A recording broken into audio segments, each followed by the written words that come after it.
conversations in general knowledge, not legal advice or professional guidance. Additionally, any documentation or references to specific content are solely for the purpose of discussion and understanding.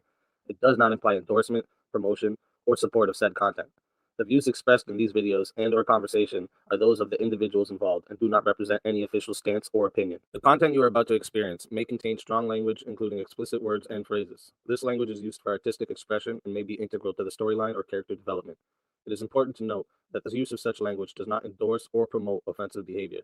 Viewer discretion is advised, and please enjoy the show responsibly. Disclaimer. Copyright disclaimer under Section 107 of the Copyright Act 1976. Allowances made for fair use for purposes such as criticism, comment, news reporting, teaching, scholarship, education, and research. The Canadian Copyright Act, Section 29, allows an individual to use copyright-protected materials when creating a new work, such as a mashup, and to post the new work online on a site like YouTube. Fair dealing provision for specific purposes like research, private study, education, parody, satire, criticism, review, and news reporting. Step up, step up! Yeah! We clash! We clash! We clash! We clash! Yeah! Step in the arena, mind locked and loaded. Truth on my blade, every line's exploded. You swing your words, I counter with precision. Battle of reason, this is my mission. Raise your fist, let them know. No. Raise your voice, let it blow. Woo! We clash our swords of reason. Cut through like no retreating. Yeah. No fear, no chain, no treason. Woo. We clash our swords of reason. Woo. We clash our swords of reason. Cut through like no retreating. Yeah. No fear, no chain, no treason. Woo. We clash our swords of reason. Woo. Step back, I'm a scholar and a fighter. Every claim you throw, I strike tighter. Logic and power, I never fold. In the war of words, I'm solid gold. Raise your fist, let them know. Whoa. Raise your voice, let it blow. Woo. We clash our swords of reason. Cut through like no retreating. Yeah. No fear, no chain, no treason. Woo. We clash our swords of reason. We clash our swords of reason. Cut through like no retreating. Yeah. No fear, no chain, no treason. Woo. We clash our swords of reason. Every thought a fortress, every claim a storm. We forge a truth where chaos takes form. Ideas ignite like lightning through the night. In the war of minds, we bring the light. Step in, feel the heat. Truth is my weapon, never beat. Raise them high, break the ceiling. With a fire, with a feeling. We clash our swords of reason. Cut through like no retreating. No fear, no chain, no treason. We clash our swords of reason. We clash our swords of reason. Cut through like no retreating. No fear, no chain, no treason. We clash our swords of reason. We clash our swords of reason. Cut through like no retreating. Yeah, no fear, no chain, no treason. We clash our swords of reason.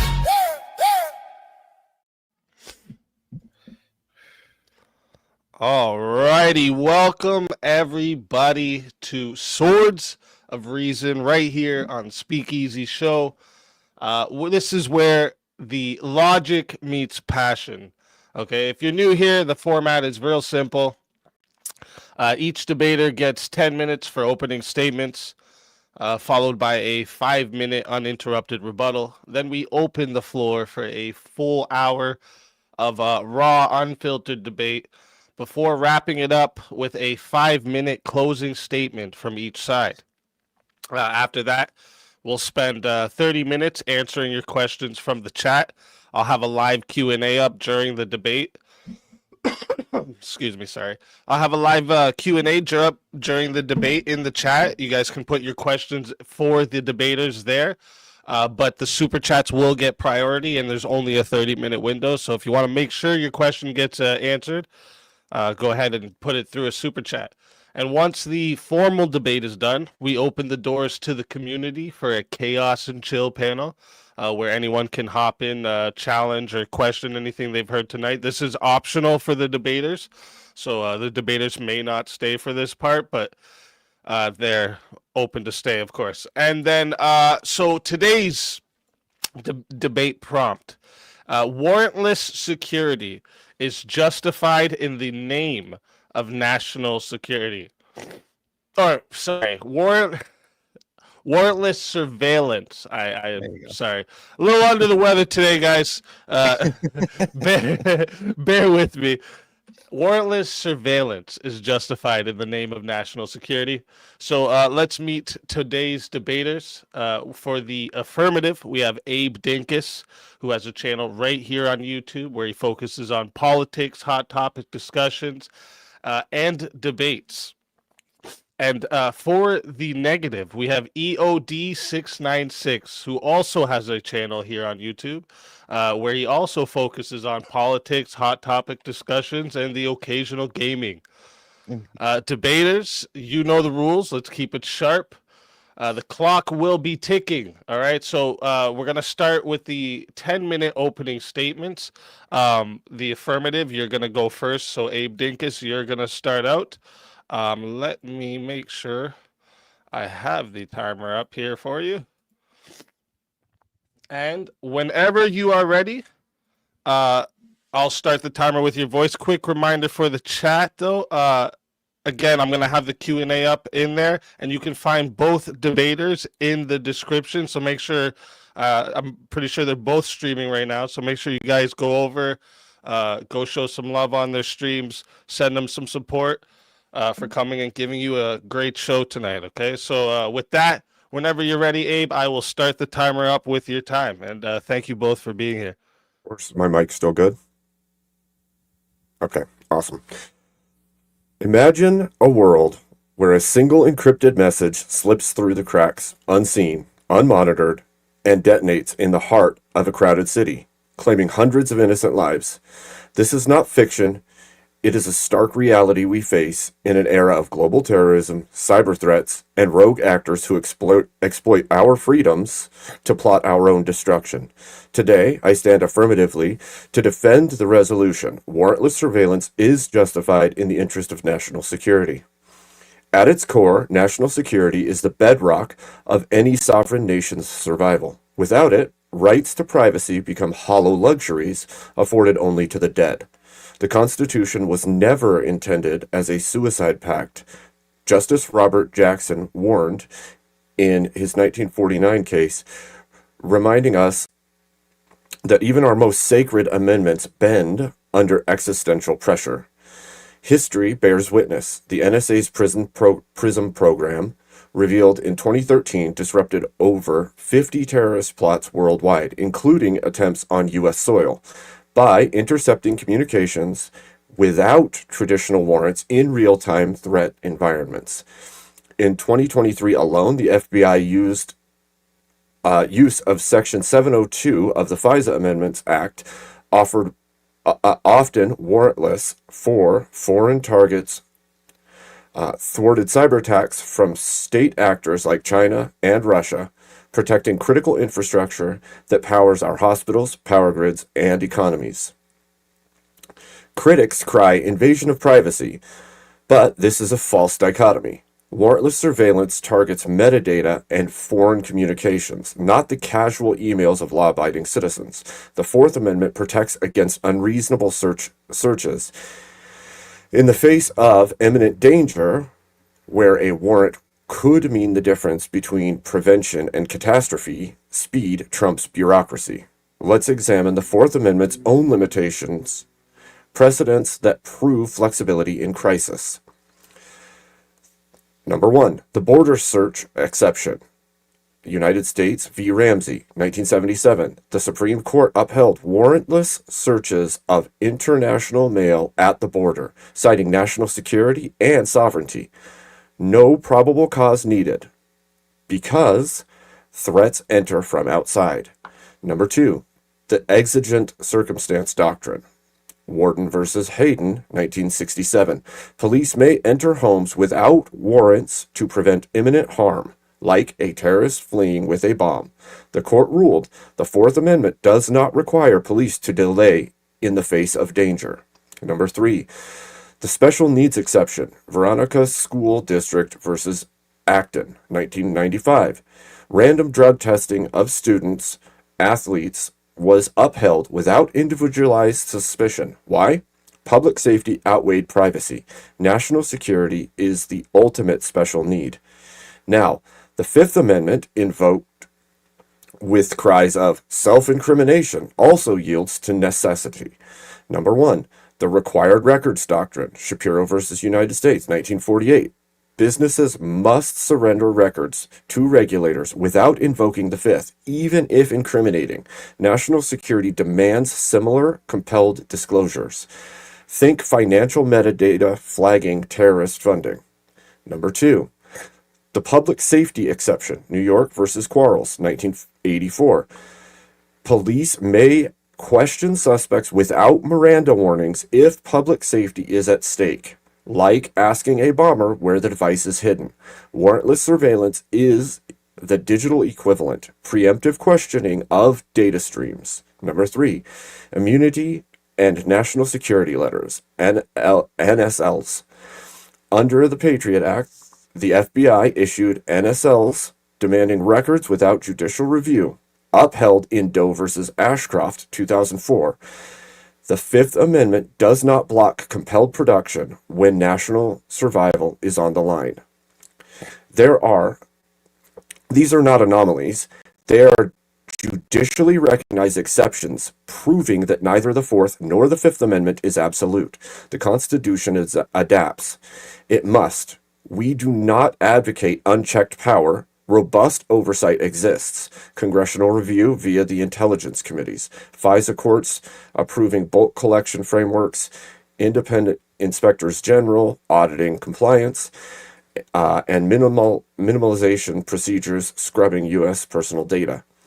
In 2022, the FISA court reported 0 international violations in Section 702 queries. A record of discipline, not abuse.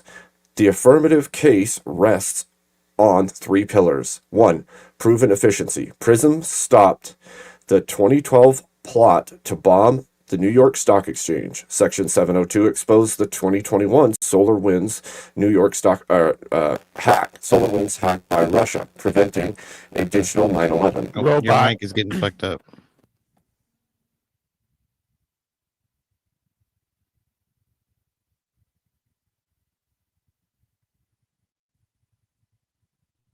One sec. Am I back? Is it good? Yeah. Okay. Yeah, let's give him an additional 20 seconds for that. Number 2, proportionality. The risk is existential. 1 unmonitored call, 1 untracked transfer, 1 undetected login, and thousands die. Privacy yields to survival. Number 3, safeguards. Sunset clauses,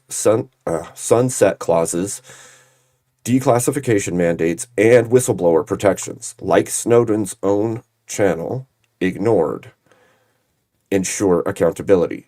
Denying these tools handcuffs our defenders while empowering our enemies. The negative may romanticize privacy, but they offer no alternative when seconds matter. Encryption apps like Signal shield terrorists as effectively as citizens. End-to-end encryption without backdoors? That's a death sentence for intelligence. I urge you, prioritize survival over suspicion. The Constitution bends so the nation does not break. Affirm the resolution. Thank you. All righty. Thank you for that opening statement, Abe. And with that, we're going to hand the mic over to EOD for your 10-minute opening statement. And reminder for the chat, if you want to find the debaters, they're both in the description of this live, and they're both live right now. So make sure you all go show them both some love, send them some money. They're coming out to give you guys a debate tonight. Show them some support. And with that, EOD, whenever you are ready, I will start the timer up with your voice. And again, thank you both for being here. All right, yeah, thanks for having us. I guess I'll start by saying, first of all, happy birthday to the Marine Corps. Happy birthday to all the Marines out there. It is Marine Corps birthday and Veterans Day tomorrow, so cheers to that. But I want to start my opening statement by saying that what the text of the Fourth Amendment actually is. The right of the people to be secure in their persons, houses, papers, and effects against unreasonable searches and seizures shall not be violated. Just like number 2 in that way, right? It's very succinct and to the point. No warrants shall issue but upon probable cause, supported by oath or affirmation, and particularly describing the place to be searched, the persons or things to be seized.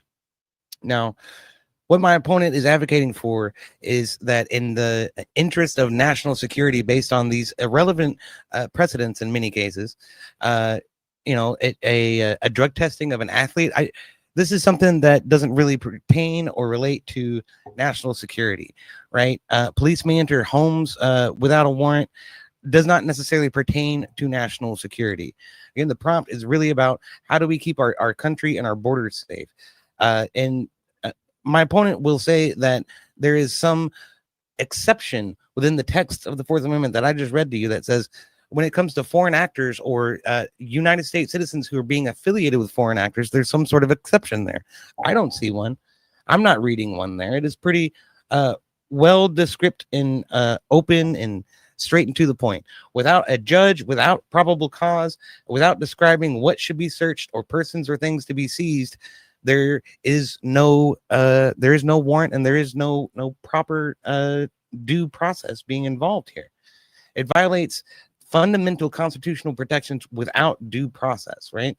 And this all starts as far back as 1956, where the FBI was issuing warrantless surveillance on activists such as Martin Luther King Jr., such as Malcolm X, such as the Black Panthers, simply because they were speaking up and having a rile with the state in general. Because these people were dissenting, they had their Fourth Amendment rights retracted and rescinded and simply ignored.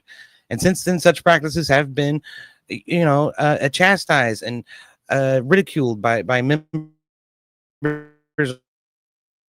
of Congress, members of the government, but they go back and they reinvent new ways to do it again and again and again and say, oops, our bad, let's fix that. And meanwhile, we're going to implement this new thing that actually does exactly the same thing, such as the Patriot Act, followed up by the Freedom Act. The Freedom Act supposedly repealed the ability of the federal government to mass surveil or collect data on a mass of Americans simply because they might catch something in the fishnet of billions and billions and billions of records of people's social media profiles, their direct messages, your text messages, your phone conversations. All of these things are being collected, your location data, facial recognition when you're walking the streets. All of these things are being collected in this huge sweep and being pooled in one gigantic intelligence pool in order to hopefully at some point, maybe we might actually catch a terrorist one time.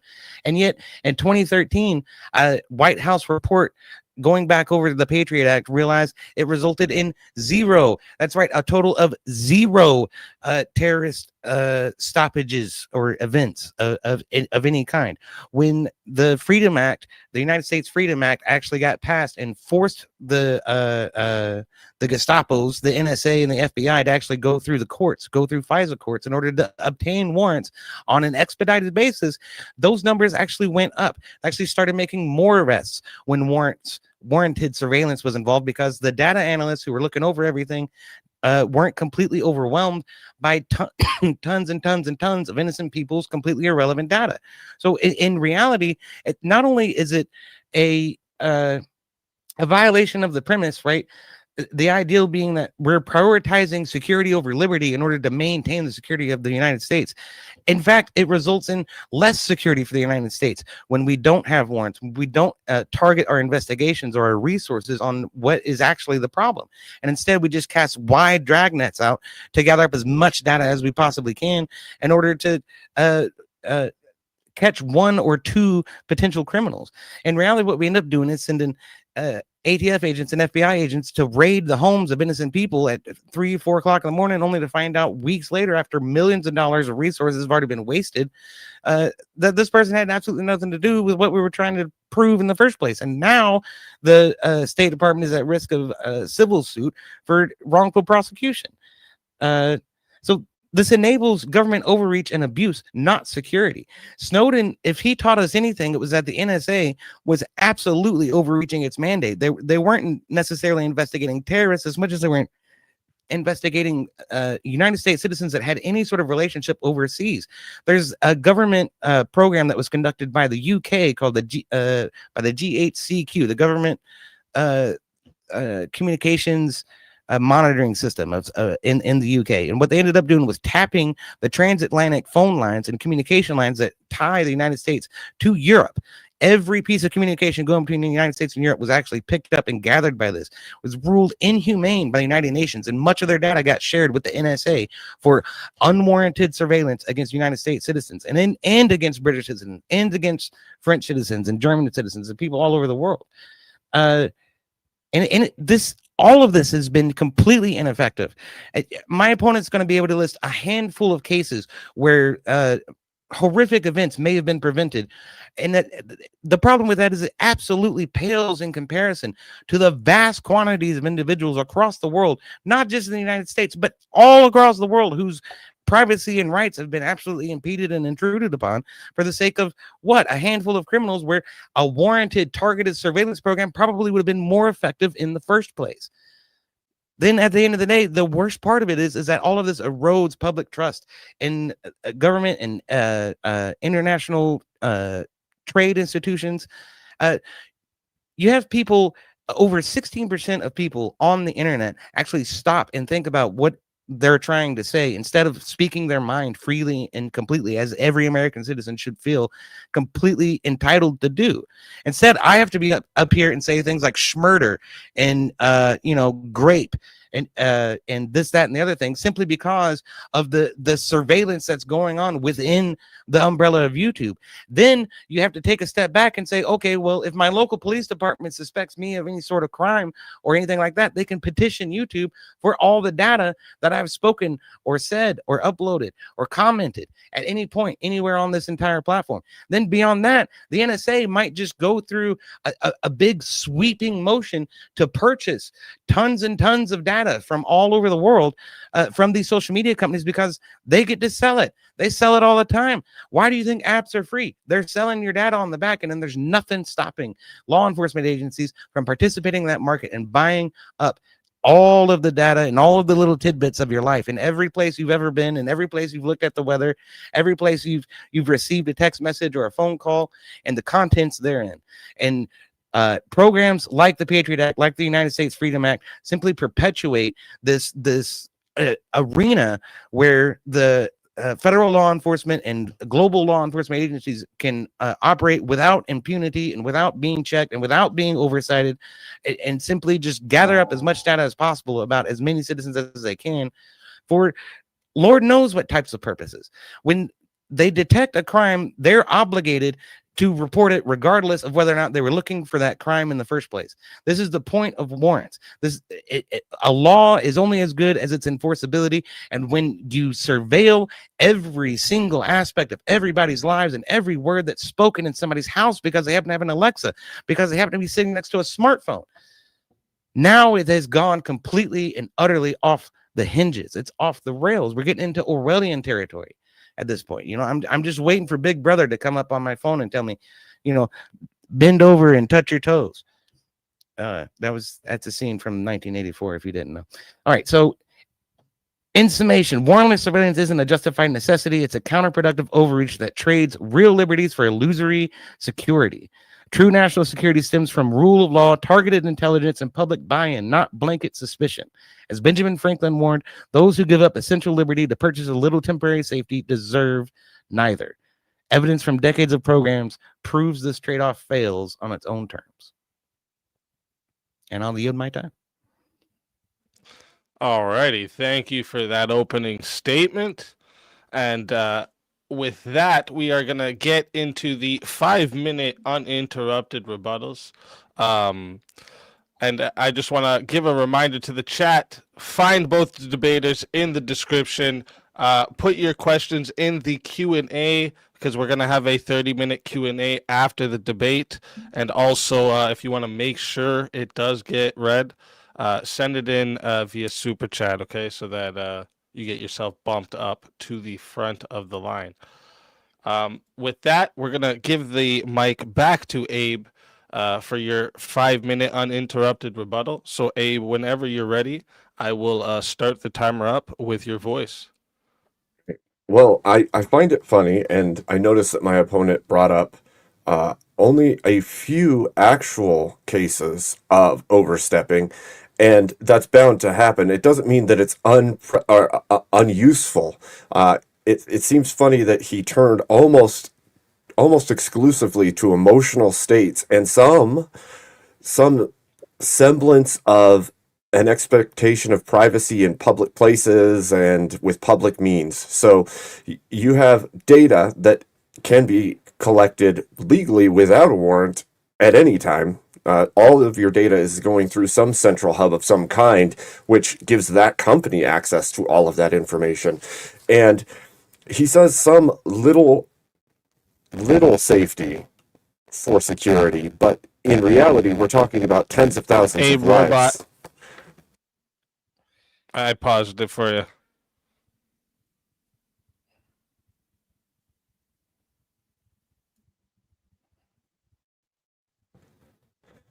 Okay, we good?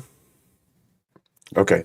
He says some little security for, or some little safety instead of liberty. But the truth of the matter is we're talking about thousands to tens of thousands of lives, as we've seen. In the modern era, that we have many programs that do not utilize warrants, and it is better that they do not have to do so in order to stop the loss of tens of thousands of lives. We've seen at the very least 50 cases with Section 702, and I would say that the courts have agreed that they have the right to take that information without a warrant, and it's already happening now. So you could argue the ought in this, but the is has shown that it's effective and it works at stopping these attacks. And I would also inform you that on the other end of this, we have plenty of cases where information was already gathered and held and not utilized due to a need for a warrant where lives have been lost. Multiple times over the last decade, we have seen mass events that could have been stopped had we utilized the information we had, even though we couldn't obtain a warrant to stop the criminal from doing the act. We wouldn't have to arrest. We could literally detain and gather more intelligence, and it would have stopped these events from happening. We didn't do so because of the exact thing he's saying, the emotional appeal for privacy, some semblance of privacy outside of your home through digital means. I would say if you're putting it out into the ether, then it's out in the ether. It's no longer in your home. That's not unreasonable search and seizure. That signal, that message, that digital information has left you and traveled through the lines. And at that point, you have no reasonable expectation of privacy on that information. I think that's all I've got to say. So you want to yield the rest of Yep. your rebuttal? Okay, awesome. Thank you for that, Abe. And with that, we're going to hand the mic back to EOD for a 5-minute uninterrupted rebuttal. And whenever you're ready, EOD, I'll start the timer up with your voice. All right, yeah. Well, I have a litany of examples. Actually, I was kind of holding on to that. I wanted to get the general idea out in the ether first, but my opponent has said that there's proven efficiency. In reality, exposed by the New York Times 2005 ACLU lawsuit.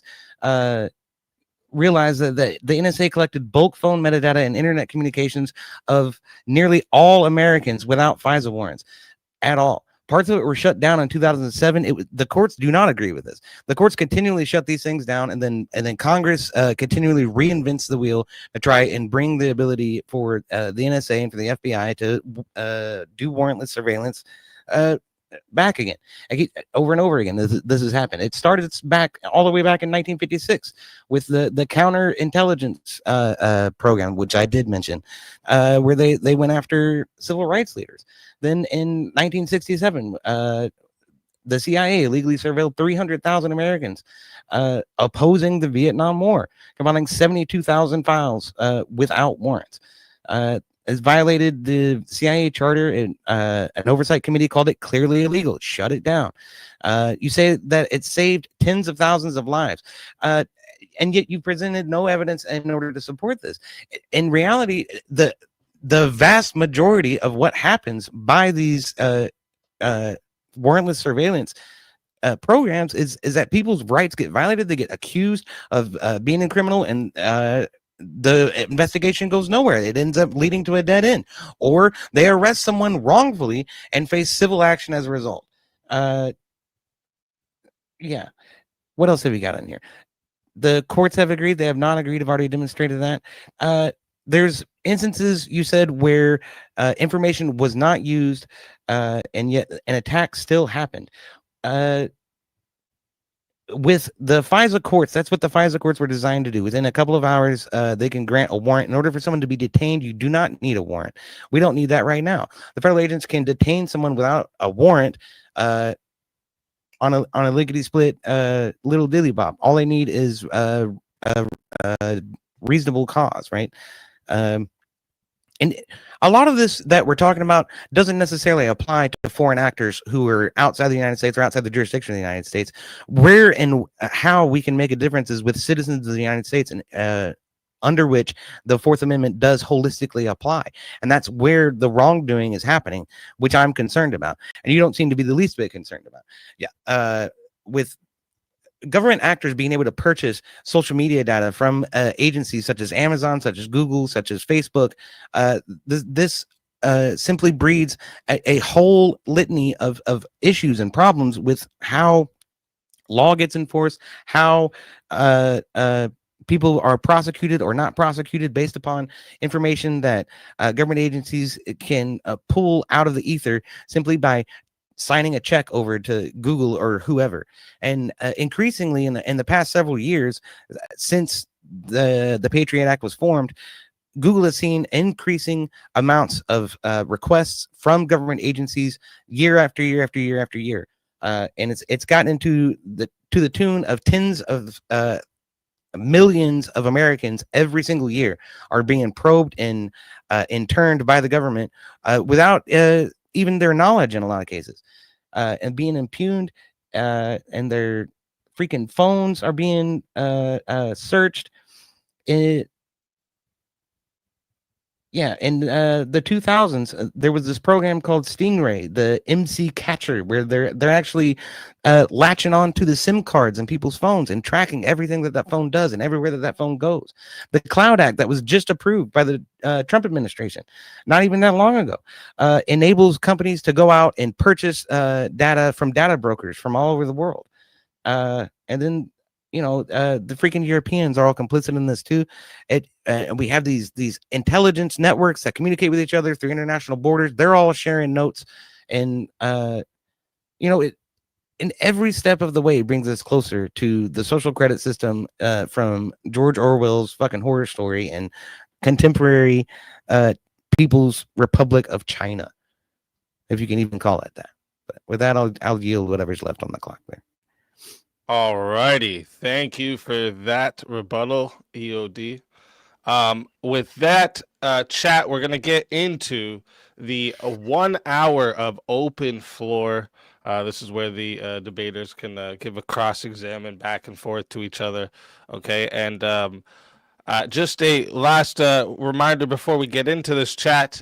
If you want to get a question in for the Q&A at the end, we'll have a 30-minute Q&A at the very end.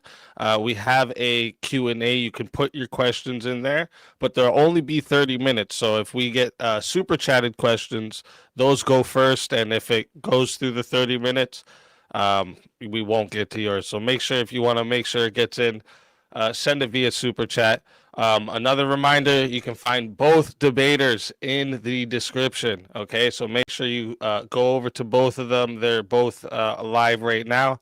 Go show them some support, send them some money, thank them for being here for you guys tonight. Okay, and then at the end of the debate and the Q&A, we're gonna have a open panel, chaos and chill, where you guys can come up as well. That'll be optional for the debaters, but so stick around for that too. I'm expecting this to be a great debate. Obviously, with you guys know how I do things, I'll only be stepping in if there's like too much over talking, or if we go like way left field, start talking about flat Earth or something. But but other than that, you guys aren't going to hear from me. Both of you, thank you so much for joining tonight. And whoever wants to open up the open floor, I will start the timer with your voice. Yeah, well, one thing I didn't address that I intended to was, Abe, you mentioned that once you put it out there, it's out in the ether and it's no longer your personal property. But when I put something in the mail and I put it into the stewardship of the federal government, they have an obligation to not unseal that package. Isn't that so? That's still my private property in a package that I sent, right? Through a mail or a postal service or parcel service like UPS. Is it your private property once it's left your hands, EOD? Yes. So It's still my property inside that box. I intend for it to get to wherever it's going. okay, that's fine. But when you look at these things, is there some reason that somebody seeing what's inside of that box would jeopardize your rights? Yeah, it's definitely an invasion of privacy. First of all, one of the two things that you talked about was the Fifth Amendment. It could be self-incriminating. It might be a letter to my wife to tell her not to pay our taxes this year or whatever. Okay. So you would rather the government should be snooping around in my damn mail. That's bullshit. well, first of all, it's not physical mail, right? This is digital information being sent through multiple other corporations I was that are speaking to the not hypothetical, but if you want to go back to the reality of the situation, yeah, people sending messages on something like an encrypted messaging service should not be subject to warrant. See, I partially, unless they're suspected of a crime, unless they're reasonably suspected of a crime, or there's a warrant that points to their involvement in some sort generally of speaking, generally speaking, that's exactly when they're going to utilize warrantless surveillance of some kind. In the first place, they've already gathered some level of. I've already demonstrated on several occasions where warrantless surveillance has just been a huge dragnet where they just suck in as much data as they possibly can. So you think if they, during the San Bernardino shooting, if they had access to like Apple's encryption, you don't think they could have stopped that mass event? I don't think they required. They had already listed the fellow as a threat. They already knew there was something going on with him, and yet they didn't have access. What's stopping them from detaining him? That's bullshit. They can detain somebody without a warrant. They can detain somebody based on reasonable suspicion. So I don't believe that. If they had enough of a suspicion to know that he was going to commit a crime, they should have detained him. If they didn't, that's a failure on the people operating the agency. That's not a failure on the Fourth Amendment protections offered by the Constitution. What do you even mean? Like, I don't. You're saying that it's an arrest for things prior to them happening should have just happened. I'm saying that if they knew that he was going to do what he did at the time and place where he did it, then they should have detained him. I didn't say that they knew. While he was detained. I didn't say they knew he was going to do it in the time and place. However, if they had had access to the information, because he was already on the list of people being watched because of prior statements, they would have known about the event. This is true with multiple cases across time in the United States. Since the advent of technology, I don't understand your argument. Let me make sure that I understand. So you're saying that what are you saying that they knew about San Bernardino where they didn't have what they needed to get a warrant? The FBI already had him on a watch list as a potential threat, as a terror-based actor, and they did not gather further intelligence. Is it possible for someone to be listed on a watch list that isn't necessarily a threat? Sure. Is it possible for that to be like a case of mistaken identity? Sure. And in which at what point, why would it hurt for them to check to make sure they're not actually going to take the lives of tens or more? At which point, well, again, it becomes an argument of time and place. Are the investigators aware of something imminent about to happen or not? Right, that becomes the question, and it's exactly why FISA warrants were created in the first place. Is to expedite the warrant process to get it within hours rather than days or weeks or months or whatever. That's what FISA courts were built for. And I don't necessarily agree with the FISA court system. It's a less than ideal system, but at least there is some judicial oversight in what's going on here, instead of the NSA or the FBI just going out and dragnetting every piece of information that they possibly can about every single human being in the United States. That's what I'm mainly concerned about. I don't want to stop the FBI from looking at somebody and saying, this dude's about to do something in the next week. How come we can't do anything about it? That they should be able to at least, detain that person, in my opinion. But willy-nilly, they don't have the rest of the information. if they know that he's going to do something in the next week or two, Okay, so think about this. A private right? business, which is Apple, had the information that this attack was going to happen. This person was already on a watch list because they were a suspected actor, and I they don't could believe do that Apple. nothing. So you're making an assertion there that I don't think is true. If Apple had knowledge of a crime was about to be committed, then they had an obligation to report that. False. They would not open the encryption system to the federal bureau. That's not reporting on something that they are aware of. So you're describing two different things. And we You're found out describing after the fact language. that I'm saying that they say, okay, we know something's going to happen here on this day. Here's a tip to the FBI. That's one thing. You're saying they just need to have a back door open willy-nilly for the NSA to poke their head in anytime they want to. That's completely different. That's not acceptable. okay, do you believe that there should that either the private companies have to report every form of stepping outside of the bounds of a threat or an action, or the government has to have access to the information in order to stop these events from happening? That's Because a false dichotomy. There are things that are actionable. There are things that are not. Right? Like it's reasonable to assume that if I make a joke that I'm gonna come over to your house and kick you in the nuts, that I'm not actually gonna come over to your house and kick you in the nuts. That's not actionable. But if I say I'm gonna show up at this bank on this day at this time, and then I'm gonna walk out of there with all the money that they have, that's something else.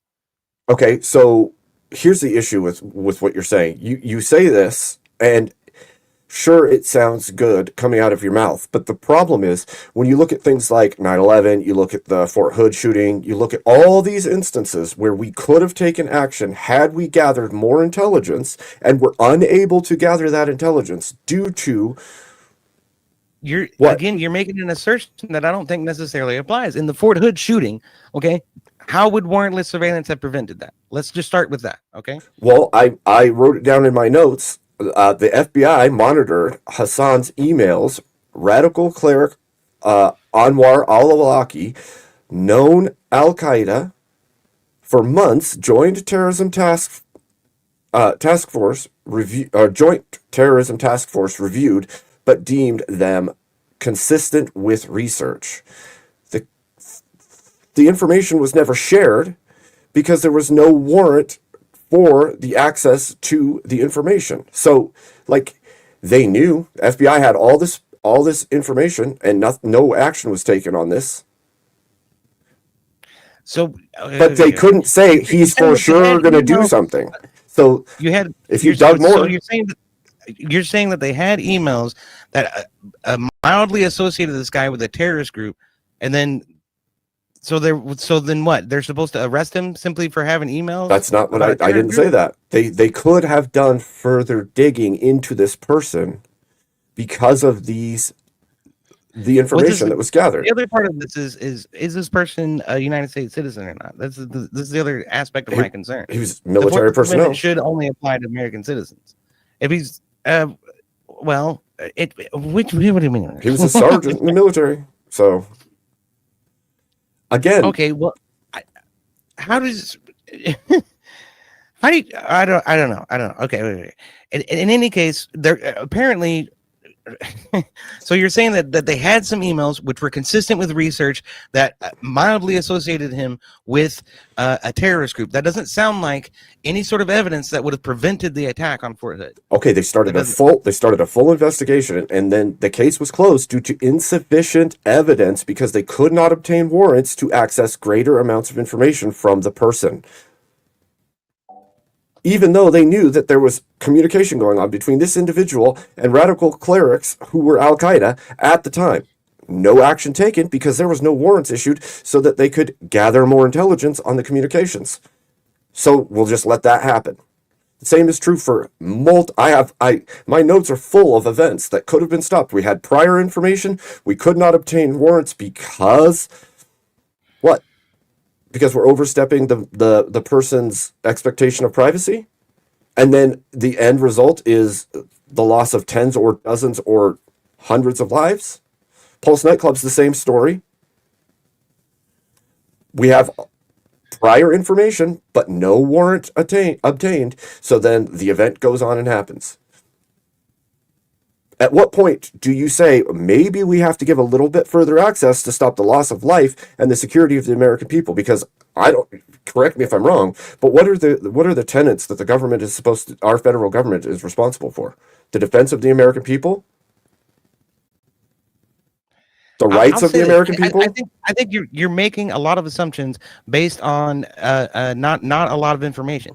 Okay, it's like, what could we have learned about the Pulse night shooting guy with a warrantless surveillance that we didn't already know? You're saying that we already knew that these people were associated with radical ideals or radical groups, and yet we couldn't get a judge to accept the ideal for a warrant.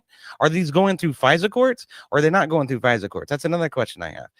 The whole FISA system was intended to stop terrorist activities like this. If it's not going through that system, then it's not leveraging the totality of what the justice system provides as mechanisms in order to try and act on these things. Right.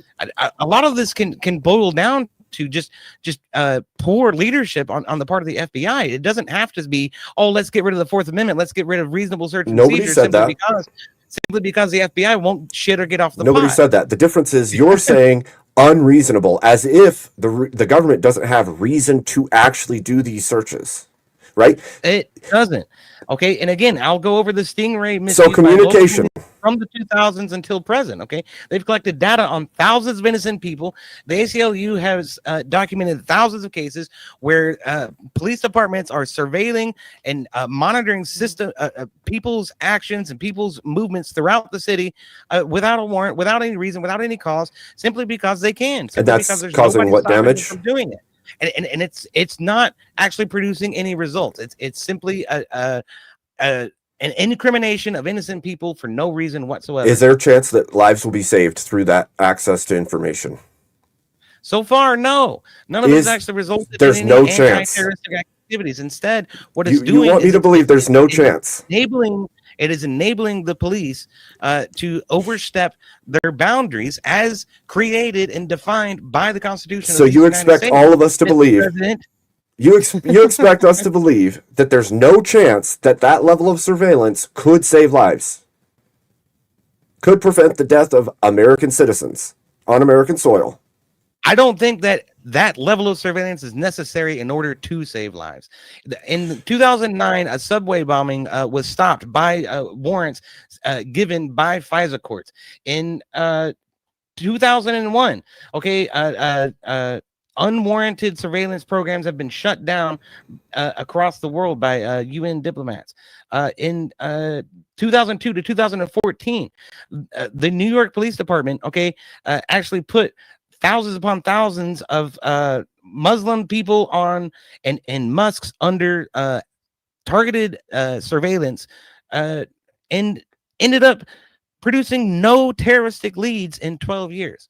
They violated all of these people's rights, all of these people who had nothing to do with any sort of radical imams or radical counselors or anything like that, under the fucking microscope of the NYPD, lurking around every corner, and them being paranoid about what they were going to do. Half of them ended up in court for nothing, and it gets settled out of court because the DA can't fucking prosecute it. In 12 years, not one turn up from this NYPD fucking program that targeted Muslims for no good fucking reason. Oh man, maybe if they didn't need to get a warrant for every piece of information, they could have found more. That was warrantless. That was warrantless surveillance where they produced no results. That's what I'm trying to tell you. Do American citizens have a reasonable expectation to be protected by the government? In 2000s to 2010, the fusion centers, they're trying to coalesce and coagulate all of these. You're just going to dodge my question? It's a rhetorical question. No, it's not. Does the American government have do you have a reasonable expectation as a citizen of the United States to be protected by the federal government? Yes or no? Yes, but I also have a reasonable expectation that the government is not going to look up my ass with a microscope every time I fucking cough. That's also a reasonable expectation that I have. I have a reasonable expectation that cops are not going to burst through my door and say, "Oh no, we thought there might be a fire." This is an appeal to emotion. This is an appeal to emotion you're doing right now. They're not. No, so is what you're doing. surveillance is not the same as them kicking in your door. Government have a Surveillance reasonable expectation to keep the citizens Surveillance- safe? Of course it is. Every government does. Surveillance part is of not sovereignty. kicking in your door and arresting you. Surveillance is information gathering. It is not kicking in your door and I arresting didn't you. say arresting you. I said kicking in the door and saying, "Oh, we thought there was a fire in here because you're smoking." Again, that's not surveillance. It is kicking- surveillance. Yes, it is. Looking and seeing smoke come out of a window and then kicking the door down because they think it's a fire is surveillance. Right? Well, then, Or at least if somebody kicking called the door fire down department, with they would do the same thing without a warrant. So kicking down the again, door that's is an appeal to result. emotion that you're making. You're saying this could happen, so I'm not okay with it, even though it's not happened, hasn't happened. You're just It making has up a happened. scenario. No, It you just has used like an anecdotal possibility that it could happen to you as your argumentation against unwarranted surveillance, which has nothing to do with them kicking in your door, and you've now linked your a feeling that you would feel if something happened to surveillance somehow. Like that doesn't even make sense. That didn't even track. Okay, yes. What is the result of surveillance? Is they kick in the door and then they arrest you. They accuse you of doing something that you have never done or have never even been remotely associated with. The ACLU has prosecuted thousands of cases like this over the years since the Patriot Act was instituted by George Bush back in 2001. They've been fighting against 702 since it was passed. So this shit does happen. Okay, when when the government casts a dragnet in order to look for any sort of tie to any sort of terroristic activity, okay, you pick up people that just happen to live within a few blocks of one another or happen to frequent the same coffee shop, and it's guilt by association. Those people ended up being wrongly prosecuted. It gets thrown out of court. The government settles out of court, and it's a whole rigmarole and a whole waste of resources. It's a waste of intelligence. It's a waste of time. It's a waste of money. We can do so much better. Would you if we just prefer focus our intelligence efforts and use FISA courts and FISA warrants in order to do that, in order to bring the scope down and actually focus on the problem instead of trying to gather everybody's data all So what do you together do all the time. what do you do if EOD there isn't time for the filing of a FISA warrant and you know loss of life is going to happen? What do you do then? I don't know. What if you have reasonable suspicion of something, EOD, but no warrant? What do you do? Reasonable suspicion that say there is a terrorist threat in a city. What do you do? You just wait. Just go Well, just wait for the warrant. Wait for the warrant. Everyone will die, but wait for the warrant. It'll be fine. I detain that person. That's what they should do. That's what I've been saying since opening statements. So black bags. They don't need a warrant. Black bags are better than surveillance. Just detain everybody. It's better than surveillance. If we have a time and a date where this thing is going to go down, yeah, absolutely. Because widespread surveillance results in more innocent people being caught up in the system and more resources being wasted. Not to mention the fact that you're providing a ripe opportunity. Did you listen? Did you listen to my opening statement? For the government to prosecute its political opponents, as has happened in the past. Did you listen to my opening statement? As has happened historically, repeatedly. Did you listen to my opening statement, EOD? Of course I did. And I made all kinds of notes. Here are some of them. Let me share them with you. Okay, first of all, you said that there's a proven efficiency to it. I proved that false. You didn't prove anything. A dragnet and involve millions of people in order to catch, how many did you say? 50? You've proved that nothing. Sounds like a complete imbalance of power and imbalance of justice to me. Has one person ever killed 100?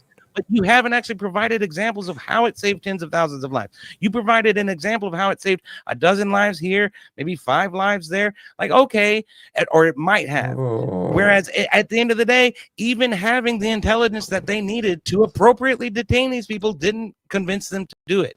Again, you're pointing at mismanagement of the FBI, execution of the FBI as an excuse to erode Fourth Amendment rights for all of the country. I think this is insanity. You said that the courts have agreed. I gave you example after example of how the courts have thrown out each of these warrantless surveillance programs that the government has engaged in time and time again, and Congress or the president will just go back and reinvent it so that they can continue to do it and continue to erode our Fourth Amendment rights. You said that it's an argument over ought versus is, and here here I am. I'm telling you that the courts don't agree, that it doesn't exactly save tens of thousands Then of why lives, have they upheld Section 702? Then why have they upheld Section 702 in federal, in appellate, in every court? They've upheld Section 702. Explain that to me. If you're saying that it erodes trust and no one stands for it and it isn't good, then why is the judicial system holding all the way through from the top down to it? Okay. In the instance of 702, you're talking about an exception for foreign actors who are not U.S. citizens. Again, the Fourth Amendment should apply, and the limits on the federal government should apply to U.S. citizens, in my opinion. That's not exactly within the purview. What's alarming is when 702 tends to, again, give guilt by association to people simply because they're in the same area as these people who are involved in terroristic activities.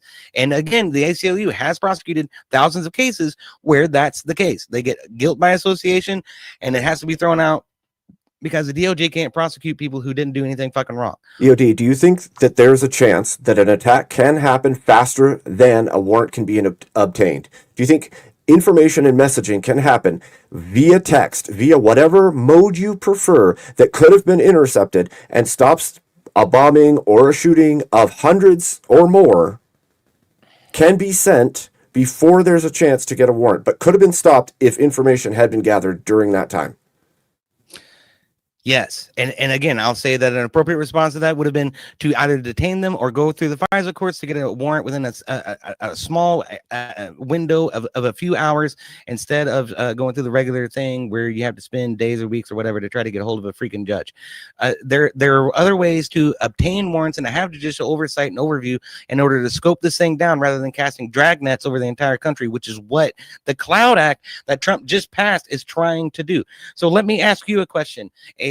Do you think that spending billions of dollars every single year in order to surveil and warrantlessly spy on American citizens is worth it to stop some illegal immigrant from crossing the border in Mexico? I don't think I ever made that claim. Well, you did mention the border test, that someone coming across the border can be stopped and detained and arrested simply because of suspicion of being involved in some sort of terror plot. True. So if there's reasonable suspicion of any kind of plot, then they should be able to look into it. Yes. Yes. But the 9/11 Commission report in 2004 blamed intelligence silos and poor analysis, not a lack of data. It's not the fact that they don't have enough data. Warrantless programs like Section 215 of the Patriot Act collected billions of records, but per a 2013 White House review, stopped zero attacks. Zero attacks. Warrantless surveillance simply does not work. Casting the dragnet over everyone isn't what gets it done. You got to have a focused perspective and focus on the problem, not just cast a wide dragnet on it. And the only way you do that is with some sort of warrant, some sort of judicial review that scopes it down. If the government you can't just have the NSA willy-nilly have back doors into everybody's phone across the entire world. That's insane. Again, that's just an appeal to emotion. That's just That's insane. What you This is literally what you proposed. Is that the NSA should have the back door into the iPhone that would have prevented Fort Bragg. That's what you just said. I did not say that. I said that they should have been given access to the files of a person that was suspected. I didn't say that they need to have full access to every person in the system. It would still be targeted. Everything we do is targeted. Just like you've already stated, FISA is a targeted application response system. The same is true for Section 702. The same is true for every program that we utilize. And there's oversight metrics for every single one of them that have been refined over time to stop the fast-paced attacks that have been seen and happened.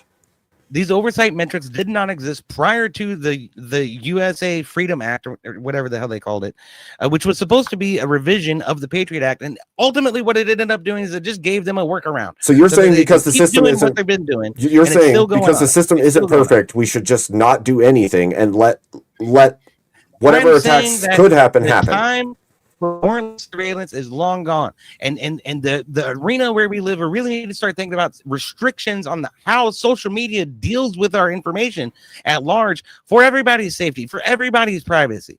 Everything should be encrypted end to end, and nothing should be touched without a warrant. Yes, I completely fucking agree with that. At the end of the day, okay, how many terror attacks actually got stopped? How many did you say? It was 50, at least 50. But you violated the civil rights of millions of Americans, by the way, in order to catch 50 bad by the way, rogue actors. 50 killing 100 each or 10,000 each. It doesn't even like you. The way that you put this is like, oh, one guy. Oh man. Oh, nothing. Yeah, one guy's never killed 100 people. And 10,000 deaths since September 11th, 2001, and that was more than one actor. That was a lot more than just one actor. Great. One person can still do a multitude of damage, even if it's 50 person for every one person. 50 people times 50 people. Like you're saying that if there's a chance to save life through gathering of intelligence that needed to be done quickly and without a warrant, it should not be done, and those people should die because their privacy is more important than the lives of the peoples that are on the line. Let me ask you this. Is there a chance? Okay, am I saying that? Yes. But let me ask you this. Is there a chance that I could stop one person from getting lung cancer by not smoking in public? I can't know that. There's been, then take it for granted, there's been studies that say secondhand smoke causes cancer, yada yada. That's a bunch of bullshit. But there is a slim possibility, given the remote nature of science and probability and statistics and everything, that me not smoking this cigarette might save one life. Should my liberty be impugned simply because of that meager, slim possibility? Or, Abe, is this country founded on the ideal that people's liberty should come first, and that law enforcement ought to be more reactionary, less proactive? I've already we haven't said got to the pre-crime shit with our sci-fi universe. I'm not saying we need to be pre-crime, but if you know that this person is a threat, then further research into that person should be committed. And you're saying you should have no problem obtaining a FISA warrant within a few hours in order to dig deeper. Really? That's, and you say that because there's mistakes that happen in the system, that we should scrap it all and just let it all happen. That's basically what you're saying. Don't do anything. Let it all happen. This is such an argument of absolutes. It's unreal. Only the Sith deal in absolutes, Abe. Are you a Sith Lord? Are you secretly Darth Vader over there? Listen, okay. it blows my mind because we brought up the Pulse nightclub, for instance. The probe was closed due to unsubstantiated closed as unsubstantial. The post-attack review found no derogatory information to justify continued surveillance. However, if continued surveillance had been done, they would have seen the plotting ahead of time. They didn't find this out until after the fact. Do you know that? Do you know that? Because I don't know that. I don't know that warrantless surveillance would have fixed that problem. That's what I keep trying to tell you. You bring these issues up, and it does not seem like a warrantless dragnet over all of the American people would have solved that problem. Okay. And again, when it comes to someone you know is going to be an issue, someone who's on a watch list, you shouldn't have a problem obtaining a FISA warrant. That's what those are there for. So I've addressed this. I'm not sure in seconds. EOD in seconds. In seconds. If somebody's already being watched, are you fucking joking? I mean, and you don't know, then why would you not be watching that person? Where in history would seconds have mattered? Help me understand that. Okay. Now, at any time, because you could send a text message and detonate an explosive device. Like, there's plenty of times. The time that I text the we bomb live right now. Blows up, the NSA is supposed to be able to swoop in and save the day. If they knew that you had preparatory, right? If they had known that you had already placed the bomb because you had already left some kind of message trail or some kind of data trail that says this is here, and now you have seconds to like this, you act like it's an impossibility because you can't imagine it, which is false. It's not true. What's an impossibility? Okay, is for FISA warrants to not serve this role. That's exactly what they were built for. When somebody shows up on a watch list, it's because that they've tripped a flag or they've caught somebody's attention, or they've been associated with somebody who is part of some sort of terror watch list or something like this, and now they're on the radar. So they've already been surveilled to some extent, probably without a warrant. And where this information would normally get thrown out is when it's determined to be irrelevant or insubstantial. Okay. With FISA warrants, it's exactly supposed to avoid that precise case. Then explain to me why there's a list of events that have happened that were closed. Surveillance was closed. Execution of the law. Surveillance was closed. Not all things have to be absolute. You're sitting here accusing me of saying we need to throw it all out and just let everything happen. You're saying we shouldn't have any. That's not at all what I'm saying. You did say that. There are provisions in place that provide judicial scope and reasonable restrictions on what. No, you made the claim that 702 should be shut down. How far they can dig and how deep they can go. You said, and that's how it ought to be. You made the claim that everything should be end-to-end encryption and that they should have no access to any of it. So yes, you did say it should all be thrown out because there'd be no access. Yeah, that's correct. They need a reasonable suspicion that someone is in progress of committing or planning to commit a crime. Why is there a list? That they're on a watch list, so there already in that position. Why is there a list of events? Yes, reasonable suspicion. Exactly. And why is there a list of people that were where there was reasonable suspicion and the case is closed? I don't know that there was reasonable suspicion. I don't know that there's surveillance they had prior to the attack. If they're known to the FBI or other government agencies, and at this point, everyone is known to the FBI. Okay, that's a silly comment to make. The Fort Hood shooting, we had information already monitored, knowing that he was part of Al Qaeda. We have the Boston Marathon bombing, which we had emails and information we did not have.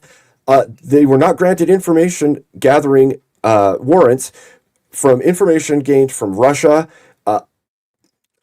That they gave the FBI information prior to that bombing. We did not go further because we did not obtain the warrants. The investigation again was closed for no derogatory information. Further information could have been obtained. It did not get obtained. It was closed. They did not get the warrant. The same is true for the Pulse nightclub. They had was too shaky in the first place. FBI investigated Mateen twice. What this proves because of terrorist sympathy information produces no results. It doesn't produce. What are you talking about? The desired outcome. The stop point was warrants. Hold on. Let's just be clear about what you're saying. You're saying that these people were already under surveillance. They were already being watched, and they didn't have enough information to arrest. They didn't have enough information. They couldn't look further. They didn't have enough information to get a warrant. So the surveillance that they were doing was ineffective. So why are we wasting billions of dollars of taxpayers' money on warrantless surveillance programs that don't even work in the first place? They don't work in the first place, and all they do is erode our Fourth Amendment constitutional rights and our Fifth Amendment constitutional rights. I don't know how you can say that when the list basically states right in front of me that I've gathered that the FBI knew that the cases were closed because there wasn't enough to justify a warrant, and then the event happens, and it happened repeatedly. And I only started with a few. So the Boston bombing, the Pulse nightclub, the Sutherland Springs church shooting, the Parkland shooting, all of them had information gathered. No further warrants were granted because there wasn't enough information, and then the event comes and happens. And then you're going to say, oh, it wouldn't have changed anything. Even if they could have seen more, it wouldn't have changed anything. Like, according to their own metrics, they would have gathered enough intelligence to make choices and stop things. But you're saying that it doesn't matter that they said they could have stopped it if they had information. You're just saying that you're just making a claim.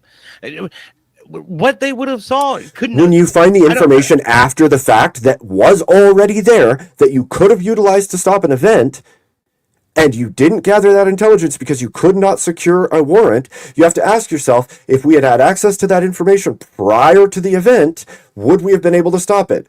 In these cases, it seems like they could have, but we didn't have that information because no warrant was granted. Had they been able to dig a little further, they would have been able to gather that intelligence and stop the event prior. If you vote people into office and it's the government's responsibility to protect you as an American citizen, and then it fails in that duty to protect you as an American citizen because it did not utilize the tools that it has to protect you, then I have to ask you, is our government just completely... It's just, you're saying that we shouldn't do this thing, right? That could have saved lives. right? No, I'm And it's saying the that government's job to lives. save the I don't think lives. it's to save lives. Again, it's just a vapid claim. No, At the end of the day, the government has one duty, the and it's to government's protect role you. is to secure liberty, freedom, and the pursuit of happiness for all Americans. As far as I'm concerned, Can you in the have those case things of if you're the dead? United States versus Hasbad Can you- Drami in 2025, a district court found that the FBI's warrantless queries of American communications collected under the FISA Section 702 violated the Fourth Amendment. It's EOD? a significant ruling against the government's practice of searching its collected data for information of U.S. citizens without a warrant.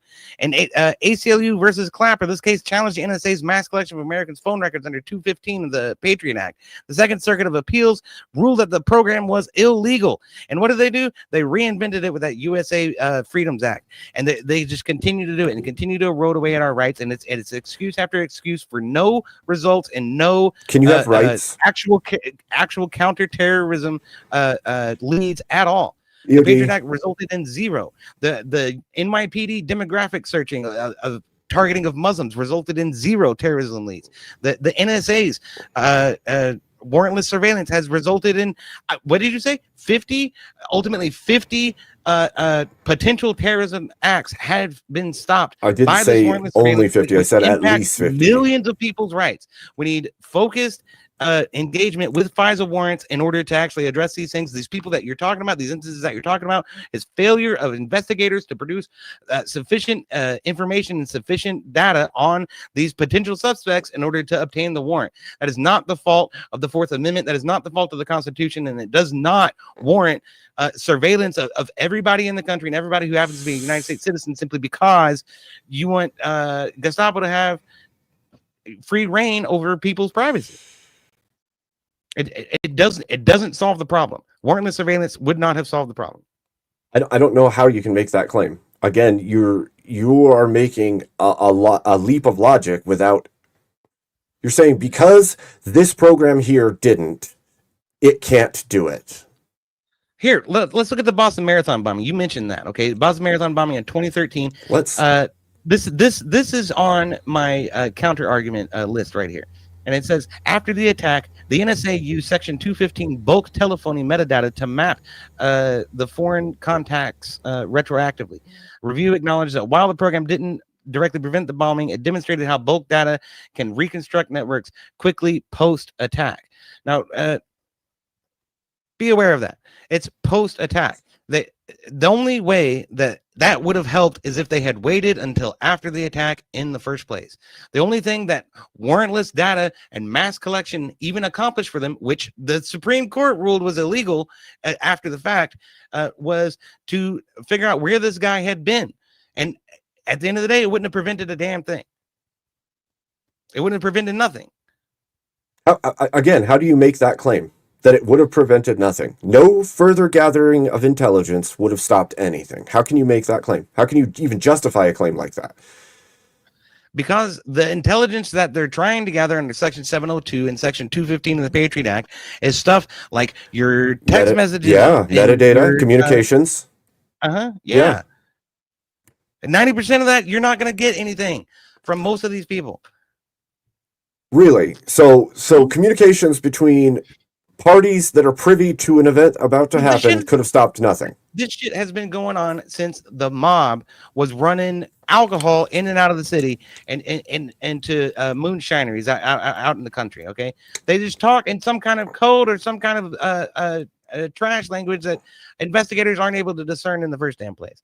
The whole ideal of this, that somehow warrantless surveillance would have prevented or solved any of it, is laughable, because you already have the surveillance, you already have investigators looking at this stuff, and they're unable to obtain the warrant. So it's not a matter of a time frame being an issue or anything like that. It's a matter of investigators being unable to produce the appropriate evidence to actually go after somebody.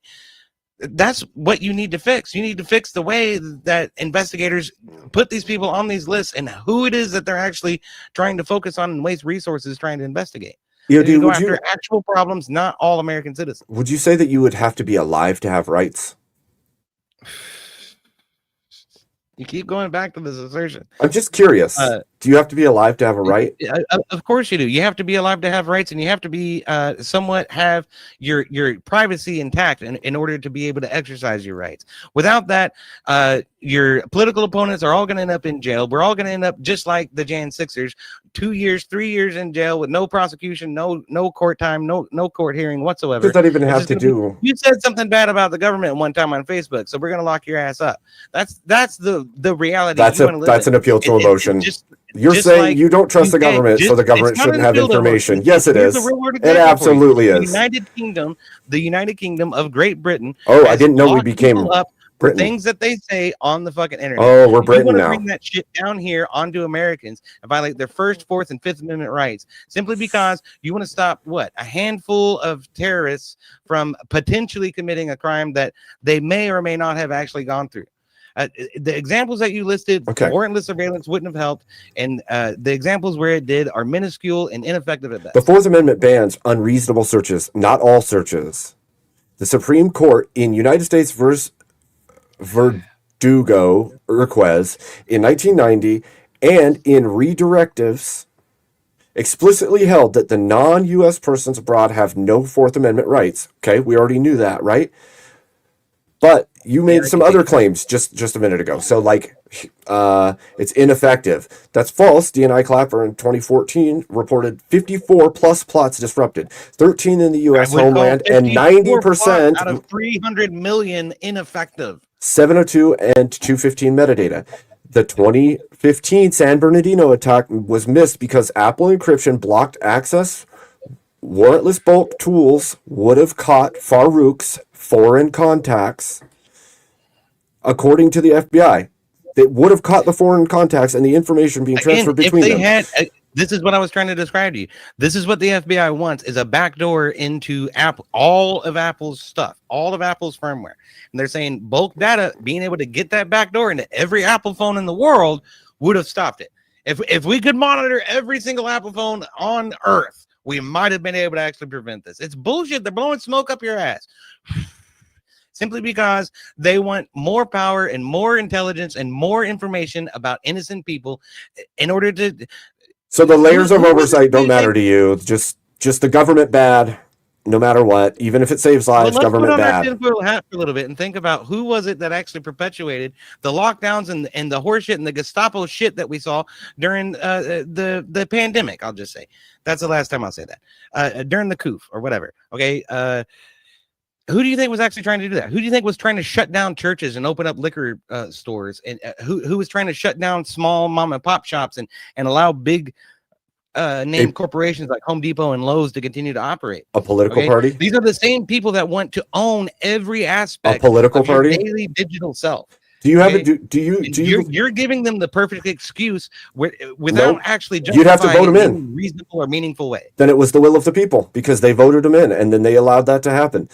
You're making an argument that because people who you don't like could be in government, they shouldn't have the ability to use tools that we could use to save lives against you, is what you're saying. Yes, that's exactly correct. Yes. So that's just an appeal to emotion. Because I don't want my enemy to politically to have tools against me, we shouldn't stop the murder of innocents. That's exactly what the Constitution and what the amendments of the Constitution are designed to do, is to prevent the government from overreaching its mandate and overreaching its capabilities as defined therein the Constitution. There's literally carve-outs for this. We need this to stop the country from becoming a tyrannical fucking dystopic nightmare. And like I said, you're providing the perfect excuse for these nefarious actors, whoever they might be, whether it's a particular party or a particular group of individuals who seem to always win election and get appointed over and over and over again, to continue to wield an unholy power over the United States people. And we need less of that, not fucking more of it, in my opinion. I think you're crazy. I mean, again, I still have not seen how you can demonstrate that warrantless surveillance would have prevented any of this stuff. In which of these cases? It might not have. In which of these cases would it have been better? Surveillance would have absolutely done it. Okay, targeted surveillance is actually proven to be more effective. Again, You because realize data it's analysts aren't overwhelmed by a bunch of erroneous data that they don't need to be looking at and they don't need to be wasting their time on anyway, or You- any of their services or any of their okay, resources. great. If they were focused on the people who are actually causing the problems or potentially causing the problems, they might have been able to get these things stopped in the first place. And instead, that watch 54 list is 1 million people long when it ought to be like 15. That's the 54 problem. 54 terrorist plots stopped. And you're saying, "Oh, big whoop, that's How long have they been fine." doing this? How many years did it take them to stop 50 plots? I don't have 25? the exact time. 24, 25 years? Yeah, That might- great. And say you keep like using like very loose vagueness to help you, but 54 plots, say they're all 54 plots are as grand as Very loose say 9/11. Then I just what? sat here Then and what? went through a 54 list of cases examples of of overreach with you, as well as cases filed by ACLU and other organizations and other individuals. yeah, against because the federal nothing could government possibly for be having- tailored, right? EOD, nothing could possibly be tailored and have oversight. having their Nothing. rights violated. And You're the standing government- against all forms of warrantless. the Or- government and the all Supreme Court of the United States forms. has repeatedly stood against these types of programs in the past and forced Congress to go through and try to redefine them with some sort of judicial restrictions in mind. You're saying that those judicial restrictions are what the problem is. That Well- we can't wait for a FISA warrant. We can't wait the 2 or 3 hours. Then we should make for police judge to officers review a wait. case and say yes, go and investigate further. If that's the case, then we should also make police officers wait to go into a house where violence is happening. We should wait for a warrant, even if we have reasonable That's suspicion or not at all cause what to I enter said. home. Yes, Again, with reasonable you said a suspicion, warrant for everything. my suggestion has been since the beginning of the debate, since opening statements, I've been saying they ought to be able to detain that person in the very least. And for whatever reason, they think they're not able to. They don't have the evidence or whatever. They're afraid of being sued in civil court for violating the guy's rights because they don't have the evidence that they need in order to obtain the It warrant. just seems That's hilarious not to me because you're because saying of the black warrant. bag people, but don't worry, but That's don't. not because of the warrant. That's because of bad. So you police want indiscriminate black bagging of people absent a warrant, rather than just saying it's okay for certain in the information to be cases where gathered there is without a warrant. reasonable suspicion of wrongdoing or a crime in progress, yes. And Th- that already there's exists. no- If a police officer is walking down the street and here's a domestic dispute going on in a house and someone trying for their lives, the police officer is obligated to barge into that house and at least investigate what's going Oh, on. so almost like the smoke coming out of your house might be an actual reason for them to come into the house without a warrant? Not if it's just because I'm smoking a cigarette. That's bullshit. Well, if there's smoke pouring out Also, the window, nobody better be banging down my damn door. They ought to knock first. I think you just proved that there are cases that warrants Again, aren't they oughta needed knock for first. action. There is occasionally. However, in those cases, the appropriate thing to do is to detain and seek a FISA warrant. Again, you can let's break obtain this a down. FISA warrant within hours. Let's Within break this hours, down. you can Let's obtain a FISA warrant. Okay, let's break this down. If that timeline is not quick enough, then you are not doing your job as a police officer. What is That's the all there is to it. EOD? And, What, and in these cases where you're talking, they were on a watch list or something. They knew for months. They've known for months. They had time to go get a traditional warrant rather than a FISA warrant in those particular cases. Also, a FISA warrant should only apply to foreign actors what and incidents EOD. of foreign terrorism. EOD? What is the Not greatest necessarily the Pulse nightclub where What- the guy was. I don't. EOD? What is the greatest interest It's like of a gay guy who had like a grudge with somebody or what something. is the greatest interest of the federal government? You keep saying this over and over. No, again. I need you. I I've need it to answered ring it home for already. you. I need it to ring home for you. So let's talk about this again, okay? And more haystack doesn't find the needle. NSA's own audits, declassified in 2010, showed that 90% You're of the just data they collected was completely irrelevant it to doesn't what they're trying to do. So 90% of the data. What is the 90% greatest of the data that interest the NSA collected of the has federal nothing government. to do with securing your life. Has EOD. nothing to do with it. 90% of the What? data the NSA collects has nothing to do with securing your life. Regardless, what is the greatest interest of the federal government of the United States of America, EOD? I don't know. To protect its citizenry. Great. So to then defend its spending citizenry. 90% of your resources on collecting data that's irrelevant to that goal is a waste. Is it Not only in is the it a waste, best interest? not only is it a waste of taxpayer resources and federal resources, it's a waste of the Fourth Amendment rights that all Americans are afforded under the Constitution. Not It's stopping not only that, it's a plots. waste of the Fifth Amendment rights and the First Amendment rights of all Americans under the Constitution. Not stopping You're plots. sacrificing the principles that this country was founded upon for the sake Not of stopping a plots handful of that. terrorists. Okay, but not stopping actions that will see the loss of life of tens or hundreds or thousands of American citizens is a failure of the federal government. It is in its best interest to protect the American people. And if it is the interest of the government to protect the American people and defend them, then they should have.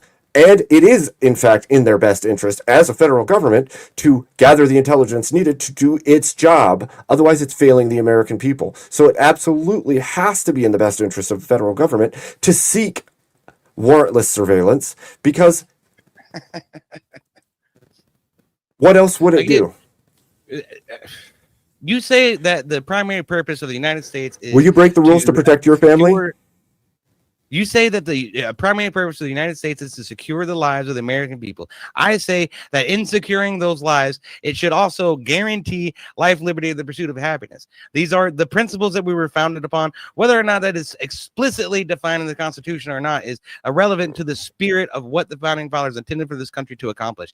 And in enacting warrantless surveillance programs, you erode the liberty and the ability to pursue happiness in the very lives that you intend to save. Well, there is no happiness if you're dead, and EOD. counterproductive to the goal of the goals and the interests of the United States and her people. There's no rights or pursuit of happiness if you're dead.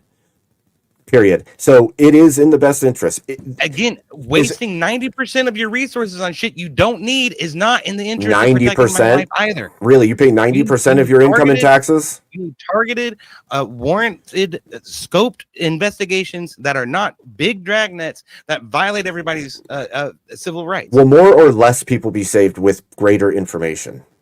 More or less people are able to be protected, do you think? I suppose it depends on what you mean by saved. You mean their physical lives? Yes, probably. More people will be saved. However, at the cost of how many people's civil lives or their criminal records or you don't even have those if you're dead, EOD. Defend themselves in court against the federal fucking government.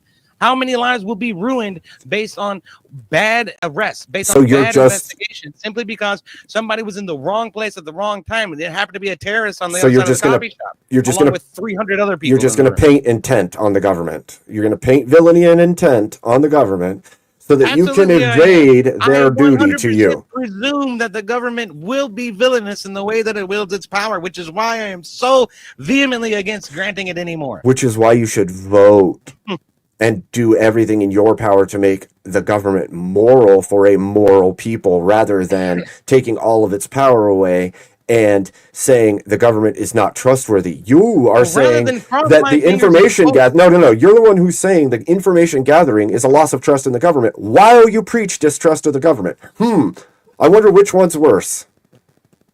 Everybody out there preaching distrust, making sure the government can't pry open your asshole and figure out what you had for lunch today is going to inspire more confidence in the government than allowing them to see every single aspect of every little bit of every single person's life. This is funny. The whole cope from you is just really insane right now. You're tying disanalogous connections between a physical search of your home and a surveillance of data and information in the form of metadata, text messages. Let's talk about what the NSA would gain if they did get that backdoor encryption into your iPhone. They would get I don't have an iPhone. History. That means every place you've been in the past, however long you've had that phone. Yeah, because they couldn't possibly know that already. Everywhere you've been and everywhere you go on a day-to-day basis, it's going to have all of your emails. What danger does that? All of your text messages in it. What danger? It's going to have all of your direct messages in it. It's going to have everything you've ever said to anybody, anywhere on on the internet. Oh, so it would Because like guess what? force you How to many act. places do you go, Abe?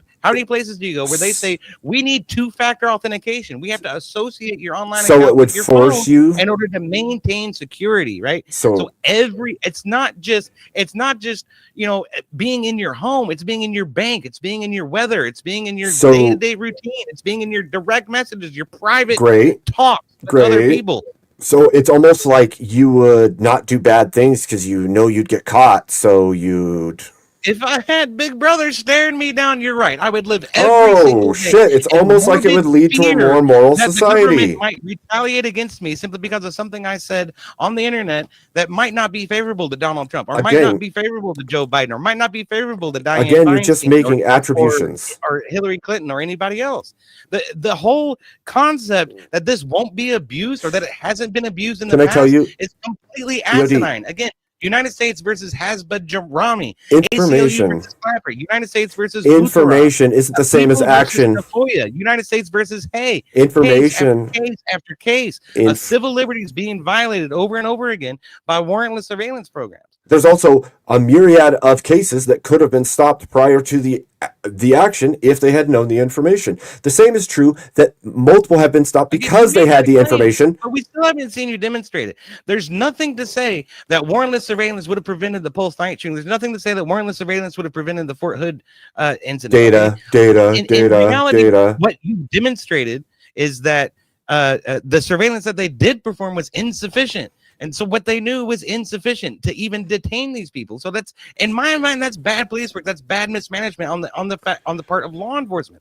That's Christopher Wray's You fault. sound like a Monday. That's not the Fourth Amendment's fault. You You sound- want to strip away people's rights simply because No. of bad management and poor policing. Nobody said strip away rights. EOD. Yes, Nobody that's said exactly that. what you're proposing. You're saying that the Fourth Amendment doesn't exist anymore. It doesn't matter. Reasonable Because, cause. again, what I just Reasonable went over, suspicion. Absent every a warrant. aspect of your life ties Reasonable. into this stupid thing, and you're trying to give them a back door into it. That's insane. No, thank you. Do you send data out of your phone to somewhere else, EOD? Do I send packages out of my mailbox? Yes. Is Those that packages are protected disanalogous? privacy. It's disanalogous. That's my private It's information disanalogous. inside of that letter. That's my private information. Is there inside record of that? That's Is my private property inside of that box. Does if I that- ship it to somebody. does that thing stay with the shipper and the person after it's delivered, EOD? It's sealed. Does it stay with the shipper doesn't necessarily and know what's inside of it unless it has some sort of biohazard. so it's a or hazardous disanalogous thing example. to it. So it's a disanalogous example because the people you're No, utilizing it's not disanalogous. My information on this phone is my private property, and I have a right to. so keep the it phone private. company doesn't know what's on your phone? The AT&T, no. There's a case in here somewhere where AT&T got fucking sued to hell and back because they were selling people's data to the federal government. That's another civil liberties violation. Great, thank you for pointing that out. No, right now AT&T does not have a right to my data on my phone. They have your Neither data does from your Apple. phone already. Okay. The problem is there's these this third party fucking rule is another little loophole where law enforcement and federal law enforcement will try to work with data brokers, which are people that go around to different service providers and gather up all the information about one particular person or another and put that into gigantic databases and sell them for tens of thousands or millions of dollars a pop. And it dumps out, all of the information that I'm talking about hundreds of thousands, if not millions of people, all in one fell swoop. All it takes is for the DOJ to write a check, and suddenly they're not violating your Fourth Amendment rights anymore because they're surveilling you through a third party exception. That's fucking bullshit. That shit needs to stop. That's part of what needs to stop. The federal government needs to get out of my damn phone, and all my shit needs to be private. Go fuck yourself. It's not gonna solve anything. I'm not a damn terrorist. Shit. Okay, so we don't want a moral government, and we don't want oversight by the government. And You got we the don't want robot voice, defense. Abe. I'll give you a second.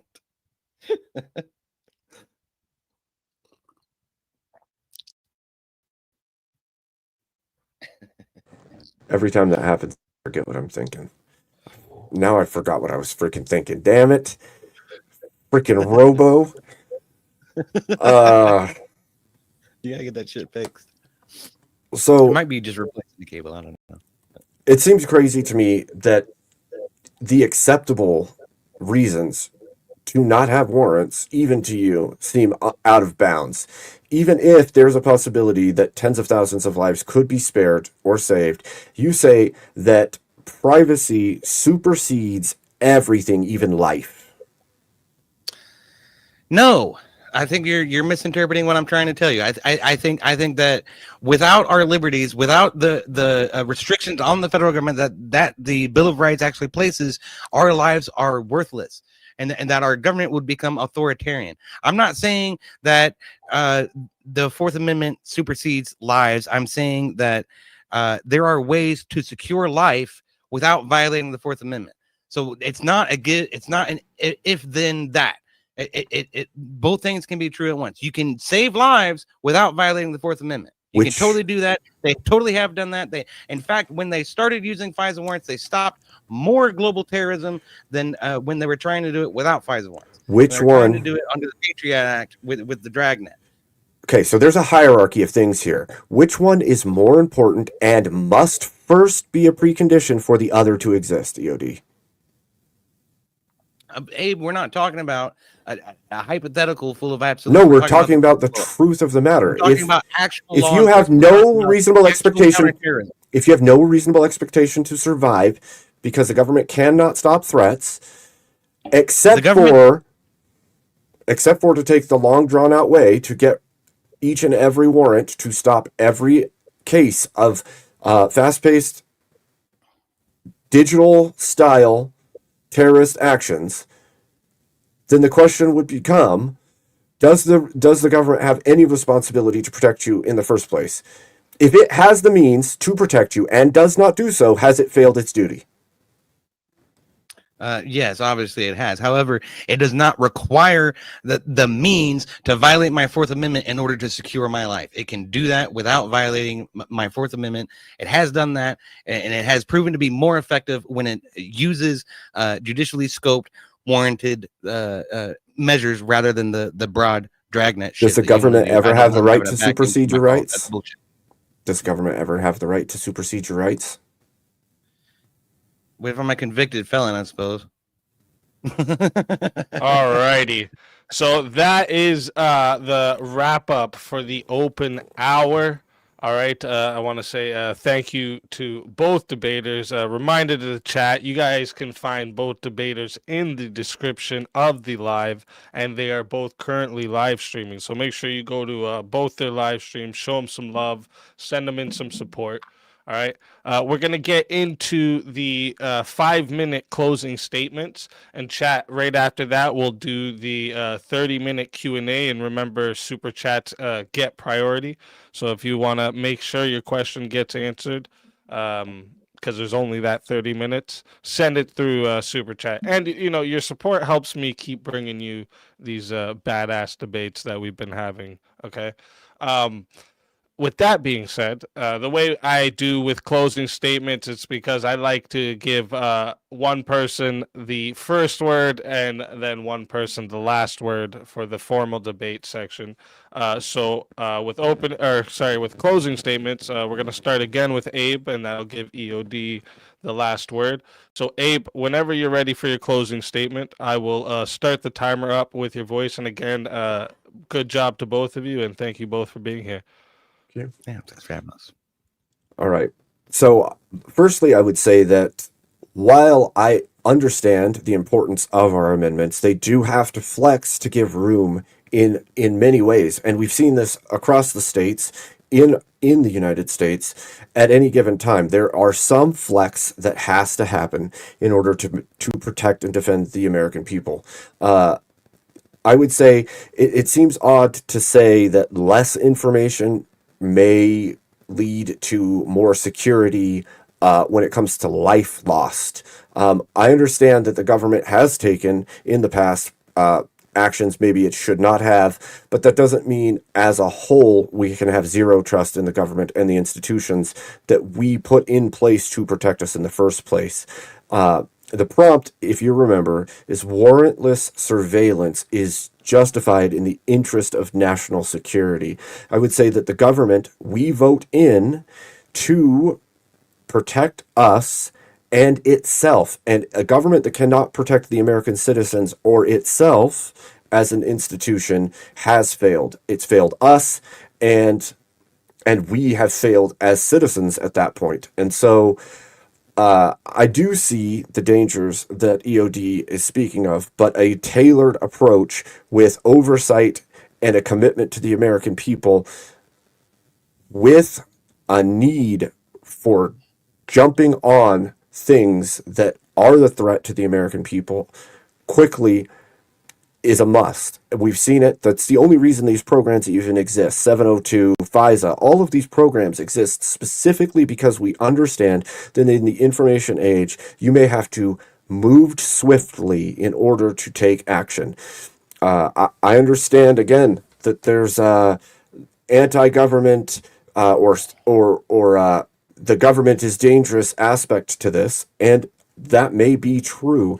It doesn't mean that we just absolve the government of its responsibility to protect the American people from threats that are faster moving than a warrant process. So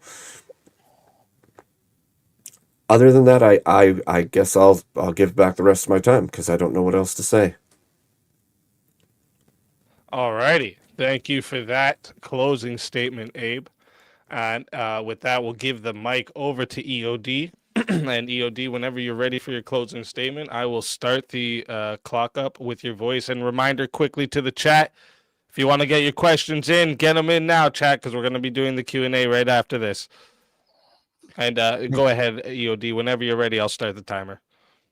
All right. I've been linking everybody to go over to Speakeasies too. Throw in some super chats for us. All right. So what am I saying, man? My argument isn't that less information leads to more effective investigations. What I'm trying to say is that when the NSA is granted sweeping back doors into cell phones all across the nation and given these huge dragnets, they get overwhelmed by data, and those watch lists end up way too long, and that's why so many actors on those watch lists end up getting ignored, is because there's too many to focus on, and they choose where to put their focus incorrectly. That's part of what I was trying to say. Abe says that amendments have to flex. Well, every time that our amendments flex, our rights get eroded away. Our country is slipping away from our very fingertips as we watch.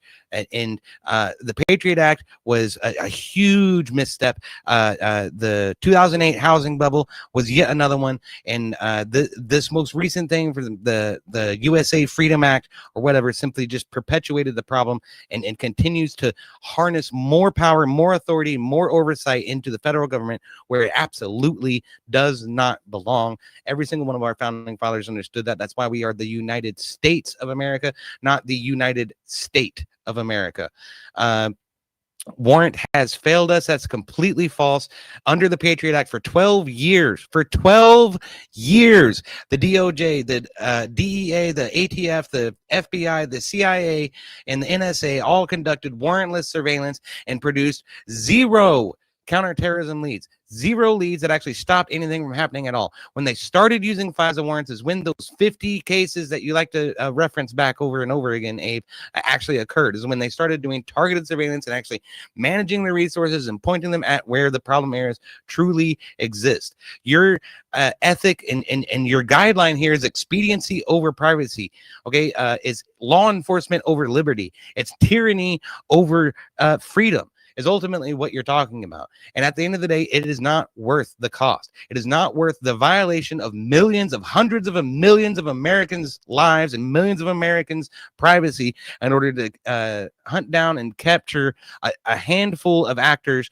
And at no point did we get any definitive evidence or demonstration that any of this warrantless surveillance would have actually stopped anything. There's vapid claims that say, oh, well, if we had seen that Facebook post, then we would have been able to do something. But at the end of the day, these people were already being surveilled. They were already being investigated, and the investigators were unable to produce any evidence in order to support the warrant.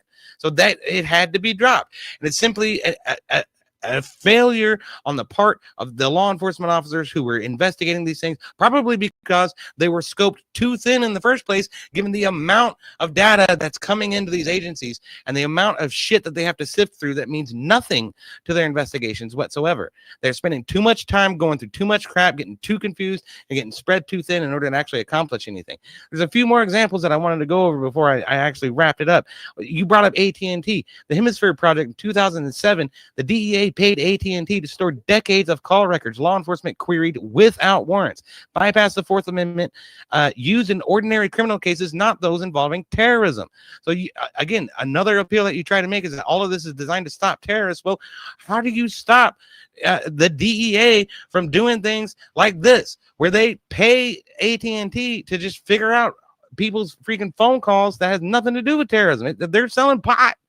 They're selling pot, and you got the DEA looking through their phones with a damn microscope. And the FBI national security letters, you mentioned this in your opening. We never did get around back to it, but the FBI issued hundreds of thousands of NSLs demanding phone, financial, and internet records without judicial review. Gag orders prevented disclosure.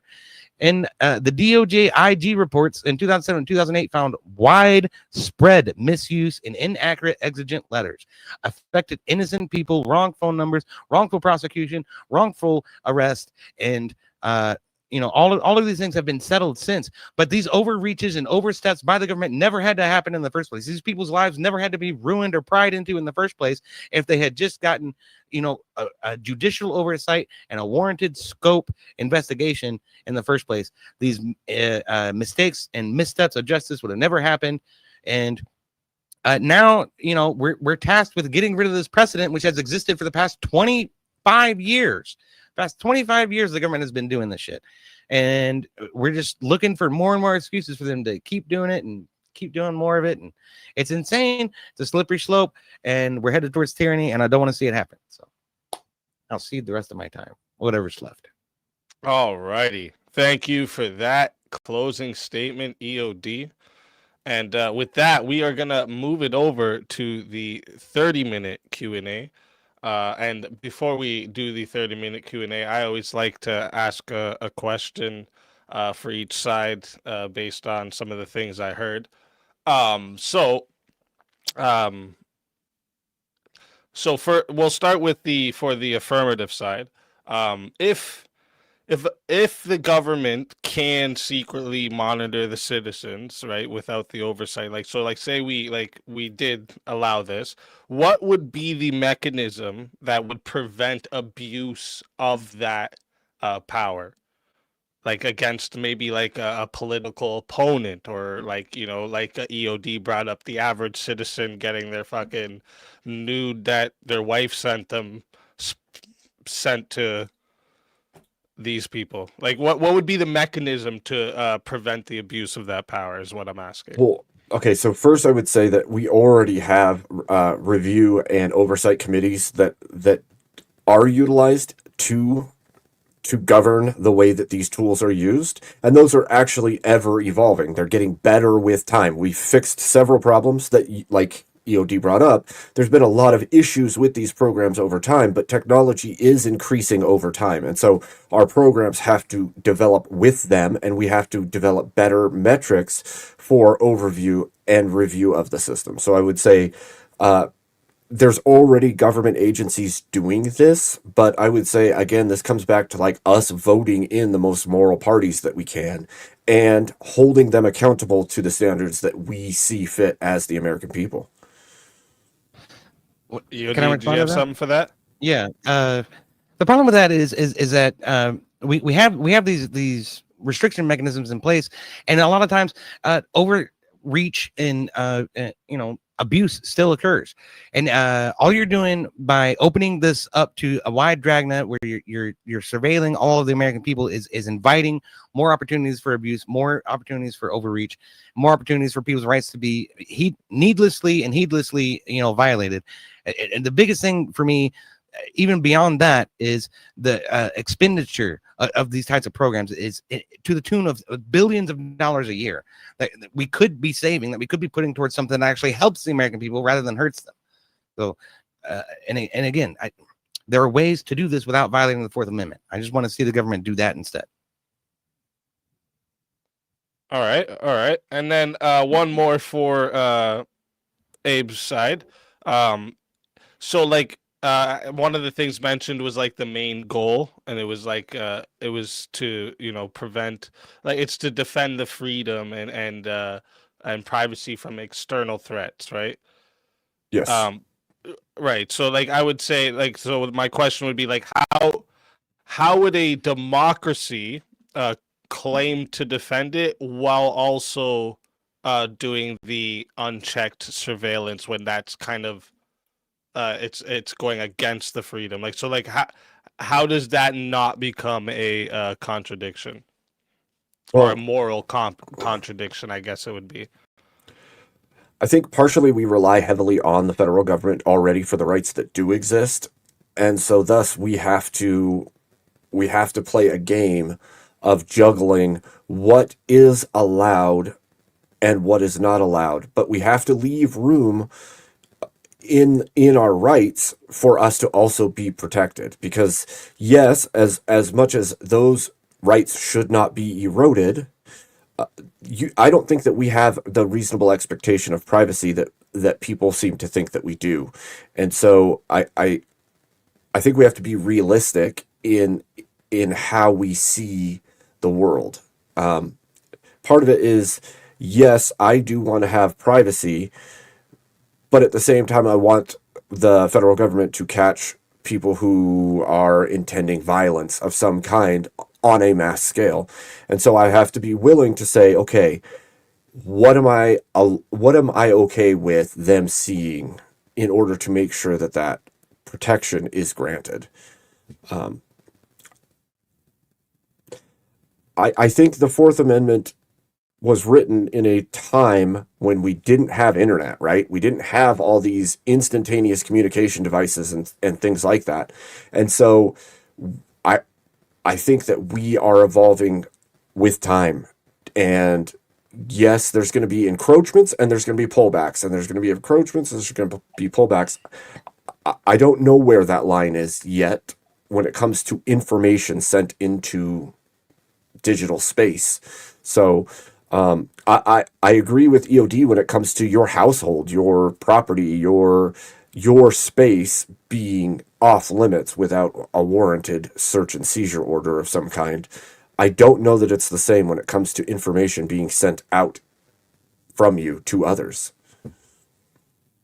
Well, the problem with that is twofold. You almost self-identified the very issue with what you're advocating for, without realizing it.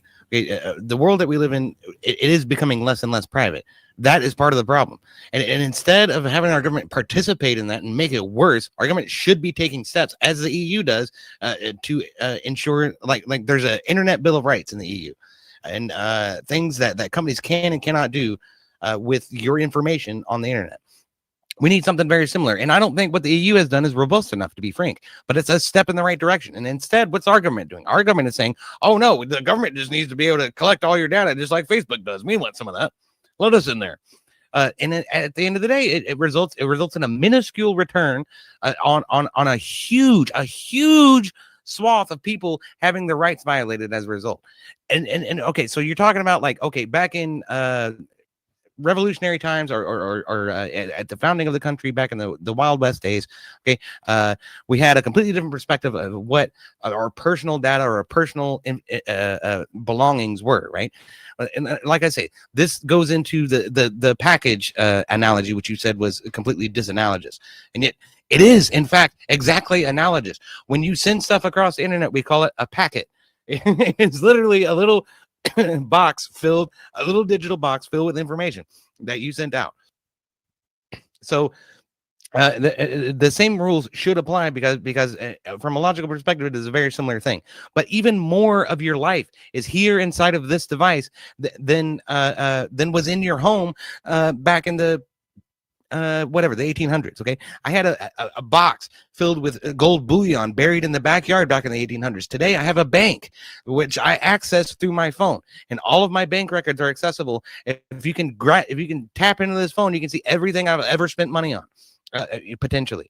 Okay, it just goes deeper and deeper and deeper the more you get into it. And now we're talking about private communiques between individuals that have no business in the hands of any type of government oversight whatsoever at all, for people who are not suspected of any kind of criminal activity whatsoever at all, being scrutinized, looked over, and collected and compiled by government agencies.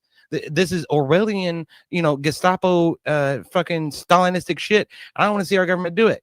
And again, it does not actually solve the problems that you're saying that it does. That is, it's just demonstrably false. The fact that warrantless surveillance has actually produced so few results, the most that you can even point at is 50 in the past 20 years. That's maybe 2 a year.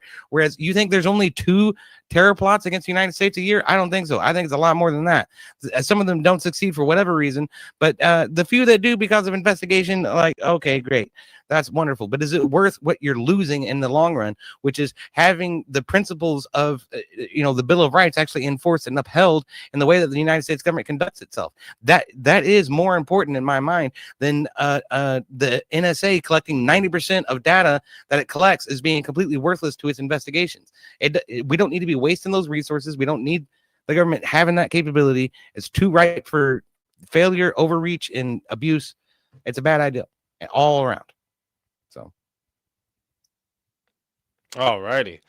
And then, so my question for EOD's side, so kind of like what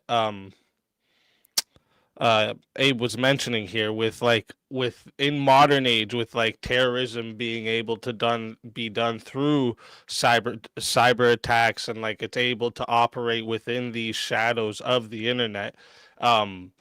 Would surveillance without the warrants be a necessary evolution with this evolution of terrorism, rather than a violation of rights? Or do you not see that we need to there isn't a need for the evolution to match the terrorism? Well, there has been an evolution. Part of what Abe's talking about is the judicial restrictions that have been placed on these on the Patriot Act program in particular, from the USA Freedom Act. Which, again, the way they word these things is so counterintuitive. It's exactly the opposite of what it actually says on the tin, But what that provides is the FISA courts, okay, which are the foreign. And I forget what it is, but it allows federal agencies to get a warrant in a matter of hours, okay, 2 to 3 hours, like tops, in order to get a warrant, in order to dig deeper into these people, and in order to find out what's going on. That is a huge turnaround compared to what it used to be. It would be like a week-long process. You send a letter into the court, and eventually some judge will look at it and sign off on it, or they'll request more information. Then you have to go back and forth and back and forth. The FISA court is designed to be an expedited process in order to accomplish exactly that. And what warrantless surveillance does is it allows these agencies to bypass that system altogether. And they're saying that they need that. They're saying that a couple of hours isn't enough. We need to be able to respond in seconds. I'm like, okay, so like you're saying, like I'm struggling to justify how someone who's been on a watch list for months, you suddenly need something that you can act on immediately right now without involving any kind of court or judicial overview at all. I think it's just a power grab, and I don't think it actually solves the problem that it's saying it does. Did you have something for that, Abe? No, I don't think so. I think I'll. I guess okay. What I would say that I understand where he's coming from, but like, we the people are the government, right? And if we are the government and the government's failing, then we are failing. It is our responsibility as the American people to make, shepherd, and contribute to the system in a fashion that creates the government we want to see, and it act the way that we want. So like this surveillance and all of these things, if you had a moral government that believed and acted as you wished it to, these things, then what? Would you be more likely to grant them? If you knew that the government stood for everything you stand for and was the moral agent that you yourself are as a person of the United States, would it not be in the best interest of you and the government to then have access to the information needed? Okay, so the information needed is different than what's being collected.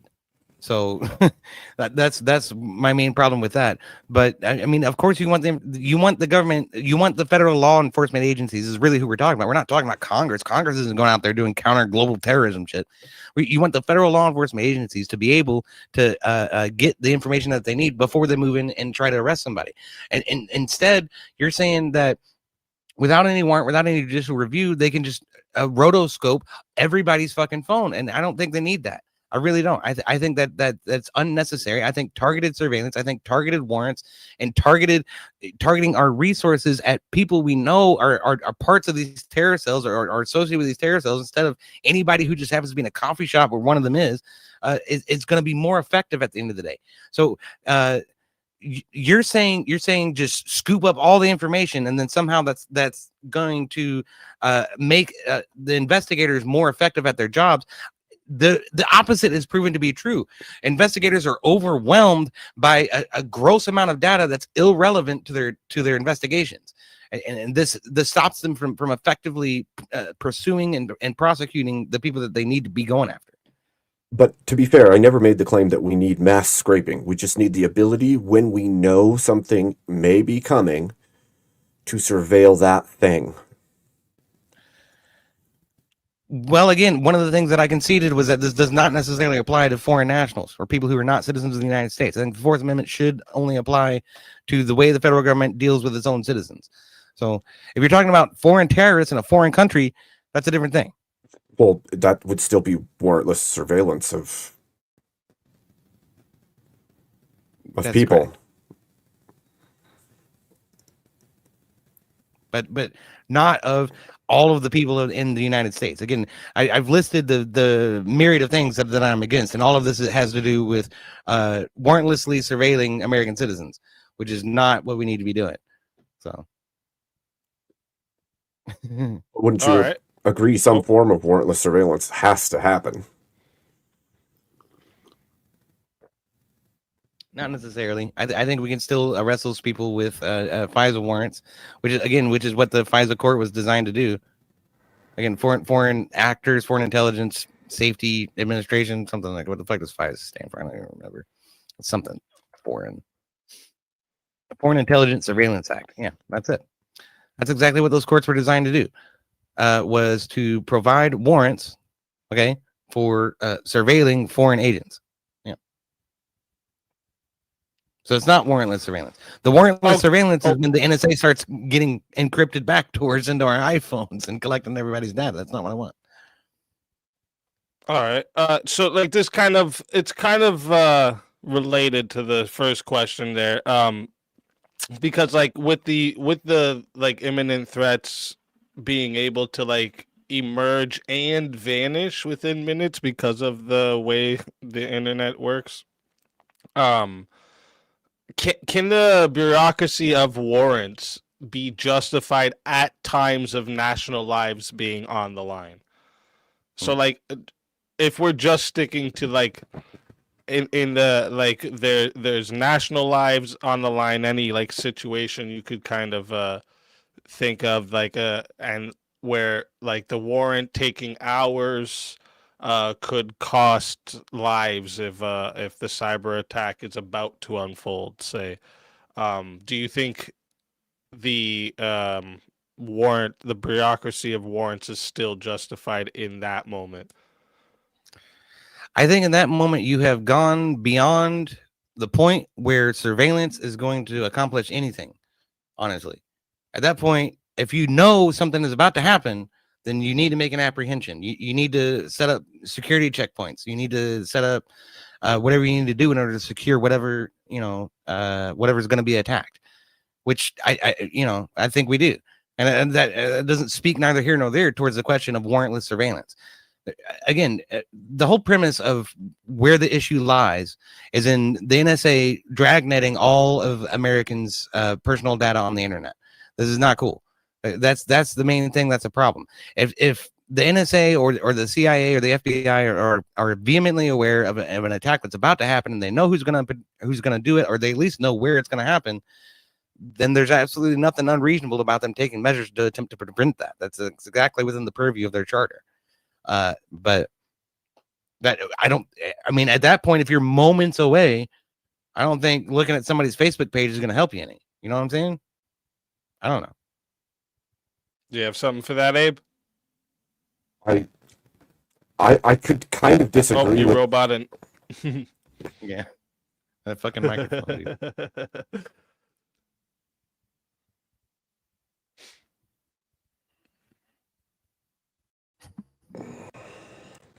I mean, I could kind of disagree with that statement. The reason that I say that is, if your warrant's going to take 2 hours, even through FISA, to acquire, and surveillance would allow you to know the movements of the people that you need to stop, then you say you have 10 minutes and it's going to take 2 hours to get the information. You have to go gather that intel without a warrant in order to even know what the movements of the people enacting the terrorist act are. And so that would still be within the purview of a surveillance activity to gather that intelligence and then make the arrest or make the snatch or stop the bomb or whatever it is. And all of those things would still fall under the purview of some surveillance-based organization. And you don't have the time, and you know that the timeline is too short for you to acquire a warrant. I would rather that they stop that. Especially if we're talking large numbers of lives lost. So. all righty. All right. So those are my questions, and now we're gonna get into the Q&A from the chat here. So first we'll start. We only got a few super chats in here, so we'll start with these. We got a new Get your super member. chats in, fuckers. Yeah, get those super chats in.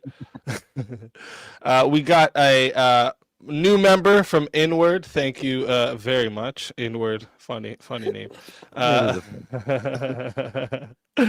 5 pounds comes in from Shazzy Bear. Hey, Speakeasy, Alicia, mods, and chat. Just listening. We'll see you a few hours. Much love, all. Have a great debate. Thank you very much, Shazzy. Kokomo sends in 10 Australian dollars just to say nothing. Thank you very much for the support. It's funny money anyway. That doesn't count. No, I'm just kidding. And then another 10 of the funny money came in, says, would either of you be in favor of enacting something like in the movie The Minority Report? Catch people before they offend. No. Yeah, absolutely not. No. Why not? I mean, that's exactly what fucking warrantless surveillance is for, right? No. It's supposed to be precog. That's the first step towards it. But Let's if just you gather think- everybody's no, no, data no. and then we'll find the criminal. No. If you think about this more on the level of something like reconnaissance, you are to gather intelligence ahead of time so that you know what the enemy movement is, what the bad actor is going to do ahead of time. Not so that you can go take them out ahead of time. And let's relate this to a military intelligence. Okay, are we conducting military surveillance? At every single country all over the world, or are we focused on places where we think there might be a threat? Right? We're focused on places where there might be a threat, right? Yeah. Where there's like a warrant to go and surveil those places, right? Otherwise, the military is not going to waste the resources on it. So we just need to apply that rule to federal law enforcement agencies. That's all I'm saying. If you already know there's an area of contention, then it is in your best interest to be watching everything in that purview. And that so doesn't you're saying always. The military should be surveilling every single country. I didn't say that. I'm saying if you're in the Middle East and you're in a specific country in the Middle East, then yes, you should be watching all the affairs of the country that you're intertwined with. Just like if you know a certain organization has threats against the U.S., you should be tracking and paying attention to everyone associated with that organization. The same should be true, and we would function that way. That's not the same as a warranted program. That would be me watching all of the things that have to do with that thing intensely to make sure nothing ill comes from it. Mm-hmm. Like if I know there's, No, say I know the there's, equivalent would be okay. The equivalent would be like if we were interested in stopping radical Muslim terrorism, Yeah. and we started surveilling with our military assets and our spy planes and all of our intelligence operators on the ground. We started deploying them into every single Muslim country in the world, including Turkey, which is a NATO ally. Right? That doesn't make sense, does it? EOD, if there was 500 people in the U.S. and they were sworn Al Qaeda, and they had prior communications with Al Qaeda, but you could not get a warrant to look into them further, should you Why just couldn't you get a warrant if you know that they're Al Qaeda? Why wouldn't you be able to get a warrant? You see what I'm saying? Is it just a cakewalk? You just get a warrant no matter what? There's missing pieces there that need to be secured by law enforcement in order to make that work. Otherwise, okay, again, with Turkey, okay. So the more clever you are, the more you should get away with. The military would need a good reason to investigate or try to send SR-71s over Turkey in order to surveil their air bases, because they're an ally. They're supposed to be like on the up and up and all groovy. Otherwise, it doesn't make sense to be wasting resources flying over an ally and trying to surveil their air bases. You see what I'm saying? But when it comes to somebody like Saudi Arabia, like, sure, okay, there's a warrant, there's a cause, a reason to actually observe that country, or at least before the second Gulf War. Yeah, but what you're basically saying is, if somebody's clever enough to get away with evil, then we shouldn't do anything about it. No, that's not what I'm saying at all. I'm telling you that there should be a reason that we're surveilling them in the first place. That's all the warrant is designed to accomplish. No, a warrant is different than a reason. The fact that you're saying that we should be allowing federal agencies to surveil people without a warrant means that they don't need a reason at all. You could have reasonable suspicion and not be able to obtain a warrant because you don't have enough evidence for the warrant to be pulled, but you could have completely reasonable suspicion that something is coming from that. And that is where the rub is, because if there is... Well, people have been detained for reasonable suspicion all the time. So, I mean, again, like, especially these instances that you're talking about, like the Pulse nightclub. How do you track down the person? What? How do you know where that person is? How do you track that person down to detain them? How do you know where they're doing? How do you, like, you're like disconnecting it as if it's like 2 points on a data sheet, and somehow they're intrinsically linked. But there is definitely a way where what you're saying is impossible. We can't even go detain that person because we don't have the intel on where that person is or what that person's doing, but we know something's happening. Like you have intrinsically linked that we know who the person is and we know what's happening. And there's no reason the warrant shouldn't be granted. Do you understand? That's the disconnect. If we know something's going to happen, but we can't get the warrant, then why couldn't we get the warrant? Is it just because of a nefarious judge? You don't. If you don't have enough evidence, you don't get a warrant. You have to have. Yes, that's true. That's all I'm saying is I just want the evidence to be presented and the warrant to be obtained. So clever people who don't leave evidence to get a warrant against them should get away with their crimes, is what you're saying. So long as you're clever enough to not leave enough evidence to get a warrant against you, you should be able to get away with whatever you want. It's not possible if you do not leave evidence, but yes, ultimately at the end of the day, liberty comes at a cost. Okay, rights come with responsibilities. What can I tell you? There's a give and a take. What you're describing isn't some genocidal event or some grand humanity saving thing that actually occurred. You said that there's 50 plots in 25 years. It's not in 25 years. You brought the 25 years. They violated millions of Americans' lives. That was a millions report. of Americans' rights in order to accomplish that small little penance. It wasn't in 25 years, EOD. It wasn't in 25 years. It wasn't in 25 years. The report says in 2014 it was Why is deemed. that even important? Because you're saying like 2 a year. If it was all in 1 year, then you'd have a bigger issue, wouldn't you? What was the time frame? I'm pretty sure it was. You did say it was 21 years. No. During the debate. In 2014 report, 54 plus plots disrupted. In 2014, 54 plus plots disrupted. The report is from 13 in the U.S. homeland, and 90% relied on 702 and 215 metadata. The 2015 San Bernardino attack missed because Apple encryption blocked access access. Warrantless. Okay, here Right. I have exactly what you're citing right here. Okay, it says Okay. Section 702 collections, Prism and Upstream have been credited with thwarting over 50 terrorist plots since 2008. Okay, so you're right. It wasn't 20. It wasn't 21 years. It was The report. 18. No, the report was made in 2014. So if it's between 2008 and 2014, then you're literally talking about 52 attacks in 6 years. So 52 terrorist plots. This is terrorist plots since 2008, according to reports declassified in 2017. So all of that is over 10 years. It's 50 in 10 years, and it doesn't matter. It doesn't matter. At the end of the day, you're talking about a small penance at the behest of removing and ignoring the Fourth Amendment right of millions of Americans in order to accomplish it. You're sacrificing, the forest to save one tree. It's completely counterintuitive to what the United States should stand for. And you have no numbers or no idea of what those terrorist plots even entailed. It could have been exactly what the Night Pulse club shooting was. It was a lover's quarrel. None of that shit actually comes out in the wash. At the end of the day, all you're saying is like, look at all the good stuff we did. We stopped 50 terror plots at the loss of millions of people's rights. National security. The math not doesn't matter. Random. The math doesn't matter. A national security event is not like a couple people. Generally speaking, that's a national security risk, which means the entire country. But you listed the Pulse nightclub as a national security risk. No, I listed it as something that could have been stopped had they gained access to more data. So then that's a disanalogous example to the prompt. Then.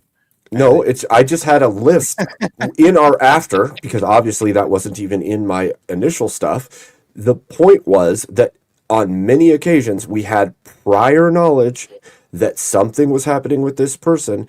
There is a cutoff when a warrant wasn't obtained, and then an event happens after the fact. We find out the data later that we could have stopped it had we had the data, and it's like, okay, cool. We just allow these things to happen, even though this person's known, even though they're on a watch list, even though we know there's something going on with them. And again, then that's a failure of the law enforcement to produce that evidence prior to obtaining the warrant. That's not a failure of the fact that the warrant exists. You don't get rid of the warrant because law enforcement can't appropriately investigate somebody that they expect to be capable or in progress of doing a fucking crime. Right. So old detective work without technology is the way we should move forward. Did I say? Is that what you heard me say? That's what's coming across. Am I talking to a wall right now? That's what's coming across. What I'm trying to tell you is that the investigatory processes that have been executed against these people were insufficient, and it's perfectly feasible that they could have found this evidence that they weren't able to find in order to whatever serve the warrant. Yes, clever criminals should get away. You're right. That threshold exists is not the problem. You're right. The problem is the inability of the police force to get there. Okay. All right. So let's go on to this next one here. Better police, not less warrants. I don't. We got Wrath of Reason comes in for $5. Thank you very much. Abe sure did not have this much trust in his government on Friday. Just kidding. Great job, guys. Cheers, Wrath of Reason. Thank you very much, Wrath of Reason. And that's it for Super Chat. So we're going to move over here to the Q&A. The first one that came in for the Q&A was Fredo Fonzarelli says, was Snowden justified in his actions? Why or why not? Absolutely, he was. He's one of the few whistleblowers who expose the NSA for their PRISM program and the mass surveillance shit that they've been doing with Google, Facebook, Microsoft, Apple, and several others. It's the sole reason that the USA Freedom Act even came to be, where we started to roll back a little bit of what was going on with the Patriot Act. But ultimately, all that accomplished was Congress blowing a bunch of smoke up your ass so they could continue to mass surveil the American people without warrant. So it unfortunately fell on deaf ears, but what Snowden did needed to happen. It's an important first step. And we need more people to come up from the NSA and from the CIA in order to spread this wide open and show how these government agencies are absolutely overreaching and overstepping their mandates and their charters. So we shouldn't utilize the protections for whistleblowers. We should have them all jump outside of the system and I don't know where scream you it from heard the that come out of streets? my mouth, but I mean, if you're just gonna sit here and No, straw man me all night, I guess that's what we're gonna do. I'm asking because he went outside of the lanes of whistleblower protection programs and gave the information straight to the people rather than going through the whistleblower programs to highlight these issues. If you jump outside of the system and you break the law to do it in order to get the information to the people rather than take the legal routes that have been established prior, then is that right or wrong?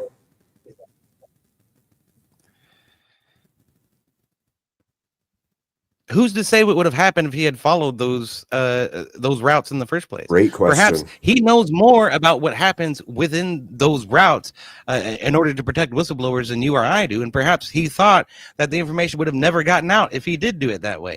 Perhaps by that reasoning, he determined that it was absolutely necessary in order to avoid that pathway. Wasn't he a data analyst contractor for a government program? I'm not sure. But I know that we need more whistleblowers and more light on the subject rather than less. So if stepping outside the boundaries of what a whistleblower, normally would go through is what we need to do in order to accomplish that, then I reckon it is justified. Viva la revolution. All right. Our next one comes in from the original vintage, says, EOD, are you a sovereign citizen? No. No? And next one actually comes in from the original vintage as well. How do you get evidence without the surveillance? How do you get on a watch list without the surveillance in the first place? How do you find yourself in a position where you want to request a warrant in order to surveil somebody? That was a great obfuscation because you didn't answer their question. You just asked more questions about the system itself. Yeah, well, I mean, people end up on watch lists. How does that happen? They made public statements of some kind that was threatening in some manner to other people or the government itself. Sure. Or they were witnessed to be somewhere in proximity to someone who is known to be associated with a crime, or they presented some sort of evidence in a public space where it's obvious that they're involved in some sort of terroristic plot. So this is how you gather evidence on people without, a warrant to surveil. That's called surveillance. So there you go. Oh, is it? Okay. I figured that's what you were going for. So I just wanted to point that out, that prior to obtaining the FISA warrant, a certain amount of surveillance does occur. Oh, yeah. Unwarranted surveillance? What? Mm-hmm. They didn't even have a warrant to do that surveillance? That's correct. Oh my And again, gosh. I've repeated this time and ad nauseum throughout this entire debate. Okay? Throughout this entire debate. The problem is whipping out the dragnet and pulling in all of the social media data from every American in the world. That's the problem that I have. Okay, so again, you're going to continue to straw man and redefine my argument because you think it's easier to defend against. But at the end of the day, what I have been saying is that FISA courts, FISA warrants, and judicial review and a warranted scoped investigation is a lot more effective than the big dragnets. What did our prompt say again? Speak easy. Can we move on? Yes. Next question is your position that it comes in from original vintage as well. Original vintage went on fire 3 in a row here. Is your position that surveillance as a tool that you perceive is a infringement of liberty shouldn't be used to potentially save innocent lives? Is surveillance a tool that can be used to save lives? Is warrantless surveillance? I don't think warrantless surveillance is a tool that can be used to save lives. Again, let me reiterate this for the millionth fucking time. When I talk about warrantless surveillance, I'm talking about the big dragnet, the NSA and CIA and FBI pull in all of people's personal information in order to try and sift through and eventually find a crime. That's what I'm talking about. So, all righty. Next one comes in from Bin Talk. Says, is privacy important? If so, what would limit officers? If so, what would limit officers invading your privacy? Are warrants effective for this? If so, and how? So I think this might be to Abe. So I think it starts with like, is privacy important? And then if so, what would limit officers invading your privacy? So I would say absolutely privacy is important. And obviously, like we said before, the Fourth Amendment does protect you from unreasonable searches and seizures. So on your person, in your home, on your property, those kinds of things where we're talking about, like a police officer, he doesn't have the right to just go through your stuff without reasonable suspicion. He doesn't have a right to detain you mean without like how the reasonable NSA suspicion. does all the time with He the doesn't. dragnet? But when it comes to greater things, when we're talking about things like national security, we will see our government toe the line of acceptability to protect the people. We see it in wartime. We see it all kinds of ways. And I'm not saying that they should just stomp out your rights, but I am saying that with a police officer, there's a difference when it's compared to the whole of the federal government protecting itself and the citizenry. All right. Next one bumped up here with a $2 super chat. Social media is supposed to be private. Good joke. Anyone have anything for that? Here. First of all, one of the reasons that I stopped using Facebook, okay, back in, it's probably 2016, was Mark Zuckerberg came out and said, we own all of your data. We own every bit of it. You posted to Facebook, we own it. We're going to do whatever the fuck we want with it. It's ours when you post it to our servers. And so I immediately stopped using fucking Facebook. When I went to other platforms that run themselves in other ways, it's a much different philosophy. You don't have to have the philosophy that I'm going to sell all of your data, this, that, and the other thing. I think the government, again, I reiterated this during the debate. I'll do it again. The government should be taking steps to protect your privacy, not to participate in the gross violation of it. We've seen the government time and time again absolutely waylay people's rights. ATF bursting down people's doors at 4 o'clock in the morning, conducting a no-knock warrant, a no-knock raid on somebody and killing their dog and shooting them in the face before they have a chance to actually get into court, simply because of the way that the government completely oversteps its bounds time and time and time and again. All of the time this happens. And these measly little protections that the government has tried to put on the NSA and the CIA and the data collection that's going on are completely ineffectual, and they result in very little return on investment for the sake of violating millions of people's rights. It's insane. So social media is supposed to be private. Yes, it is. It should be. You should own your data, not some fucking company, not some fucking data broker. The government should be taking steps to ensure that, rather than giving you reasons why you should just give up and say, nope, there's no such thing anymore. Just post your bank records on the town bulletin board. Fuck it. Wait, I have a couple of questions actually for you on that, because do you believe that you have a reasonable expectation of privacy in a public sphere? Depends on what you mean by privacy. Should my bank records be public? No. Should my personal messages be public? No. Did you willingly share the information that you've placed on social media?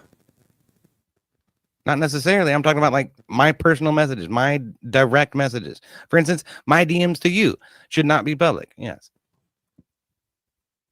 If I post it publicly, that's a different thing. Okay. Right? But what we're talking about when we talk about warrantless surveillance is everything you've ever said, DMs, public or otherwise. That's the problem. That's a violation of your Fourth Amendment rights. Right. That's such a weird one, because even to your own examples. Okay, like in the Pulse nightclub or the other thing, it would have taken looking at direct messages or private information in order to actually fucking see any of that shit, right? Possibly. Okay. I mean, I'm not saying you're wrong. I'm saying where's the line is what I'm saying, I guess. Because if you send out messages that flat out say you're going to take lives, if there's any method of interception for that, shouldn't that happen? Like actually say, I'm going to go shoot up this if it's public, place. there's already ways for the law enforcement to get involved. If you're going to threaten the president, for instance, in public, law enforcement do get involved. If you're going to threaten somebody's life with an actionable threat, law enforcement do get involved. There's nothing stopping that from happening right now. And I'm not advocating that it should be stopped. But when it comes to, again, dragnetting all of the American people's information, that's where I draw the line. They should be targeted, warranted investigations. It shouldn't be dragnet. Everybody's shit just gets gobbled up because the government can't. Okay, but if you could foil an assassination plot that only was transpired through, say, private messages, and nothing was ever reported, and there's no access to that stuff, we should let that continue. Like, I don't, like, if the company knows that these messages are being sent, or has some way of knowing that these messages have been sent, shouldn't there be some reasonable expectation that those companies would stop something like that from happening? Or at the very least, notify. Investigators should go to a court and get a warrant, and then they can subpoena those messages. How would they know they need those messages? What do you mean? How do they know? How do you know? How does anybody know? I'm saying if messages are sent between two individuals and they're plotting the taking of a life, is there some expectation that the company that hosted that conversation in some way, shape, or form should produce that evidence to police so that that does not happen, rather than just let it go forth, even if the company had access to that information? Because make no bones about it, all things that you communicate through, they know what you're communicating at all times. And if that is the case, access and awareness are two different things.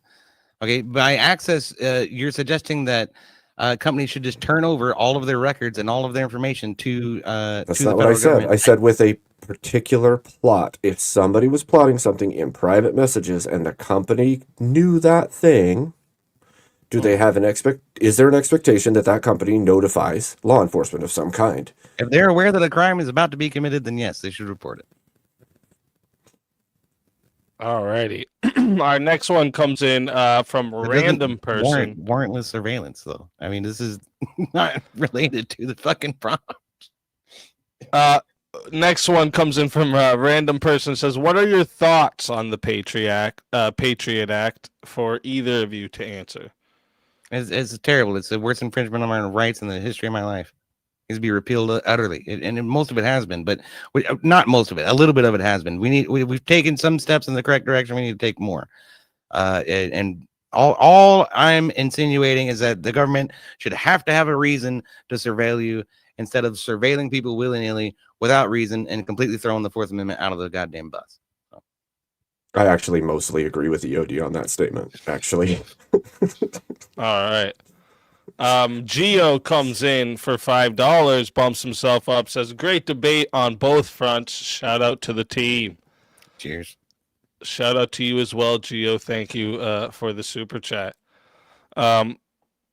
We got another one comes in from Original Vintage. Says, "Do you know the Fourth Amendment is protection against unreasonable searches and seizures without probable cause? A tool can be used to get probable cause to stop a terror attack. What's unreasonable in that?" It's unreasonable because, again, I've laid this out several times already. I'll go over it again.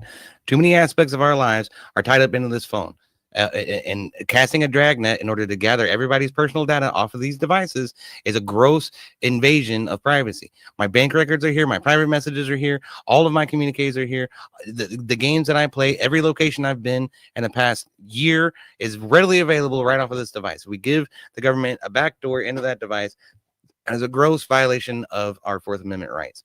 And that's exactly what I've been advocating against since the debate started. A warranted, okay, it is unreasonable for the government to investigate, every aspect of my digital online self for no reason whatsoever other than the fact that I'm an American with a cell phone.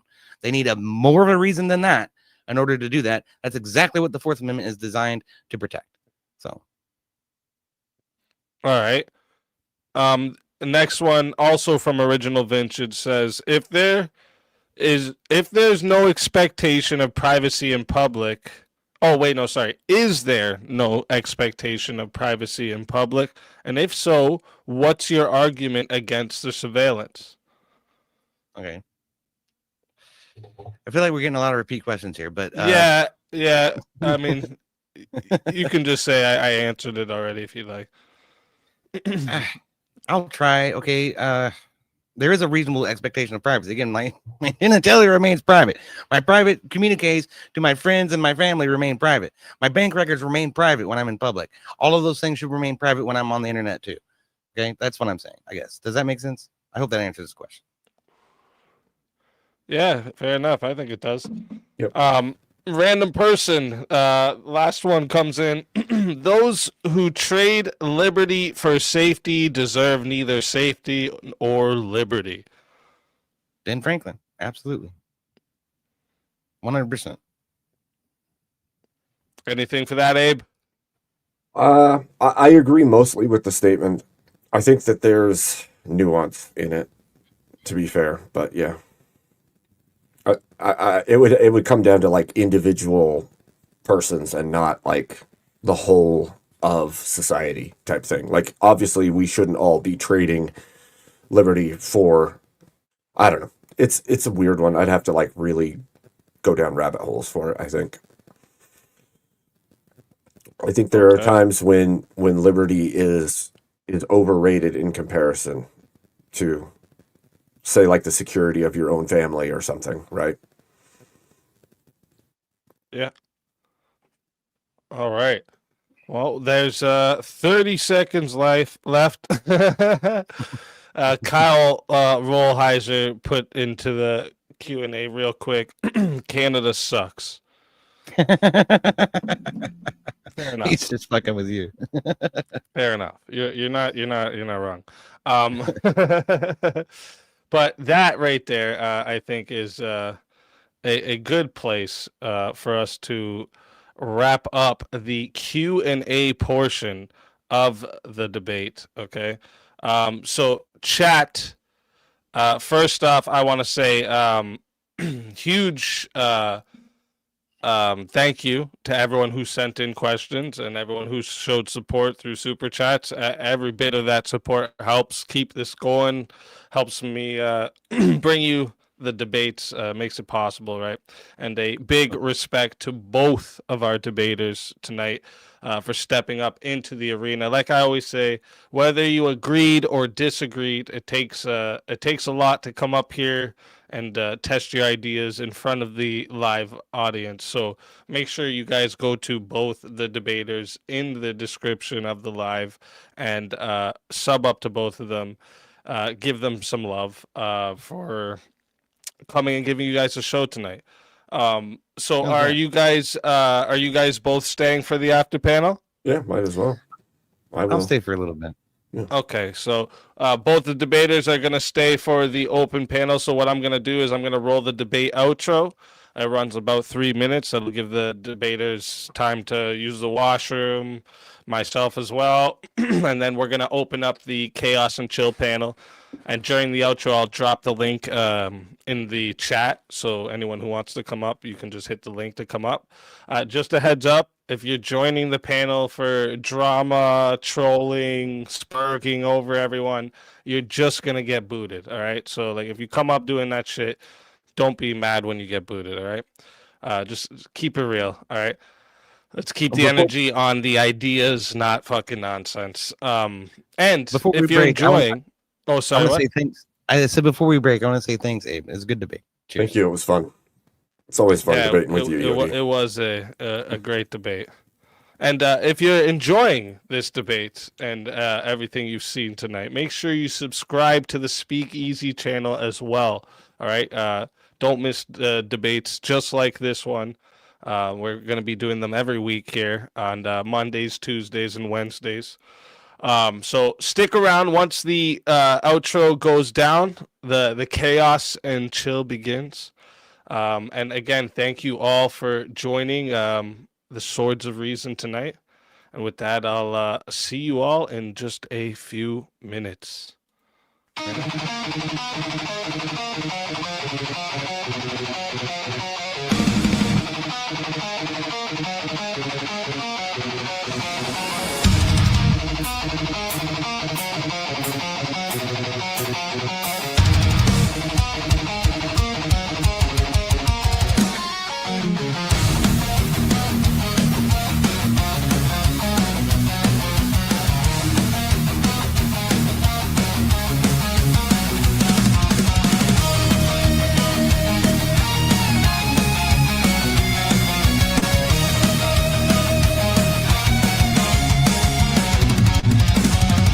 Step into the circle where the echoes collide. Truth through the static, no place to hide. Iron tongue, sharpened fire in our breath. We dance with conviction on the edge of death. Your words are bullets, mine are storms. Ideas forged where lightning forms. No retreat, no treason. We clash our swords of reason. Cut through lies with steel precision. No faith, no fear, just raw collision. We clash our swords of reason.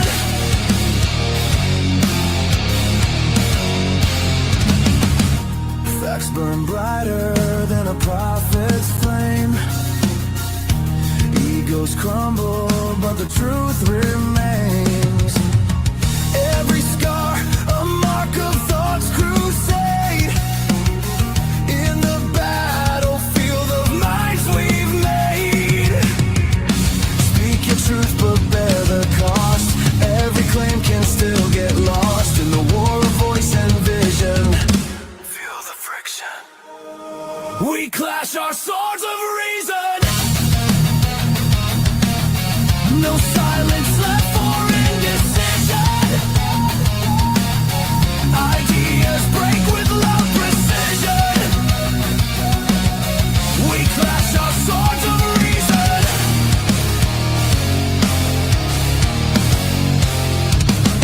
Strike me with logic, I'll bleed my proof. We cut through chaos to carve out truth. Let the sparks fly, let the echo scream. This is no debate, it's a metal dream.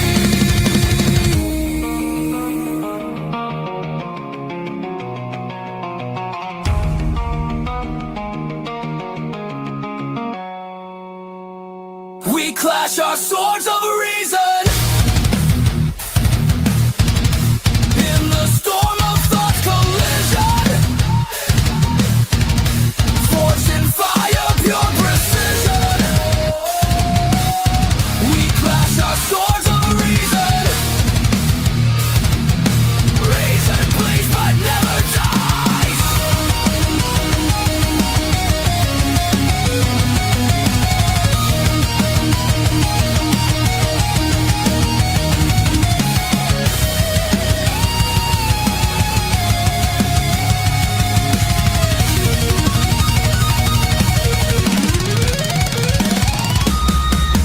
No surrender, no retreat. In the war of words, we find a beat. Swords of reason.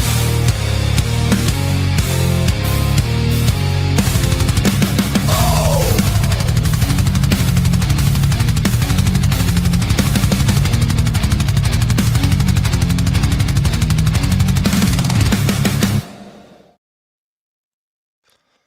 And we're back.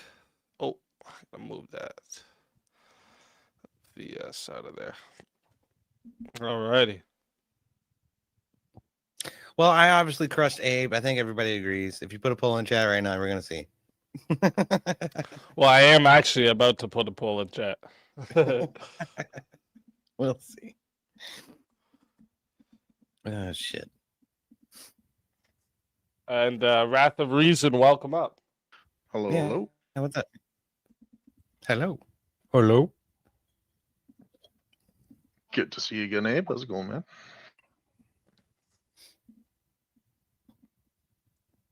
So, what do you think of the debate? What side you on? You have any questions?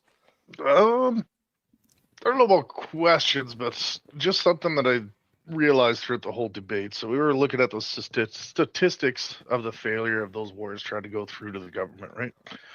If you're looking at a 90% fail rate, is that not the point you try to look at? Maybe there's something wrong with the system of trying to obtain that warrant. Because if you're trying to create a warrant off digital, anything off a digital world, off of warrants that may put into procedure before digital world exists, it would be almost impossible to get those warrants. So maybe it's a discourse in the system. When you say a 90% fail rate, what are you talking about? That was remember you said that they had a 90% fail rate of warrants. I said that. What I said was that 90% of the data that they collected was irrelevant to their investigations. Can you That's hear the me now? problem. They're wasting time, money, and resources on collecting data where 90% of it is completely I useless. was to them. muted. I'm There's not no now. reason to do that. It does not help them stop terrorism. All it does is erode our rights. That was my argument. But what's justifying those as irrelevant, right? Like, so if you have a small hint that somebody's, let's keep this within US, is going to take a truck, they're going to drive it, it's going to go boom and kill a lot of people. That would be relevant. So, That would be part of the 10% where something actually got picked up and like, oh, this is relevant. The irrelevant stuff is, hey, mom, I'm coming over for dinner later, or what do you want from the store at the end of the day, or our bank transaction that has nothing to do with terrorism or crime in any way whatsoever. That's what I mean when I say it's irrelevant. okay, I get you. But now, what if there's a way they could, like, so what I'm saying is I think it just needs to be a more nullified and more strict system to where they don't pull from everybody's database, but if they get a hit like that, they can pull it out of certain resources. Like, let's say Discord's been a big one for a lot of terrorist attacks lately. They can pull those Discord messages if they have reasonable suspicion, just to pull that one of those certain people and not pull everybody's information. I'd be open to a discussion about what it takes to actually obtain a warrant, but the warrant is there for a fucking reason, and law enforcement needs to respect it at a federal level, at a local level, at a state level, all the way through. So, oh, absolutely. But I just think it's kind of an outdated system at the same time, so it has to be integrated with the evolution of the internet too, right? We're looking at a lot of old. I can't imagine that it's not. Okay, I can't imagine that it's not. I brought up FISA a few times, probably in an erroneous manner, and Abe was kind enough not to call me on it. But FISA only applies to incidents of foreign terror. When you're talking about something like domestic violence or somebody threatening somebody's life, yeah, there probably should be a little bit more of an expedited process in order to get through that. I don't know what else to say other than that. But the warrant is there for a reason. We need to have the warrant. If we need to think about what it takes to get a warrant, that's a different discussion in my mind. Yeah, that's kind of what I was hitting at. Maybe there's a disconnect in the way to obtain a warrant through the online world to stop these terrorist attacks. Is kind of. But again, like I was saying, I can't imagine that they haven't done that. That hasn't been revised in the federal DOJ and in local law enforcement as well. And like I say, one of the things that's been coming up through the Trump administration just recently reaffirmed this was the Cloud Act. And the Cloud Act allows federal agencies to just purchase fucking widespread user data from data brokers. That shit's very alarming to me. That seems like an overreach. That seems like you're overstepping the Fourth Amendment rights, right? You're not looking for a particular crime. You're just buying up as much data as you can that might include something that could possibly maybe be relevant to some case that you're investigating. And it might not. It might turn out to be a complete bust. You might waste millions of taxpayer dollars on this acquisition that yields zero fucking results. Isn't that broken from your original reasoning? Like you said, they're collecting so much data, they couldn't even go through it all. And now you're saying, why collect all this data? It just gives you too much power. So, like, if they can't even go through it all, then how's that? I don't understand what your question is. What are you saying? Okay, so what I'm saying is that they shouldn't be collecting the data and that the Cloud Act enables them to collect the data. And that I think the Cloud Act is bad because of that. Right, but earlier you said they collect all this extra data with wide scraping methods, and then they can't even go through it all. During the Patriot Act, yes, they did. And the NSA analysts were overwhelmed by that data. And that actually proved counterintuitive to the goal. They were overwhelmed by too much erroneous data. The 90% that I was just talking about, 90% of that data turned out to be irrelevant to the investigations that they were trying to do. I'm not arguing for the Cloud Act. If I was arguing for the Cloud Act, that would be disjointed from my previous statement. But I'm being very logically consistent here. So what I'm saying is that they shouldn't be doing that at all. They shouldn't be doing the Cloud Act. They shouldn't have been doing the Patriot Act, where the NSA collected a bunch of erroneous data. And the USA Freedom Act does not actually give U.S. Americans freedom. It just perpetuates a lot of the shit that was wrong with the Patriot Act, while adding a couple of little, judicial oversights here or there. But it's not good enough. It's a step in the right direction, but it's not good enough. We need to continue down that path. And who's going to do it? I don't know.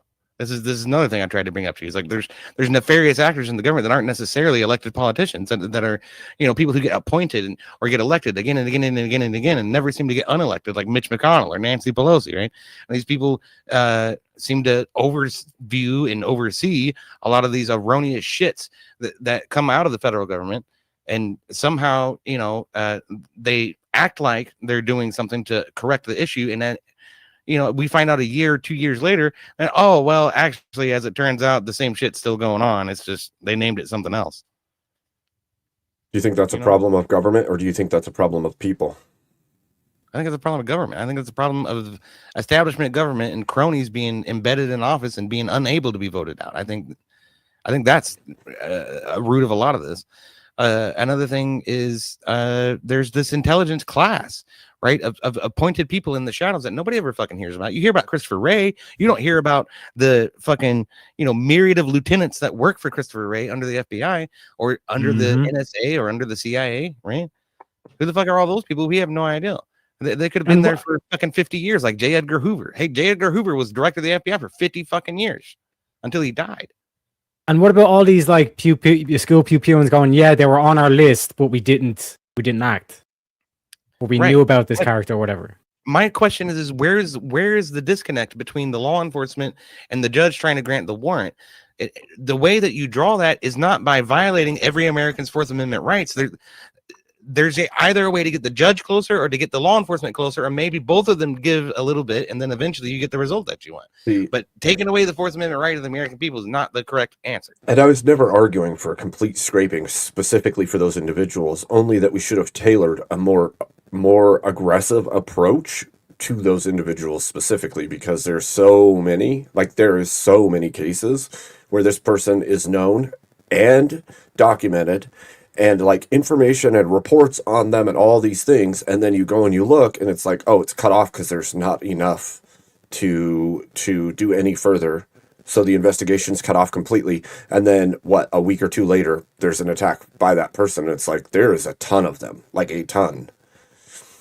It's like, that's kind of where I was saying, I think there's a disconnect into that warrant system, right?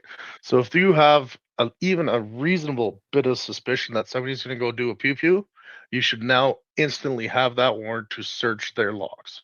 Just those people, not everybody's, but just those people's. That's where I think there's a little disconnect there in the warrant system. Perhaps.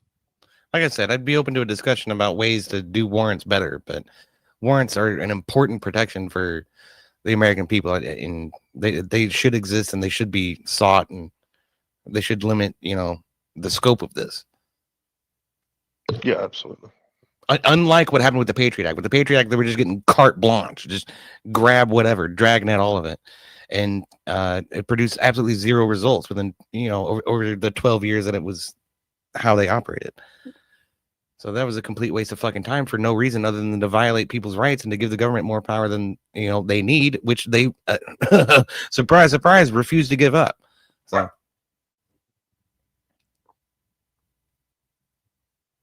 yeah. First of all, I just want to say a big shout out to the Bowies. I think he's both put on a great show tonight. A round of applause for you both. But I think like the way this is kind of like the prompt is phrased, it's kind of like it's kind of open ended in a way where it's like initially you'd be like, yeah, no, like fuck them, force them to get the warrant on and stuff. But it's like in terms of probable cause, where I thought I was going to go, like this aspect of like if there's any reasonable suspicion, which again is kind of ambiguous in that language, like if there's any evidence pointing you to a crime, then they're able to just straight up surveil you anyway. You know what I mean? So it's like when they like when the law is written in such a way that you can like post hoc kind of justify whatever actions, then like that's a far bigger issue. But I think, like I said, you both put on a great show in terms of like representing both sides in terms of like you got the main meat out of it as well. But like I said, like that's just kind of like one thing in terms of just like surveillance in general. It's kind of like a hot topic because sometimes it is required. Like there are nefarious characters that you need to keep an eye on because like they like it's like the meme where they're at the shop at the shops, they're at the like a supermarket and they're at the till, and they basically give them a cucumber, then a packet of condoms, and then a tub of Vaseline, and then they watch for the cashier's reaction. And it's like, yeah, technically, like we're not saying you're doing nefarious stuff with that cucumber, but it's implied. Do you know what I mean? Yeah. Well, and I think also within that prompt, there's the certain expectation that, yes, the government will find a reason to justify surveillance even without a warrant, because if it finds it justifiable and there is a reasonable explanation for why they are doing it or intend to do it, they will justify it in some way, shape, or form. So.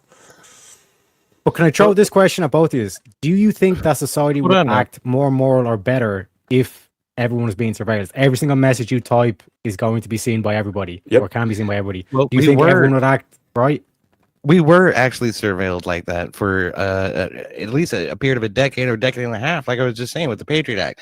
And, everybody knew about it to one extent or another, but it didn't change a damn thing, Terry. It didn't change a fucking thing. I don't think it really would. To the point about, the condom and the banana and the lubrication or whatever. I recall a very similar case to your hypothetical there that happened in Waco, Texas. I mean, do you remember this? They had secured a litany of big weapons, and the ATF and the FBI immediately assumed that they were involved in some sort of terrorist organization, or some sort of terrorist action or terrorist organization, and they ended up killing those people without giving them a day in court because David Koresh is a fucking dumbass. He probably should have just submitted to that, and he would have won. But he stood on principle, and he had every right to, and they killed him and his whole little commune for it. So that's pretty fucked up. True. This is why we put restrictions on the government in the first damn places, so that shit like that doesn't happen. But yeah. I don't know, man. Maybe I'm being romantic and thinking that having these restrictions or trying to hold on to them is somehow going to save us from absolute tyranny. But they're there exactly for that purpose. So I guess that's the argument that I'm coming to make. But like the counter I would say to that is like I'd point to Mexico, where like it's basically run by the cartels. And it's like if you do limit the government and kind of like take away any teeth that the government can possibly have, there are going to give rise to these more like mafioso kind of like boss types that will just kind of like inflict their will, and then you're kind of in the same problem where they have the monopoly on force and kind of situations like that, Yeah, we're not Mexico yet, and there are creative, tools that prosecutors can leverage within our judicial jurisprudence, right? For instance, RICO charges is how we got rid of the mob out of New York, or at least they're controlled now, and the FISA courts that I keep going back to. So there's definitely a way to leverage a more expedient warrant process in order to get whatever information is necessary to bring prosecution to these folks, or to try to prevent something terrible from happening. But I don't think the warrantless surveillance that we saw from the Patriot Act, or from what Edward Snowden was talking about, or from this USA Freedom Act is the way to do it. I really don't. I think that's a big misstep. So that's mainly what I was trying to get at. Like I get that there's instances where like people are in the process of fucking doing something. But it's like, it reminds me of, it's like Die Hard, or that one movie with Ben Affleck where like a vending machine at a sports stadium was filled with a nuclear bomb. Oh yeah, It's yeah, the shit like dirty, that. yeah. Like, okay, yes, maybe in those instances, an expedient warrant, like a FISA warrant, is warranted. But you're talking about somebody beating their wife or dealing drugs. It's like, well, wait a minute now. There's a lot of shit that you have to consider there in order to actually make sure that that's even worth looking into. And you have shit like the NYPD and the DEA, right, the Drug Enforcement Agency, leaning on these tools to do mass surveillance without warrants, and it's in my opinion, it's getting out of hand at that point. Like even another example for like Tommy Robinson, for example, is like the British government like brought the terrorism charges too, where it's like you're forced, like you cannot remain silent. That's what it's like in Britain. You don't have the right to remain silent. As soon as they evoke the Terrorism Act, you have to start talking, and you have to unlock your phone and give them all access. But Tommy was like, no, I'm a journalist. I'm not going to give away my sources. And that was basically the government trying to get access to who's telling Tommy all this information, and they're basically trying to weaponize it that way. Like that, like again, like that to me is kind of, like I said, kind of like fair play in terms of like sticking by the position there. In terms of like to able, like how would you like what would be your way of going around it? Like, because essentially you're kind of saying we don't need warrants, just let them surveil. I mean, what's to stop like nefarious government actors like using that as a tool against them? So partially what I'm saying is there are, I think, situations where it would be deemed necessary, right? Like when something reaches the level of a national security threat, you have to start pulling out some of the stops in order to stop mass casualty events of some kind. And I'm not saying that they should have carte blanche to do whatever, however, whenever. There has to be oversight. There has to be some level of, there's only certain deemed acceptable situations where this could be used, but they're going to surveil in one way or another, right? Like they don't need a warrant to go check all of your social media right now. So that's surveillance, and they could go and check everything you've said on any version of social media outside of maybe your direct messages or your private text messages, but they could go look through all your information, and that would still be surveillance. So I think that one, we need robust oversight. We need checks and balances in the oversight for these things, but there's definitely situations where I could envision not having access leading to mass casualty events in a method similar to, say, something like 9/11 or worse. And if we didn't allow access, then we'll just let that right on in, especially as time goes further forward, right? We see all these movements happening. We see tons of illegals coming in, including in those illegals, we see people from terrorist organizations from the Middle East also coming over the border at the same time. And if we don't have some way of managing technology-based communication where those things are being planned and plotted, then we just say, okay, well, we can't get a warrant because we don't even know, and we'll just let it all happen. In those Well, cases, let's say- FISA warrants are justified because those are foreign actors and foreign agents acting on behalf of a foreign organization or a foreign country, right? Yeah, but So- but let's say we add to the warrant that it's like in certain circumstances, like let's say an expedited warrant, where it's like like we know for a fact it's going to mass casualties in like the next like X amount of hours, right? If we add that segment into the warrant, would you then be like, okay, yeah, like you'd be against justifying warrantless surveillance? Well, okay, as like a natural point for me is I am not for warrantless everything. I'm not for that in the first place. What I'm saying is I could see some extraneous circumstances where I could see that it would be needed, basically, is what I'm saying. Because in most cases, I think absolutely a warrant is needed and justified. Almost Yeah, but all. what I'm saying is like, in terms of probable cause, it's like, like there has to be some sort of evidence that you're pointing to that a crime is being committed. But if you're able to do the same thing, like where you can point towards, like, listen, that like we know that there's a bomb, whatever. We know that this guy knows the guy that set the bomb. You know what I mean? And if the bomb goes off and it's like I say 6 hours, We only have 6 hours. I mean, we need to do it. Like if we added that in terms of like a section into the warrants, would that then meet the criteria? At least not for you personally, but in terms of like your argumentation. Yeah, probably. If there's no way you're going to get a warrant because you don't have, like, that's part of the example I use. Like, if you don't have sufficient evidence to garner a warrant in the first place, but this thing is more or less assured, and you can't prove it on paper in some way, shape, or form, there's no way to stop it from happening, even though you know it's coming. So there's got to be some way to overstep that and stop the event. But how do you know it's coming? Okay, say it's word of mouth even, or what I'm saying is there's not always evidence that something is going to happen that is sufficient to garner a warrant. And in those cases where there's a near assurance that something is coming and you do nothing, when you could have looked deeper, you could have accessed whatever communications were needed to stop that event, were just like I could see where that is mismanagement or a level of dereliction of duty by the government to protect its people. Because if they have some reasonable expectation that something is coming, but not enough evidence to garner a warrant, and you did nothing, and it does happen, then people die, and you did nothing to stop it. But if you looked deeper into it and find out it's not happening, and then you end the investigation and leave it where it is, then nothing happened in the first place, or in the last place, you know? Yeah, fair enough.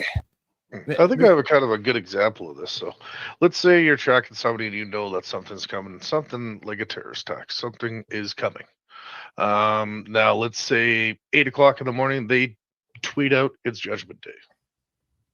Now a judge is not going to see that as enough premise. Well, you don't know issue that. a Again, warrant, this is what FISA warrants were created for. I think in a FISA court that would probably don't be think viewed it in a would be, different though, light, right? right? I Yeah, don't okay, think we one deem second, this Yodi. When trans day of revenge or whatever the fuck it was called. Trans day of whatever the fuck it was called. You know what I mean? That thing pops out. Now again, like there's a lot of people who would have sworn blind, like there's something going to go down.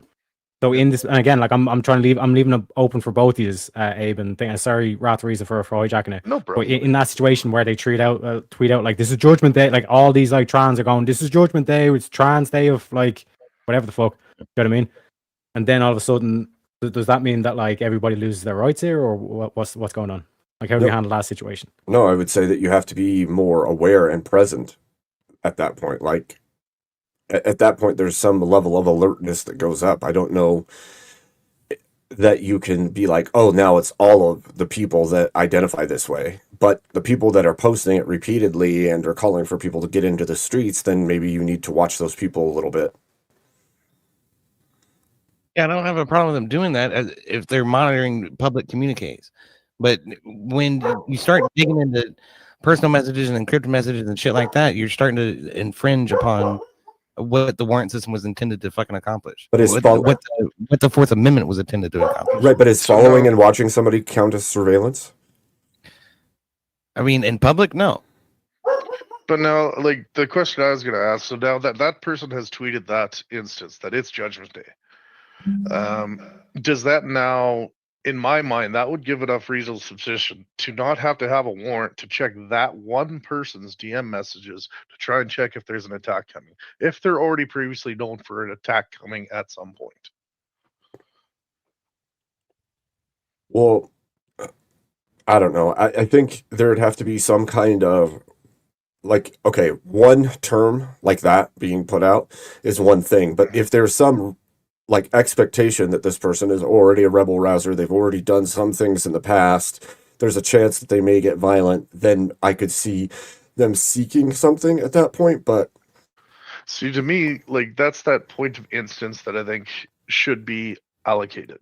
You know that something could happen, and it could happen in the next few hours, and you don't have time to get a warrant. Right? You have enough reasonable suspicion to think that it's coming, and now they tweet out it's judgment time.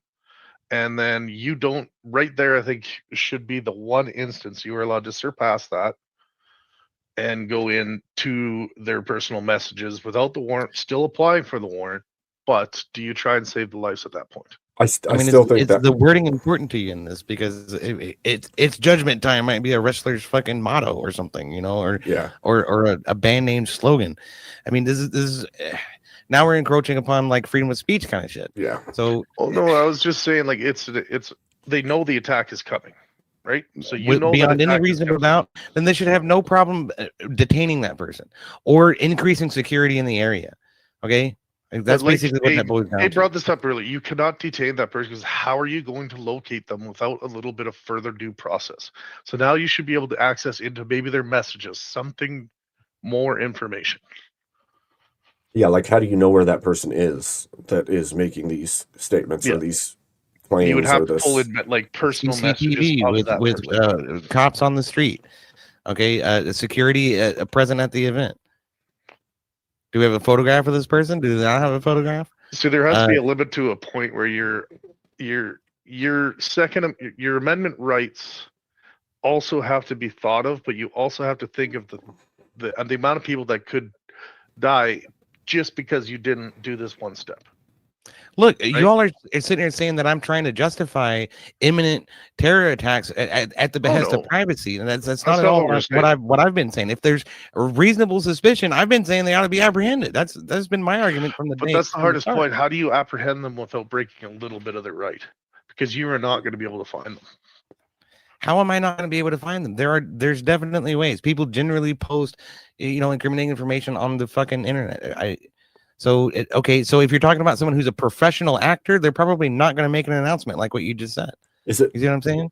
So this is an incongruency here where you're like, this person is stupid enough to make a big announcement about it, and everybody knows it's going to happen, but somehow the technicalities of the Fourth Amendment are stopping us from apprehending this person? I don't think so.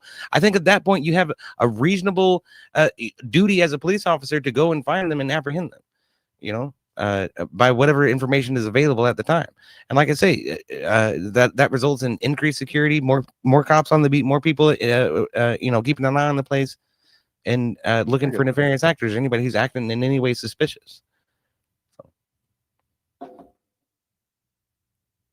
I get you. What about specifically in like terror-based situations? I don't know Like what you mean something by that. deemed a T organization that might be acting in a region. Do you have to you have to go through all the hoops, get the warrants, for each and every it's like, I don't know. I think you and I both don't kind need a of warrant for each and every individual. In that case, you could pursue some sort of a RICO statute or terrorist organization statutes would probably be helpful in those instances. Okay, like I say, there are mechanisms within jurisprudence that allow law enforcement to accomplish its goals without broad-reaching, mass warrantless surveillance. You know that I mostly agree with you on like everything we've argued about anyway, but regardless to all that, like usually the case, isn't it? yeah, true. But I the biggest thing for me is when you break things down, it's like there are instances where crafty groups are going to get away with doing all kinds of things because they understand how the system works enough to avoid any warrants being written, anybody from catching them. Their communiques are well done. They know exactly how to evade, so long as they know the system. Yeah, well, okay, so let's assume Edward Snowden became a fucking terrorist. Okay, Sure. In that rare instance, you might find a reason in order to justify warrantless surveillance of every single American in the United States, in order to gobble up all of their social media accounts and everything else. But at what cost? To what tyranny do we propel ourselves by trying to do that? You see what I'm saying? Like what good is life today if liberty is gone tomorrow? Okay, like let's put it that way. And to be fair, I never argued for mass scraping or mass surveillance. I just said on warrantless surveillance. And I wasn't talking about like every giant policy that allows for them to scrape everything. I'm talking about some level of surveillance. To that point, I think counterterrorism task force have methodologies in order to facilitate that, especially when you're talking about FISA and foreign agents, which is normally where this terrorism stuff tends to come from. Like Teriak's example is perfect because it completely blows all that out of the water. The trans activists are Americans, so that completely changes the nature of the discussion a little bit, and I'm not real sure how to respond to that. But I'm certain that increased security at a public event or some kind of demonstration like that is not violating the Fourth Amendment, and maybe that's the best that I could offer in order to try to deal with that. And maybe that's not sufficient, and maybe we need to think about ways of applying our global terrorism efforts towards domestic terrorism, since it seems to be more of a frequent occurrence these days. This is a discussion I'm willing to have. Make warrants easier to obtain, but the warrant is there for a reason. We got to have the warrant. Well, there has to be stringent standards too, right? Because otherwise warrants will be written for every whim or fancy. Yes, So- which is that's happened with the FISA courts already. So Even though it's foreign. it's supposed to be. They use FISA courts to prosecute Trump and his team. It's fucking ridiculous. To spy on Trump and his team. They use FISA courts to spy on a presidential nominee simply because they were talking to diplomats in Russia. It's complete Sheesh. garbage. It's almost like It's warrants complete don't matter. abuse of Holy the crap. It's a complete abuse of the system in order to surveil the political opposition. I don't know why I didn't bring that up. I should have brought that up. That should have been like one of my headline points. I'm sorry. I got to be honest. Like all my research I did like earlier today. So. Oh, you guys did awesome though. It was a really good debate to watch. So thank you. what I'm getting from like a lot of the people that are saying like we're already under surveillance and like it's basically are we saying basically that like privacy is already dead and we're all just pretending it still exists at this point? To some extent, yeah. To some extent. That's very true because there's data brokers and social media companies will sell everything you give them, just like fucking Zuckerfuck. They all do it. It's become the industry fucking standard at this point. So there's some data broker out there that will tie you to everything you've ever posted online. So that shit is scary. And I think, again, I made this argument earlier, the government should be working against that rather than participating in it and trying to justify it. So that's been one of my contentions this night. So I don't know. Hey.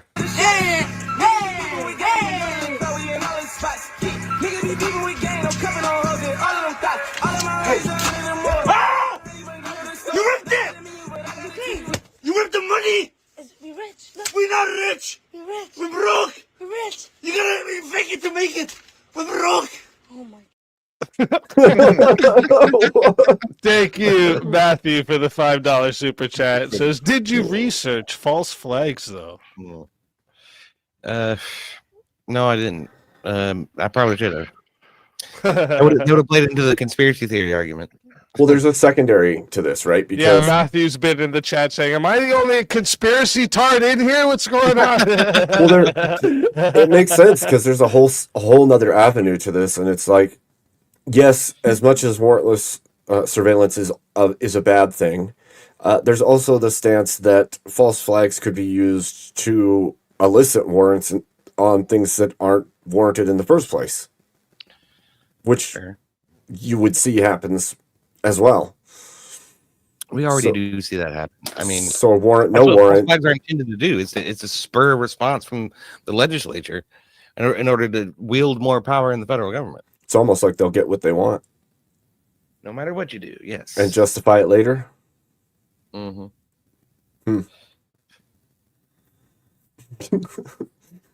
Sorry. He said,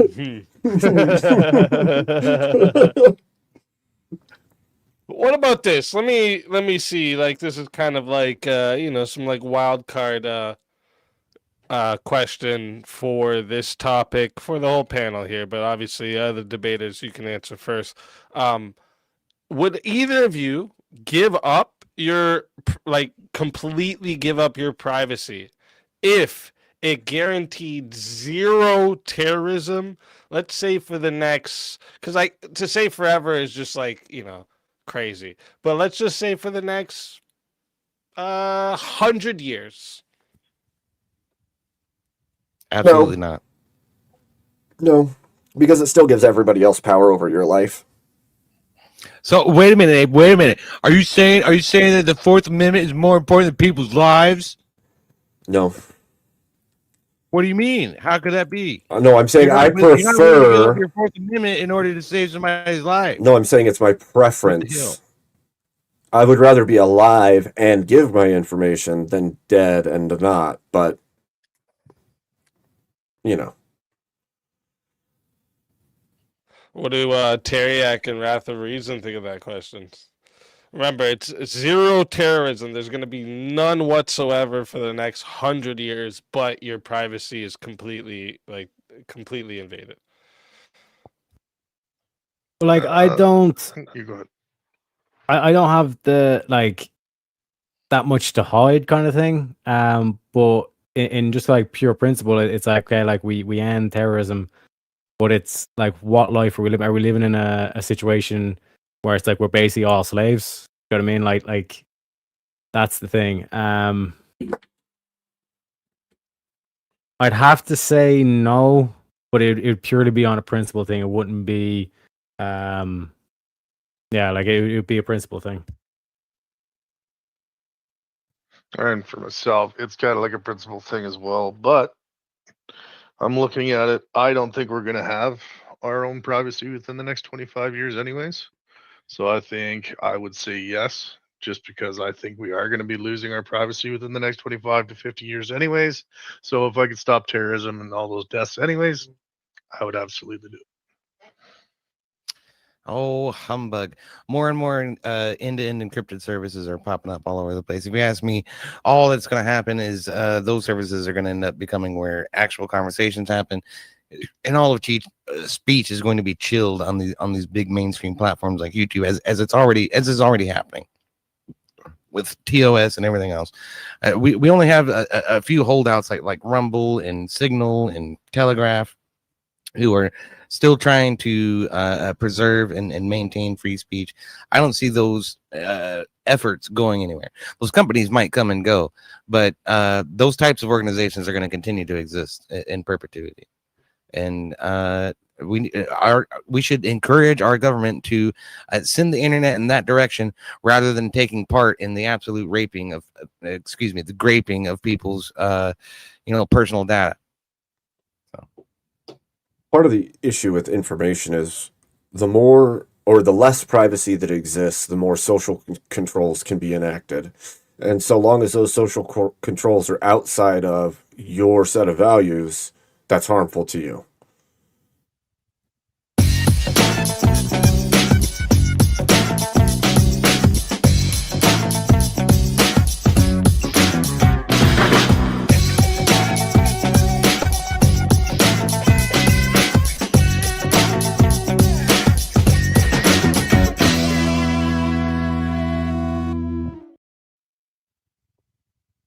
Thank you for the $20 Cash App. Says to keeping the chaos rolling. Thank you very much. Absolutely amazing. I don't know if the name is the same name as you have in the chat, so this is why, if anyone's ever wondering why I don't say who I'm thanking about Cash Apps, is because I'm not trying to dox anybody's actual name. You know what I mean? So thank you for the Cash App. I just don't want to assume. Oh, okay, it was okay. Thank you very much. Thank you very much, Lauren. Absolutely amazing. Just wanted to make sure.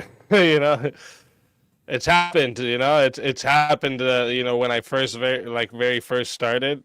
I assumed the person was the name of the person that had the same first name in the chat. And they were like, yo, they messaged me out there like, yo, you said my first name on there. Don't do that. And I was like, oh, shit. I thought it was the other person that literally has their first name in there.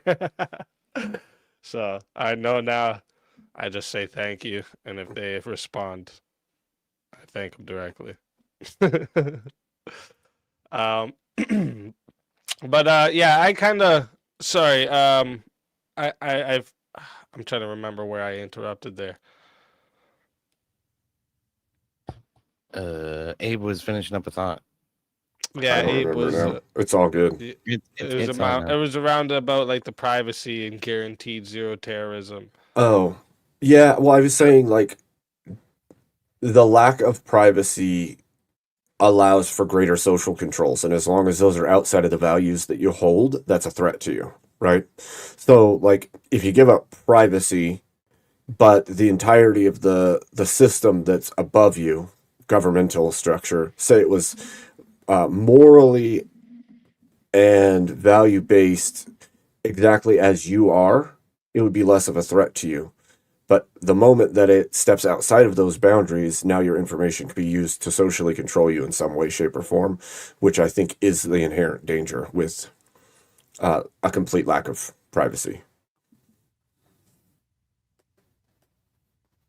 So earlier we had brought up Snowden, right? So like, are whistleblowers like Snowden? Are it like is someone like, because like you had mentioned how he went outside the program, right?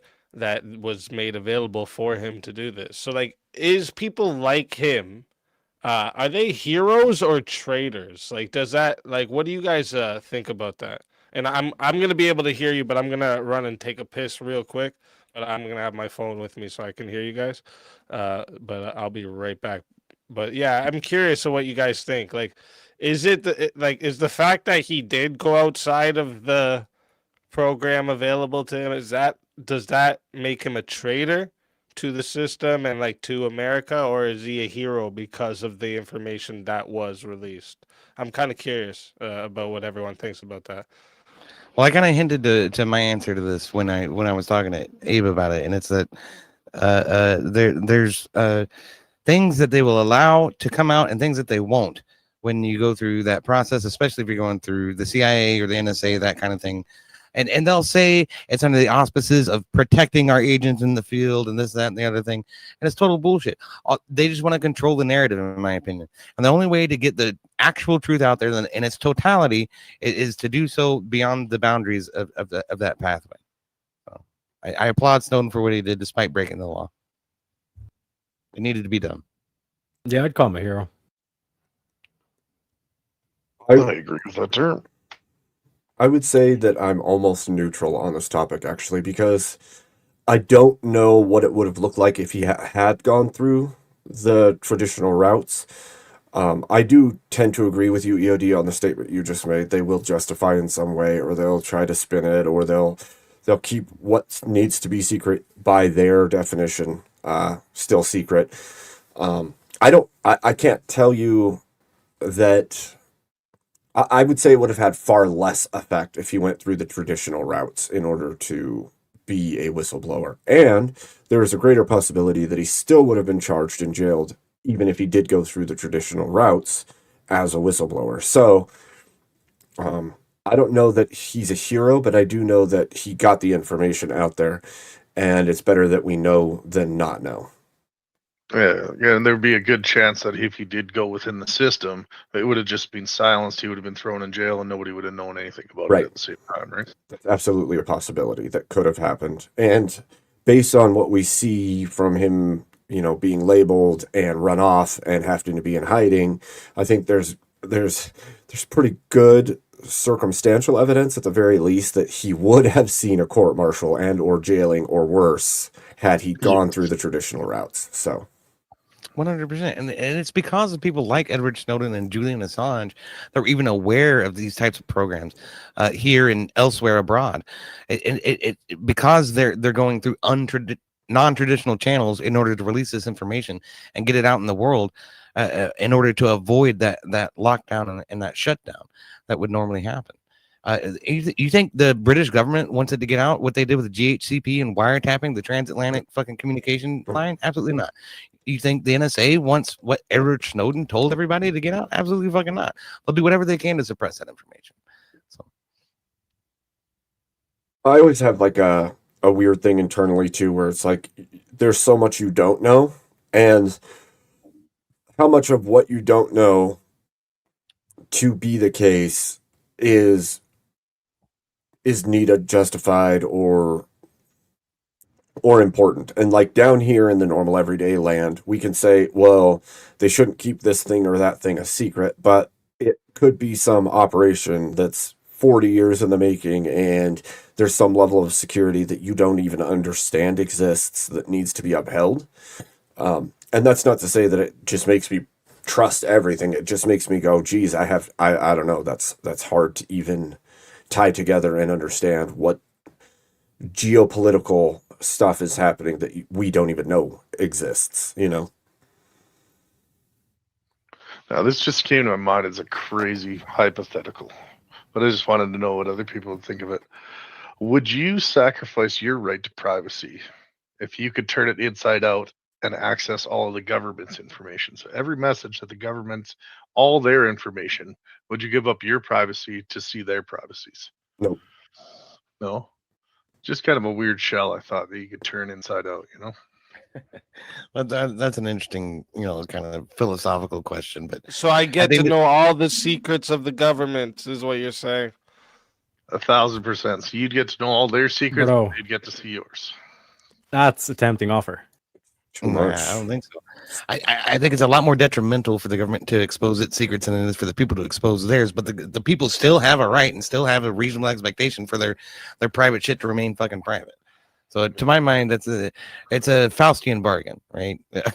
This is actually something that popped up in my chat during this whole discussion, and it was about the question of like, your rights.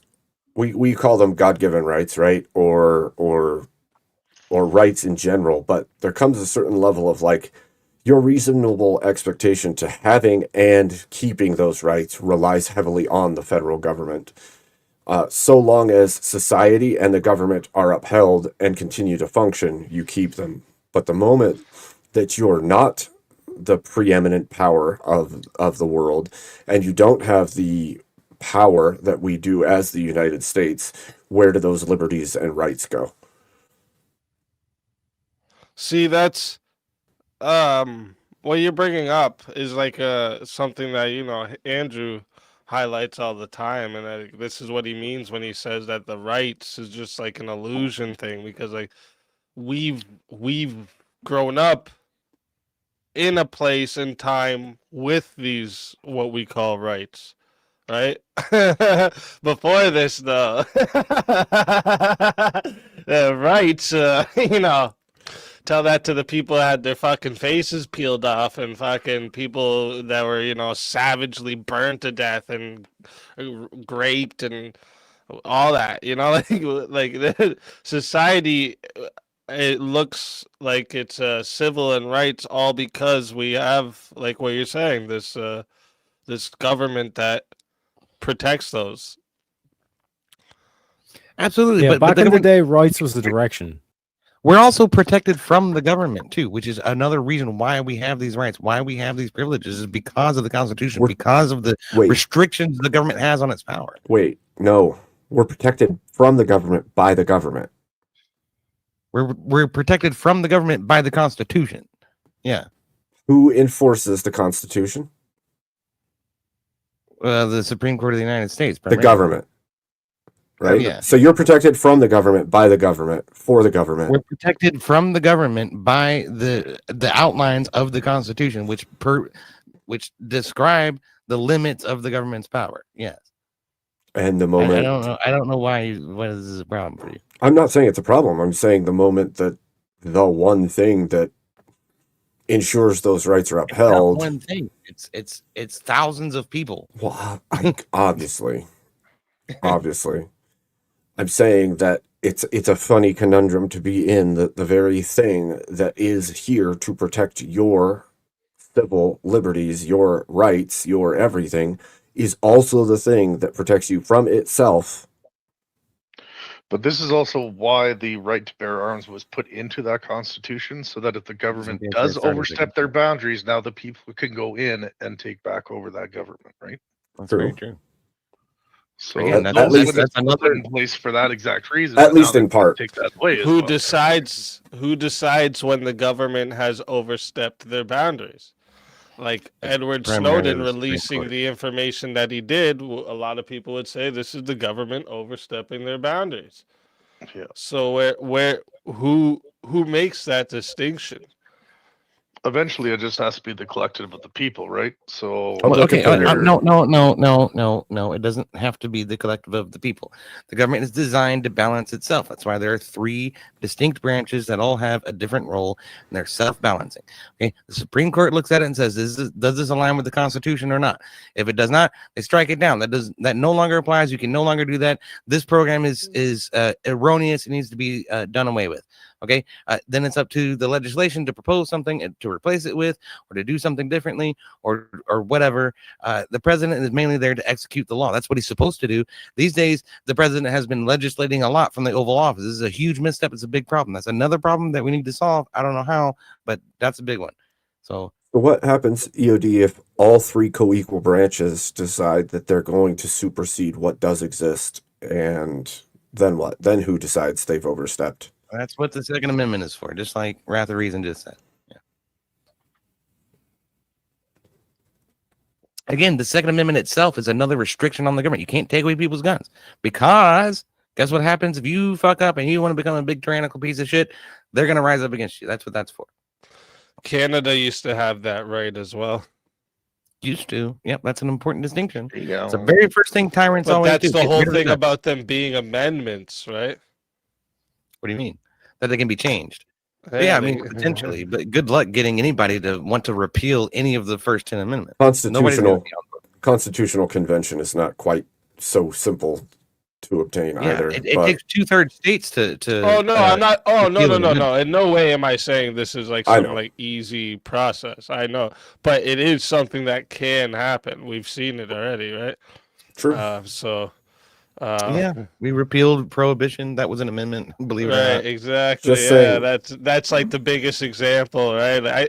Of like literally everyone just going back on it, like, whoa, well, actually, yeah, no, fuck this. Yeah, because it turned out prohibiting it turned organized crime into the biggest fucking industry in the country. So it was a huge misstep. Right. Yeah, actually, that's the thing, right? Like, if you actually think about this, is one of the things I brought up about prohibition is like, not only like they did it in a wrong way, I would say, because like there's a It shouldn't be an amendment, cool thing that the UK wants to do with tobacco, which they want to grandfather it out. So everybody who's of age right now will never not be able to buy it. But they want to raise the age of being able to buy tobacco by a year every year. So like it starts like right now in Canada, you can buy it at 19. Next year would be you can buy it at 20. The year after that would be 21. Until at the point nobody actually lives that long, right? So like nobody's spaced allowed to out of smoke, use. and nobody that did smoke ever has to like just quit. I think this is a really good way to do it. But not on top of that, this organized crime, all like going rampant with the bootlegging, wouldn't have been able to happen in today, right? Like that won't be able to happen today. It will on a different Tiny level. Yeah, tiny scale. Yeah, exactly, compared to what it was there. Mm. But yeah, I like the grandfathering out idea, That's especially clever. for things like tobacco. Like, dude, you know how pissed I get that it's so hard to fucking like I have to fucking smoke a vape. So like, if I don't smoke the vape, I gotta smoke a cigarette. Like, you know, fuck it pisses me off. You know what I mean? Like, it I feel that. if it wasn't there, it'd be good. I feel that. It pissed me off, you know, if it got completely abolished today, they just stopped selling all nicotine products. It pissed me off, but like I'd get over it because it wouldn't be there. Well, there's I'm not also gonna I might be break the wrong law about to this. get. I might be wrong about this. This might just be in Kentucky, but I'm pretty sure overnight the United States said you had to be 21 to smoke. they did the same here in Montana too. Didn't they? I think it was. I was wondering if that's a federal law or a state law. It might have been in several states that did that all around the same time. But So what was it before? 18. 18 to smoke. Yeah. Yeah. Same Oh, as voting. shit, Okay. Yeah, and you know, by a lot of people's reckoning, drinking should have been 18 too, because you had to be 18 to join the fucking military. You can go die for the country, but you can't have a fucking beer. Are you kidding? in Canada, well, most of Canada except for like Quebec. Quebec's fucked. But in Canada, you you can like so like at 18, you can do like lottery. They let them buy fucking like corn magazines, these type of things, right? Little like you're an adult now type things, but like you can't go and buy alcohol, you can't go buy cigarette, not until you're 19. 19 is when you can do everything though. Like once you're 19 here, you can go everywhere that adults can go. There's no That restriction. seems like a minuscule difference to me. Well, they actually changed the drinking age too, because it used to be 18 in the U.S. and that got jumped up to 21. And Yeah, but that was like the 70s, right? yeah, I Like, mean, that it was a long time ago.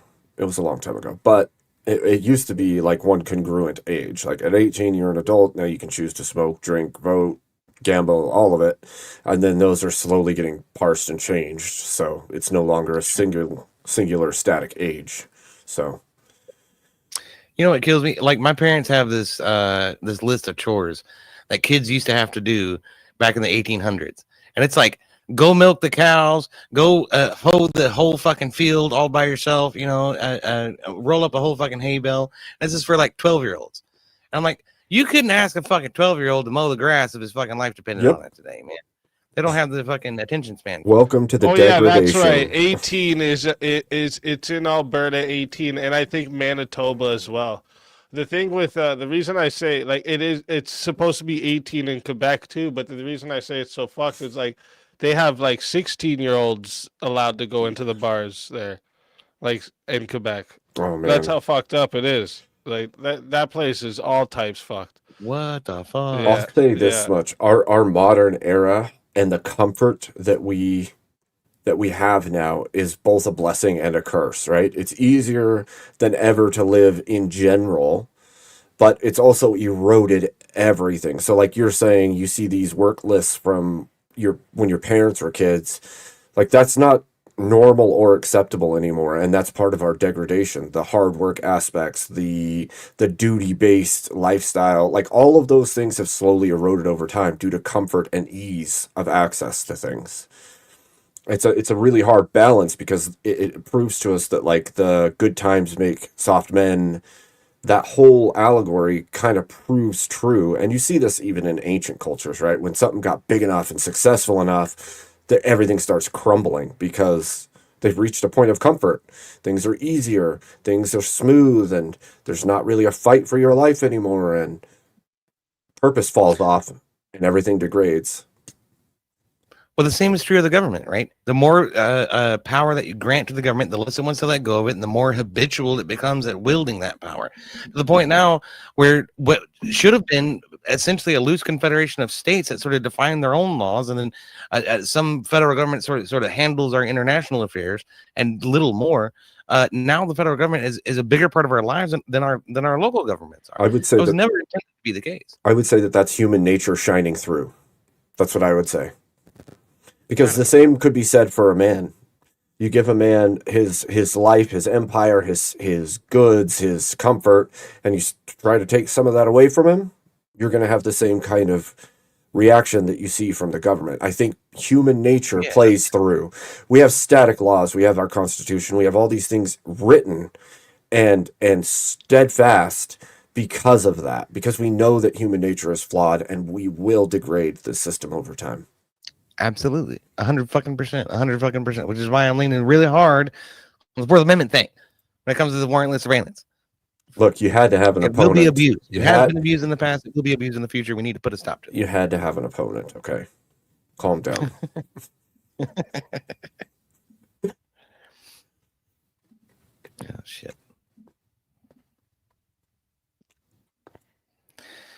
Yeah, man. Well, it's been a really good night, man.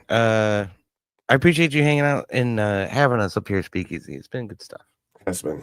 Oh man, my pleasure. It has been, and the debate was really good from both of you. I was expecting it to be, but yeah, especially the opening statements. They came in hard. I was like, yeah, that's what because like that's my favorite part. I think That's what I of spent the most debates. time on. Is sitting there Yeah, that's what writing it and rewriting it. yeah, that's what I do. Like, and I tend to like again, a lot of my chat's gonna think it's repetitive, but I do what I call the 8 Mile. At the end of the 8 Mile movie, how he like basically says everything the guy can say to him, and then he turns around and says the shit about him that's just as bad and worse. So like, what I do is like I drop what they're probably going to say, and then my rebuttal to it in the opening statement. And then I like to use an analogy too, because an analogy, especially if you have like a really good one, it hits them in a way that they like everybody understands it, especially the opponent, especially if it's like one that just smacks you in the face. So that yeah, it's what I call the 8 Mile, and that's my favorite part of the debate is writing the opening statement. Yeah, that's really the only part where you get a chance to prepare anything. And I had a little something together, but I shied away from actually writing it all out because I knew I was going second. I was certain of that. That's why I asked. I wanted to make sure, like, I'm going second, right? Because I haven't actually prepared an opening statement. So what I like to do is I listen to what the opening statement is, and then I try Dude, for to someone rebut who it didn't as much as prepare I an can. opening statement, you killed that opening He statement. did. I Yeah, you took it the full 10 minutes, bro. thought you were reading off shit. What the fuck? Dude, Well, okay, that's great. That's fucking great. I had some stuff. Okay, I had notes. I had it was a lot of grok. It was a lot of grok where I just asked it to outline some points for an argument, and I went through and I used those points, but I formulated my own words in order to do it. So, and then also I'm playing off of some of what Abe said at the same time. I like to do that. I want to make my opening statement exactly as you said, a direct rebuttal. You can't necessarily predict what somebody's going to say though, especially if it's fucking Abe fucking Dinkins over here. He might just repeal habeas corpus on your ass. You don't know what's coming. I thought about bringing it up, actually. I thought about bringing it up. Ah, shit. It's on my list of shit. I had it in there. That's funny. I didn't bring it up because I've argued with EOD enough times. I figured he was going to prepare for that too. So, Yeah, I like writing down things I think they'll ask me to, and then my answer to it, because then I have a snappy answer, right? Like as soon as they're done asking it, I snap the answer, right? Like Yeah. a good example I can think of was with Planet Peterson when I had the abortion debate with him. I had predicted him asking, is there any other situation where we force someone to live in a situation that they could die because of someone else? Instantly, I said, yes, during the pandemic, we all didn't just take out these people that were infected and just blast them away, right? To make sure we didn't get sick. We took care of them. All right. The old folks' home got infested. We didn't just take those people out and snap them. We helped them and took care of them. That's what we do as human beings. We take care of other human beings. I had that answer written out. So as soon as he asked me, I was like, "Yep." It's just like it. So he's like, "Oh, well." So yeah, that's what I like doing. And Emmett, welcome to the show. Yo, hello. Hello, Speak. Hello, the debaters and Beriak. hello. As an What's actual up, man? It's good to authoritarian see over you, man. here, I'm just wondering what would be wrong for the government to go on and just, surveillance your ass if you are have a specific characteristics, for example, coming from the Sand people. Like one of the issues would be is like as soon as that government goes into government you don't like, so as soon as that government goes socialist or as soon as that government goes communist, then all of a sudden there's a main issue. Yeah, but I mean that would be the issue, right? Because they do it all the time. So I don't understand what will be the problem if us as a nation of Christians decide. First of all, let's be honest, we shouldn't have any sand people over here anyway. So what would it be wrong if we accept to have a little bit of sand people, to have them so into surveillance that if they have a thought about I don't know, about a wrong thing, that we can just go ahead and send them back to their sand castles. So like that's definitely kind of like one way to quote unquote handle it. But in terms of the aspect of like the government having that level of power, what? Yeah. But they Like have they have that level of power, right? They have the Yeah, power but- to incarcerate you. They have the power to take your life. They have the power to send you to war. They have the power to look at you and be like, "Hey, you look a little bit like Sandy. How about we send you to the to Sandunstian, Sandatistan?" Yeah, because like in terms of the like when you look at like the game that the Sand people like to play, like how Mandini's getting it off as like Takia, et cetera, et cetera. Like in terms of like the surveillance, like once it's known that you're being mass surveillance, like they will do that act for decades long. And then as soon as they get into office, they pass Sharia law. So now not only do you have like an ultra authoritarian government, but now you have one that's completely opposed to your worldview. But wouldn't That's that be a exactly what's problem? happening with that fucking communist in New York No, City. no. He 'Cause promised if everybody you don't free have- shit. Now he's saying, "Send me more money." Yeah, Just to clarify, wouldn't that if be? you don't have the authoritarianism to that level, there's at least some sort of recourse for the citizens to act. If you have that authoritarianism, the only way to combat against that is war. But wouldn't that be because we were not authoritarian enough? Like, imagine if we were so authoritarian that we're just gonna be a Christian, and if you look a little bit sand, we send it to Sandivastan. Wouldn't it be like how exactly are they going to enact Sharia and Does you get anyone the on sand people panel- around? Sorry, does anyone on panel happen to know Ferrer Wild? Yes, I do. He's one of my buddies. Oh, it's okay. Okay, Yeah. just making sure. What's up? Welcome, welcome. Hello, Faria. Yeah. So and another way to approach it, Emmett, is just to reduce the government powers. Sorry on, Ferrer. I had to No mute the worries. TV. No worries. How are you gonna reduce government powers when we have like supposed reduction in government powers, and we have you know a bunch of tiny hat people decided to have Mandani in power in New York, for example. Like, where exactly is but- this idea of having a the moment you have a communist in power, he's gonna go completely wild, completely wild with that whatever power he has. And I he's think gonna we try to might make it still as hear much- your TV, Ferrer. All right, hold on. Let me fix it real quick. It's probably my wife's phone. Oh, okay, okay. Yeah. It's good to see you, though. I think I got her to turn it off. I think we're still gonna have the same kind of issue, right? We're gonna still have a bunch of sand people trying to be Sandistan here in the United States, and instead of us being like, no, we're not gonna fucking let you. It's like, no, you're telling us that we have to be nice to them. Don't look at them. Don't look at them wrong, because if you look at them too wrong, they're gonna feel in their fifis that they're like surveillance and stuff. What you're describing is the difference between an authoritarian country and a country that is attempting to be tolerant of multiple cultures. Okay. We can have that argument about whether or not the Constitution was justified in the first place, or whether or not, the one system that created the greatest country on the face of the fucking planet might just be a little bit better than all the kings and all the queens of all the monarchies of all the history of the entire world.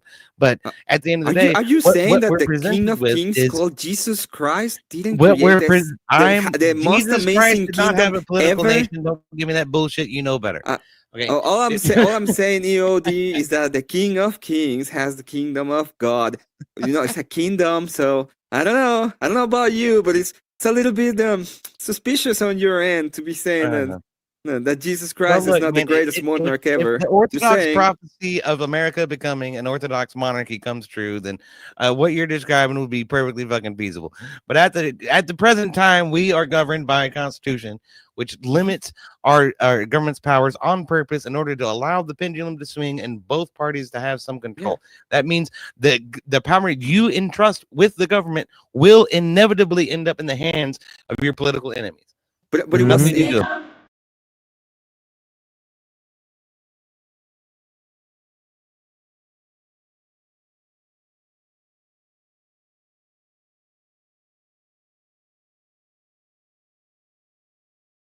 Thank The you, dollar? Frankie, for the gifted membership. Thank you for the brief. I agree with you, but it was, the whole point of this is that it was Two of them. Sorry, Emmett. Two of them. Thank you, Frankie. It was entrusted to moral people, and the moral people had to be Christians because they all were Christians. And the fact that we're moving away from the fact that we're moving away from Christianity because you look at somebody and it's mean, it kind of rubs me the wrong way. I think we're kind of getting away from the actual thing that made this country great, which is the idea of we are beholding to God and we have to have God in before anything else. And in this case, it's not the sand people. It's the actual God from our forefathers, right? Yeah, but if that's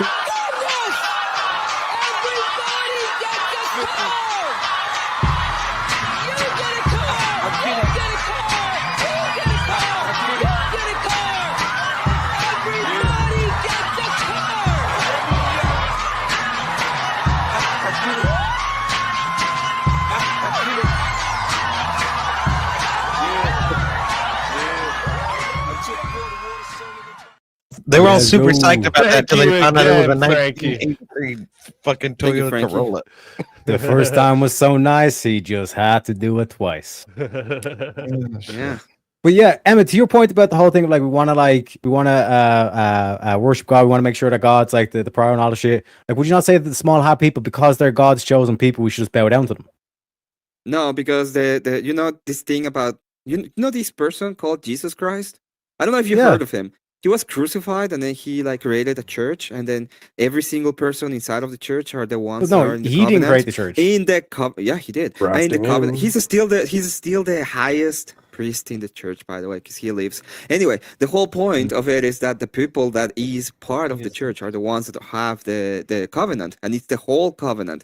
There's not like the old covenant and the new covenant. It's the whole covenant. They are the chosen people. So the tiny Yeah, hat, but and the ushers and all of those people that don't believe in their own Messiah, they can go fuck themselves. They Yeah, can so just go we're fuck gonna throw all that's what I'm of themselves. saying. Like, no matter what way you slice They it, can because go fuck them. I fuck up the mood. They feel it, I kill it. I'm really just spilling the juice out of my shoe. I fuck with the fam, the gunning is something I do. I don't need a crew. It's all on my own, and I got something to prove. I'm on the loose. The pity get gritty. I light up the city like Zeus. Fuck up the mood. Now fucking these bitches is really just something to do. Loving these bitches is nothing I do. Chasing that money needs something to move. I fuck up the mood. I ran out of place, so now I'm just munching your food. Haters said they want me dead, now I see 'em red. Thank you for another gifted membership, Frankie. Absolutely. Thank you for that, amazing. Frankie.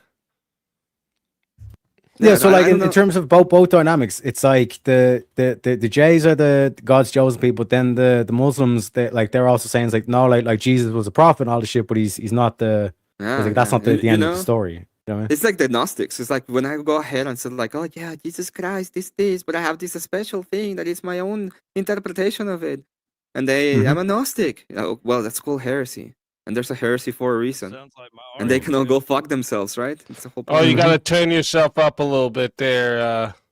Red pill Red Phil Pill. McGill. Because What's like going on? because like even if we just keep it inside Christianity, like there's so much different church authorities. No, When there's you're only saying it's like one. okay, we want to do authoritarianism, but like okay, Yeah. what church is going to have authority? I am willing to allow a little Let's bit see of if I can grace do when it comes to this. my Christian brothers and say, well, you know what? Okay. I'm gonna let you be not be completely within within the correct, but Well, if you at least believe in the Nicene Creed, if you at least know Okay. what it is, you are allowed to coexist. Okay, I'm gonna So- go ahead. so real and be quick, part of Bobby it. Bobby go ahead. Ballbags for $20 says Emmett won the debate tonight. So Emmett, are you perfectly fine with Nala Ray being like the leader of America? Oh yeah, because she's Christian. of course I'd be is a perfectly fine fascinating with her fucking being. rabbit hole that we've Wait, wait. gotten into about Christian authoritarianism. But Of do you guys have any course. thoughts on the prompt? Yeah, of course I would perfectly fine with Nala Ray. I was being polite and the just trying big not to witch. interrupt. That way I can burn her and we can get rid of all of the crap that comes from her, you know? If you're the big witch and you're like going around being a big witch, we can just burn you and you become a symbol So, of what I not think to do. It's Emmett fine, is but trying to say whoever's in power should be able to surveil whoever they want. Is that what I'm getting? yeah, it's like, what would be the problem if I just go ahead and say, I don't know, fucking Sam people, I don't like them. They tend to be very dangerous and very evil, and they like to enact things Emmett, like then Sharia law. And let me I don't like propose a that. question to you, okay? I'm gonna Is there I'm gonna such a put them thing? all Is in there such a thing as surveillance. a person who might have a good will, who happens to be one of these people that you're talking about, these sand people? Is that possible? No, we don't even need to go there. No. Oh no! Answer the Emmett question. Answer the Yeah, Emmett no. question. What do you mean no, no? thank you.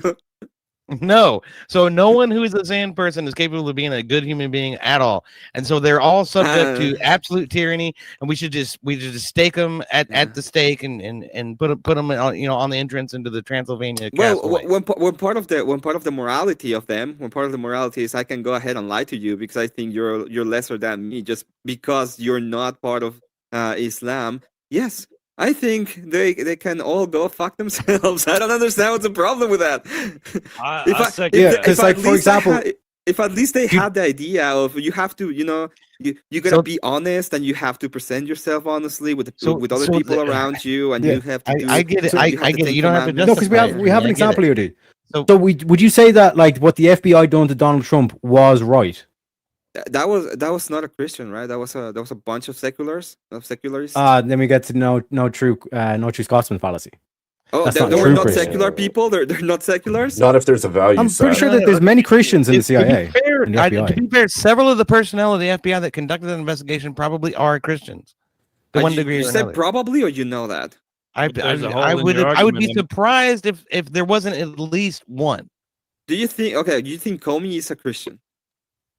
I don't No. know. Probably not. Let's go ahead and find out. How about we do that? James Okay, Comey? how about it Actually- doesn't fucking matter?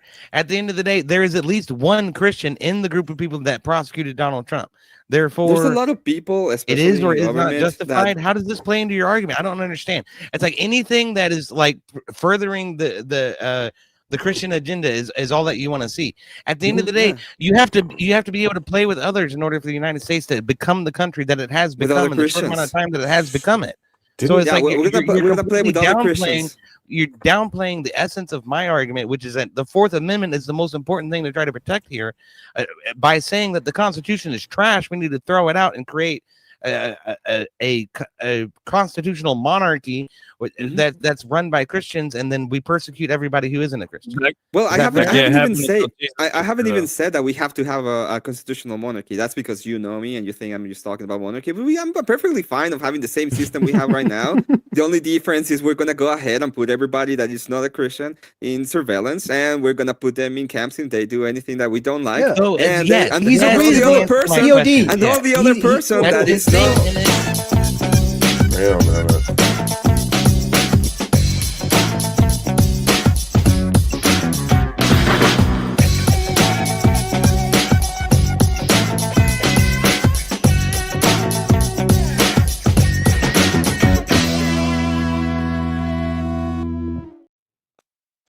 And all Absolute the other legends in chat. person, all the other person. see, that here's is the not a thing, Christian, Yodi, you need they're to not gonna get recognize vote. That's it. Emmett is a good person, okay? He's a reasonable person. He's saying I can put as much options as possible, so long as we're getting rid of anybody who's not Christian.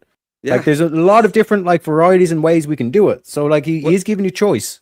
You know what I Yeah, mean? they can still be part of our system. They're just not going to have any kind of power to change our system. That's the point. Didn't right? Comey do some kind of study under some like Margaret Sanger program and get like big awards for like feminist awards for his Oh. leadership in some theosophy place? I'm pretty Yeah, sure that makes- happened. that sounds like a fucking secularist to me, right? I'm just checking. I'm pretty sure that's the case. Well, look, man, I'm gonna give some room to our new entrance into the fray here. Got Ferrier Wild and his lovely wife Marion is in the background there, and Red Pill Phil McGill. What's up? Based. Yeah, how y'all doing? I think Red Pill and I are being a bit too polite sometimes. I do My too. apologies. My apologies. You don't I need just- to I just be hijacked. polite. Listen, if you need to say something, say, hey, shut up for a second so I can say something. You know why you do All right. that? Emmett,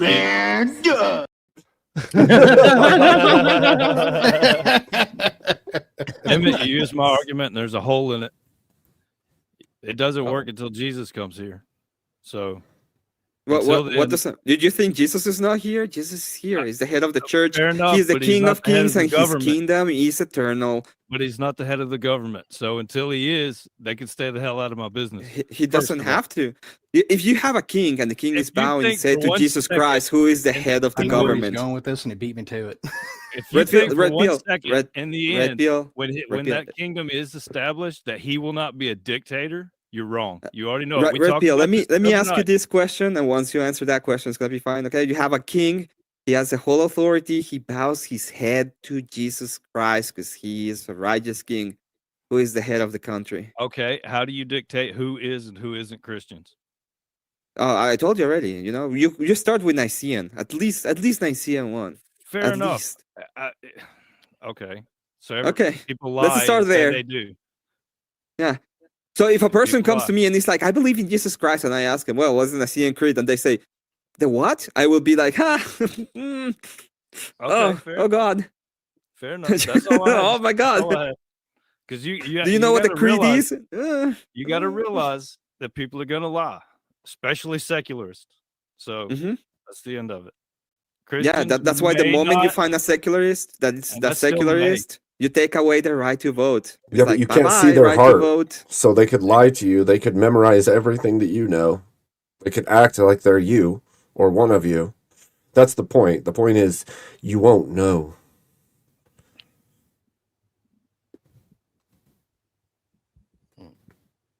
Or you will know. I mean, Because it's possible to know, but the point is this happens all the time. People seed their way into movements. They learn your ways. They learn your And they get caught up scriptures in and it. your Okay, be right lessons, back. and they twist them and they use them to their I'm just advantage. gonna come out and flat and say it. I'm not a Christian man myself, so Emmett, what makes you any better than me? Well, he stepped away for a second, so. Oh. But welcome to every These cult wait, that's wait. ever existed, by the way. I'm just gonna say did this you when it say comes that to- Red Pill said the same thing you were gonna say?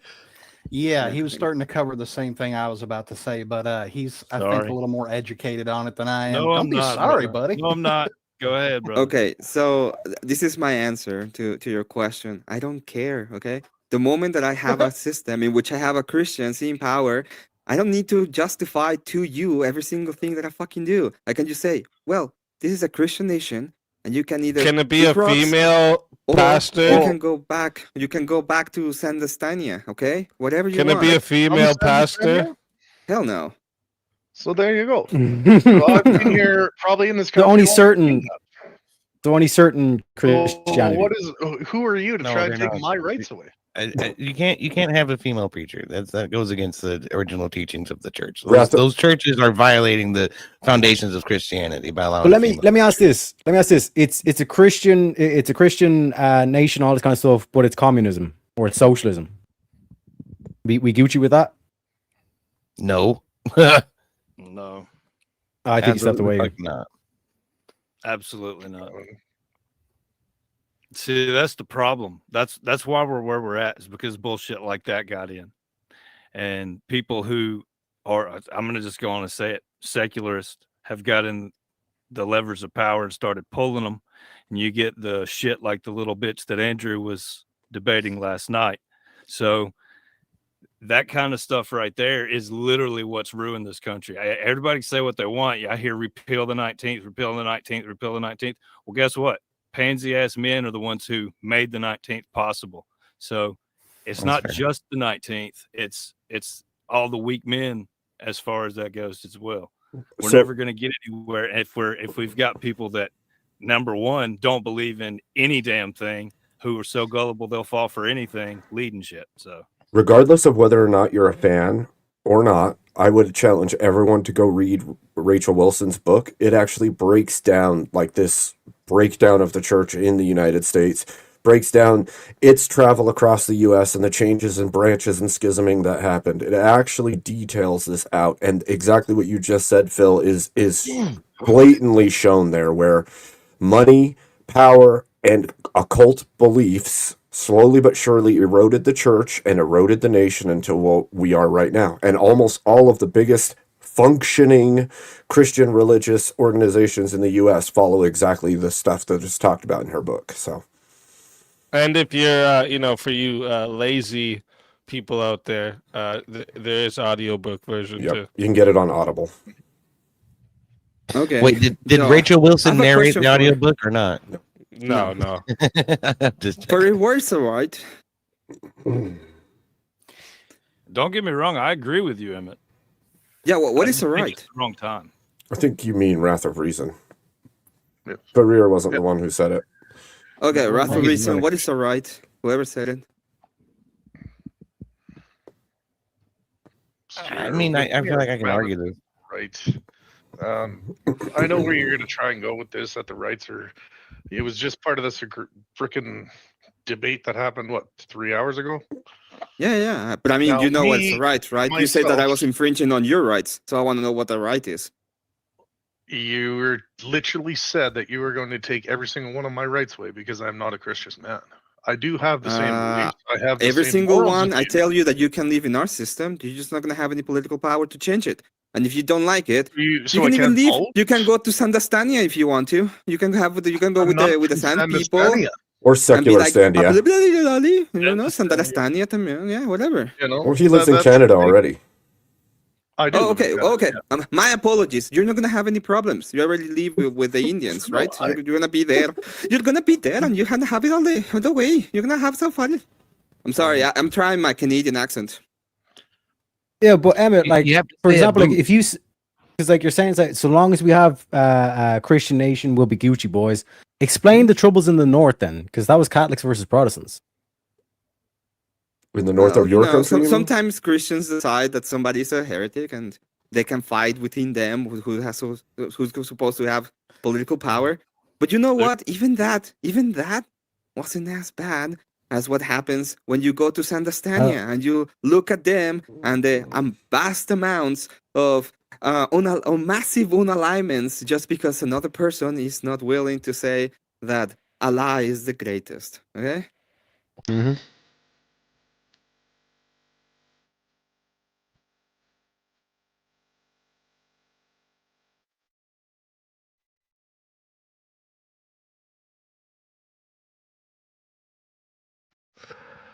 Jared speaks for $10. Says Easy's wife bullied me into sending this. I was only going to buy lunch tomorrow with it, so no loss. well Nice. played, the Alicia. wife is grifting Nice. well. She's He Alicia. played the grifting Uno. well. I mean, He I played the understand Uno that popped reverse on up the guilt trip, you know what I'm moment saying? Gabe got out of his chair. I thought it was just love for his chair. There you go. Shit. Thank you very much. My poor worn out chair. Oh, and we got a holy W street shitnadian accent, Emmett.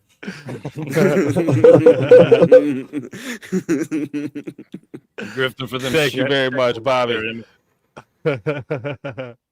I'm here to help you with your problems with the IT. Have you restarted your computer yet? Yeah, I'm here. I don't think it'll start anymore. I put a couple holes in it after it didn't turn on. Oh my God. Don't worry about it. The problem will solve itself in Canada in a couple of months when you have to give up your guns. Makes sense. What do you think, I don't know. EOD? What are rights? What are rights? Rights are guaranteed. Well, like, yeah, if we're talking about rights, is privacy a basic human right, or is this just like some social luxury? Like, this is what we're getting down to, right? This is another thing that I meant to come on during the debate, and I fucking forgot. Is that Justice Brandeis, who the law school over at my university is named after, back in the 70s. He was a Supreme Court justice from Louisville, Kentucky. He read into the Fourth Amendment that there is a baked-in right to privacy within that amendment. He was reading between the lines. He was interpreting the Fourth Amendment, not precisely what it said, but what it implied. It implied that every citizen has a right to not have the government pry into their personal affairs. And this has been violated time and time and time again. And I think it's a terrible violation of our tradition, a terrible violation of our principles as a country whenever it happens. And as much as I would, in the short term, I would embrace and adore some sort of Christian supremacy over it, where we just get to persecute everybody around us who isn't like us. I think that also violates the premises and traditions upon which our country was founded. I have to point back towards the history and the historical record of the United States as it stands, as it was built, as a secular melting pot with Christian values. That is the way that we became as wonderful and great and amazing and powerful and influential as we are today. And the more that we step back from that and embrace tyranny or ethno-nationalism in any sort of way, even if it's to say Christo-nationalism, I think is dangerous. Now, should we? But it's gonna go there anyway. Should we lean on and embrace and try to give forth Christian principles into the system as it exists? Absolutely. I think that's what it was built for, and we should press for that 100%. But you can't reinvent the wheel and expect things to be just as successful. I fear the tyrannical outcome of some of what Emmett is describing. But what Emmett is saying is Emmett's making a prediction, not a prescription. Emmett's not saying this is what should happen. He's saying this is what will happen. And anybody who's been looking at the shit that's going on, like America is on its way to become a Christian nationalist. Who? Well, I would not also. only that, I would say that if it's not Christian nationalist, it's going to become Sharia law. Yep, one or the other. Right? And damn that. Yeah, Islamic communism or National Socialism or Christian nationalism. Well, I would definitely have the Christian variety, and if those are the only two options. Yeah, this is what I talk about in terms of Kronos versus Zeus. It's like I'm picking Zeus, and like I know Zeus is a fucked up guy, but Kronos is literally eating his fucking children. You know what I mean? Like the left is literally eating their children. They are literally taking children, castrating themselves, cutting off their genitals, all this kind of shit. You know what I mean? They're literally eating their own children, and they need to go. And I don't give a fuck who's gonna if like who has an issue with Zeus. Okay, then you're just consider you're on Kronos' side. You know what I mean? I would also hearken every Christian to ask yourself whose law is more important, the nation's or your God's. Obviously, God's. Or I'd even say which is more important, an idea or truth.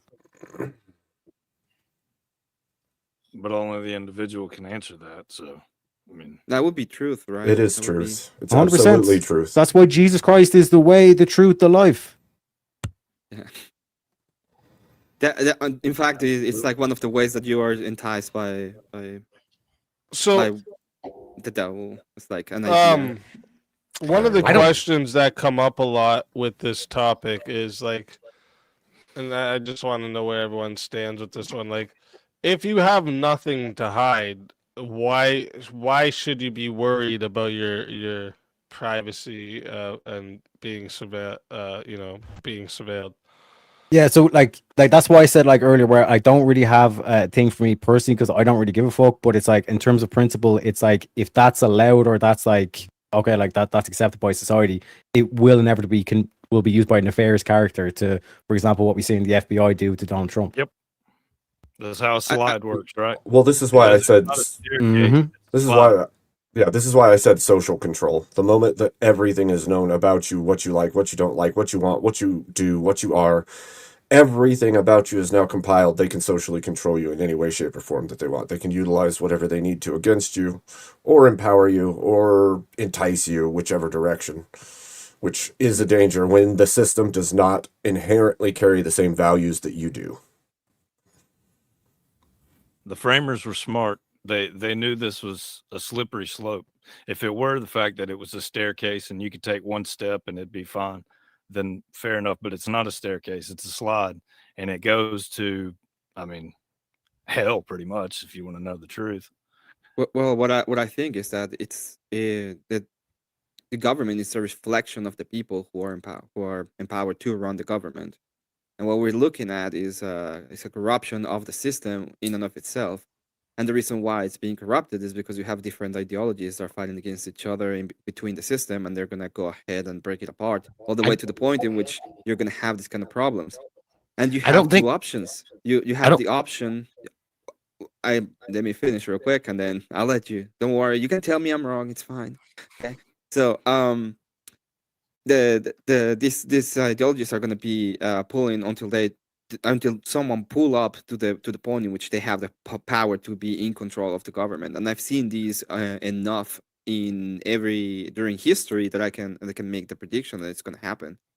And I'm willing to listen to how I'm wrong, EOD. Okay. Well, you don't need the government to hold your hands through every moral decision that you ever made, right? The government doesn't tell you who to marry, right? The government doesn't tell you whether or not you're you're justified in trying to defend your family. You know whether or not you are, and the government doesn't tell you what's right and what's wrong for you in your life. The government is there to facilitate, to grease the wheels between individuals as they encounter one another in society. That is what government is for. God is to tell you what's right and what's wrong. The government's to tell you, how do we all get along, even though we may not necessarily agree on everything.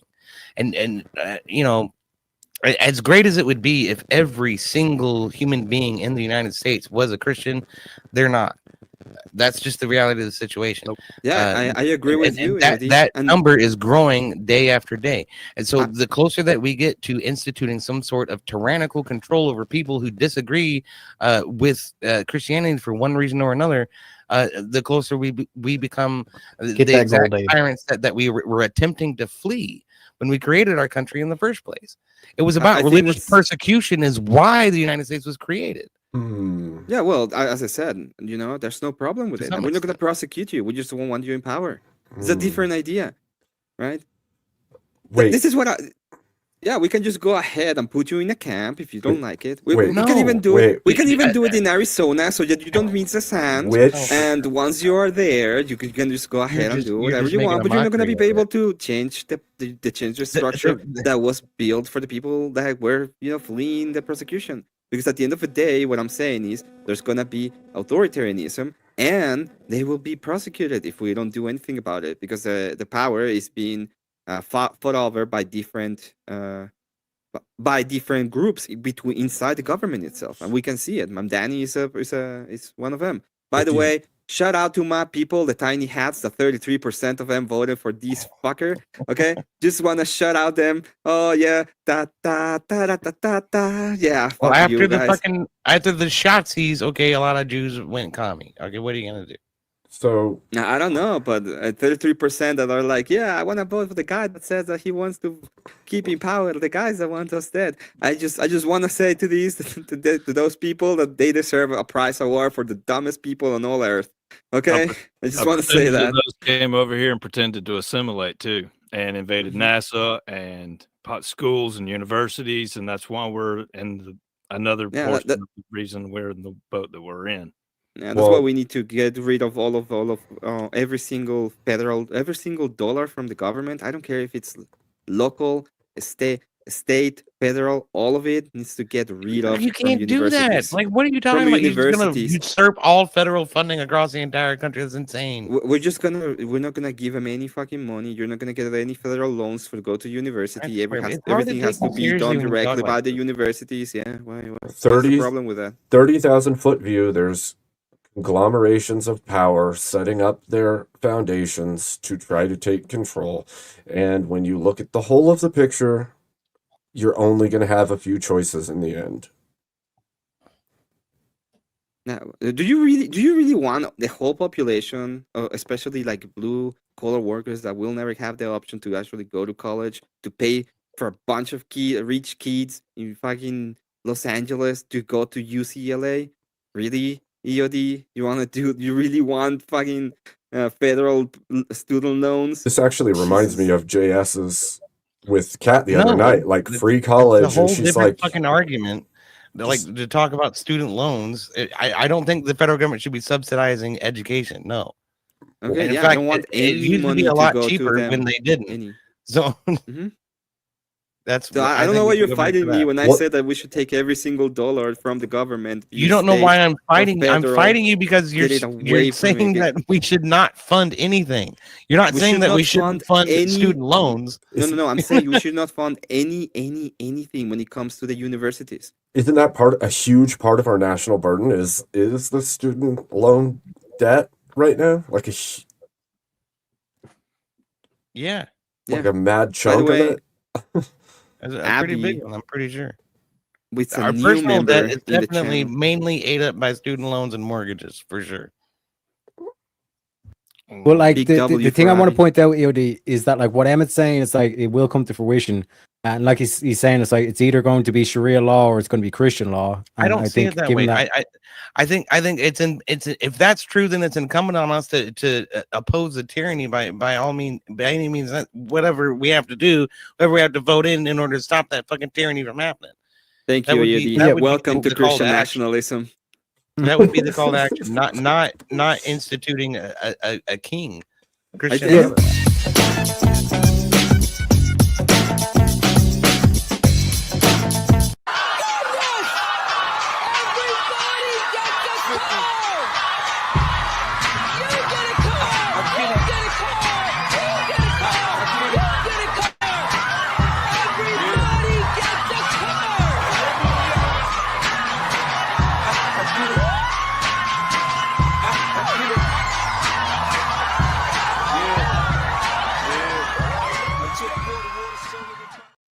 Thank you very much, Abby, for the gifted 10 memberships and becoming a member. Thank you Cheers. very much. I You're just- appreciate that big time. Yeah, Oh, we don't need to Vincent have got a king. one. We can He's have the actually same been system. unblocked here for mad time, I'm pretty sure. That's funny. Sorry, go ahead. We don't even need to change the system. We can have the same system we have right now. We just need to vote whoever we need in power to oppose this. Thank you, EOD. Welcome to Christian nationalism. You're a real one. Welcome to the dark side. We got cookies. I mean, I guess. We Yeah, got cookies. I definitely support Christians being in office in the current system. Absolutely. But beyond that, no. Well, you're gonna need to be to able half to of half of what's come out of your mouth has been way fucking beyond that. You're talking about persecuting yeah, you people have simply to use because they're power. not Christian. You're talking about warrantlessly surveilling people simply because they're not Christian. Yeah. You're talking about throwing all rights out simply because someone's not Christian. You're talking about removing all Not federal all funding rights. from colleges overall. None of these things are things that I'm necessarily supporting. I'm gonna go ahead. I'm gonna go ahead and go to one of my favorite commentators ever. Not all, but most. Okay, not all rights. That's not what I said, and not for all people. Just for the Sandys. Sandys are one of them. Okay, tiny That's hats not are another. something which You is can trust the compatible with tiny our hats system, because tiny Emmett. hats That is vote for incompatible with the system as it they're is. toddlers. You go to a toddler and you tell him, "Oh, what do you want to vote for? Do you want to touch the stuff or you don't want to touch the stuff?" And 33% of them want to touch the stuff. So you can't do it. You cannot let them vote.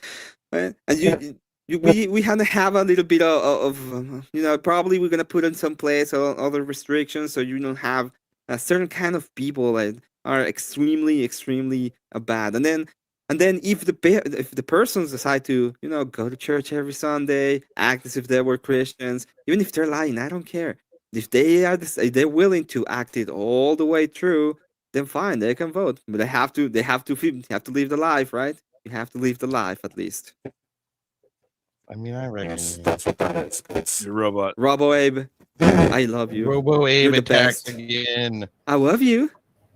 I'm telling you, his microphone turned into a mimic. That's what happened. I just wanna know if everything is okay. Robo Abe, 101101. That's how we survived so many years. He's like half AI or some shit. He's like Terminator. damn it. Why do you always tell my Terminator. secrets, people? He's a Dalek.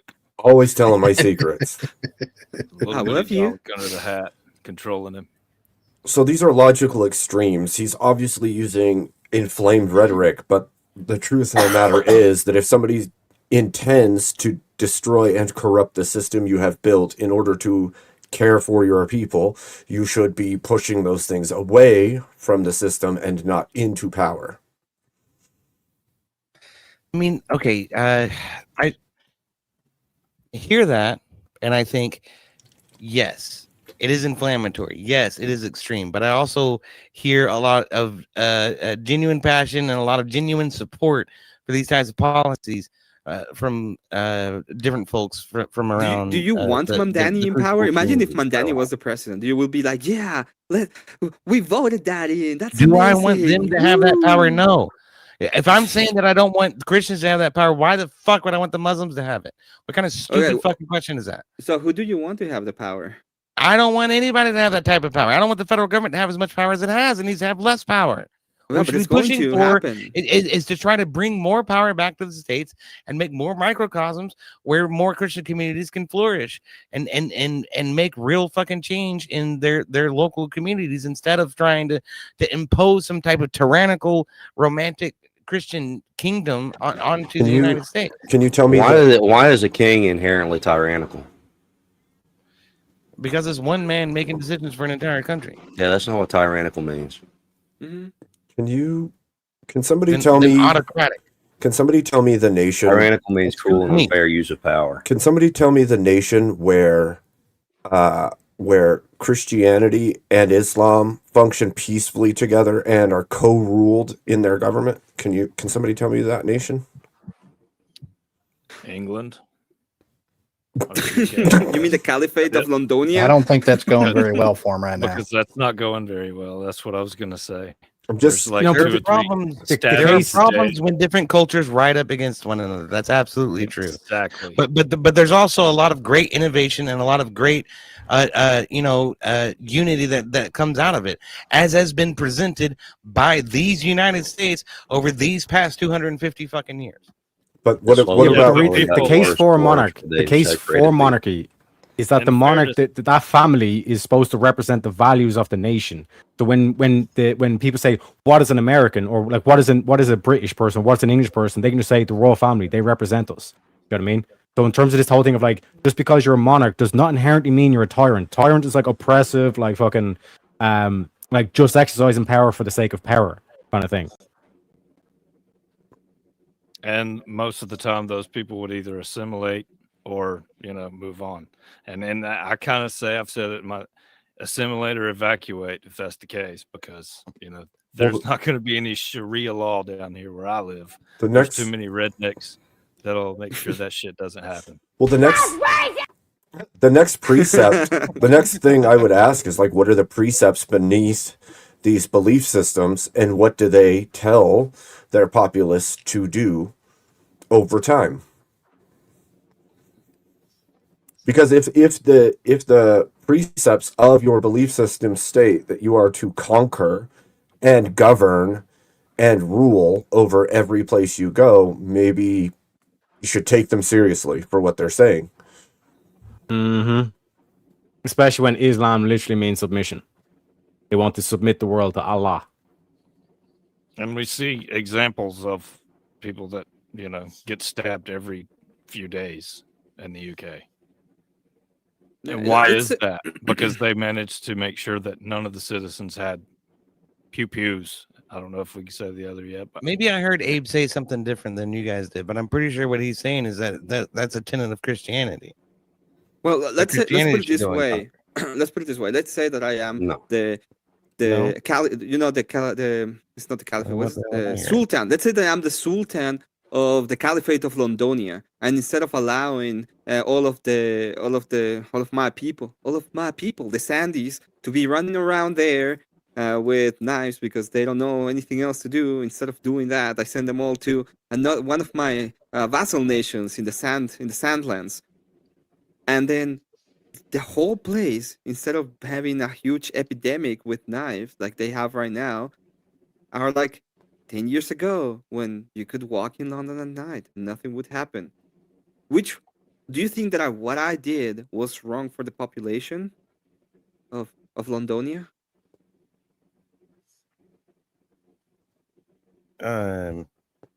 If you're genociding an entire race of people in order to secure the No, security just of send your them to the sand castle where they are making like little sand castles Send them home. themselves. Yeah. Send I them said home. assimilate or evacuate, definitely not genocide. Well, that used to be Yeah, a no, precept in the United States. If you're going to come here, you have to Absolutely. assimilate. You have to But I there's assimilate. agree no- with that. there's That should be part of our immigration process. But there's almost But no it's prerequisite for it now. Never used, and no one ever forces it. Is what it's really the truth. It's never As forced. How many as a different person- languages are shit right now? Well, If you as call the state, any health would that tech, you're be- gonna get Latino first. Let's just be honest. You're gonna Well, get look, Spanish okay, first. so here's a little bit of a light at the end of the tunnel. Okay, we're coming up with legislation that says you have to be able to speak English in order to drive semi trucks. That's helpful because That is or helpful. cars. most road signs are in English. So in order to get a driver's license, you should probably have to be able to speak English. Yeah, or cars, I agree with or that. buy a house, or Sure. get a job, or See, there's certain nationalist ideals that I definitely fucking agree with, but forcing people to abide by What one do you religion say, or though, another that- is just not. What do you fair. say to people that would say, like, just to give you the other side here, that there's no actual like national language, like English isn't the like national language? I think that's bullshit. Of course, English is the national language. That's complete hogwash. All that is kowtowing and catering to people who are of Hispanic descent. And in border states, you'll find that there are a lot of dual language signage, a lot of dual language stuff going on because of the prevalence of Spanish speaking people in those places. But by and large, get beyond Texas and New Mexico and Nevada, you're going to find there's nothing but English on any of the signs. There's nothing but English in any of the stores. So, America's also one of the only nations that doesn't have some Arabic dialect as its second most spoken language. oh god, Yeah. tell me that's not true of most of Europe by now. Are you kidding? Bro. Dude, yeah. that is Oh, an BB. experiment that has been failed for a long time that Just- some reason continues to keep running. It is what it is. They speak a lot of They speak a lot of Spanish in America. Yeah, Because like, that's our if I number call two. if I call somewhere while I'm in America, they'll say push 1 for English, push Right. 2 for Spanish, as if Spanish is the second national It language. is. Like here in Canada, it's English and French. There, it's English and Spanish. So you'd have to say Spanish is also. Number 2 most spoken language in the U.S. is Spanish. Yes, but Yeah, but that doesn't mean that we cannot say, "Hey, you're gonna have to speak English to have any." no, that's not what I'm saying at all. anything. I'm saying that almost everywhere else, the second language is Arabic because that but is the what- populace that has What the I was greatest pointing out influence. is like some people from the other side, like EOD was saying, like they'll speak for like the Hispanic population, saying like, wait a minute, there's people that like they can call anywhere and get spoken to in Spanish, Yeah. while they're in America. So like, why can't they speak nothing but Spanish? I That's would not say what to I'm those people that trying to there's get a at. little country that's called Mexico that they can always go to if they want to have some Mexican, some Spanish stuff going on for them. But if they want to be in the United States and they want to have a driver's license or any kind of government thing going on for them, What they have to, to learn to, English. to pull back on one of the things Abe said, that was an is not an ought speakeasy. I wasn't saying that should happen. I was just saying that it does happen with border states in particular. But when you get beyond the border states out into the rest of the country, it doesn't happen. Yeah, I wasn't Yeah. trying to accuse you of saying it should. I was just wondering what do you guys think of that, like. Yeah. Because some people me- would say that I like think- English isn't the national language, and I don't think we should have to only speak English. I think Spanish is also good enough to get by because you could a lot of things will be like written twice, one in Spanish, or when you call in, they'll ask if you want to hear it in Spanish, stuff like that. That's all I was trying to point out. I don't And wanna real quick, prohibit people. Do you Kat want me to says, read this? what's that? Do you want me to read this? I was gonna ask. To read the super chat.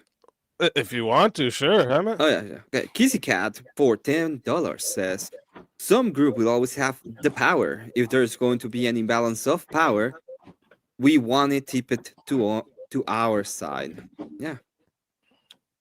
I agree. No, that's very true. But what was I going to say is I don't want to prohibit people from speaking Spanish. What I would say is that if you want to be a citizen of the country, you should understand English. But in order to appropriately accept the responsibilities that go with the rights of being an American citizen, you need to understand English. Well, That's what I was would say trying that I want almost anything to have. You need to have English, right? If you want to take a driver's license, So- you need to know English. If you wanna, So like someone that loan- wants to come in from Spain or Mexico and they Sure. don't understand a lick of English, you're like, no.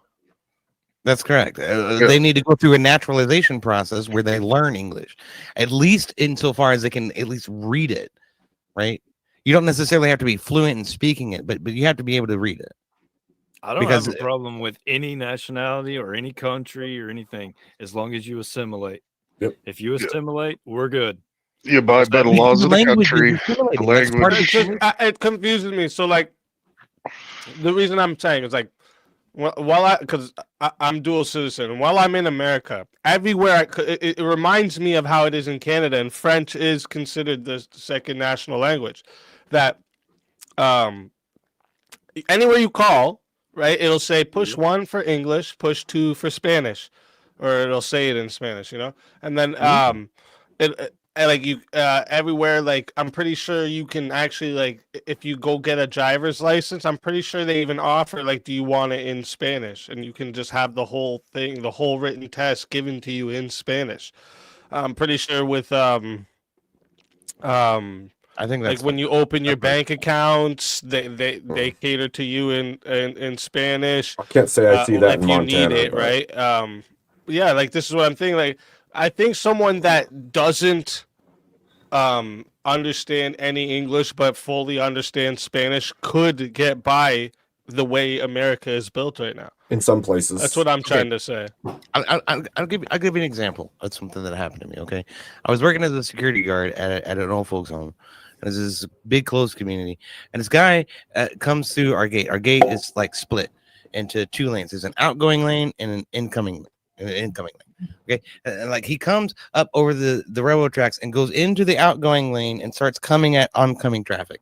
And I'm like, "What the fuck are you doing? No, what are you doing? Stop! No!" And he turns into oncoming traffic. I had to stop him and fucking flag his car. And I'm saying, "No, you go this way. You go this way around this way." And he found his way around to wherever the fuck he was going. And then come maybe 20 minutes, 30 minutes later, I get a call from somebody on a ward saying there's this weird guy trying to get into the building. We don't know who the fuck he is.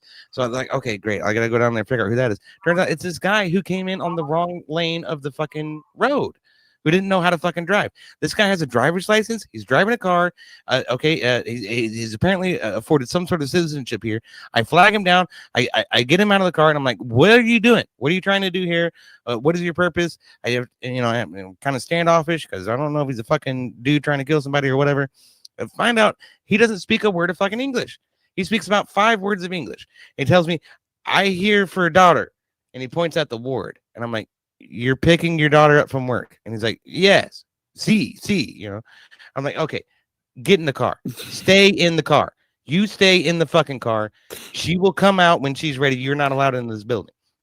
That's basically what I told him. I don't know how much of that actually got through, but this goes to show you how detrimental it can be to have that language barrier. I understand that people exist and people have lives and they have souls, and like, I get it. I have sympathy for them. But in order to operate in the system, we're in Kentucky. We don't print Spanish on our fucking road signs. We don't our Constitution. instruct. We don't instruct the DMV we do have a national to give language. people their driver's license in Despite what fucking people are Spanish. saying. So No, I like- know that it's not on the road signs and stuff. I'm just saying I think even there you still can. It's not instructed, but they can request it, if I'm not mistaken. It should not be possible. I mean, those people become ineffective members of society because they're unable to communicate effectively. That's a problem. Part of assimilation ought to be speaking the language. We should have a national language. Tolerance and catering. Yeah, well, it backfires. That's for sure. There's definitely a point at which it goes too far.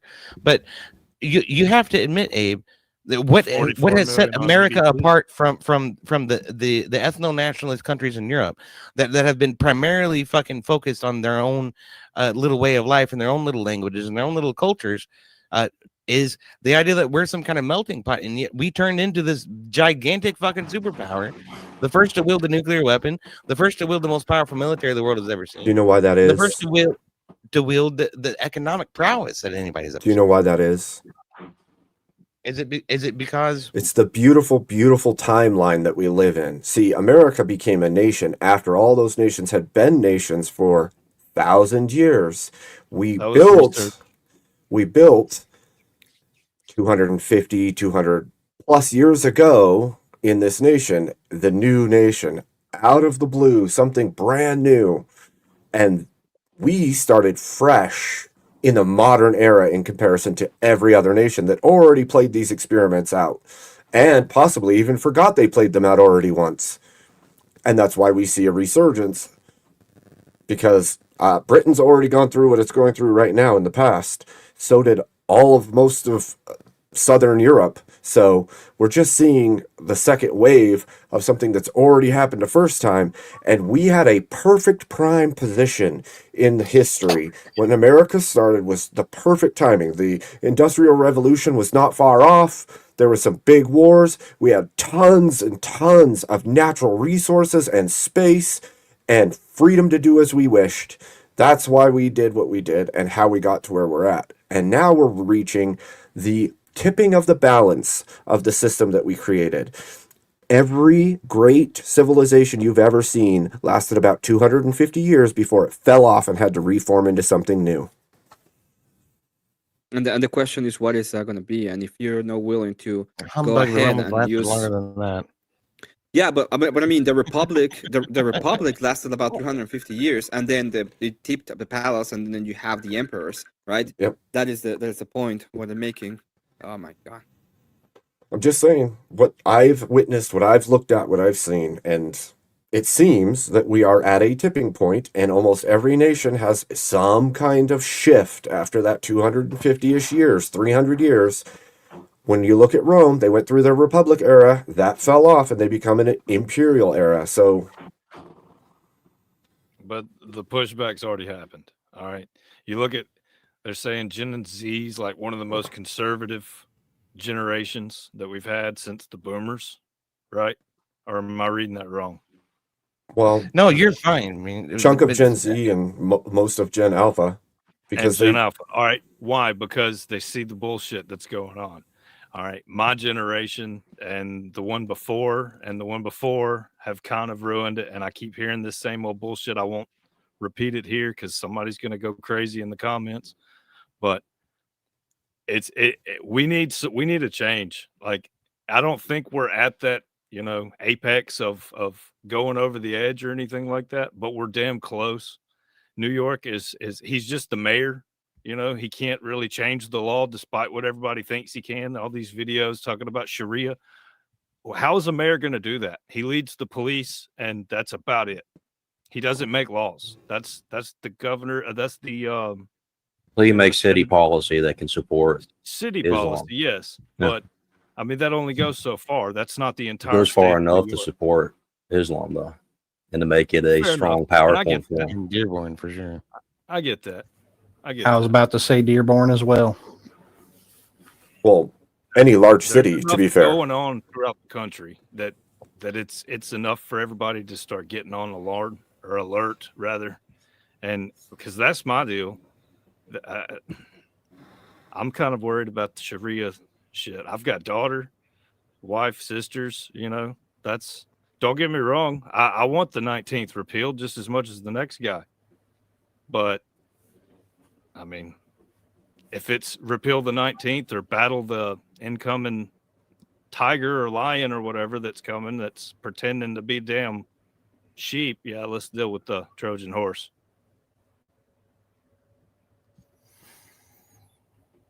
It's not, and I get where you're coming from too, EOD. I'm not saying like every person that's associated with Islam is a terrible human being and they deserve terrible things. I'm saying it is incongruent with our culture. It is incongruent with Christianity. It does not mesh well at all. The more foothold you give it, the worse it will be. Yep. I say at all, not. And then eventually you wake up and your country's like London is, or the UK is right now. Yep. Where they're on the edge of civil war. Well, good luck taking my fucking guns away. That's all I'll say about that. They'll have guns too. I agree. But where's the problem? The problem is a people problem because they're not up. I don't know what I can say. They're not self-deleting their children. A bunch of our women are, so we're not replenishing our ranks. They don't do that. Newsflash: highest birth rates are in Islamic nations. Thank you.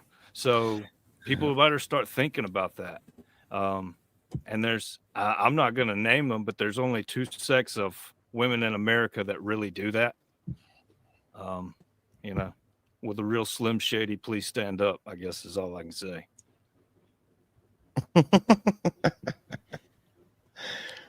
I mean, it's a big deal for real. I mean, we all know it. We see it all the time. Depending on whoever's videos we watch or whatever. I mean, that's not something any of us are really proud of, especially as a dad. We have no rights. We can't stop it, even if our own wives decided to do it. What can we do? Now, I live in a state that basically said if it's not for the life of the mother, you get your ass to another state. So I'm grateful for that. But what prevents, it's 2 hours either way, left or right, and then about 4 or 5 north or south to get to the next state. So, and become so socially accepted that it's not even that big of a deal to even people who go to church in this country. Think about that. At what point did it become completely socially acceptable for a Christian woman to say, yeah, I think maybe it's okay? whoa, dude. At that point, you have to ask yourself, what is going on? Like, fundamental precepts of your belief system are being broken, and that's okay. Millstone around your neck, remember? It obviously demonstrates that they don't understand the fundamental precepts that they supposedly believe in. But I don't know what else to say about that than that. The And problem again- is we don't have enough Women. Actually,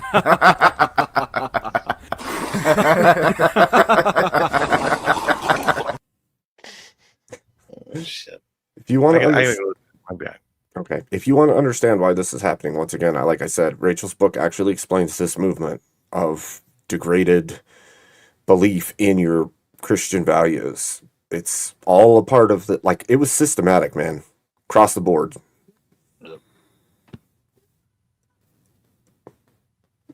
I agree.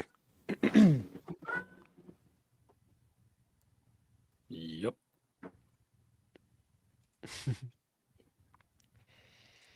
I love how these so there's who's let me just get a feel. Who up here is all on the for side and who was on the against side? So like who was on like Abe's argument side and who's on I'm on Abe's side. I would have been on EODs. For which? for The the current main one or what topic? they were just talking about? The main topic. No, I was with DOD on this one. Me too. Sorry, Abe. You're my buddy. Hey, it's fine. He conceded the debate not long into it, so it doesn't matter. Like, If That you was called him out on it, I I'd just agree with you. Abe's You side. gave him a few passes there, though. I believe to an extent, Abe's side, right? So it's kind of in the middle of both. I mean, ultimately, you can't even do what EOD was arguing for without having some sort of surveillance on the person to begin with. Mm-hmm. I mean, there are nuance for sure, but as a whole, I think it needs to be restructured, right? That's my belief. I think a more moral people would make a more moral government, and a more moral government won't be so attested to when it comes to surveillance. Okay, what I'll tell you is that I was making the argument that the NSA and the DEA should not have unfettered fucking access to everybody's fucking personal social information. That was primarily what I was arguing against. But then Abe breaks it down into something like, oh well, when they're doing preliminary investigations in order to determine whether a warrant is declared or not, isn't that warrantless surveillance? Like, technically, I guess. Me walking behind you in the fucking mall is warrantless surveillance too, but that's not. It's obviously not what the prompt is about. So I don't know. EOD, are you telling on yourself? Are you fed? Are you glowing? My God, No, my I'm God, not. I'm not a glowy. Shut up. Let me I want my Fed check, by the way. I'll see you next week when we have the meeting. Don't worry about it. Oh, we're going to the small hat federal operatives. Yeah, my name right in we're going there. We're going there. I swear. Well, it was fun. I appreciate it, and it was a good Oh, yeah. debate. You both had good points. I just, I'm for stay the hell out of my business. I'm with you on that. Cheers, Red Pill. Or Real Deal, not Red Pill. Yeah, I changed my name because everybody was confusing me with the Myron Gaines crowd. I was talking about the Matrix shit. Wake up and seek the truth, and then everybody's like, "So you just want to bang random chicks, huh?" I'm like, Well, wait a minute now. When did that happen? Married, Yeah. dude, I got kids. No, I'm not. Hey, Bill. So I what is realized the how truth? old I was when that shit come out. And I'm like, okay, yeah, I'm gonna this is Yeah, a when I test. first started streaming, I actually realized this really quickly too, because like that was the idea of the red pill. And like I used to, like one of my photos used to be me holding my hand out with a red pill in my hand, right? That was So one I'm of not my like alone. thumbnail photos, like when I first started streaming. And then I realized like a lot of people just confuse it with like the dating type time. shit. Yeah. And like the whole idea of red pill is just like revealing the truth. Obviously, it's just a reference to the Matrix movie, but yeah, I realized that too quickly, that you just get like lumped in with like the pickup artists and Yep. Myron Gaines and those types, right? What is the truth, Phil? You know what is truth? Shit, I don't know. The I'm still truth trying is to what wake up. is. Jesus Christ truth. is the truth. It's What Jesus is Christ. I'm still trying to wake up. Damn Oh, it, what is Abe. is it? That was that Yeah, was is that is was truth. that's a They're trick both synonymous. question, and you got it. Damn. I failed it on purpose. I know it's Jesus. Jesus is the truth, the way, and the life. And I keep seeing these videos about multiple ways to the mountaintop. Bullshit. There's one, period. So, we'll leave it at that. I It's a appreciate narrow it. path, Speak easy. for sure. You guys do good. Thank you. As they Thank say, you. Irish You goodbye, taking Ray. off? Yeah, man. I appreciate it. Thanks for coming up. Thanks, brother. I've seen you again, Phil. You as well, brother. Thanks. It was well spirited, though. Yeah, I like Phil. He's a good dude. Yeah. Talked to him a few times. You should stop yelling at me so much, EOD. You're so mean all the time. Yelling at me and stuff. It's only when we're having debates. Okay, I'm very nice otherwise. Yeah, I'm going to be perfectly honest. I came up earlier with something to say, but so much went on, I forgot what the hell it was entirely. That being said, my wife would kick my ass if I didn't bring this up. She is disappointed in you, Abe, that you are not wearing your suit. Did you have to throw it away because of a mimic? Yes. Yes, my suit turned out to be a mimic. I had to fight it beforehand, and then I had to find spare clothing. So That's fair enough. Yeah. Oh, I do remember part of it, though. So when EOD actually brought up the point about shipping letters and boxes and all that, I was losing it in his chat because I was saying this stuff almost the exact same time he was. And I thought it was pretty hilarious listening to you guys go back and forth over the change of hands of ownership of mail. So that one was pretty interesting, too. So, well, what's in the box is still your property. Well, that's fair. Yes, right? So that's by fair. federal law. The reason I can say that it's incongruent is this, okay? You send a digital packet from your PC, wherever that thing is going through, whatever transmission, right?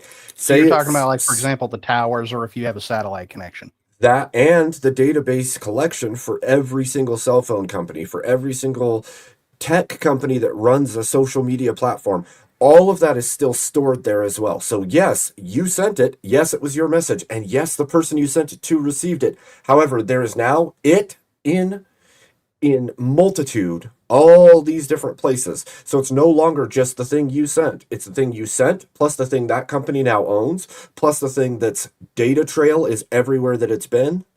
So it's not the same in the way that, yes, you sent that thing and it was yours in the box until whoever received it, but it's still that one thing. It is not multiple things in multiple places all at the same time. And so there's a disconnect there because that information is still also with whoever transmitted that message.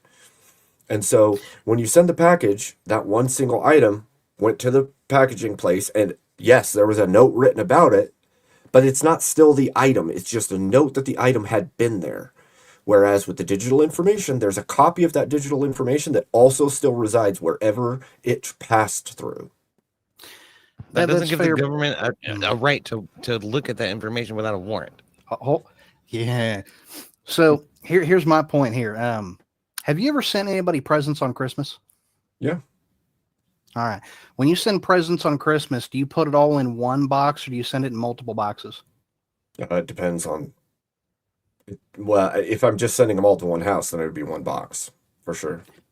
Okay. So just out of curiosity, have you ever shopped on something like Amazon or anything like that? Yes. Do they always send it in a singular box? Often. No. Quite a few times, for example, like when I went and ordered the food dryer that's sitting about 3 feet away from me right here, and I also ordered the extra attachments for it, they came in 3 separate boxes. So technically I was ordering one package, but they actually sent it to me in 3 separate packages, and they all arrived to my house without anybody screwing with them. Not to mention, and this is the other point I was going to make here, when you actually send out mail, it doesn't just go straight to who you're sending it to. It goes through a processing center where they sort it, and then it gets sent out to different transporting agencies. For example, a truck, it could be train, it could be airmail. And then from there, it actually gets sent to another processing facility where they redo that process. And then from there, it goes into a mail truck and so on and so forth. I'm sure you don't want to hear me prattle on. You're smart enough to already know all this crap. But the point is there's a lot of times where we mean to send, for example, just one simple thing, and it can come in multiple pieces and still arrive there. And that's no different than having a copy of your data on multiple servers. You're just talking about a digital package versus a physical one. Except for there's an exact replica of it still at that data collection center and at the end result spot. Is there a receipt of an exact copy of what you purchased, no matter where you purchased it from?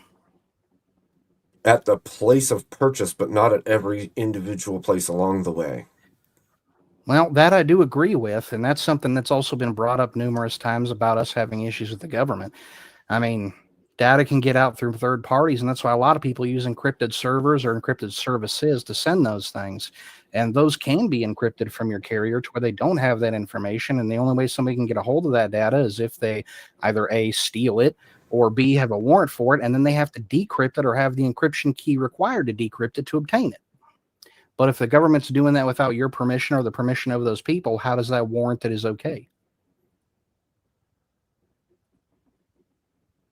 Well, I'm of two minds on this topic, actually. So there's two base parts to the thought that I have on this. Sorry, real quick, Abe, right before you answer, I just noticed I hit one. Chat, I was sick today, so I'm gonna put in a goal. This is just the last stretch goal. If you want to help support the channel, keep bringing you this content. But if we hit this goal in this next hour, we'll end it on a hot seat. I'll do a hot seat at the end. If not, we're just gonna wrap it up in the hour. So hit the goal. I do Sorry, go apologize ahead, if Abe. my questions and This is explanations good. are also a little long. I love Sorry this. about that. I love this. This is good. So the two base parts that I see this as is there's two ways you convey messages, right?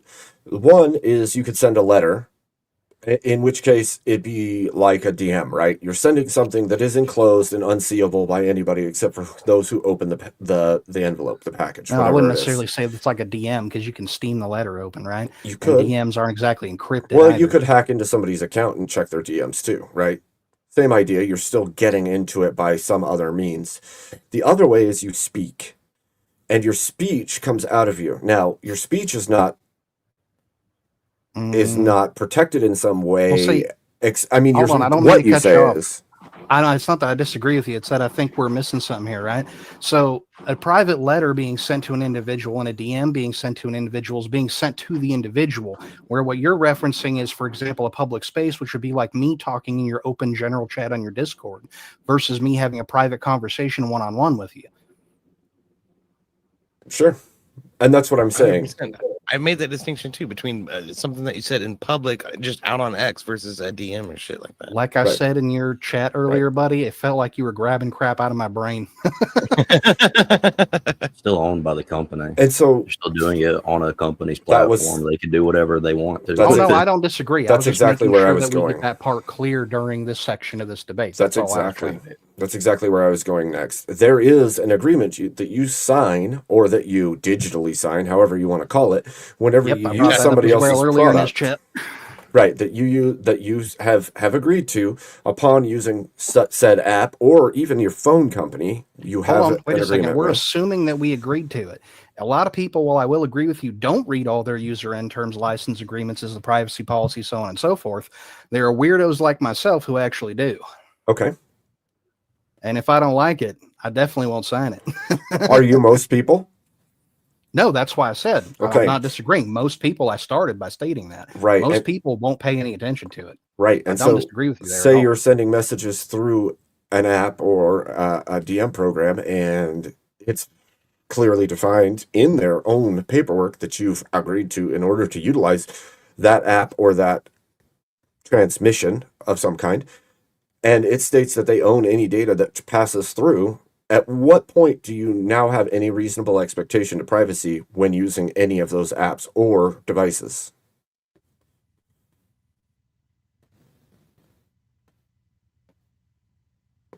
You don't, because they've already stated they own whatever data passes through them, and you've He's now out in given it. Arkansas. He's got bad internet. He disconnected. Okay, Yeah, Marion says Furrier is having technical difficulties. that's okay. I just want to say this real quick. Eclipse. Hey, hold up. N1SB. Sorry, Emmett.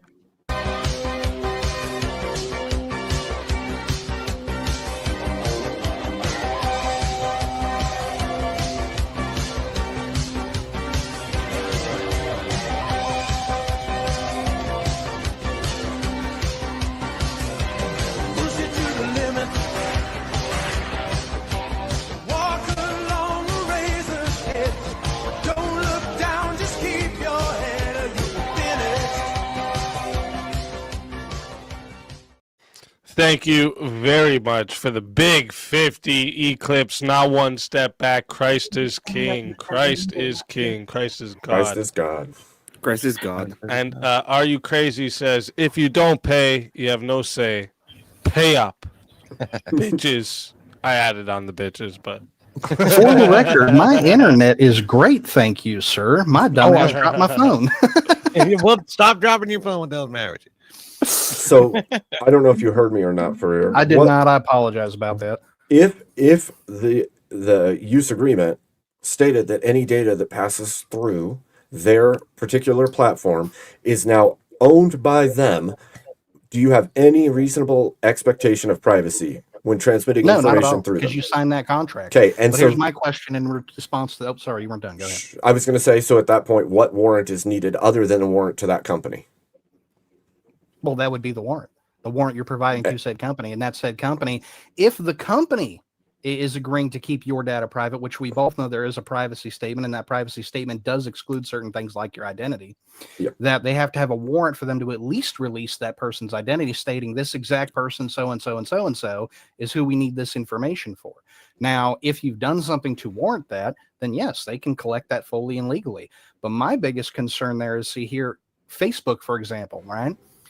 They were just willing to hand it over without a warrant. There's other organizations that has done this as well. It's not just Facebook. Does that count as warrantless surveillance? For which? If they willingly give up your information to the federal government without a warrant. Was there a warrant or not? That's what I'm wondering. I'm getting confused here now. Sounds to me like the company broke an agreement. If there is a warrant, it's not warrantless surveillance. Right. That's it. Okay. So if they give it without a warrant, that's warrantless surveillance. Because the company can't turn it over, because they would have to relinquish your identity if they did that. They would Well, have they can't. to They have just a have to warrant for break the your actual agreements they make identity with to be you. relinquished. Doesn't matter if the company owns your data. They don't own your identity, and they make that clear in their own policies. Right. So I do want to add in a little bit into this as well, Abe. So you guys are talking about only the data that's transmitted, but another thing you were talking about earlier was the locked iPhone and the fact that they couldn't unlock it, right? Well, they're unlocking that. That doesn't just give them anything that's been transmitted. It also grants them access to what hasn't been transmitted on that phone. Yep. So you're foregoing all privacy that is in that phone, and you should have reasonable privacy to things you weren't transmitted, didn't go through any other servers. You just put a document on your phone. Sure. That's fair. Or a photograph, right? You're wanting to give them access to all of that. Yeah. Which may not have anything wrong, but they can utilize it for to imply nefarious intent. Exactly. It's no different than an interview where they're saying, no, we don't want to know anything. We just want to ask how you're doing and let you know that your grandpa's in the hospital. Yeah, right. Meanwhile, they're questioning about all that. And now they're going to give you a ticket because you accidentally admitted that you left your kid in the car. Not saying any of that's right. It's just the point. Yeah, it's entrapment. It's pre-crime. It literally is pre-crime. But they do it all the time and get away with it. So.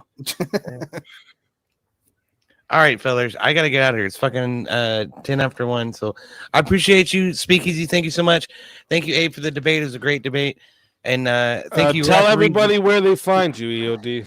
All right, y'all find me at EOD696 on YouTube, EOD696 on Kick, EOD696 on Rumble, on X, I hang out. I do debates. I do some political commentary. I hang out with Avarice, and he gives me a bunch of shit about having my fucking blockbuster porno section back here. It's my kitchen. So you see this? This is the evidence for everybody right now. It is my kitchen. Okay, so there's that. Also, I'm gonna be in DebateCon this coming weekend. So if you're gonna be in Nashville, come see me. I'll buy you a beer. We'll hang out. We'll have a good time. And on December 2nd, I'll be back here on Speakeasies doing a debate about Nerds of Reason for the best Zelda game or the most epitome of the series. I think I forget how we worded that prompt. It wasn't really important to either of us. So we're just trying to have a good time. It's gonna be fun. Come out December 2nd. We'll have a good time again. So thank you so much, you guys. Yes, sir, and thank you for coming. You did great tonight. I appreciate you coming out. I appreciate Ferrier coming up and hanging out with us and supporting me and Red Pill Phil McGill as well as it's good seeing Emmett and Teriyaki. You guys are assholes sometimes, but whatever. All right, cheers. Take care, bro. God bless. May Christ, who is King, take you into account and have you in His kingdom, the best kingdom ever, by the way. Thank you. God bless you as well. All right. God bless bless you. chat and God bless Speakeasy and God bless everybody on the panel. So, cheers. Thank you. You as well. See you, man. Cheers, man. Thanks, COD. I get the generic everyone on the panel. You got Everyone. The other fellow Kentucky resident, and he's like, nah, fuck you. You get That's the generic why. one. That's This exactly town why. ain't big enough for the both of us, Fuck partner. that guy.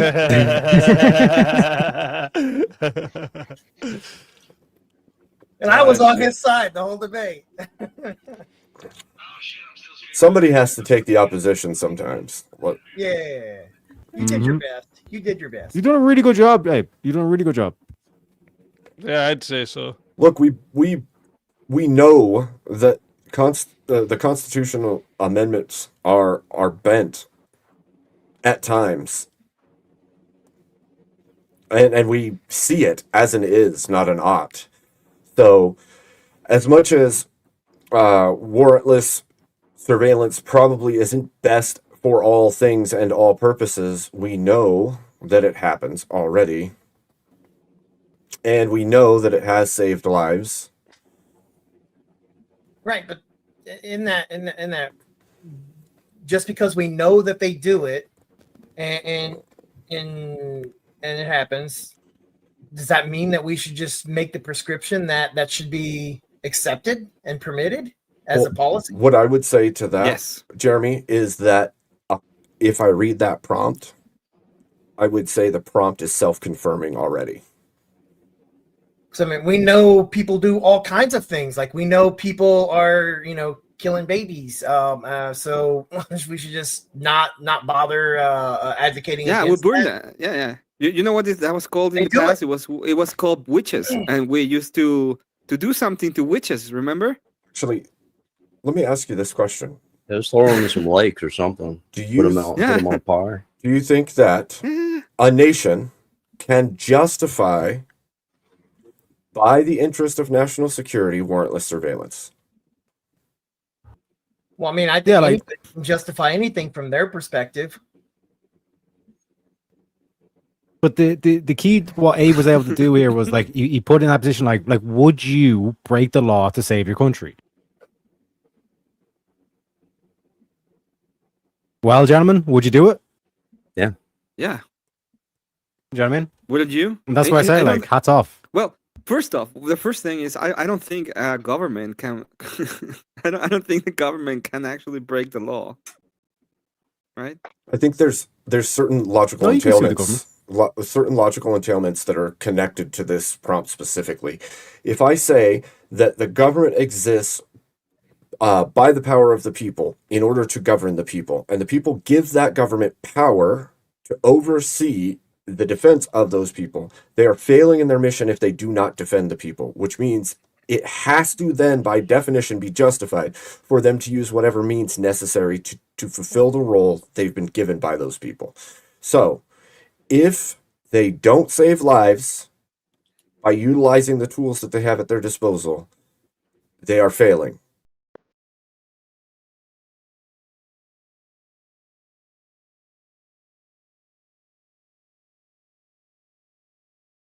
Damn.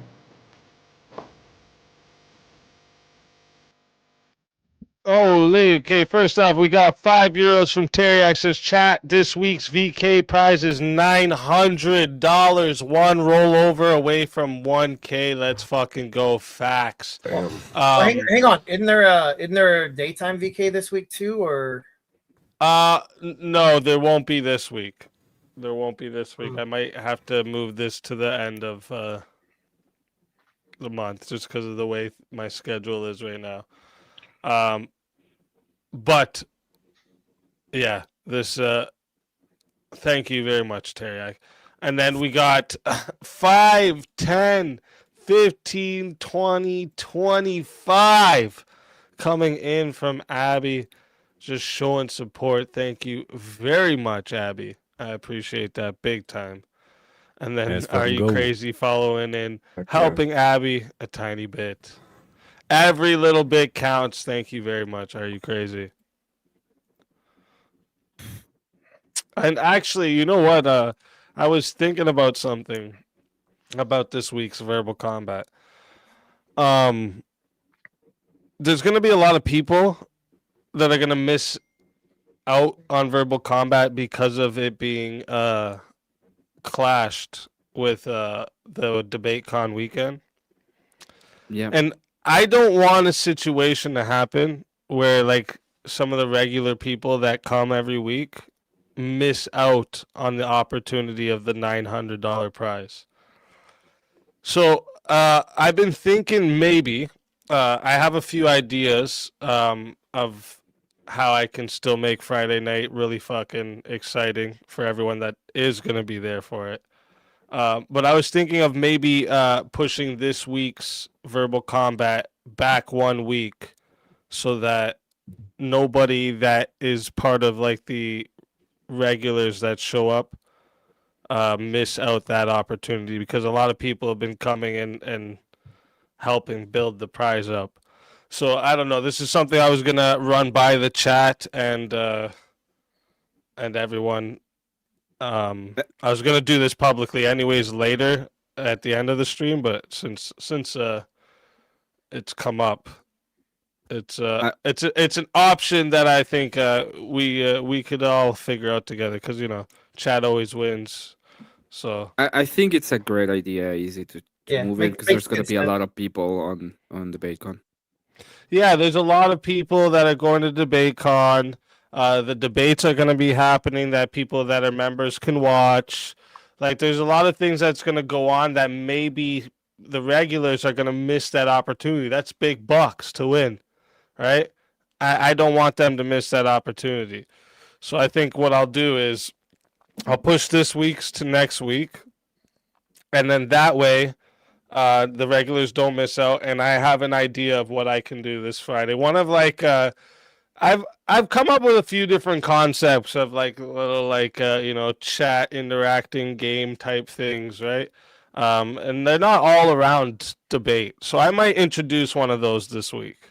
I might introduce one of those this week to to fill in for Verbal Combat. Sounds like fun to me. And I think it's respectful to push it off like that, because you're right. This is the debate sphere and plenty of people are headed there. And even if they're not headed there, they're going to be paying really close attention to everybody who is there during that night. So right. No, I'm going to be glued to it just like I was this debate. Yeah. Yeah, that sounds fair. Yeah. I will recommend, you don't need my advice, but I will recommend that we do the topics, like the fast question topics that the other time it came on, you were doing. Oh, the hot seat. Yeah, the hot seat. Yeah, if we actually hit our goal in this, if we hit the super chat goal in the hour, we're gonna do a hot seat tonight. But I actually have a different idea for.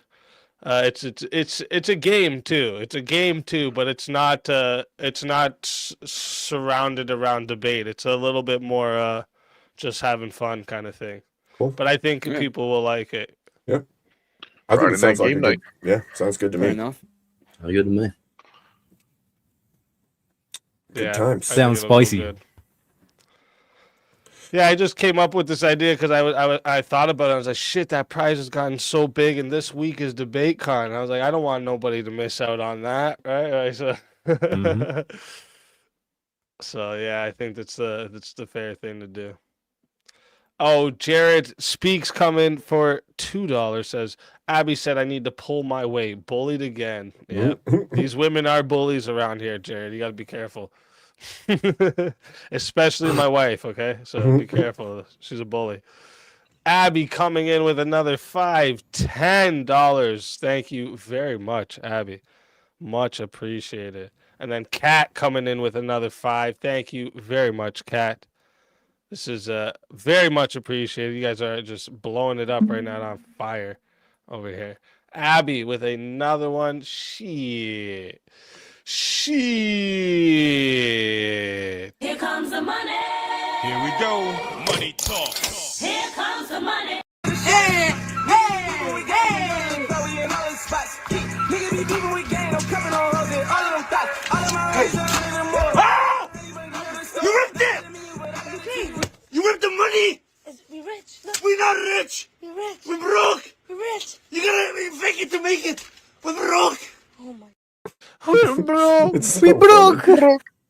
It's so funny. Holy crap. Abe, I gotta say, man, it was real decent of you to actually come up here and play devil's advocate. I know I've been sitting here hyping up EOD for the last couple of days and all the chats that you've been hanging out in with us and everybody else, but it was good shit, buddy. It's a good time. It's always a good time. Plus, I think people should do it more often. I think people should argue, even if you have some alignment with the argument, but you don't align with other chunks of it, you should argue it because it's going to flesh out how you understand why you even take the stances you do. Well, I don't 100%. disagree. It also gives you more of a perspective on how to debate against it. If you're the one debating for it, you already know how to defeat your own arguments. Yep. I will agree with you, except for one argument. Don't. Oh, UBI is retarded. Okay, don't try it. We'll make you stupider. Yeah, don't argue UBI and don't argue for. There's only a few topics I won't Never take go double full down. retard. Yeah, exactly. Exactly. I'm a lead farmer. Exactly. That's exactly right. Hey, another 5 coming in from Kat. Let's go. You. And another $2 coming in from Jared Speaks. Super chat train coming through. Choo. Let's go. We're at, what are we at? 17 out of 30. I appreciate that. Looks like we'll end the hour off with a hot seat. Fun. It looks like we're gonna get there. You guys are giving me hope. All fatality funds added to this week's VK as a prize. No. That'd be no, because then it might things. I see so many ways that could go wrong.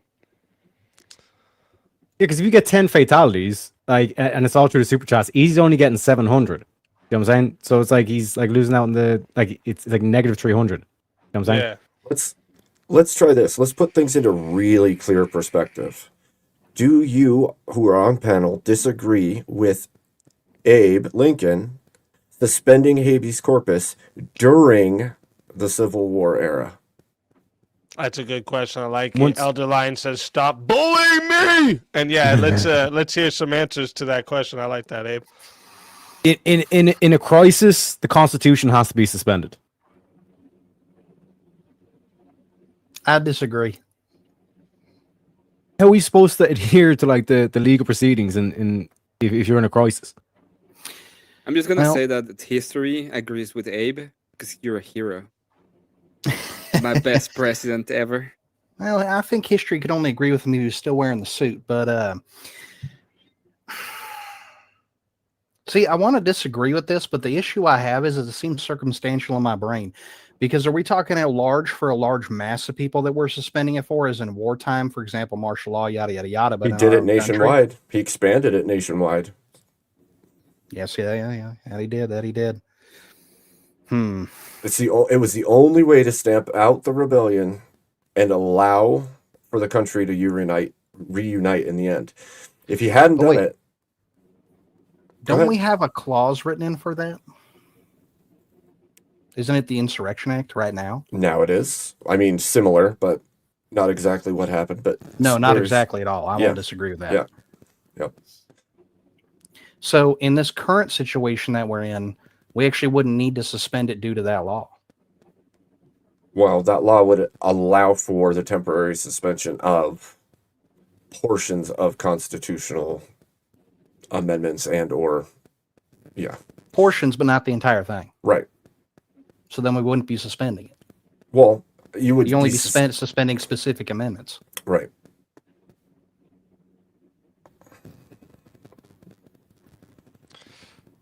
Emmett comes in for $5, says, Cat tried to bully me, but I passed every IQ test.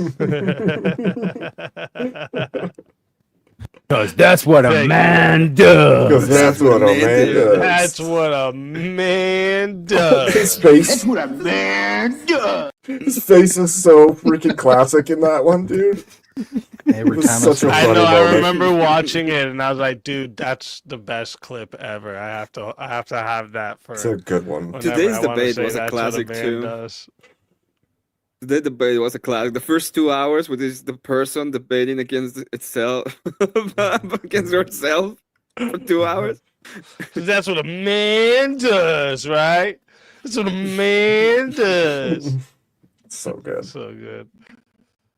So, what I would say is if you have some semblance of agreement with Abe Lincoln suspending habeas corpus during the height of the Civil War, you would have to agree that there is going to be justified times for the United States government to suspend or allow for warrantless action like surveillance. If we had a sweeping movement of extremists in the United States to the point where the country could not continue to function, you would absolutely allow the government to step in and take the needed avenues to stop it. See, my problem with it is this, though, is where we're going back to or I'm going back to where you said portions, right? So we're stopping portions of the Constitution, but which portions would we have to stop? That's the part I can't seem to get my brain around. Well, what all happened during the suspension of habeas corpus? I'm not going to lie to you. I don't remember off the top of my head. I didn't research for this debate, buddy. Oh, man.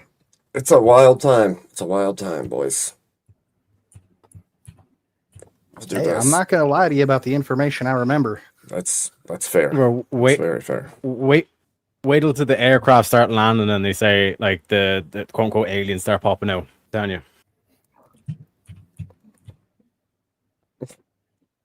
Yeah. I didn't hear what he said. I heard Dan you. Sorry, the accent. Yeah, what I'm saying is like Abe was saying the crazy times. Like wait till the aliens start popping out of the aircraft. Oh, I get it now. And like I don't mean like aliens in the green dudes. I mean like the quote unquote like aliens, but they're actually humans. And like they'll say, "Oh yeah, no, we're the angels that like are written in your holy books." You'll be like, "Fuck, bro." But like you're literally going to see like floating cities. See, I don't know. That habeas corpus part's still bugging me, though, because I keep going back to the fact that we could just simply label them as terrorists. We don't have to suspend the Constitution. Well, habeas corpus was like a suspension of the First Amendment of free speech, and it was to keep them from spreading all of the propaganda of the South and to continue. Robo. Wasn't trying to interrupt you, buddy. Just trying to help you out.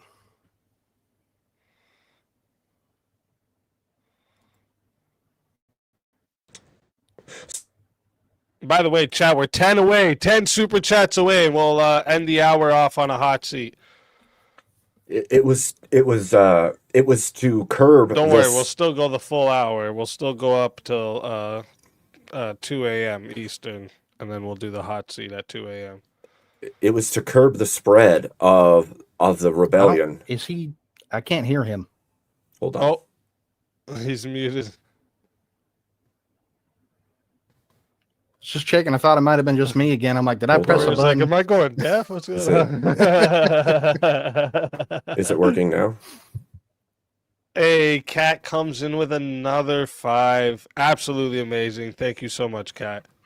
Is it working now?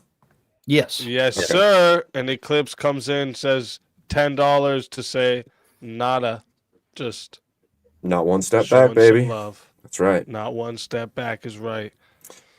So it was utilized to stop the spread of propaganda that would elicit more rebellion in the United States during the Civil War. So he suspended habeas corpus, which kept them from speaking or using speech to spread the movement against the North. And so when that's the First Amendment. That isn't even the Fourth. You're talking about the fundamental rights of speech and expression. So if that can be suspended in lieu of national defense, at what point would you say that search and seizure is more valuable than free speech? Every point. Because I still don't believe it was necessary with what we have now, as I said before. Say that again? I said I don't believe it would be necessary now, as I said before. So if you had widespread movements turning against the government and doing damage to the country, it still wouldn't be legitimate for the government to use warrantless surveillance to stop them. No, I mean, we already have that now. Is it justified? Free speech, 100%. No. Warrantless surveillance of people doing damage to No, the that's not government what I and meant the when I said people we of the already have it country. now. I mean, misinformation being spread that's hurting the country. We already have that now. Sure, but we haven't suspended habeas corpus again. Exactly. But we haven't suspended freedom of speech either. Well, no, habeas corpus was the suspension of free speech No, I mean during the now. Civil War. Right. Yes, but I mean now. Okay. I'm asking you now, if you have disparate groups doing massive amounts of damage to the nation and to the federal government, at what point does it become justified for the government to suspend or at least subdue portions of the Fourth Amendment in order to protect the country and the people of the country? I don't believe it.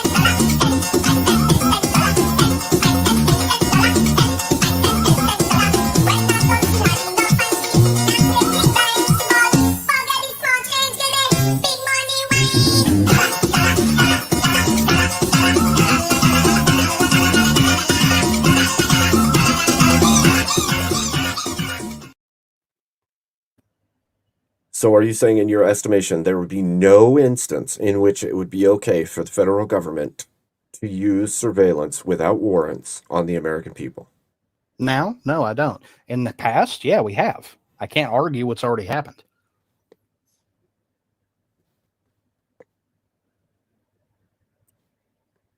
Am I talking? You are. I'm just trying. Yeah. I'm trying to like. He's processing it. I'm not going to Cat pretend said, I'm I doing ain't this never in the most bullied articulate anyone in manner at my all. life. That's a lie. That's cope.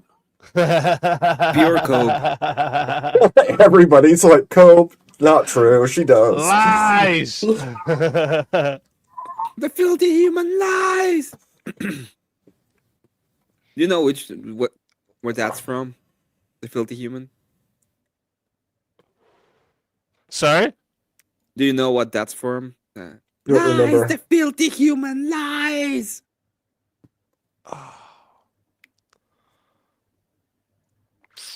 I mean, it's not true. What is that from? Is that from? Wait, is that from Willow? No, it's from Invader Sim. Oh, okay. Wow, that makes sense. Is it Gurr who All right. says it?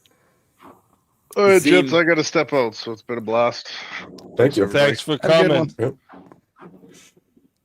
Abby comes in with another 5 and Eclipse with another 10. We're almost there, chat. 2 more and we'll end it off on a hot seat. You guys like the hot seat. I know you guys do. Oh, and look at this. Abby coming in with a Butch. 5. And then Are You Crazy wrapping it up. Cat, Jetpack, Bully. True jetpack. Are you gonna do the goal? Do the goal? No, I'm saving that. One of these Okay. days, I'm going to do one that's I feel bad because I see all these people doing them and they're like, oh, I did it for like 1minute and 30 seconds. And oh, it was like 1minute and 50 seconds. And I'm like, that's not good. I can do like I promise you I can do this shit over 3 minutes. No problem. I'm not even joking. And I have breathing issues. But you know, until you get the proof, just ask my wife if I'm joking. I can literally go a long time. There you go. Lionel It's Richie, annoying. all night long, baby. I'll just randomly do it out of nowhere, and everyone just sits there staring at me like, when the fuck is this gonna end? It's usually when everyone's loud, and I don't want everyone to be loud anymore, so I get really loud and go as loud as I can for a long time. So for Rare, let me ask you this question, because this will put things into more perspective. If we suffered a catastrophic, like mass level civil war today, and your side was the justified, correct side in this war, you still wouldn't suspend any civil rights from the other side, No. All right, then you'd lose. even though So- you're at war with them. Correct. Yeah, I mean, that's like a suicidal ideology that'll get you absolutely wiped out in a war.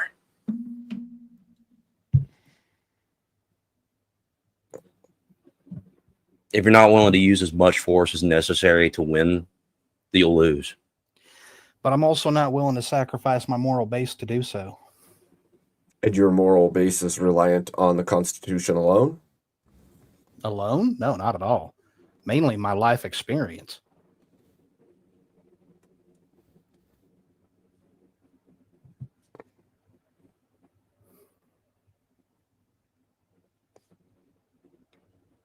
Interesting. William came in for $2, says Double VK Friday is a damn good show. Thank you, William, for the $2 super chat. And also, whoever wants to join in for the hot seat after too, make sure you hop up here, because it's basically what it is. It's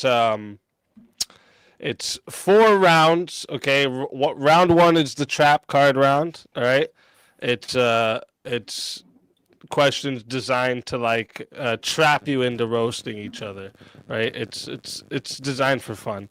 And then the second round is deep thoughts, and what it is basically you get, you know, some weird, wild philosophical questions. You know, it makes you think for a minute, you know, and you get like a few sentences. Then we keep moving.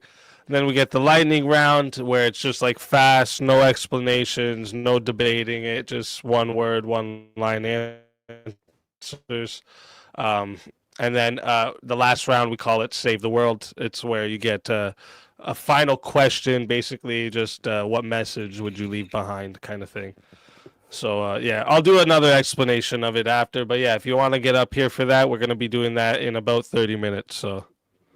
I haven't done your... Oh, yeah, the poll. Let me see here.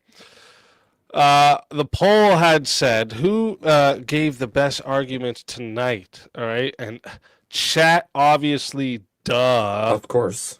came in at 40%. And then followed EOD with 31% and Abe Dinkus with 29% at 113 votes in total. So good job to both of you. Like I said, I think you both did great tonight. Good. And just a tip for crazy in chat as well. It's like if there's a poll in a chat, but there's a link pinned, what you can do is you can vote in the poll, then X out of that tab, like open up a new tab of that stream, and then the poll should disappear, and you should be able to see the pinned link. Or you can vote on the poll and then dismiss it. Yeah, Either I one thought that it works. would disappear after you vote on it. Yeah, But maybe even- not. No, you specifically have to dismiss it. Yeah. Oh, You get the little, okay. you get the It'll little stay 3 up drop for downs. me when I vote on it. I have to dismiss it on mobile. Yeah. Ah, okay. Yeah, it's annoying. Oh, damn, Abby. And Abe, I appreciate you being so generous about this. I'm not exactly the freshest key out of the shop coming in here to debate. Look, I just enjoy the conversation. Like I said, most of this is devil's advocate. I could see situations where it's needed, but that's also like the military guy in me. So it's like I could totally understand where you have to overstep at points, as much as that's terrible, it's the Well, truth. it's just like when we almost had Osama back in the day. I forget the gentleman's name, but he actually had him right there. They had a whole ambush set up and everything, and they couldn't get the go ahead, so they ended up having to just pass and let their whole entourage through. Yep, that's exactly right. So no, I don't disagree with you when it comes to, there's wants and needs about it, but there's things you see, and when you see certain things, you just decide there's lines you're not willing to cross anymore, no matter what the costs may be. And I think I just got to that point in my age. well, it also comes back to like the force doctrine issue, right? If we're a functioning good society like we have been up until now, then sure, all of these luxuries have been gifted to us by the success of our country. But the moment that we dip into anything other than what we currently are, that shit falls away so fast it's not even funny. Oh, yeah. And I don't know about you, but I've seen it firsthand, and we're freaking blessed to be the nation that we are with the rights that we have, because Most this definitely. doesn't exist most places. Doesn't exist anywhere. Let's be honest here, Abe. Okay. I was trying to be gracious, but Well, there's being gracious, and then there's us, puffing a little smoke, and I think that might have been just a little bit too much smoke. fair. So, I mean, there's a reason they said it's a republic if you can keep it. Yeah. But I think debates like this are good because they highlight what you believe and why you believe it, and why you need to stand for what you believe. So here's something that's kind of got under my skin over the years too, and this is part of this the debate right here, is how many people stood up in front of a flag, in front of an individual of varying ranks depending on who they had that day, and swore an oath to defend the Constitution, everything it stood for, so on and so forth. And then the minute something isn't convenient, they're willing to go back on it. That's a fair estimation too. I can't say that I will sacrifice the Constitution for for me it's like there's a certain level of interpretation, right? And I agree that the Supreme Court is making interpretations on these things, but the word specifically for me are partially what the interpretation comes down to. And so like when I'm reading this prompt, for instance, it's talking about justified, it's talking about hold on. So let's go back and look at it. Warrantless surveillance is justified in the interest of national security. Now, warrantless surveillance and when I think of surveillance, I'm thinking anytime you are being watched, anytime you're being information's being gathered on you, all of that will count in the surveillance bracket. And so as much as I don't agree with things like huge intel gathering programs that just scrape the shit out of everything that you have, Stingray, so on right, and so forth. Yeah. I do agree with a certain level of there shouldn't have to be a warrant for certain looking in. You know what I mean? And to an extent, but I mean, see, here's the issue with that is when we say, you know what I mean? It's like we open up a door for a bunch of different things. And even though I might get some of that, some of the other people watching don't. And even then, some of it I might not even get, right? Because I could say, well, it's okay for these 3 guys, but then we're opening in that door for, well, now it's okay for those 1,000, those 5,000, 10,000, 1,000,000. Right. And I guess that there is a slippery slope if things are allowed in a certain way, right? You have to actually tailor whatever system it is to specifically mean what it means and do what it does without overstepping, without stepping outside of those boundaries. But for instance, like EOD said, with the FISA court system, there is a way to expedite warrant applications in order to stop foreign adversaries, we'll call it that, sure, through the means of expedient warrant gathering. But when there isn't time for a foreign national if there isn't time, get that warrant, and it is someone that's a foreign national in our country here to cause damage, what do you do then? So you're talking about a fast action, trying to get it in the moment. Yeah. Because if it's minutes and not hours that you have, if there isn't Seconds or moments. yeah, then there is a point at which I do think there's a justification to say we had to look into this immediately to stop this action. And obviously, I'm not talking about everyday things. I'm talking about like there's a dirty bomb in some freaking stadium somewhere, right? Like the rocks everybody was guarding in the cornfield and there was nothing around. I got you. Right. And so in those situations, I can absolutely see where we go, look, there isn't time for a warrant. There has to be action right this minute, and it needs to be done. And is that breaking with tradition? Probably yes. But if it's going to save tens of thousands of lives in the moment, then it needs to be done. And here's the question, though. How did we know there was a dirty bomb there to begin with without that surveillance? well, that's the thing, isn't it? There's always some level of surveillance without a warrant anyway. Period. No ifs, ands, or buts about it. Whether it's eyewitness, whether it's gleaned some other fashion, there is some level of surveillance that's happening at all times that isn't conducted with a warrant because it doesn't meet the precedent by which a warrant is needed for that level of surveillance. So well, I think here would be the way around that, right? For example, something that's, I can't quote it exactly, so pardon me on this. There was an individual who recently came up with, or I should say a group of individuals recently came up with a way to actually track radiation, the strength, all the way back to its original source. And that data could, for example, be used to find something like leakage out of a dirty bomb, so on and so forth. But the thing is do we keep that to where it's supposed to be something that's environmental, or do we make it something that's a tool out for the government to be able to use to be able to carry out said searches, seizures, so on and so forth? If I may, can I pose you a hypothetical? No, that was not a hypothetical. Not in the original, not at all. It's something No, that I somebody's said, may actually I working pose on and you a doing right now. hypothetical? Oh, go ahead. Yeah. So let's say that because most tea organizations, and I'm not talking about the what is a woman kind, are they work in cells, right? They're like disorganized in a sense, and they try to work in cells so they're disorganized. So let's say that you have an infiltrator, and they don't know what is going to happen, but they're coming out report that in a specific city there's going to be somebody, and they know that they're going to do something, but they're not sure what.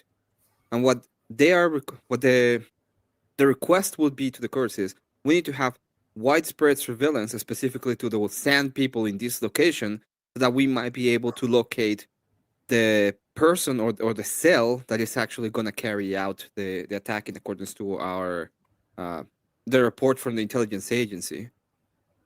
What do you think about that specific case?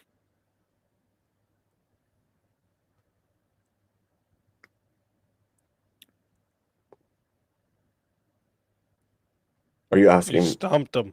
I don't me? know who he was asking, so. The person who was arguing against you a moment ago, Abe. Oh, It's me? for rear. Yeah. Oh, I do apologize. I thought you were doing it for him. My bad. Repeat one more time. I'm sorry, buddy. Yeah, no worries. So, once again, the T cell is disorganized.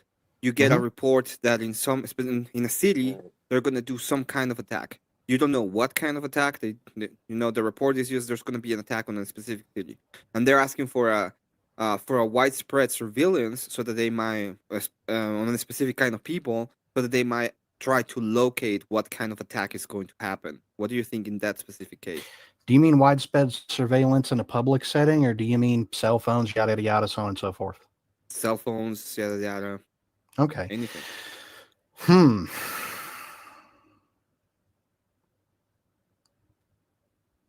Well, I mean, honestly, they'd have to base that case by case. You'd have to sit there and go, okay, well, what's the intel? What's the report? Is this something we could actually take and use in a justification for the strike that we want to do involving the surveillance that we're calling for?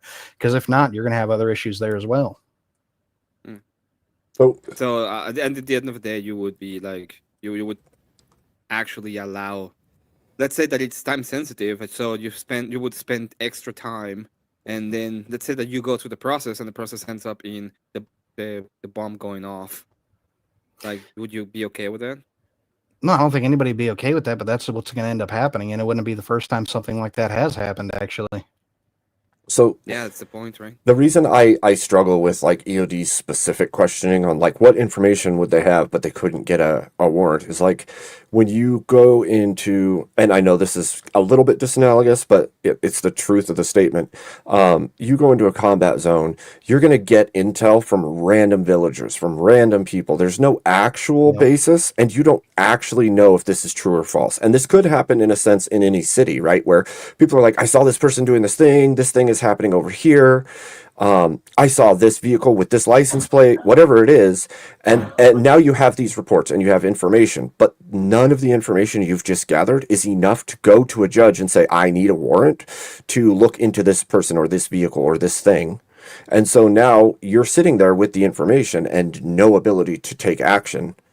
And at what point does it become feasible to take the action rather than seek a warrant, even though you don't have solid information, so that you could at the very least try to avert a situation? You know what I mean?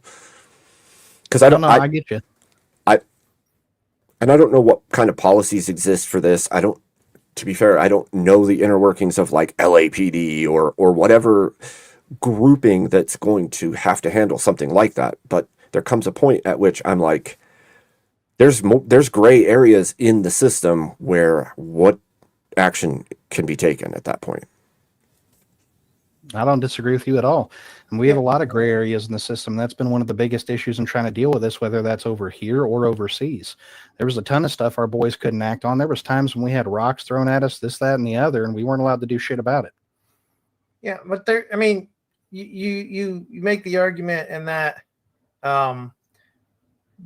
that they don't have enough evidence, but like there's cases where they go through and they have evidence, they get the warrant, they go and do the search off of the warrant, and they find jack shit because the data that they had that was sufficient evidence was bad data. So it goes both ways, Abe. Well, what's it better to check and there be nothing than it is for them not to check and there to be something? And that can depend on the circumstance of Well, what it I leads mean, to. For example, if they find other things. Remember the bad warrant they had in Kentucky a couple years ago? Like they had a warrant and it ended up in bad results. Right. Well, by no means am I saying I want the worst thing to happen, right?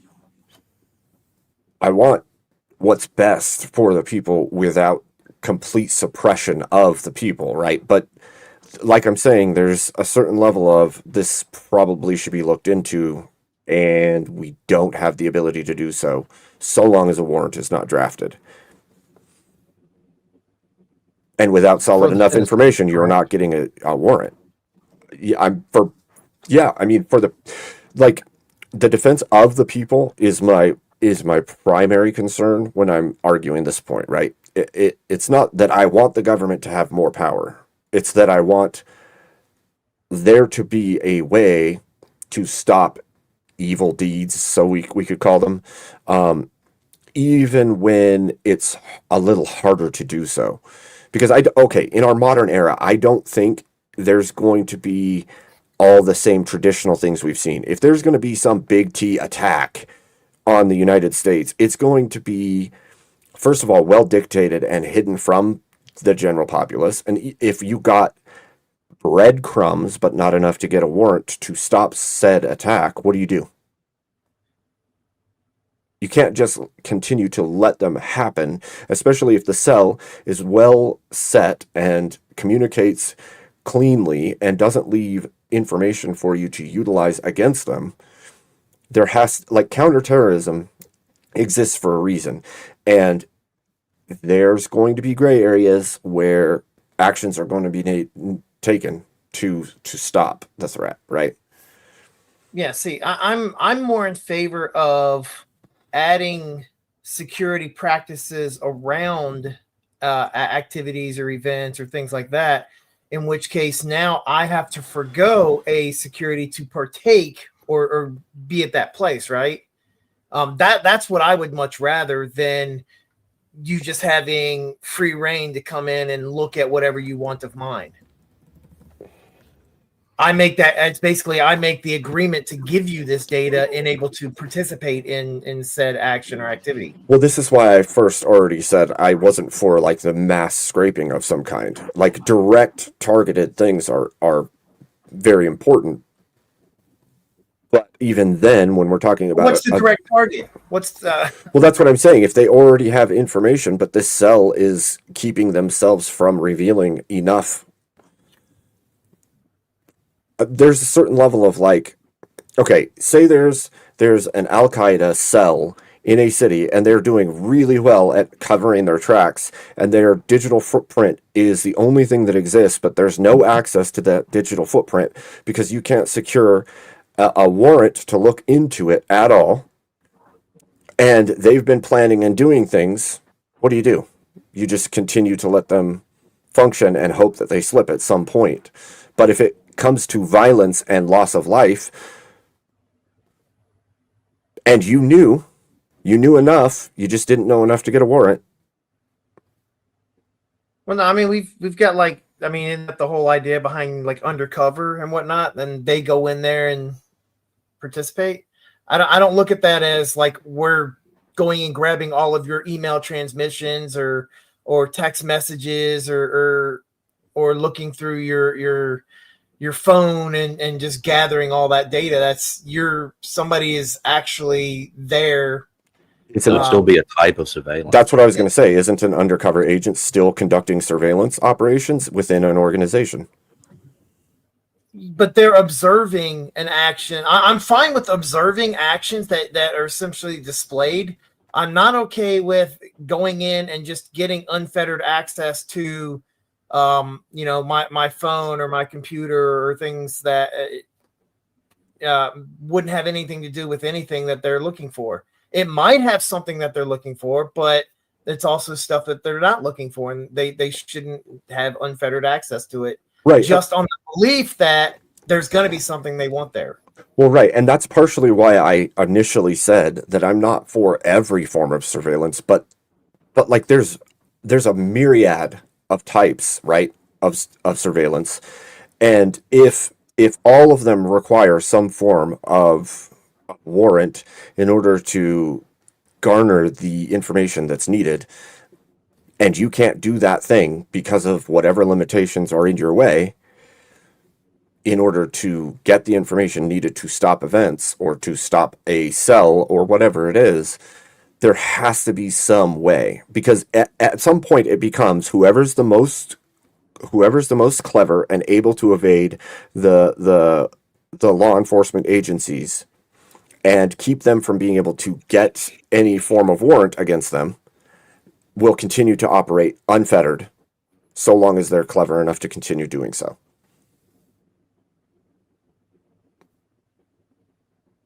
And we're reaching a time in our technological history or future where it's becoming increasingly easy to get away with doing things so long as nobody can look. Yeah, but the more you open it up and grant government access to it, the more creative they're going to go at hiding it, right? Probably true. And this becomes the question of maybe a more moral government system is better. What would that matter? You know, if they become more creative, what, you want to make it easier for them and not even be creative at that point? It's a double-edged sword. I'm not sure. I'm not sure I got your question, Emmett. It's a double-edged sword. Emmett's saying, don't you want your law enforcement to be clever, to be capable of catching people? That's not what I said. That wasn't the argument I made. I made if you grant the unfettered access for them to surveil under any, through any mechanisms, whatnot, that's going to make those that they're wanting to surveil to be more creative in hiding those mechanisms. Yeah. In which case, it's actually going to be harder for the law enforcement to surveil. And my argument against that is, do you want to make it easy for them? Like, make it complicated for them. At least make them be creative. At the very least.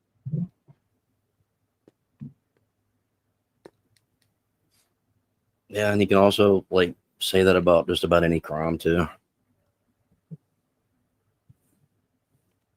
By no means am I saying True. just don't follow constitutional law, right? By no means. But there are gray areas, and I wonder where we are limiting ourselves substantially in ways that we shouldn't. This is why I went through some of the list with EOD, but not the entirety of the list of things where we had already looked into suspects, already looked into their history, had tons of information on them, and no warrant was granted. And then that person goes on to do a mass unaliving event. And it's like, we had more than enough to look into them, but for some reason this warrant isn't granted. And now there's people gone. The original vintage says for $5 Australian. It's similar to Second Amendment mentality on guns. Surveillance is security. Better to have it and not need it than need it and not have it. Thoughts? Okay, yeah, let's go around and get the thoughts on this one, and then we'll get into the hot seat after this.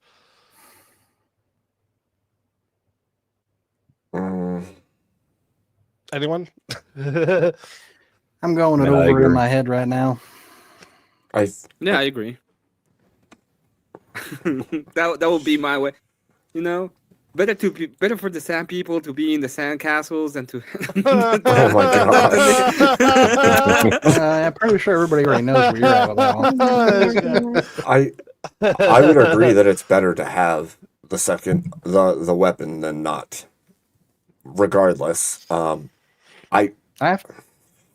ahead.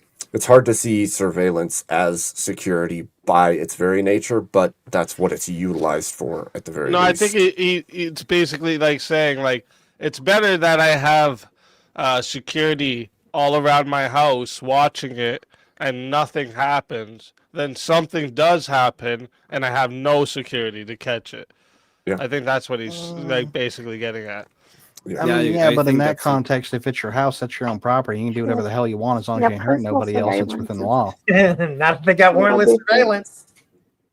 What's Hey, that? Kat, sorry, what did you say there? Hey, no, I just said personal surveillance is a little different than like national security surveillance.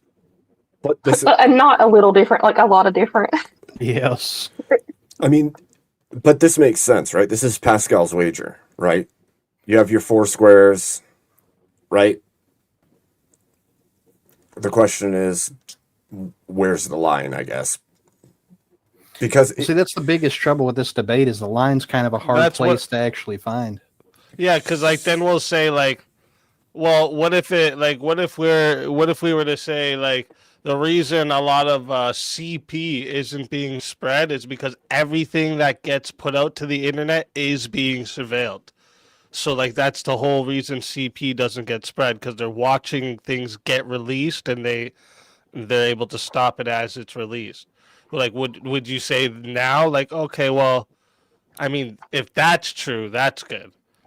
Right? Like I get what you're saying here. It's a wager where you're like where's that line? You know, it's the classic or like Loki's wager, you know what I mean?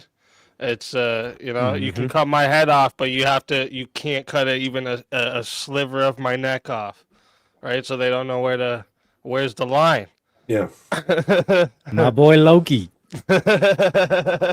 Yeah, that's a really good example, right? That's what that's called, Loki's wager, where he gets caught and he says you can cut my head off, but the only deal here is you can't even take a sliver of my neck. So like where would that be, right? Like because your neck, you know, like if you look at your neck, it goes well, right medically up in speaking, here, it'd be you know the what I'm base of the saying? skull, So wouldn't like it? where is that? So that's the whole point, is like that line is hard to find. well, right. And what makes it super hard to find is the fact that do you trust or mistrust your government? Because you trust your government for some things and you mistrust them for others. And then where's that line? And Where is there's it? the pendulum swing to Yep. this term limits. Yep. Right, because there's always a chance of that shit getting turned around, and now all of a sudden you're on the receiving end of everything, Oh. you know? That's the problem we're having with all the executive orders right now. Yeah, where people are saying once this gets flipped around. No, But, that's exactly it. If it what do you does, guys think? you know. We're about to do the hot seat, but I thought it was funny. I was listening to somebody talking about the other day, like they're convinced that like, so the next election, JD Vance is gonna win it, and have Trump as his vice president, and then step down so that Trump can run another 4 years. Like he's convinced That's funny. that's what's Wow. gonna happen. And I was like, I can think you it'd be imagine, hilarious. though? That'd be hilarious. That'd It'd be funny as hell, but I don't think that's what's going to happen. That'd be some G moves, though. I'm saying that'd be some crazy G move right there. Like, thank you. As soon as he wins, he's like, all right, thank you, everybody. I'm stepping down. If we thought shit was crazy now, dude, you'll see some crazy shit if that went down. Yep. God, even if it's not true, just make it happen. I mean, hey, you want to prove the left how violent the left is? It wouldn't be a bad move to make if that's the type of thing you were trying to push. But before we get into conspiracies, There's a lot more than me. Before we start wrapping our tinfoil hat. Right, exactly. Before we do, all right. Mine's designer. Chat, it's that time again. We're going to crank up the pressure and see who can handle the hot seat.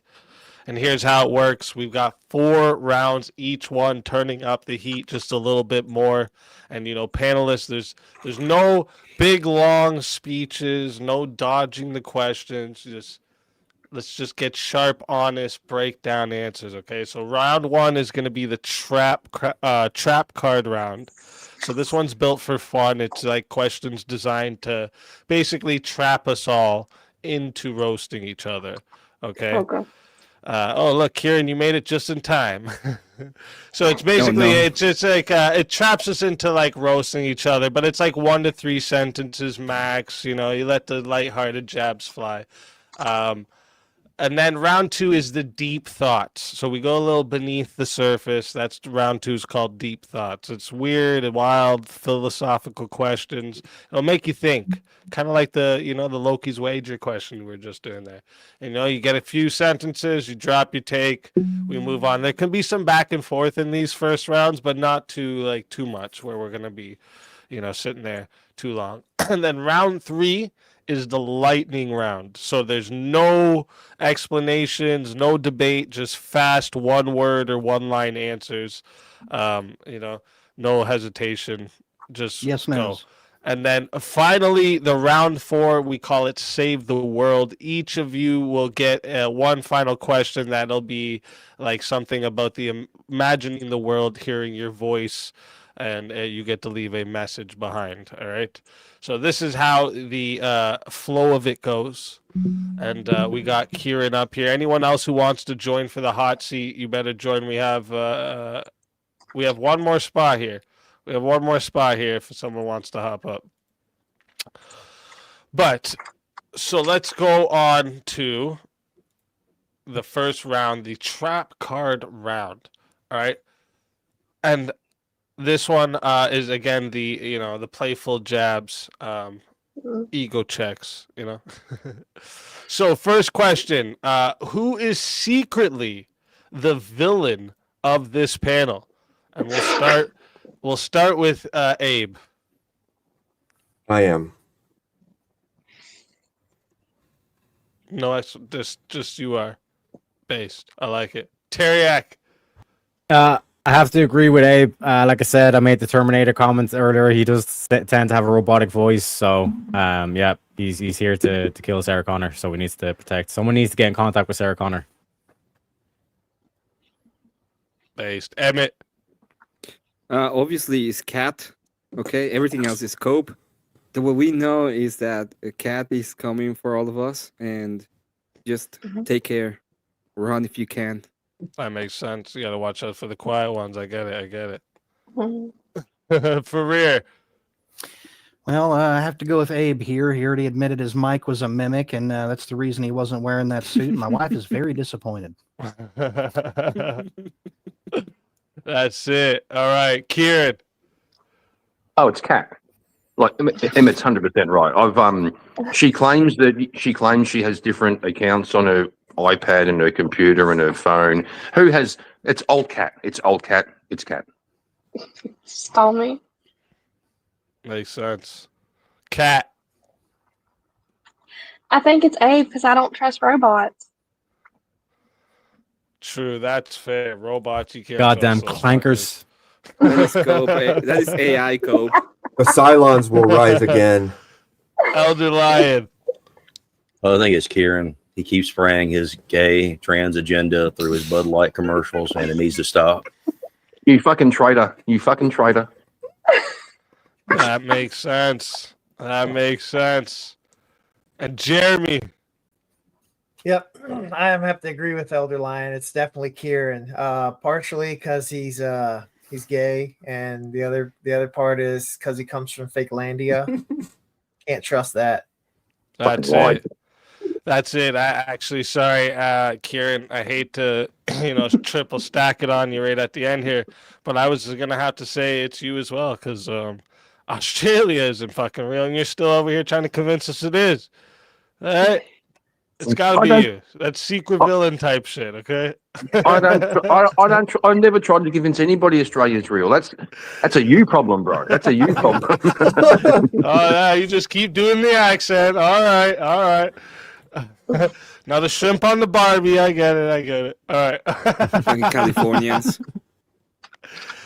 If one person here on the panel was to get famous, like super famous, like Joe Rogan famous overnight, who would let it go to their head and just fucking go straight downhill right away? All right, we're gonna start with Jeremy. Sorry, I was dealing with Not chat. paying attention to the question. No, I was dealing with chat. Okay, I get it. That's fair. I'll ask it again. That's fair. If one person on the panel got like Joe Rogan famous overnight, who would let it go to their head first and let it all slip? I'm gonna have to go with Kieran again.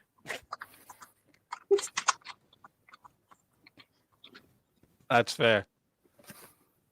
No explanation needed. Elder Lion. I mean, it's pretty obviously Kieran. That's fair. That's fair. Cat. I'd go Teriak on this one.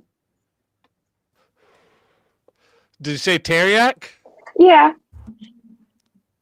That's fair. because he's a leprechaun. Yeah, exactly. And he'd have Makes all sense, the makes gold sense. at that point. He'd say, "I don't need to fucking chase these rainbows no more." Yeah, I got all the gold, bitches. Kieran. Oh, it'd be Emmett. He'd make himself supreme leader, destroy his enemies, claim all the territories, and impose martial law everywhere, and we'd all do it his way. That makes sense. Oh, that makes sounds sense. For real? Honestly, he stole the one I was going to use, so I'm going to go with a different one, I guess. Abe, I think it'd be Abe, man. I think he would reenact everything he could, crush that Constitution, and then start kicking out everybody he thought wasn't a good guy and get that surveillance rocking.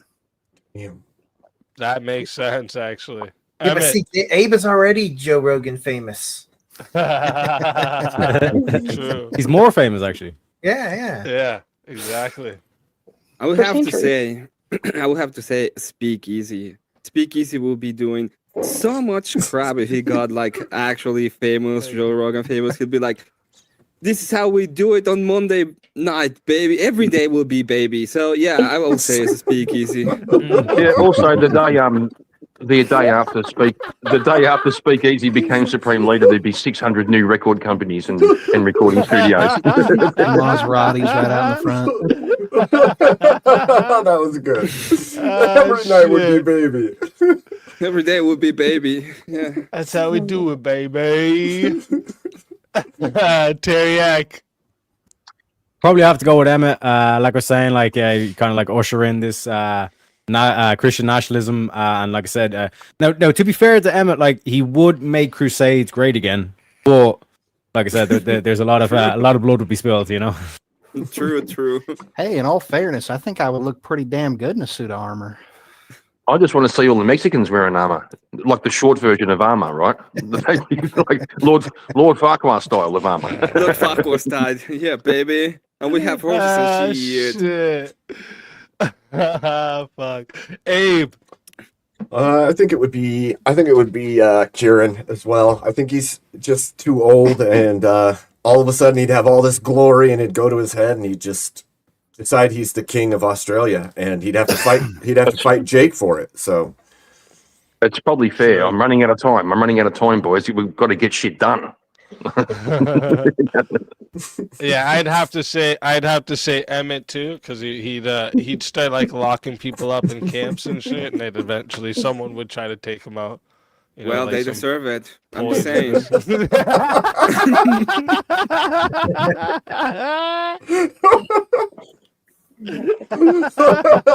Well, they deserve it. Oh, So. that was good. I'll at least do it in Arizona so they don't miss the sand. Just saying. Just saying. Damn, I'm trying not to laugh too hard, shit. making me cough over here. Got to break a few eggs to make an omelet. All right, who on the panel is the secret biggest conspiracy theorist? All right, and we'll start with Abe. Probably me, actually. It's no I've longer a looked secret. way too deep into way too many things. It's no longer a secret now, guys. Just so you know. Teriak. Sorry, what was the question again? Who on the panel is most likely the biggest secret conspiracy theorist? Oh, secret. Oh, okay. Fuck. Like, even if you think they might say a couple things, but they probably really believe, like, you know, the real shit, like a hollow earth with the giants and the reptilians and shit. I'll probably say Kieran. You know what I'm saying? Because like already, like Australia's conspiracy theory. I mean, but he's trying to act like it's normal, all that kind of shit. You know what I mean? So it's like there's definitely some secrecy going on there. So yeah, I'll probably say Kieran. That makes total sense. Emmett. I have to agree with Teriak. Oh, we all know you, Kieran. Will you live in fantasy fucking land pretending that it's real and shit? No, you probably believe that the Earth is flat and there's like a 50,000. It's like 500 years old and there's reptilians all around and you're getting messages from fucking what's it called? The Andromeda Galaxy. It's you, Kieran. I got He's the just a number. brain in a vat. Well, bro, I'm just saying, if you go out deep into the Australian outback where no one ever goes, like out near Pine Gap, where you guys built that, not you guys, you're Mexican, where the Americans built that We all secret. know that. Listen, okay, we all know that fucking Australians are just Californians that don't want to say they're from California. So I don't have anything to say about that. Yeah, you got nothing on me, boy. Farir, who do you think? I got to go with the leprechaun, man. I mean, he seems like the kind of guy who believes the orders he hears from Oberon. Makes sense. That makes sense. Kieran? Yeah, I'm going with Teriak. I think all of the philosophizing and the logic and the reason, it's all a cover for how he really feels. Right. It's how he feels, boys. It's just about how he feels. I got it. That makes sense. Kat. I'm gonna go Kieran on this one as well. I think that's a good choice. That makes sense. Especially since he shows up in tinfoil hats. I mean, we've had evidence. That's to protect me from the conspiracy theories. He's scared of his own thoughts. Wait, why is there an antenna then? Why do you have an antenna on the top of it? If that's the He's scared of his own thoughts. Transmitting from the California desert. The antenna's for transmitting. It's for transmitting, not receiving, right? Transmitting from the California desert. Kieran. Alderline, what do you think? Probably me, because I think that the pyramids were built by a bunch of psychic gays that got their powers from their deity, Suck them raw.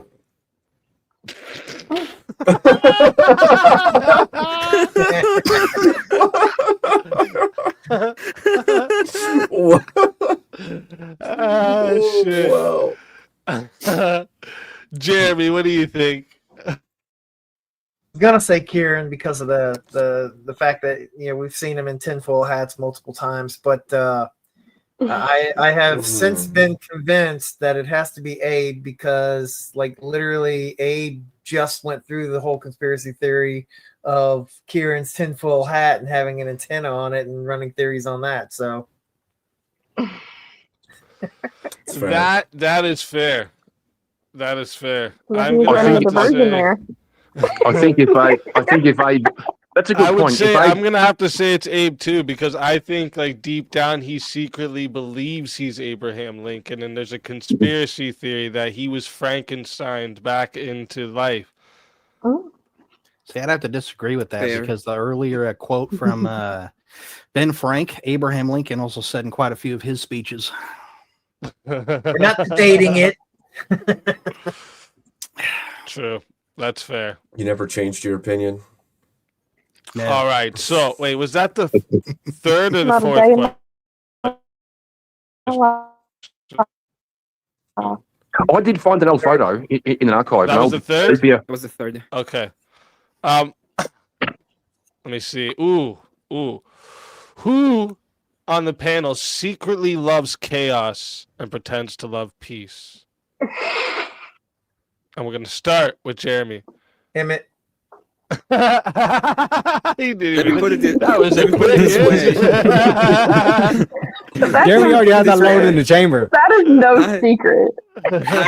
I love chaos, and I don't pretend not to love chaos. Okay.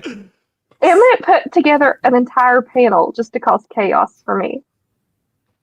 Yeah, So that makes yes, he sense. loves chaos. Elder Lion. Probably Cat. She's a very quiet and secretive and extremely chaotic person. Real. That's fair. That's fair. Women. What can we... Cat. It's Cat because woman. Oh my god. No. It's not Cat. I would go Emmett, but his isn't a secret. So this one's a little bit difficult for me. I'm gonna go I'm gonna go Kieran on this one. What He made you likes think the I pretend? He likes the chaos on his panels, everyone coming in and calling him gay and stuff. So Yeah, has- but Cat, And yeah, he but Cat, likes that. Exactly. He secretly likes it. he likes his chaos there's no panel. secret. That's right. No, L. They call me the God, the long way Kieran man. Yep. He likes it. That makes sense. It's ma'am. It's ma'am. I think you said secretly, like it's no fucking secret. Come on, girl, it's no secret. Okay. I'm gonna say the guy who created VK is the one who secretly loves chaos. Okay. There's no moderation, few Who's that guy? exceptions. I don't know, but I see him laughing way too much when shit's going down, bro. That's fair. That's a fair assumption. So the guy who created a chaotic debate game show secretly loves chaos. Yeah, because there's this thin veil of control that he pretends to exhibit over the show. And then when the shit goes sideways and goes down, just look at that smile. The smile gives it away, bro. The smile gives it away. Okay. I'll do better at not smiling. Thank you, Kieran. Career. I was actually coughing during the question, but I think I got what it is. So, who secretly likes chaos, right? Yeah. I think that'd be you, Speakeasy. I think the channel says it all, sir. That's fair. That is fair. I'll take it. Emmett. Well, I have to say that in this panel, there's only one person that's completely secretive, and we don't never know what she's up to. And it's the only person that is a she as well. So I have to say that it's Kat, because Kieran is sometimes you also are a in she. sometimes you're in chat.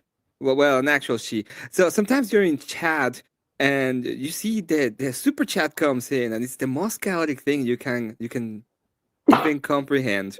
Okay. So Okay. Most you unhinged got shit you you got ever the seen in your crown. life. Yeah. Women. Women. Well, Teriyaki. Lottie Daw. I'll probably have to go for easy as well, you know what I'm saying? But like it's more like an appreciative kind of like thing, do you know what I mean? It's like I respect the chaos, you know what I mean? So yeah, I'd probably go for easy. But like I said, like Jeremy and Kieran, you know what I'm saying, both on the radar as well, you know what I'm saying? They're on the radar. Watching them. Abe. I think it's Ferrer. He sounds all put together and calm and collected, but he actually loves the chaos from the chat. You can see it in his eyes, actually. Now you mention it. I mean, it's all the dripping in my photo, right? I'm sorry about that. You know, it got a little messy.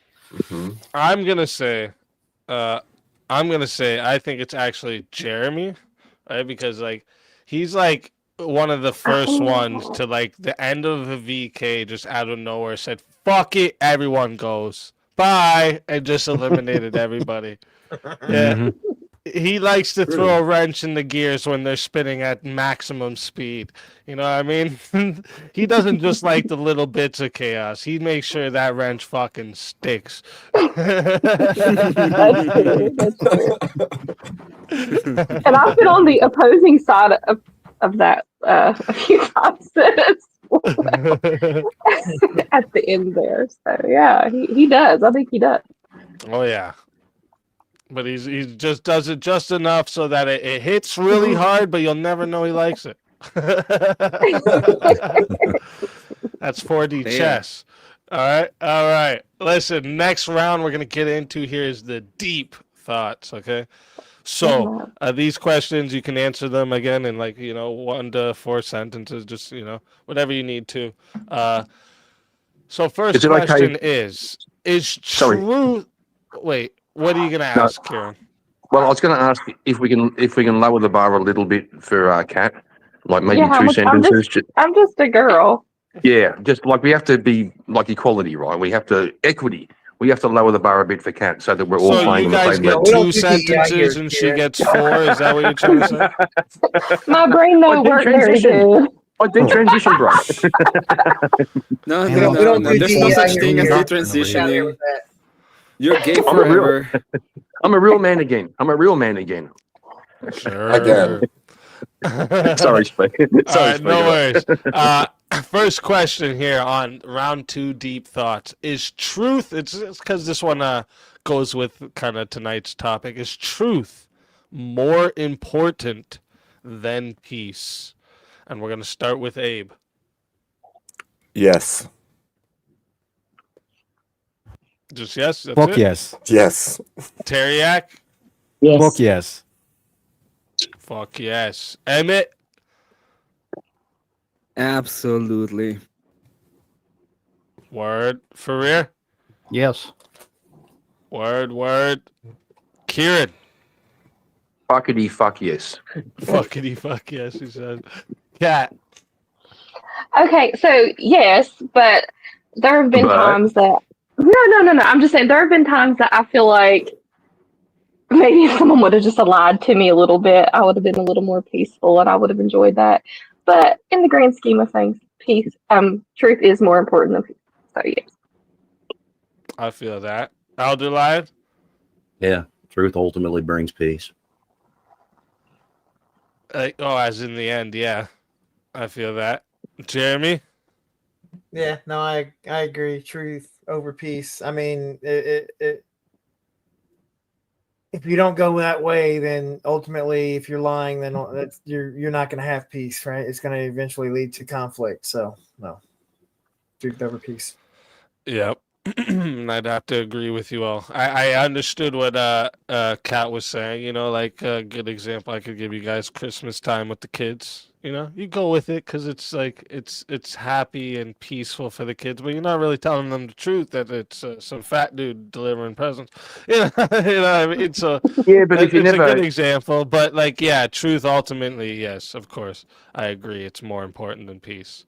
if you never introduced the concept of Santa in the first place, wouldn't that kind of solve that problem? What's that? If you never introduced the concept of Santa Claus in the first place, wouldn't that solve that problem? No, not necessarily in modernity with kids going to school and learning this concept. Society It's kind of kind of just like introduces it. ingrained in society at this point. So you're either going to tell them, and do you want your kid to be the asshole that tells the other kids Santa's not real? I was that asshole, actually. I remember the day it happened.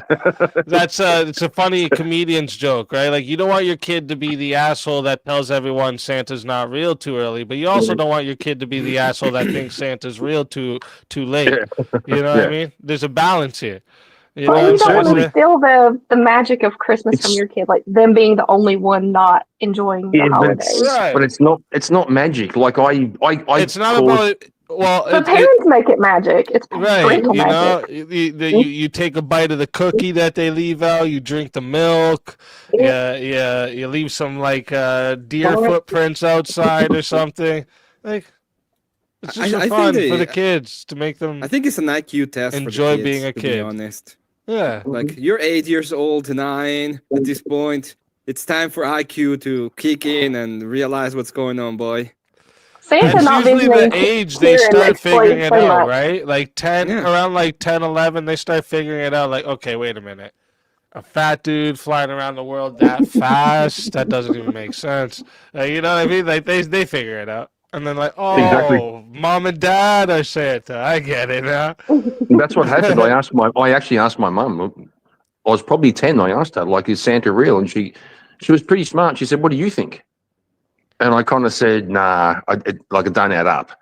And she said, yeah, you're right. You're right. It's me and your dad. Yeah. So the And then next said, day, don't tell your little sisters or I'll beat And- your ass. and the fucking next day, my best friend, I was talking to him. I said, so do you believe in, like, have you heard the good news? I told my fucking friend. Yeah, that's true. Our 8-year-old is already asking the questions, like, you know, like, who is Santa? Where do these presents come from? Who's, you know, like, who's buying all this? You know what I mean? Well, Fat guy's getting all the credit for all these obviously, they presents. know we'll say things like, we don't have money to just go buy everything we want. So, you know, they're putting this math together, and like, you know, who does have money to buy everything for everyone?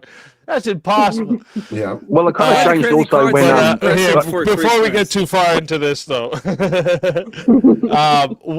we got to get into the next question. This is ignorance. It's kind of touching on the topic we were just talking about. Anyway, is ignorance ever a form of happiness? I don't know how I did that. We'll start with Jeremy on this one. I would have to say no, but I will say that there are things I'd probably be happier to not know. Yeah, that's fair. Elder Lion? Maybe. Hell yeah, it would be. I don't want to know all this shit about random people online. I wish I didn't know it. That's fair. That's fair. Cat? I agree with what Jeremy and Elderline were saying, but also, like, if it's in more of a personal context, it's a false happiness if you are like ignorant to things going on. So you may think you're happy, but it's like a false sense of happiness. Yep. Kieran? I think ignorance doesn't lead to happiness, but I think there are some things I'd rather not know. The same thing. Like, there's things I've seen that I think I'd be happier if I hadn't seen them, but ignorance itself doesn't lead to happiness, because when you're ignorant, you just end up doing stupid shit, and then you're unhappy. True. Ferrer? I think there's warrants for it to make you happy. There's times and places where you're sitting there wishing you knew something you didn't know anymore. or things you wish you could have forgotten. And I think in that way it can make you happy. Yes. All right, Emmett. This is gonna be unpopular, but I would say yes, and especially if it's like a combination in my case. You have to be stupid enough not to know the thing and not to care about it, and not know the thing and not care about it, and then you have a great life running around being a complete jackass. I think I think those people are the happiest people on the planet, to be honest. That's fair. Teriak. I'd go for no. Purely because like happiness for me is like tied to meaning. You know what I mean? And in terms of like if you're ignorant to life, then you know what I mean. It's there's an aspect where like you can point to, let's say, tribes in Africa where they don't have as much materials, whatever, and they seem to be happier and all that stuff. But that's because they have a stronger meaning. And you could point towards, say, oh well, they're ignorant of technology, etc., etc. But it, like I said, like the whole kind of like when you kind of like look at the typical kind of like Westerner that they're popping pills, depressed out of the mind, all this kind of shit, versus the African tribe. Like to me, there's more wisdom with the tribe than there is with the Westerner. I'd say the Westerner is ignorant to what like their life's meaning is. I mean, so I'd say no, ignorance doesn't cause happiness. All right, Abe. So I would say in a general sense, no. But if you look at those who are mentally challenged, they're often the most happy people, and they're definitely ignorant to most of the things that you generally would know. So in that case, yes. What makes you think they're generally happier? If you know people with like Down syndrome and things like this, they're cheery, sweet, fun, happy people. Are they really, bro? Yes, I do know. Yes, I do know. Straight. Actually, All right. sorry, They all love boobs. I'm about to make you do. all agree with me. You No, ready? you're not. Yeah, I'm going to. You ready? Is ignorance of God's knowledge good? Oh shit! Easy What do you with mean? the nuke. What do you mean by God's knowledge? God's knowledge. Are you? Which, Yeah, it's good. Yes. Which word do you need the definition for? Kieran? Okay, God okay. or knowledge? Shut up. Okay. Is it good to be ignorant of God's knowledge? Yes. Does it make me happy? Well, I wouldn't say that. Wait, it's good though.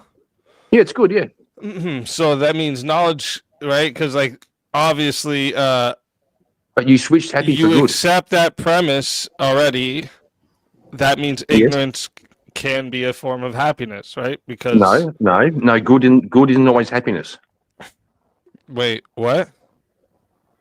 Things that are good aren't always leading to happiness. They can lead to sadness. But just because it's not a form of happiness for you doesn't mean it can't be a form of happiness because it's good. Can good things be a form of happiness? They can be. Bad things be a form of happiness? Not bad things, no. Okay, so good things can though, right? Sure. Okay. Like wouldn't you just think like knowledge just brings like burdens, right? Like for instance, certain things you know of brings a burden onto your that space in your head that used to be not occupied. Actually, we'll speak.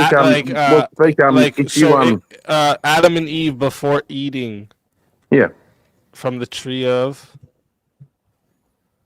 Which one? Were they happy? Oh wait, what? Would you ask? Which tree? The tree. I said which tree? They only ate from the tree of knowledge Tree of of good and evil. knowledge. Well, okay, knowledge of good and evil. Yeah. I think that's a hard question to ask, Easy. We don't know if they were happy. I mean, I don't think that they would know if they were happy or not. That's a good point. So if That's the everything best was point. good, you wouldn't imply that they were happy?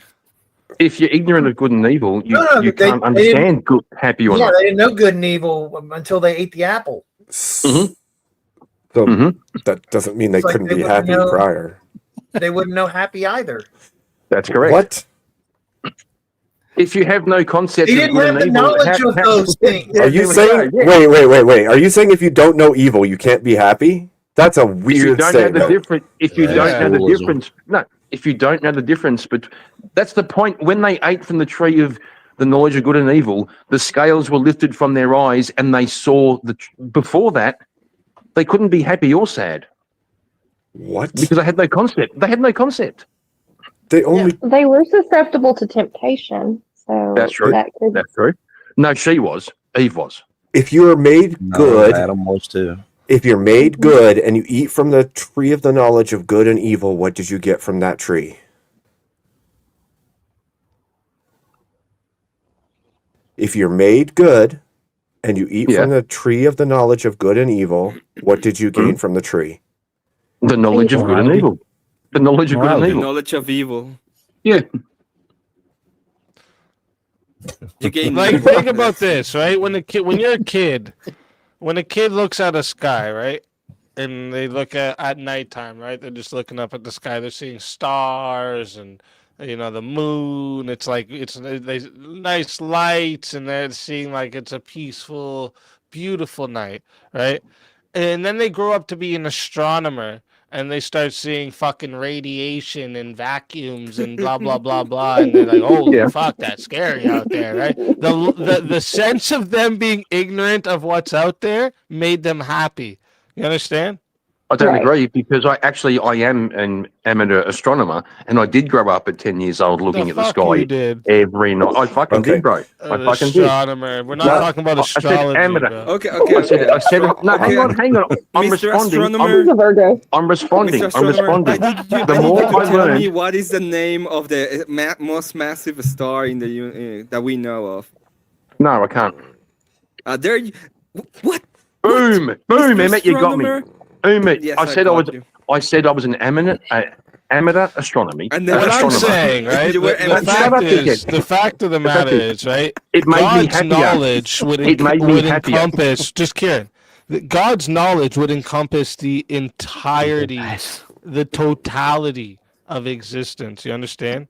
Everything. Everything. Actually, do you understand that you being ignorant to this is what helps you remain any form of happiness at any time? It actually. Can you imagine having that knowledge? Okay, so It actually so what you're reminds saying me. is- Just like you can't imagine it, but like just like try to. Well, if It I rem- could, so what you're saying is, if you had the knowledge of God, it'd be impossible to be happy. Is that kind of where you're going? As a human, I would. I said the ignorance of God's knowledge is a form of happiness. Yeah. Because he knows good and bad. So I have a premise to add on to this. Go ahead. I don't I want was- to cut you off. I was just gonna say this. We would just mark ourselves. Sorry, what'd you say, Kat? I was gonna let Abe because I think he had something to say that I was was- like relevant to this. I was just going to say it reminds me of what Solomon says. He says that wisdom will bring you sorrow, but seek it anyway. So if wisdom is knowledge and experience and it brings you sorrow, then the lack of that thing would keep you from that sorrow. Oh, I agree. I agree with Well, you that in makes- every like I want to- lots of forms. But the reason I was saying is the only thing I would say when it comes to ignorance coming in a form of happiness is the ignorance of God's knowledge. I want to make a Because point. our of ignorance of that clarification. knowledge is what helps us not, I think, go completely bananas. Our human brains trying to fathom something like that. I agree. But do you think happiness is inherently good? I want to do a point of clarification real quick. Okay, Kieran, astrology and astronomy are completely different. That's Okay, what I said. so I never said astrology, knowing Zeke. your- I never said astrology. knowing that, I never that, said that astrology. Mercury is in retrograde, it's completely different It's in to astronomy. retrograde. Just saying. All Yeah, right, but Kieran. also Emmett, Kieran. your Uranus is passing by the sun right now. Okay. Kieran, we're about to switch up how we're doing the order. You ready? You're gonna start. Wait, speak before you move on. Can I say one thing? I'm so sorry. Yeah, no, go ahead. Okay, Bloody so woman. I was gonna take it back to just like on a people level and not really a theological level. Like we as people, well, for the most part, anyway, we're not like happy with what we have inherently or happy with what we know. So we're always seeking to know more. So if we don't seek knowledge, we're not truly going to be fulfilled and happy. So I think it kind of goes both ways. Like we're not going to be totally happy with ignorance and we're not going to be totally happy with the knowledge. Yeah, like a double-edged sword. Oh, like maybe I can get. Like, could anybody say that they're happy that they know who the Thorpes are? Like, No, sir. No. I'm happy to say that I don't really know too much. okay, you don't need to know that. Good. That's a Let me really tell good you, point, good. Alderline. Shit. All right, so Kieran, you ready? You're gonna start this one. You ready? Let's fucking go. What's more powerful, love or fear? Love. Love? Yep. You just want to say love? No. You can say like a couple things if you want to say why or anything. You can. Yeah, okay. If God forbid, one of my kids was out swimming in the ocean and they're in trouble and they're drowning, and I know I'm not a very good swimmer, I'll probably die. I'll still go. I'll still swim out. Okay. The love I have for them would override my fear of dying. Yeah. I got you. I got you. Cat? Love. Love? Mm-hmm. Alrighty. Nothing else? Just you want to just say love? No, just love. I don't really have anything to add to it. All right, no worries. Alderline? Love creates unity. Fear creates division. Love has the ability to create families and society and structures that make life better. Fear scatters everything. That sounds like the lyrics for a folk song, bro. That'd be a damn good song. That'd be a good song. Jeremy.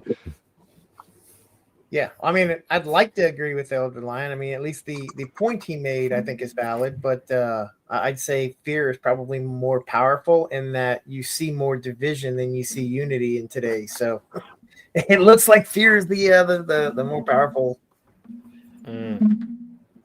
That's fair. Career.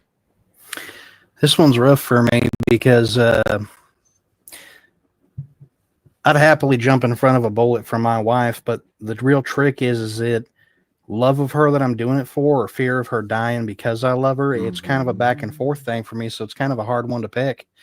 I'd like to say love, but fear is also the possibility. So when you're thinking in that aspect, it's hard for me to figure out which one would be stronger in that case. Okay. Word. Emmett.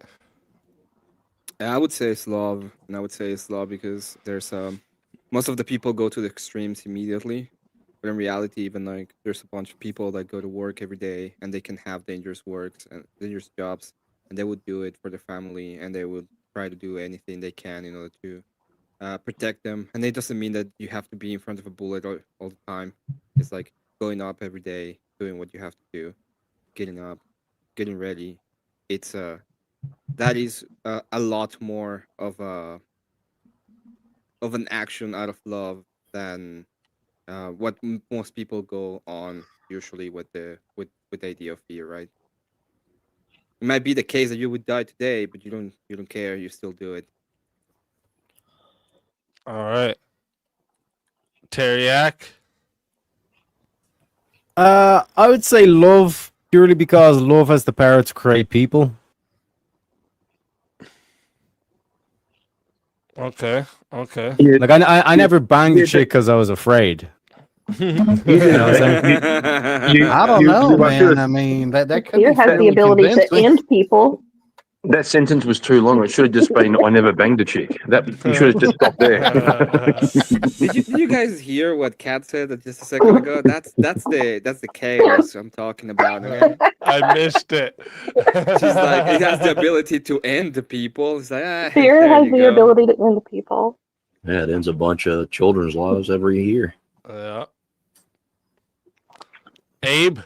I would say fear of the Lord is the beginning of wisdom, but it's his love that grants you salvation. So, love. So, based. Yeah, so me, here I'm gonna give you a kind of, you might call this a cop-out answer, but I Well, actually it's coming from don't the guy who think. thinks the Earth's flat. Sorry, No, bro. I just know all the arguments. You just, I'm good at them. No, actually, I'm gonna say that you can't actually, you can't have love without fear, right? So the problem is fear. Vulnerability is the core of love, right? Love requires a openness, letting another person see your flaws, your weaknesses, your heart opened up completely. Oh my God. You care about what happens to that person you love. You care about how they see you. You care about the bond you have with that person yourself, right? You love your child. You fear losing them. You love your wife. You fear the pain that your wife might go through. You fear the betrayal that could happen. You fear their absence in something of like them passing. Fear is at the core of love. Fear deepens love's value. So, which one's greater? I just gave you my answer. I know you're gonna think you think it's a cop out answer. No, I think Well, I agree with Love you. without fear would which be one's greater? sterile, right? It would be a form of affection without a vulnerability, without attachments. I mean, without an attachment, without the risk or fear of it being gone, right? True but love requires fear because it's real. I think love Spake, every naturally time you- breeds every- fear. Fear isn't an enemy of love. That's my answer to you, right? Well, my response Fear is is its guardian. every time you say vulnerability, you make yourself 1 point more gay than me. Okay, I'm just saying. Yeah, you said vulnerability that's about fine. 8 times. I agree. That's though. fine. I agree with That's Speakeasy. fine. I think love breeds fear. Well, I think ultimately course it what that does. is the effect of course the it does. fallen nature of man. There is no fear when after this. This is just I mean, temporary. what would be the point of facing it, right? If you have just That's fear true. out No, of it's it, not. the way to face them is through love. So Wait. that's It's the not only the way. fear. It's not the fear of this being temporary, Elderline. It's the fear of you not, of God not accepting you. That love you have for God also means you care how He sees you. The fear of how you care about how God sees you strengthens the love. See, this is what I'm trying to say. Fear is not an enemy of love. It's a guardian of it. Yeah, We've talked I don't about think this fear is many bad. times here on this channel. Healthy relationships usually involve jealousy. People who try to act like, "Oh, I'm not jealous. I'm not jealous. My girl can go talk to whoever she wants. My guy can go do whatever he wants." You're just saying that I'm because you don't give a jealous as hell. fuck. You You touch actually my don't wife's ass, I'm care. It's breaking not. your arm. You know what I mean? Like that's why you're saying that. So like, Wouldn't it? It's Wouldn't a it be fair the call. Like opposite? if Aku, welcome. no, it's a fair call. Like Wouldn't it if be you the You like, came up if we late could, for the hot seat, asshole. But go ahead, Aku. I'm in the rain, so I'm only going to be quick. No worries. So my question would be, wouldn't it be the opposite? How would you fear anything if you loved nothing? If I don't love my life or existence or anything within this world, how can you implement fear on me? I can't lose anything. I love nothing. that's true. Mate. That's true. Without love, there is no fear, mate. You can only make me scared if I have something that I love. I cannot fear anything if I do not love life or myself or existence or anything. Try and make me scared if I love nothing. So it goes the other way. If you So, can't love without wait. fear, can you fear without love? Wait, so this is like, so what you're just like, you're saying instead of it being there's no love without fear, you're saying it's the opposite. But what I had just said at the starting here was like love creates your attachment and your investment, which therefore breeds the vulnerability. Like that's what the core of love is, right? You care about what happens to the person. You're open. You let this person see your flaws, your weaknesses. It deepens the value of love itself. So what you're saying right now is, without the love, though, I wouldn't fear anything, right? But like, yeah, you're just strengthening what I originally had said. You're showing that fear is born from love, not separate from it. Do you think That's what I was saying. Speak, do you think that the love of God is grounded in fear? Not Like grounded. the fear of is the fear of God the basis of the love? No, fear of the Lord is the beginning of wisdom. Fear of God. But the reason you fear God Say is because that- you love Him. No, listen, Kieran, trying to be smart. Kieran, say love instead and ask that question. What do you mean, say love in it? What? Instead of where you said fear, ask that question with the word love instead of fear. Let's see how that sounds. I think it'd be easier if you tell me what you mean. You forgot your question already, Kieran? No, I didn't. I said, does the fear of God ground, or is the fear of God the basis of the love of God? Is the fear of God the basis of the love of God? Yeah. Should I love God first or fear God first? Oh my Lord! You should fear losing his love. Right. That's kind of the whole There we point. go. So That's fear. the only So thing. fear. You only So- fear what has value to you, Mhm, right? mhm. That's why you see people up here and say, And the "Yeah, reason- fuck your sky daddy." They say that shit all the time, right? You've seen that many times over and over No, I up got here, it. right? The reason I'm going Right? this way Because is they that- don't love. I can't possibly love God the way He loves me. I have to fear losing His love. That's You the have to basis first- of my love. You have to first You love don't Him to have fear do losing anything, it. But No, you don't. No, that's you what don't. comes with real love. Kieran, like, do you fear losing someone you love? Yes. Okay. I Do don't you know why you don't fear? get that. Do you fear losing people you don't know? No. Oh, Hang on. Does God have fear? No. Oh, but God loves us, right? Sure. So you can have love without fear. No, God can. Yeah, if you're like the ultimate and prime being of creation. Yeah. Yeah, of course. God can do that. I can't.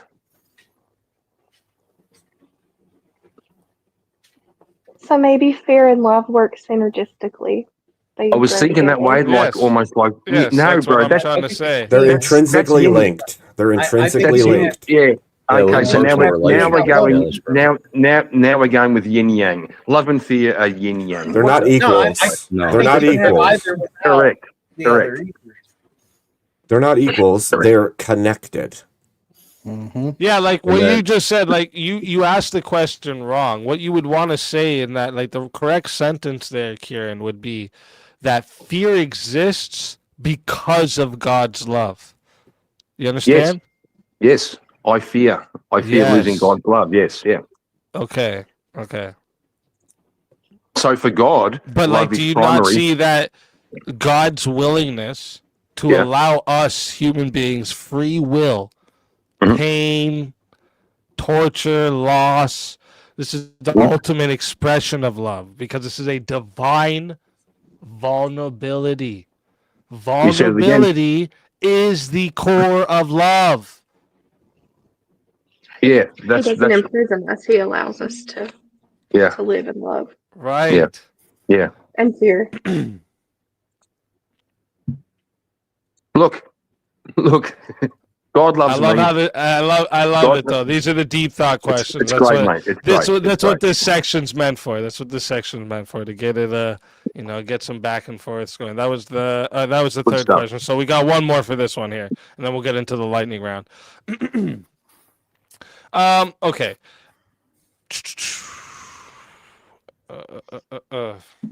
Oh, this is always a good one. Can peace exist without conflict first? No, that was the Garden of Eden. After that, no.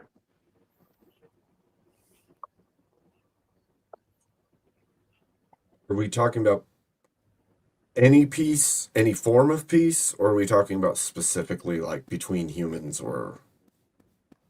Yeah, Okay, we'll just Abe say asked. like between like humans. Can peace exist without a conflict to have happened first? And we'll start with with Ferrer on this one. You said having to have conflict first. Does conflict have to happen first before peace? Well, I mean, you can have peace without conflict at all. If okay, so if there's no conflict yet, then you already have peace. But if conflict is something that's been ongoing off and on history, however you want to put it, then no, you can't. You have to calm that conflict to be able to get peace, and to do that, you have to do it with, well, force and conflict. All right. Emmett? I would say no. I think well, besides the idea of the Garden of Eden, we live in a fallen world, so conflict is inevitable in the world where we exist, and there's a lot of reasons for it. So I would say that where we live at, there is no way to keep peace without actually having force and inducing even conflict within society. That's why we need to put some people on camps, okay? Listen. In the sandcastle. They deserve it. Okay. In the sand cages. Teriak. Hamstring piece. Yeah. Hamstring piece. Emmett wants to open up a summer camp, it sounds like. But yeah, no, like war is a necessary or conflict is a necessary precondition to peace. You cannot have peace without conflict or war. It's the same thing as like you cannot have hot without cold. So I'd say no. Okay. Abe? I think that the natural state of all things is chaos, generally speaking, which means conflict has to come before peace. All right. We'll go down. Oh, we'll start over here. Jeremy? Yeah, wait, was the question peace before conflict, or was the question peace without conflict? No, can you have peace without conflict first? So does Yes. conflict have to be before peace? No, conflict doesn't have to be before peace, but I do think conflict, if you have, I mean, conflict is inevitable at some point, right? So yes, I think you can start out in peace and eventually be in conflict, but yeah. All right. I don't think it's required as the initial precursory interaction. That's fair. Elder Lion? Well, wait, what? Still trying to think a little bit. I think that I thought you said wrong. I was like, wait, Oh, what? no. What's wrong? Wrong. Wrong. Use your I words. think ultimately at both of the ends, at the beginning at the Eden, at the end of Tom, there will be peace. But I think ultimately what creation is conflict. So I don't think that there's ever really peace without conflict. You have to have conflict to eventually get to peace. Word. Okay. Kat? I don't think conflict is necessary to have peace, but I think conflict is necessary to have the understanding and knowledge of peace. Okay. Abe? Said, no, sorry. yep. Kieran. Yeah, I think I that was used to you being at the top of the last Abe was one. going to get 2 terms there. I know, right? Fucking I think I think peace without conflict is the idea that everybody agrees about everything all the time, and that never happens. It never happened since Cain and Abel. So we're going to have to work our shit out. There's going to be conflict. That's the only way to find peace, is to figure out who you are, who I am, how do you feel, how do I feel. I've got to be a little bit vulnerable. You've got to be a bit vulnerable, and then we work it out. Then we find peace. Because peace means, like, real peace means everybody feels comfortable with who they are. Well, I'm one person. My wife, for example, is a different person. We're going to have conflict to figure out who she is, who I am, and then we can settle down and be calm. So conflict before peace. All right. And yeah, I would actually say the same thing because, like, listen, We come into this world kicking and screaming, all right? And then they give us a little pat and then we shut up. Like, oh, okay, we're good. So, yeah, we literally come into this world kicking and screaming with chaos before there's any peace. All right? So, I would agree. You need the conflict before the peace. Yeah. All right, let's get into this. Is the lightning round. So this is another 4 questions, but each of these 1 word or 1 sentence answers only. No debating it or nothing. All right, we're just going through it. We're gonna start off the classic cats or dogs. We're gonna start with Jeremy. Oh, I've gone through this one many times. Dogs. Cats are fucking vindictive assholes. Elder Lion. Dishes and everything. Cats. Yeah. All right, cat. Dog. Dogs. Kieran. Dogs are simps, cats are based. Okay, for real. I'm married and my wife already acts like a cat. I wish I had a dog. Abbott.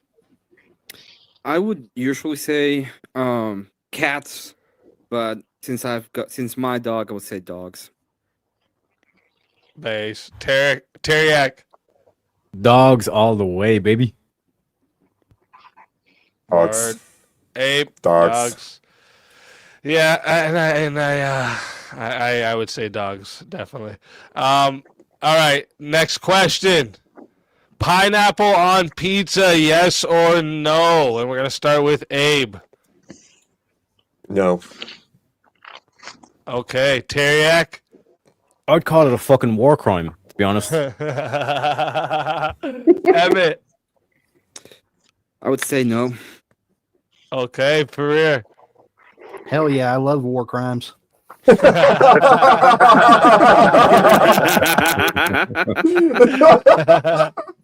Ah, shit. Kieran. In Minecraft. I would say cook a meat lover's pizza with pineapple on it, and then pickle the pineapple off, and then eat it. A little Some bit men weird, just want to but watch the okay. world burn. Cat. A fellow after my own heart. No. No. No for cat. Elder Lion. Fuck no. And fuck you, no for JS. Elder Lion. Jeremy. No. And anybody who does want pineapple on pizza is sadistic and needs to be removed from society. Yeah, and that's why one day I will be dictator of Can America, and the national dish will be pineapple on pizza. Okay.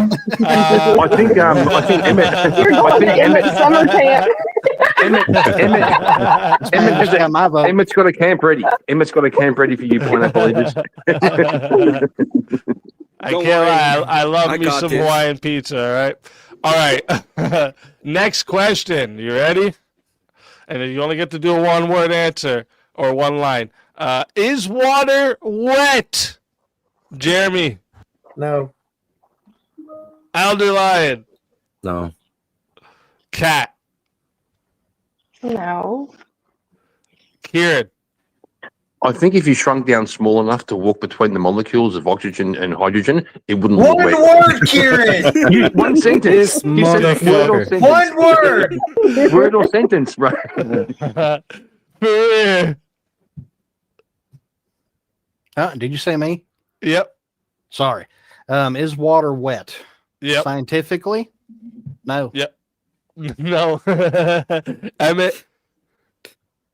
I would say no. Teriak. Nope. Abe. No, it can't be. And I would say no as well. It can't be. Next question. Oh, wait, was that? No, that was 3. So we got 1 more. Here's one. You could have.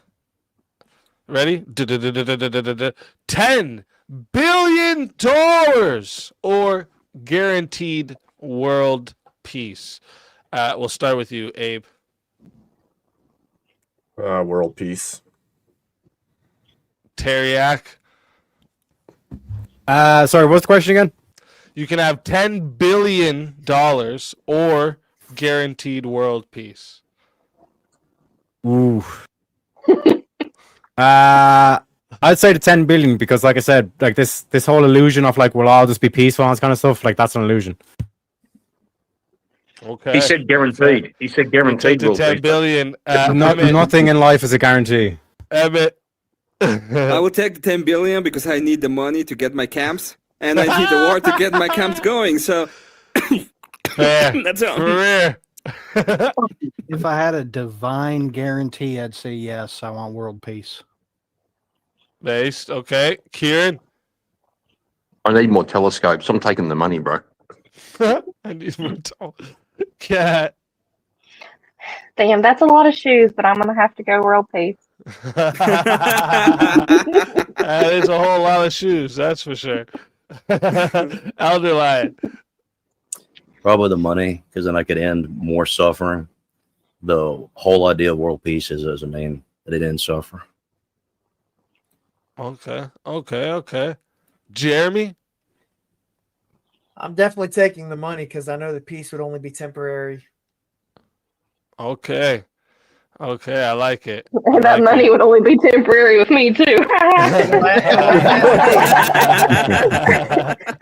Jesus saves, but I spend. Shit. Okay, I like it. Let's go now. Last round here. Okay, this is what we call save the world. All right. So the question of this one. This is a one question round. All right. It's the last question of the hot seat. So if I want you to imagine, okay, close your eyes and imagine everybody in the world right now can hear you. They're going to hear you and listen to you and think on whatever you're going to tell them.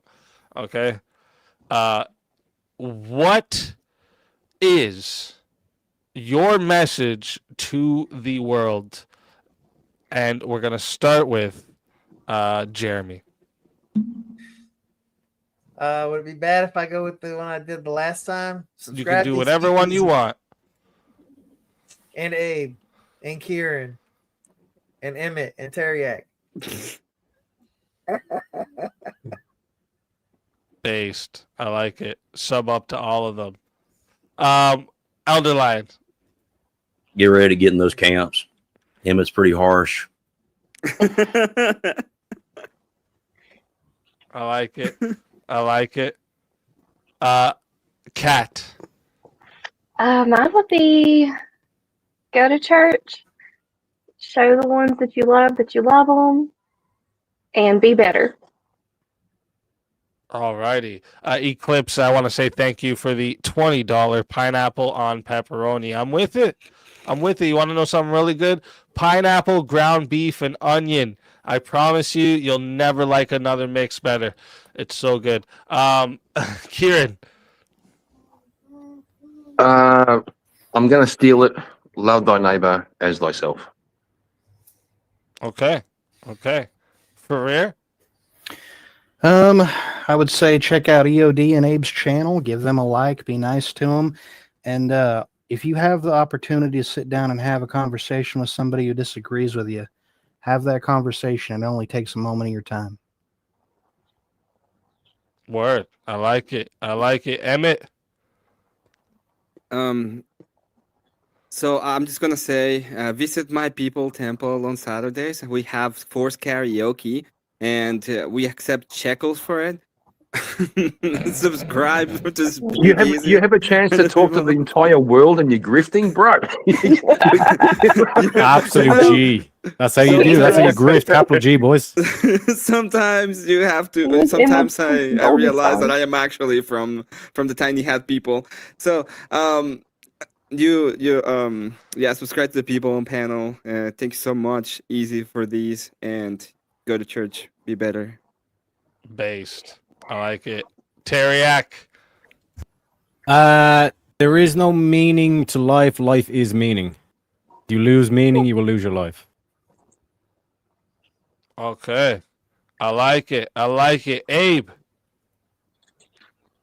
I would say Jesus Christ is the way, the truth, and the life, and no one comes to the Father except through him. I like it. And mine for tonight, I might have to go into my little list of quotes. Actually, you know what? I don't even remember who the person that said it, but we'll just um it's like this. All right, it's really simple. Stars can't shine without some darkness. I don't know who said it though, so don't ask. I can't think of it off the top of my head. It's a good one though. It's a good one. It's true. I can't think of who said it. Somebody smart, smarter than me, anyways. Was it Kieran? He's the astrologer here. Yeah, true. It was probably Kieran. That reminds me of that quote, "Rage against the dying of the light." Yeah. Yes. Do not go quiet into that dark night. It's exactly why I picked that icon too. Yeah. That's what's up. That's what's up. All right. So, does anyone have any last words for the chat before I wrap things up? And again, I want to say thank you all for joining. These hot seats are always fun. So, thank you all for That was joining. fun. Thank you all, and was thanks fun. for being patient with me. Chat's retarded. I want to apologize if you to go to- chat. I promised I'd come up here and bully you guys, and I didn't bully. I let them down. If you go to church, you're not gonna go to the camps. You're saying, you know. True. That's And lastly, actually good I gotta advice. say this, man. Abe, you were killing me with those yawns this whole freaking time, buddy. Every time you did it, my jaw started getting sore from yawning over here. See how monkey brained we are? Like our brains have to yawn when we see someone else yawning because apparently we think our oxygen is running out. I don't know how that works, but I mean, it's I kind of love you, weird. Robo Abe. It's love even you, kind of weird Robo with Abe. yawning, with being all robotic and whatnot. Well, I'm going back with I'm going back to the conspiracy theory. I think Abe's just trying to make everybody believe we have a shortage of oxygen. He just yawns and spreads this like mind virus. Oh my God, we're running out of air. Stop it, I Abe. think Abe bot Do just better. glitched, and it looks like a Do better. yawn. That's Abe trying to impersonate human. If you all just go to sleep, I can take over. that makes sense. Man, now that's sense. fear. That didn't have any love in it. That was just fear. All right, guys. Again, thank you all for coming up. It's been an absolute pleasure. And thank I'm you, sir. gonna kick everybody off Thanks for off having the us, front Easy. door. Thanks, Easy. And one more time too, Abe. Tell everybody while I'm kicking everyone out. Tell everybody where they can find you, because they need to know where to find the great debater of tonight. Just come over to @AbeDinkus. We do similar stuff over there, debate and random conversations and sometimes fun activities or games or what have you. So come check us out. Word. And thanks again for joining tonight. You absolutely killed it. I appreciate Thank you. coming through. And we'll have you on again soon for another one. Sounds good. Word. And chat, you fuckers. No, I'm joking. You guys are absolutely amazing. All right. I can't thank you guys enough.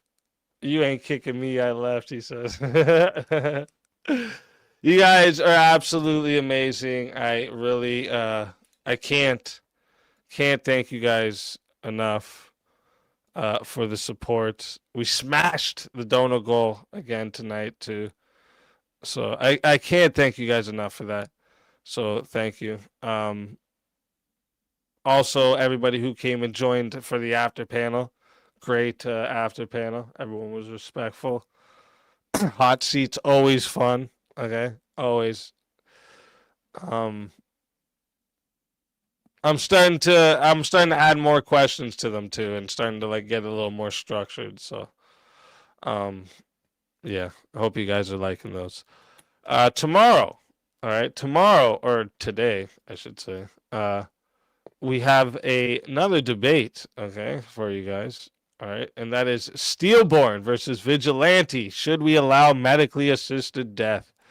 That should be a great one. And then we have on the 12th, Geoverse versus Angry Amputee. Then on the 13th, we have Counterpoints versus Made by Jim Bob. All right. So we got a great week ahead of us here. All right. Great week ahead of us. And then I'm going to do something special on Friday since we're pushing the VK back so that our regulars don't miss out on the big prize. So,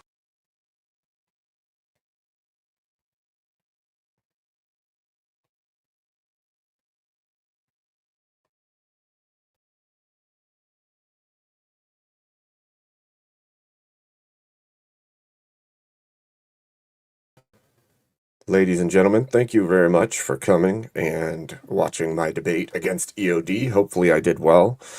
Like I said, a bunch of that was mostly devil's advocate.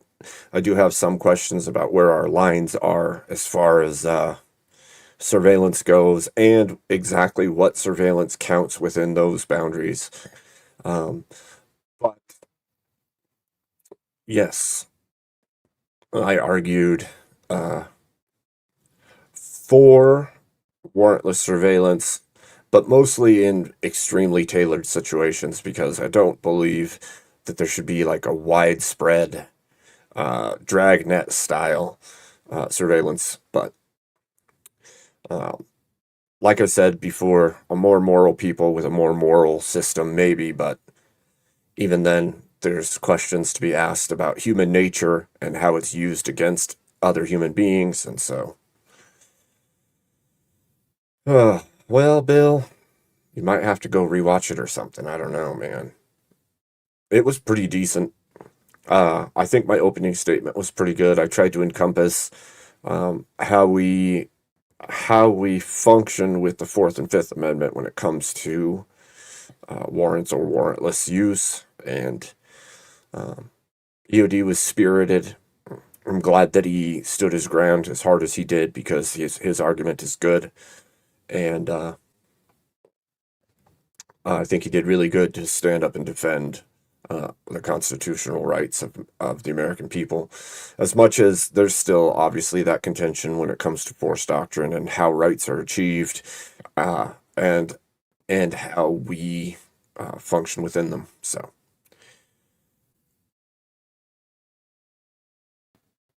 Yeah, and I did say that also, that there's some level of warrantless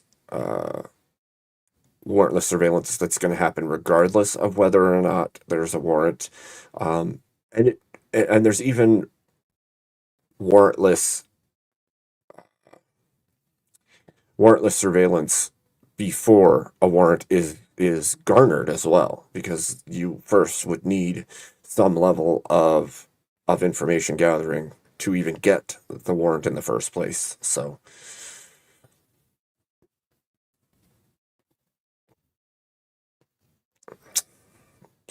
yeah. Does anybody have questions, comments, concerns? I saw Abby earlier. I think it was Abby told Seth to ask me something. I'm not sure what it was. Thank you, Farir. That was fun conversation. It's always good to just like tear apart ideas with other people. It also helps us to expand our own thinking. I think once you get the preemptive ideas that you hold in your head out of the way, you are free to expand further into the idea in a way that you don't generally do within your own mind. And so conversation is awesome for that.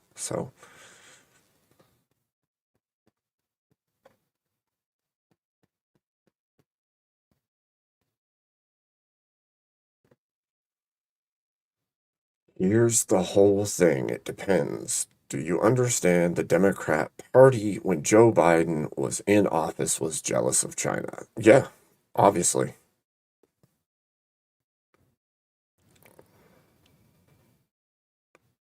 Natural law is absent of morality. I would say in the fallen state of the world, I would probably agree with that statement. I would say if we were talking about pre-fall of man, then you probably would have seen no disconnect between morality and the natural law. I think in the fallen world, fallen state, absolutely there isn't a moral codification within nature itself, right? There's no, but that isn't to say that morality doesn't objectively exist, just that there's a separation. And that separation makes nature maybe void of the same metrics.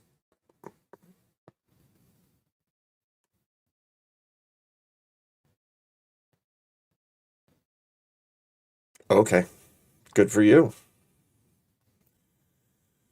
Okay, trying to decide what I'm doing now. I probably need to eat food. And,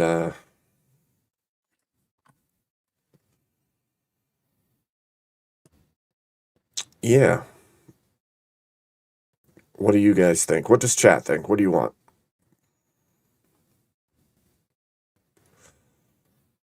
Should I chill with you longer? What should we do?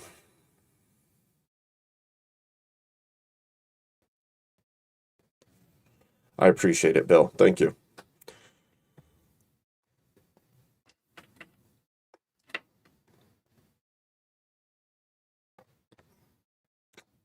That was pretty good. I think that went pretty well. I don't think that would have necessarily been my first choice for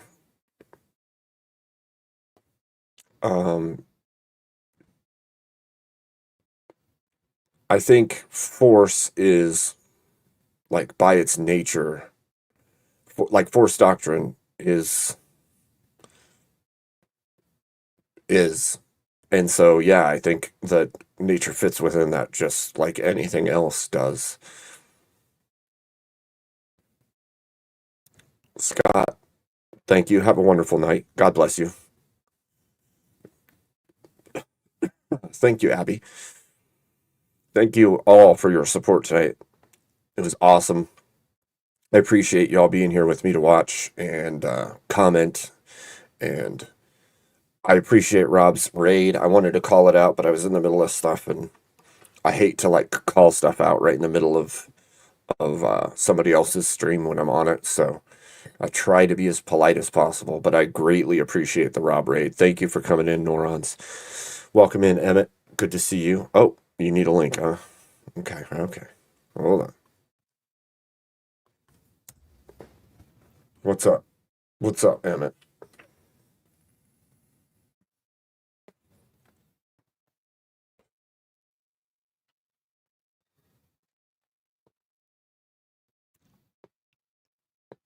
True, it is unpopular, but it still needs explored, so it's good, Emmett. How you doing? Doing good. How are you, Abe? I'm good. Good. I think it went decent. What? I said I think it went decent. No, you bombed it, and we hate you for it. Okay, it's So Emmett's not real, and he got kicked off the panel because he's not real. Welcome back, Emmett.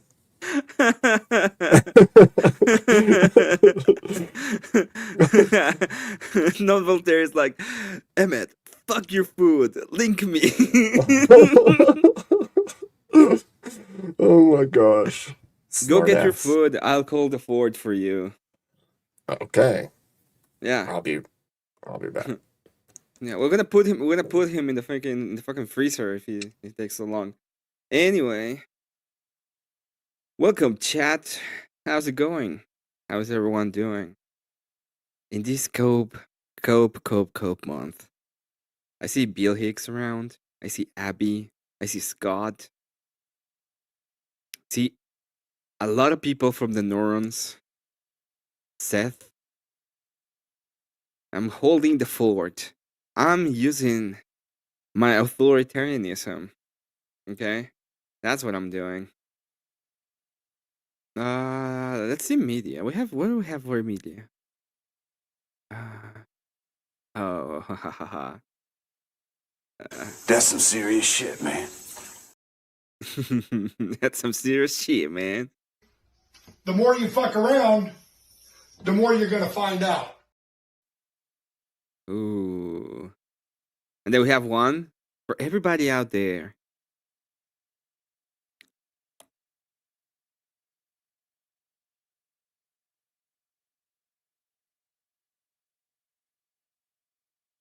Rob's wife currently bought a membership tonight. That's cool. But is the Crucible complaints against the Crucible? Should be their swear team from now on. If anybody has a complaint about the Crucible, send it to me. I'll take it up. I'll take it up to Bossman. And then I'll come back to you and tell you what the fuck is wrong with you. We're not gonna go ahead and actually take your complaint seriously. We're just gonna ask you what the fuck is wrong with you at that point.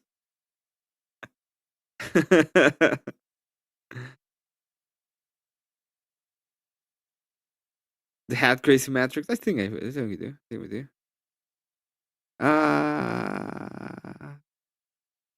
Wait, no, we don't have it. I'll get it. I'll set it up later on.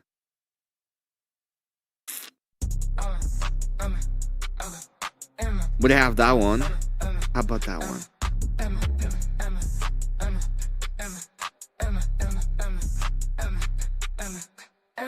Cup with me.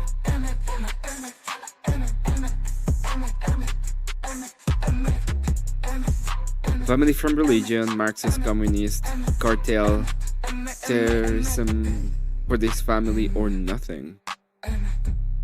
By the way, you all better fucking say happy birthday to Abe when he comes back, okay? He's a Marine and it's Marine Day.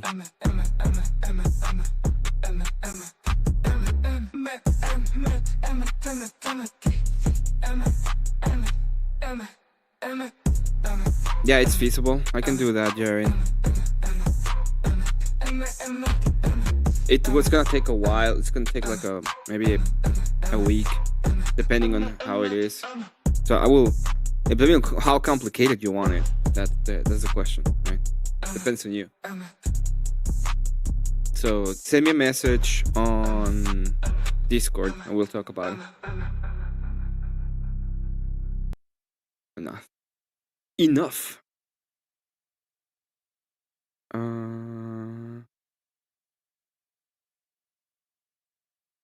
You've been healed.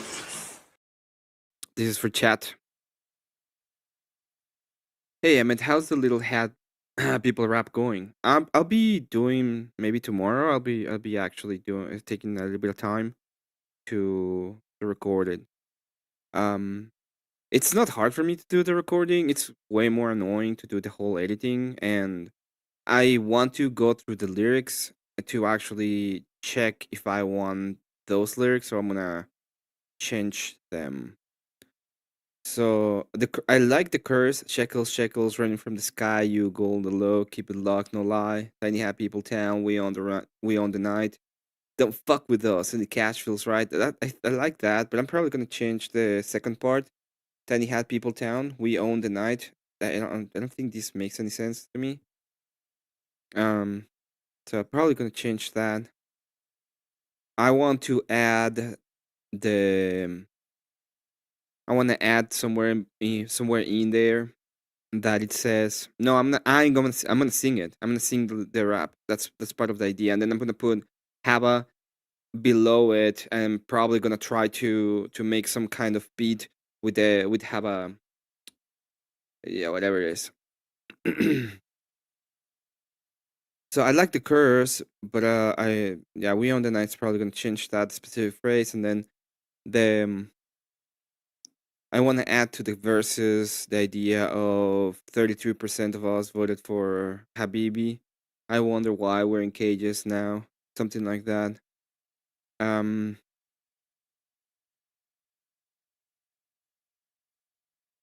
So I'll probably do something with that, but I'll be doing that. I'll be doing it on my own.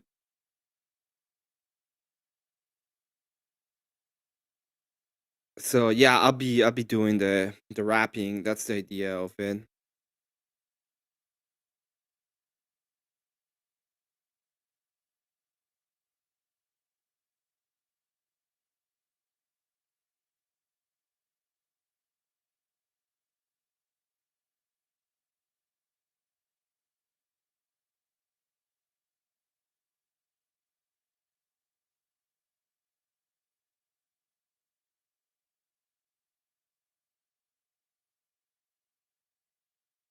Because the night belongs to lovers. I don't know. I just don't like the.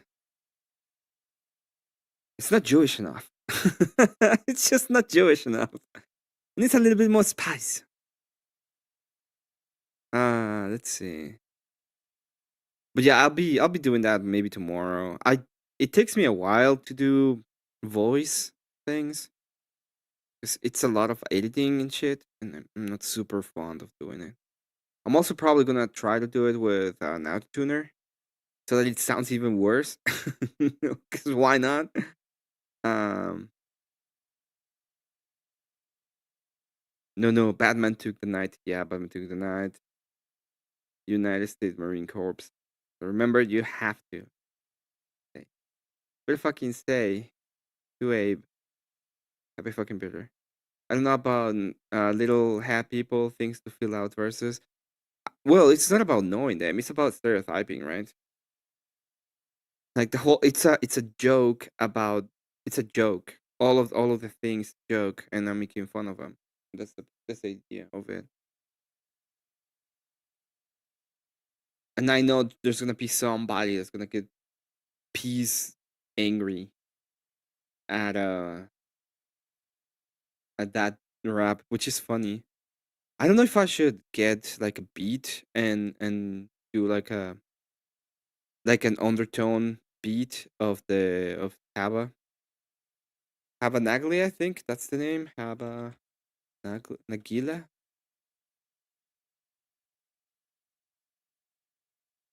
$2. So yeah. Mm.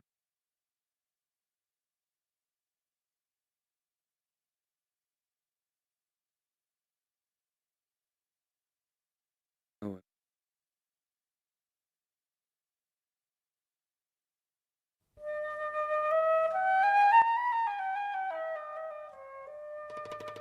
So this is the idea.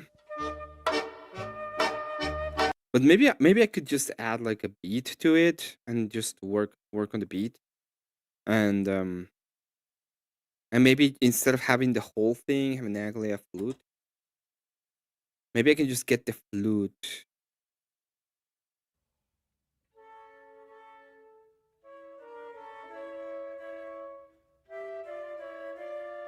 This is really bad.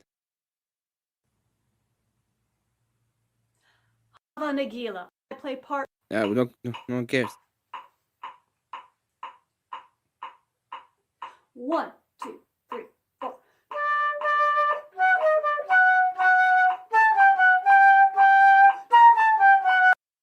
I'm pretty sure I can find a MIDI out of it, or just get the MIDI going, and yeah, and just put it down and get a beat, and under the beat just do the just mix it up. It's if I do this, it's gonna take me like a week, and I don't know if I wanna spend a week doing it. But at least I want my lyrics to be there. And the other problem is if I do it like that and then I put it, it's gonna be a big issue. The Crucible's new anthem, since Emmett is representative and all. Who let you out of your cave? Who let you out of your cage, Paige? Oh, that would be a cool. Who let you out of your cage, Paige? Yeah.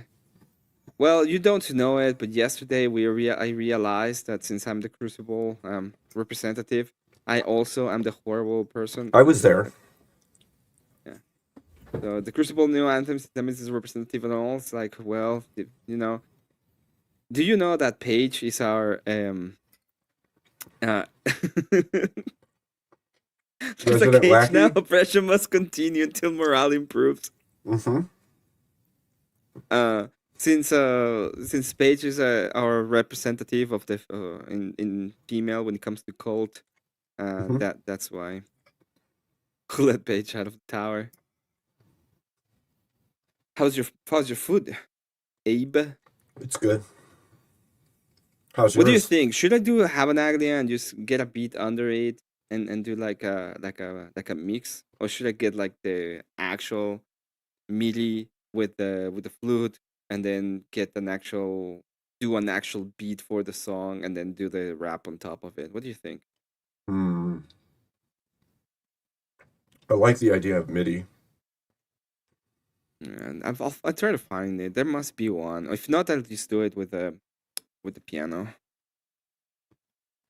There's got to be a MIDI MIDI file mixer out there. Well, I can. Give me a second. Right. I can actually see the page with the music, so I can just go ahead and play it along, and I don't need to be on time or anything because I can work the time. What's up, Voltaire? Hey, I was just coming to say, Emmett, you should just go onto YouTube right now and just type in "Have a Nagila rap beat" and just see what they got for samples. The chick was just there to troll Andrew. I don't think she was there to troll Andrew. I actually believe that she was so dumb that she couldn't do like half the thing. Oh, I know what's happening. Can What are anybody you say eating, anything? Abe? Burritos. Doritos. No, burritos. Oh, burritos. Burritos. Yeah, I took a page out of Brian Atlas's playbook. I'm eating some burritos. Like you made them yourself, or like frozen ones? There's a tower. That's I can't tell Henry you. VIII, y'all. I dig it. Welcome to monarchy, Paige. We got towers. We got towers and shit. So, how's it going, Voltaire? I'm doing well. How was the debate? The debate was fine. I missed like the second half of the debate, but the debate was okay. I realized, well, I got a call. You jerk. Always. I realized that EOD was I think we actually went through pretty much the argument from EOD side when we went through it. He was way more indignant than I expected. I missed the entire thing. So yeah. You that dick. Yeah, my wife is like, "Oh, I want to watch RT Games play this new game called Life of Pi or something like that." I don't know. Life I'm of like, Pi? okay, fine. Pi, yeah. Life of Pi or Lies of P? I don't know. It's like Pinocchio and stuff like that, but like Lies of Souls P. games. Lies of P. Oh yeah. And Okay. it's not a new game. It's kind of old. Oh well, it's a new stream, I guess, of his. I really don't know what. I just said yes, and then I continued playing Fallout. I see. So I'm gonna have to go back and watch the whole thing. I see. But apparently he did really well. Really well. He had him on the fence a couple times. That's what I heard, anyways. Huh. I can't tell. What do you guys think? Should I play an anime, another anime game, or should I play a non-anime game next? What kind of anime game, though? That's the real question. I don't think the chat cares. I think the chat will think that it's gonna be degenerate anyway. But should I troll my chat and be like go full anime, or should I be like no? When do you not troll your chat, Emmett? It's true. True. What's your favorite anime game?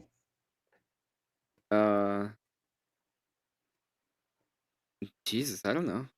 Let me see. I have a lot of games. I don't even know. Like this, like what is an anime game? What's It looks Give like me some anime. examples. That's the Game idea. based on an anime. Yeah. Like, is Pokemon an anime game? No. Well, yeah. Kinda. It is. Yeah, it is. My bad. Is Final Fantasy an anime game? Oh, you're telling me to play Pokemon? The problem with Pokemon is that I will have to play the old one because the new ones suck, and I don't want to do the whole thing. Play like old Game Boy Color Pokemon. That's the only ones I play. I don't think I've ever been past Gen 3 or Gen 4. What can I play that it's like anime? That it's not that long. I have a lot of RPGs, and I really like playing those RPG games, but the problem is that they take forever. Fucking ever. Emmett and his D-Gen waifu games. Says Smoking Spaceman. Yeah, that's you see, Spaceman is coping. Is that cope or is that just truth? I don't know. You tell me. No, you tell Abe, me. Do you like You're the one. anime? Do you like? You tell me, Abe. Do you like anime? Who said I like anime? I'm asking you. Who said that? I never said that you like him or you don't. I'm asking if you like him. I think you already know the answer and you're trying to expose me or something. I don't know. I never asked before. I need to know, Abe. Trigun's good. And Gundam Wing Zero is good. There you go. Tell him, Smoking Spaceman. Tell him. Tell him. The D-Gen anime. Is Dynasty Warrior considered anime? I think so. Well, then that was probably my favorite. I miss the old Dynasty Warriors where you fought off hordes of men and you're just taking out like thousands of guys with a few swings. The way to do it. 10,000 with your right hand and 10,000 with your left. There's just something like just so epic about it. True. And then they try to add too much into it. It's like just go back to basics, boys. Mm-hmm.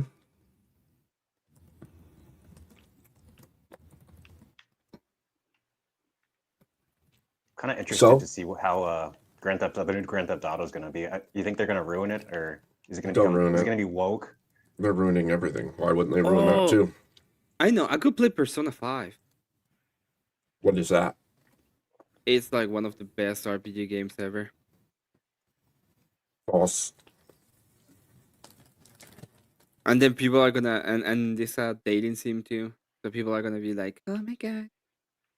Ah yeah, that's great. Well, when I'm telling who. Chat, how did I do in that debate? I was not paying great attention to chat because you know why. You did well, Abe. I think I killed the panel though. You definitely dominated it. Do you ever go on Terryx for his Wheel of Madness?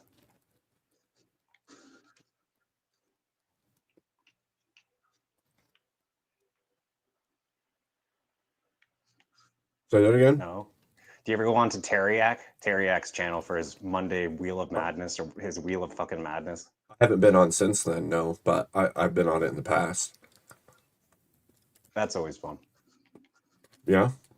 Well, he's always got some, like, the most random fucking people on there, so you can have complete fucking lunatics and mentally brain dead people.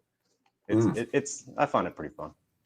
And then, like, Clay goes on, and then me and him just fight the whole time. Yeah, Clay's interesting. He's something else.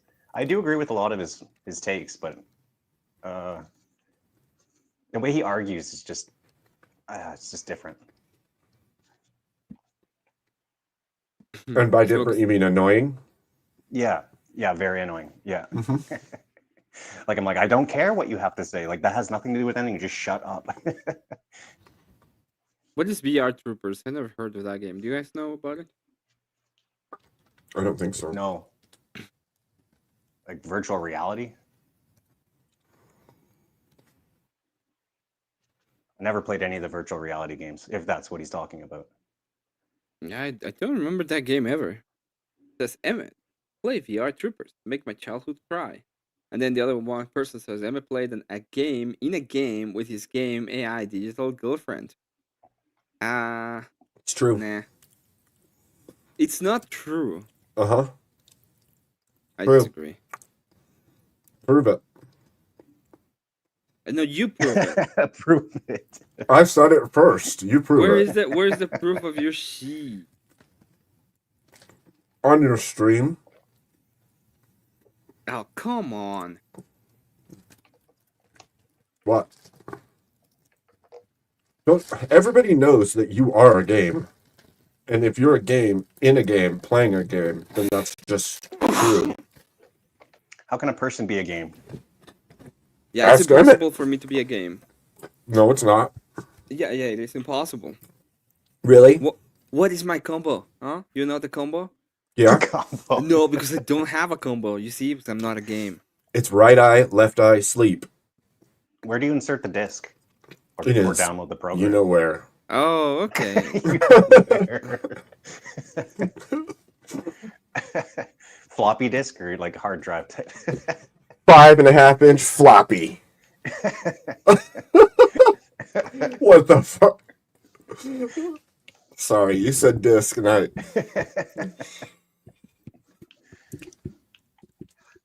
It's crazy that things don't even have discs anymore. Like, I don't like that. I like having physical copies. I agree with Like- that, but it's weird. Everything's Yeah. digital download, and I mean, there's some convenience to it, I guess. I mean, it's never going to get destroyed, but then again, they could always just yeet it or make you like pay for it extra, or who the fuck knows. that's true. It's like it's amazing what they're doing with subscriptions and ads and all that shit. Like Ubisoft, it's like certain games are just like it's just not even fair. You basically pay for your build out.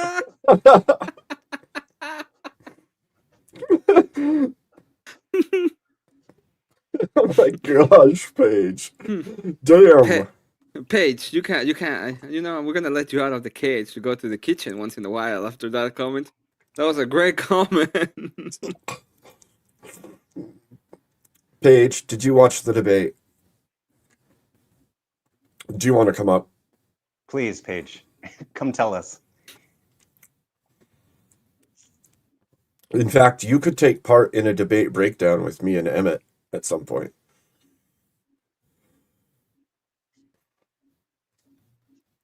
I am not worthy.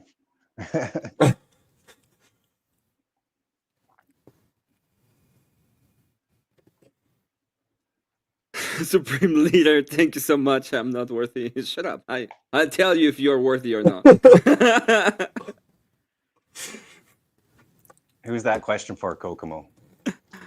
Us? What does objective mean? Objective mean? Oh, that's from Andrew, isn't it? Earlier when he was asking. Okay. It's something that it's mind dependent and not mind dependent at the same time. That's what objective is. Abe, what is a right? There is no. That was funny. No. It's no, it's something that is mind dependent and not mind dependent at the same time. It's objective, but also subjective, but also objective. You know. It's a privilege. It That's depends a on duty. It depends on my it depends on my preferences on the day. Yeah, exactly.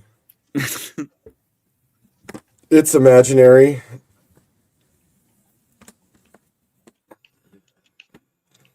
It's inevitable. It's inevitable. It's inevitable. Objective is inevitable. It's inevitable.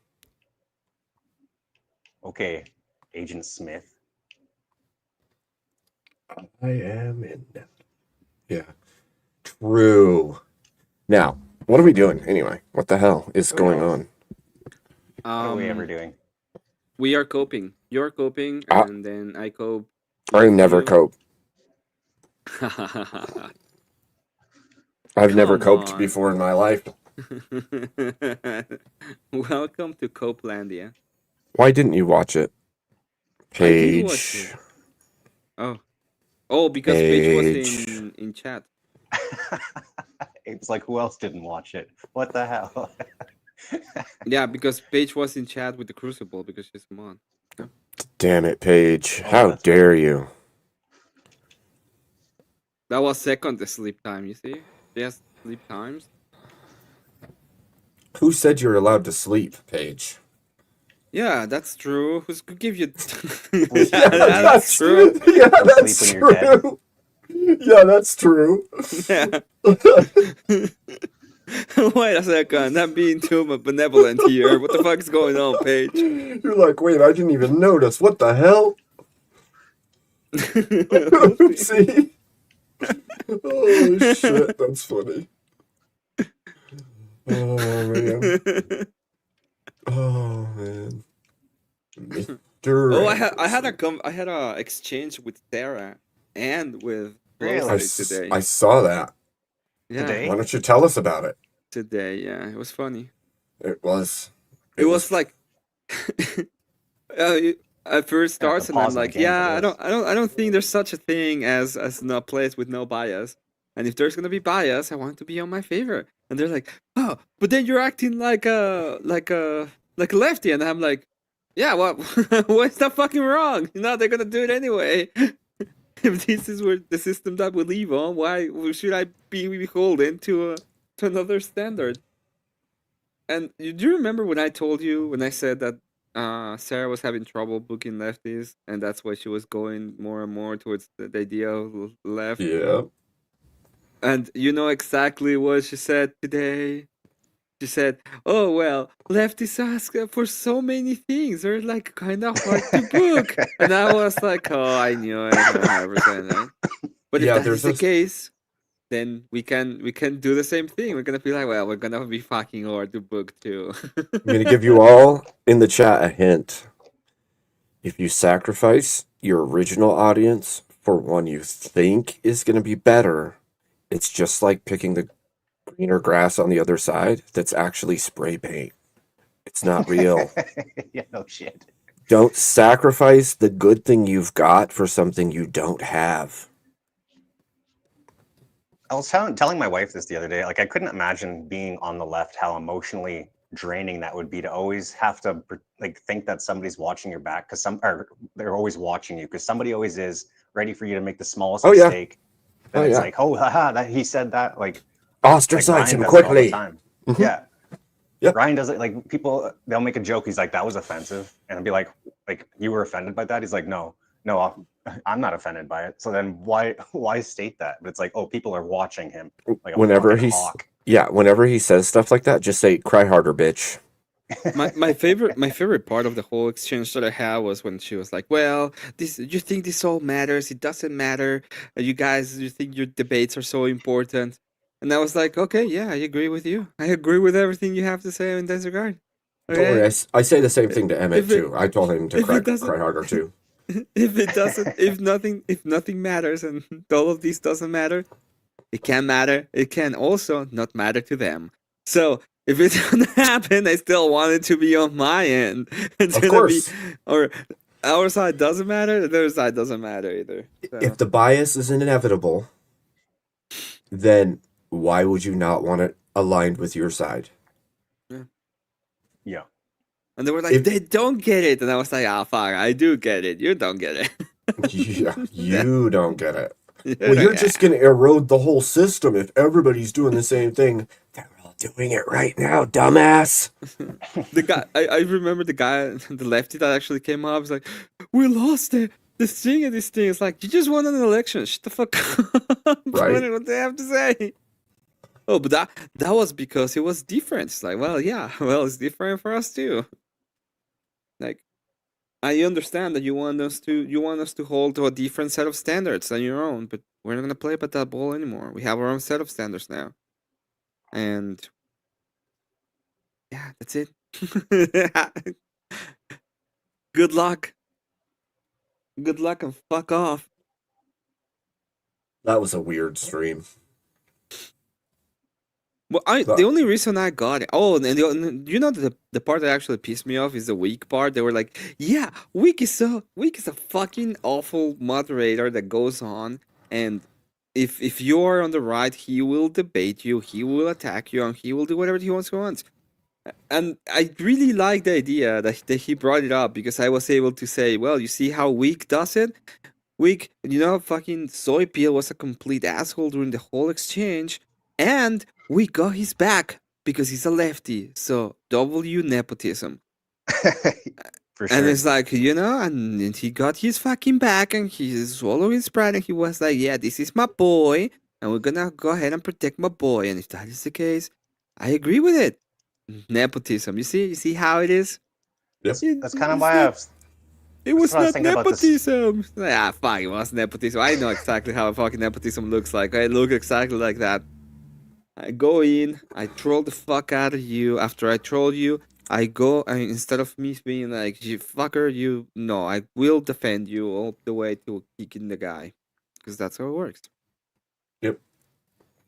Going back to what Bricky said, he wanted us to have an actual person we could point at for like the sneaky fuckers. And I don't think Sarah actually qualifies.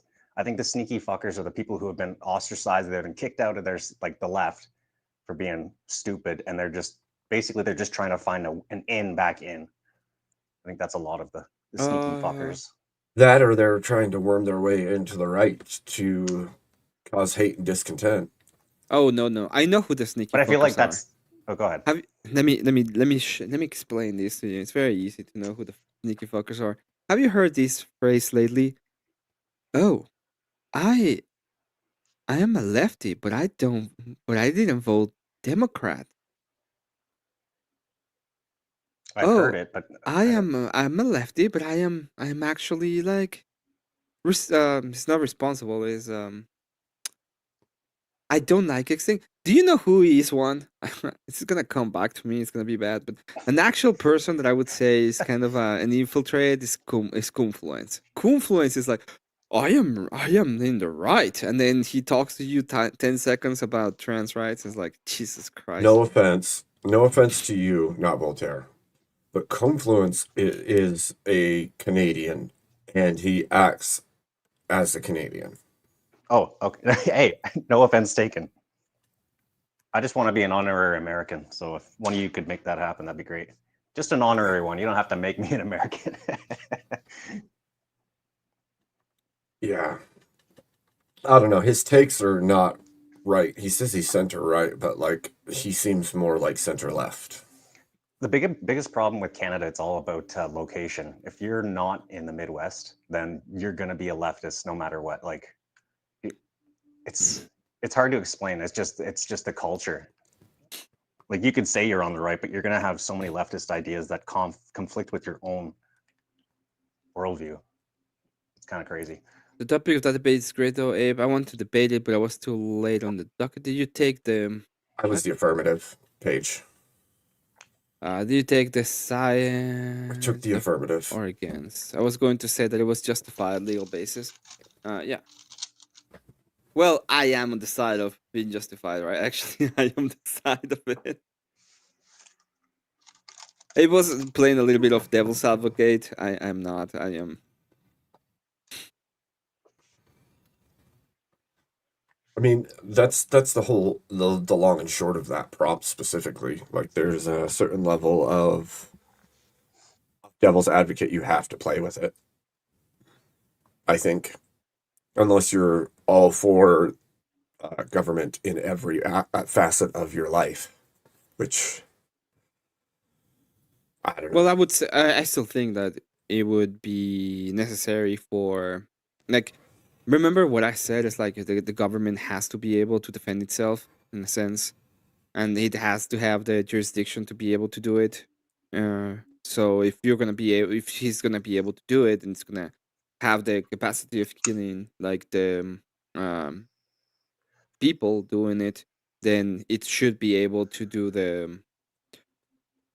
It should be able to take lives when it comes to justice as well. That's the part of what I'm talking about. At the end of the day, it has to be able to do that, and not doing that is a dereliction of duty. That's how Kokomo, we'll see it. Yeah, Kokomo, I could agree to a point, but the problem with that statement is that only works so long as the government's on your side. Yeah. The moment that your own government actually sees you as a problem, it doesn't matter if you have something to hide or not. And this is why camps was mentioned. This is why. That's the reason So, why. right. Yeah. In Canada right now, they're trying to get a bill passed where, well, they've just said that minimum sentences for CP is unconstitutional, but now they're trying to pass something where you get a minimum sentence for having hate content on the internet, like hate speech. Canada is so messed up. So don't punish the really bad things, but punish the semi-bad things. I get it. Well, if I you don't read Semi, the, I can't even say semi-bad because hate is such a fluid if you term read at this point. Yeah. if you read the Gulag Archipelago, it's part of the reason why it's telling you about it. And if you actually read it, especially at the beginning of the book, it's like telling you how exactly it corrupted the system and how corrupted it went. And if you actually read it, it was not the government that went corrupt. It was the people. That the people had all of these lies ingrained in them. And they turned on everything. Yeah. Even their own. Emmett, say that. Which word, Mr. Bill? I'll say it, but I just need to know which word.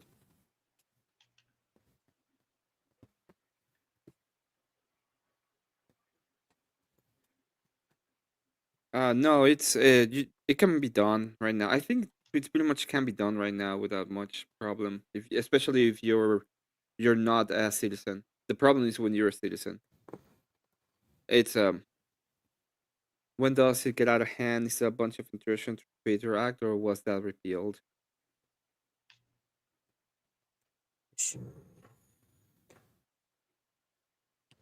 Arcapelio, Arcapelio, Arcapelio, Arcapelio, Arcapelio.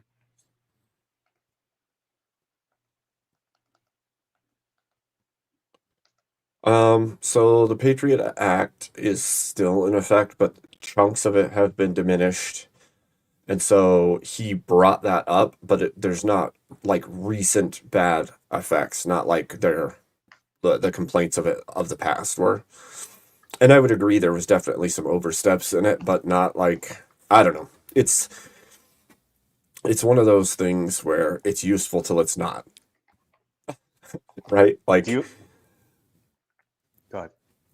You're good. Go ahead. I'm wondering did you agree with the Patriot Act when it came out? I don't think that I fully understood the Patriot Act when it came out, to be fair. I was a young adult in the military. Yep. So there was a level of Archipelago? I support my government, and that's that kind of thing going on with me. So it was different times back then too. It was absolutely different times back then. And the threat was real and felt real. Yep. And like I was in the Middle East shortly after it happened, after 9/11, so it's crazy what happens when just time passes. Something becomes that you think is, completely fine, not thinking of the malice of it, and then it's like, now it's like, holy fuck! Now everything that goes through law, you're just like, hey, what are the consequences? well, that's why like our whole generation is like tiptoeing around what we think should and shouldn't be enshrined, because it's like, oh shit, well, yes, we need this, but if we put it into law, then the moment that the other side's in office, they're going to use it against us in some way. And it's like, that's a terrible place to be when every new law that gets passed might get used against you by opposition. Well, that's a terrible place to be if you are beholden to your own standards, right? But it's the same thing that happened today when I was talking to Sarah and Flow State. It's like, well, we can't do anything. Like, we have to accept that the leftists are gonna be this and this. Like, okay. Well, I don't necessarily even mean it that way, Emmett. Like, if the language is loose enough, it can be used for purposes it was never intended to be used for. Yeah. So, like what?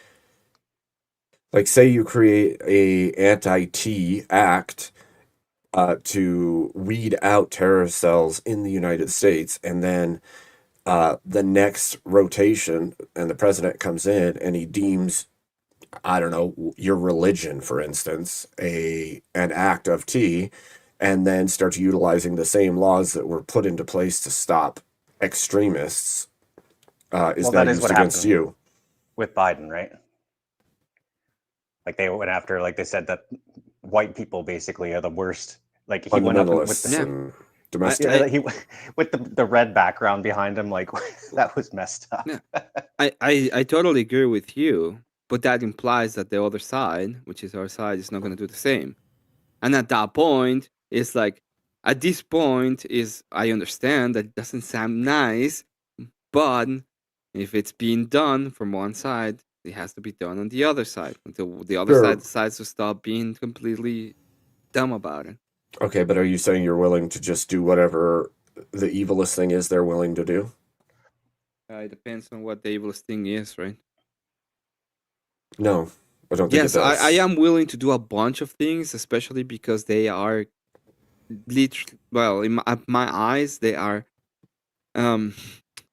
killing babies at extreme rates. So I have no long lost for whatever they think is fair. Right, but humanity isn't a monolith, so So what? I don't understand what that has to do with anything. they aren't all of them. Oh, we're talking about the leadership, right? I'm talking about in general.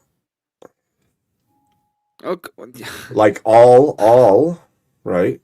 Because if we say it the way that we say it, right? If you say they or you say the left, then you're not talking, in the minds of most people, you're not talking about a person or a group of people. You're talking about all of the people on that group at that point.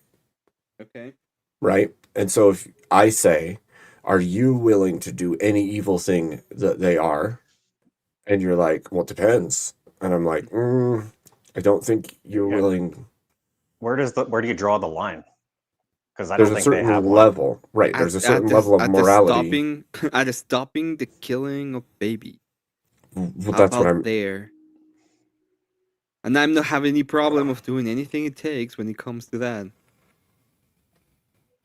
Anything is a lot of things. It's everything. Yeah, I know. But they're willing to do the same, right? I know that. I just don't think I don't know. I think there's some lines that shouldn't be crossed. Well, what was the last time? Well, do you remember what was the Canaanites doing when they received the actual judgment of God?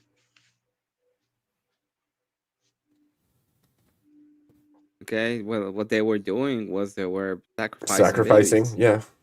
Babies, pretty Yeah. much. Yeah. And then the judgment was anything that moves goes. Yeah. So, that's the point. The point is there are things in this world in which you are willing to do actual. Would you actually do this, Emmett? Would you actually? Because it's fun. It's all right. It's fun being trying to be like, oh, I'd be for this, I'd be for that. But if I have power, is that what you mean? Yeah. no, not like, telling there's a- somebody to do something. You doing it yourself With your As own like- two hands. Yeah. Without deliver judgment. Yeah, I think so. Because I think there's a difference in divine commandment and us right this moment. Well, but my point is the way that they usually work out, and it should work out, is you utilize the. It's like you break a couple of eggs and all the hens getting 9. Pretty much how it works.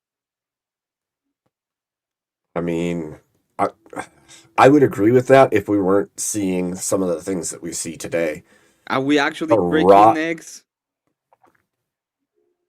That's the problem, right? No, Like, there hasn't that's been any not. broken eggs.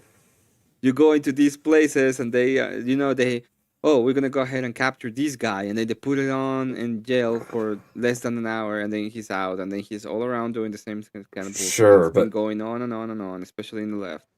So Look, there's I'm not not been saying I'm not saying that it shouldn't be stopped and we shouldn't be the ones to stop it. What I am saying is the rebellious spirit of humanity leads them to grin in the face of righteousness and continue to do evil. Yeah.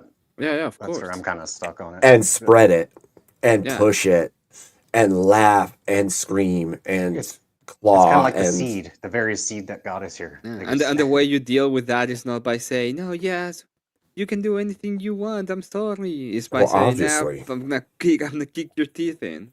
That's how you deal with it. I don't disagree to a point.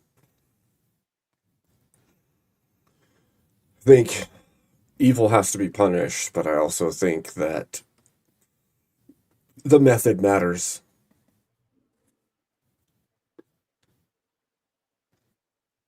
I mean, how I would don't know. you? I don't like the left. They're pretty unified with what they're willing to do, but I can't see a unity in the right, basically, on what people are willing to do. Like Emma, you said you would your bare hands, but there's a lot of people that would say no. Yeah, I know what a lot of people would say, but that's why you have to. There's a difference in there's a there's a point in which you have to be able to bring up the cultural ideas, right? And then actually move ahead and do the changes that you want. The way that this has been done, and Abe can pretty much express it himself.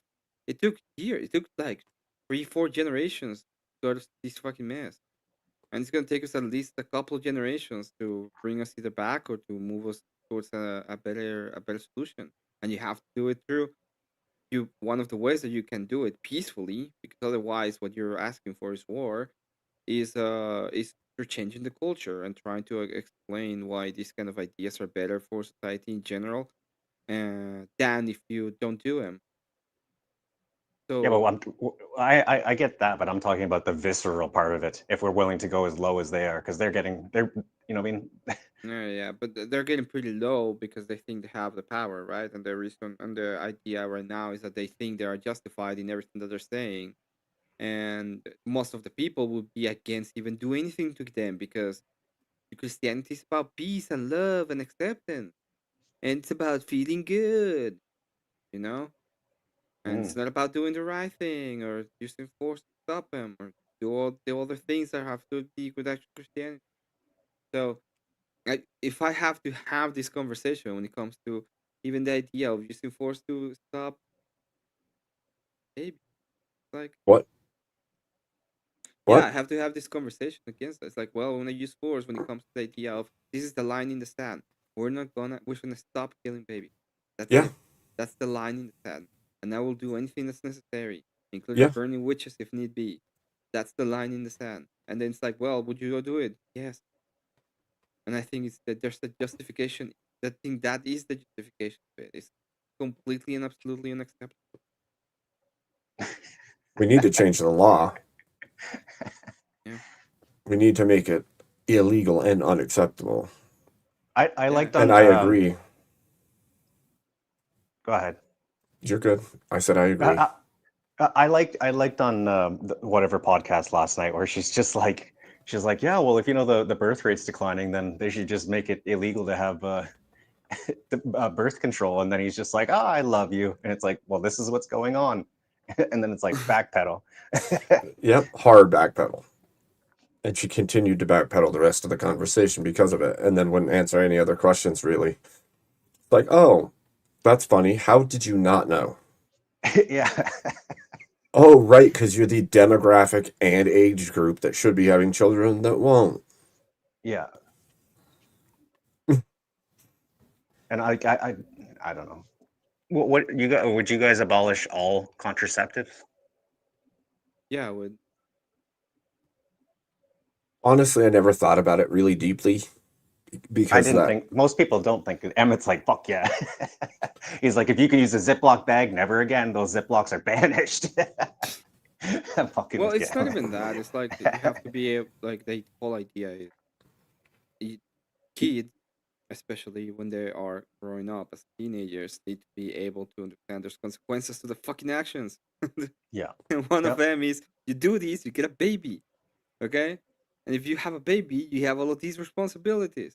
And if you're too stupid to get it until you get a baby, then fine, okay? You get married and you have a family and you have to do all this shit now because that's how you have to do it.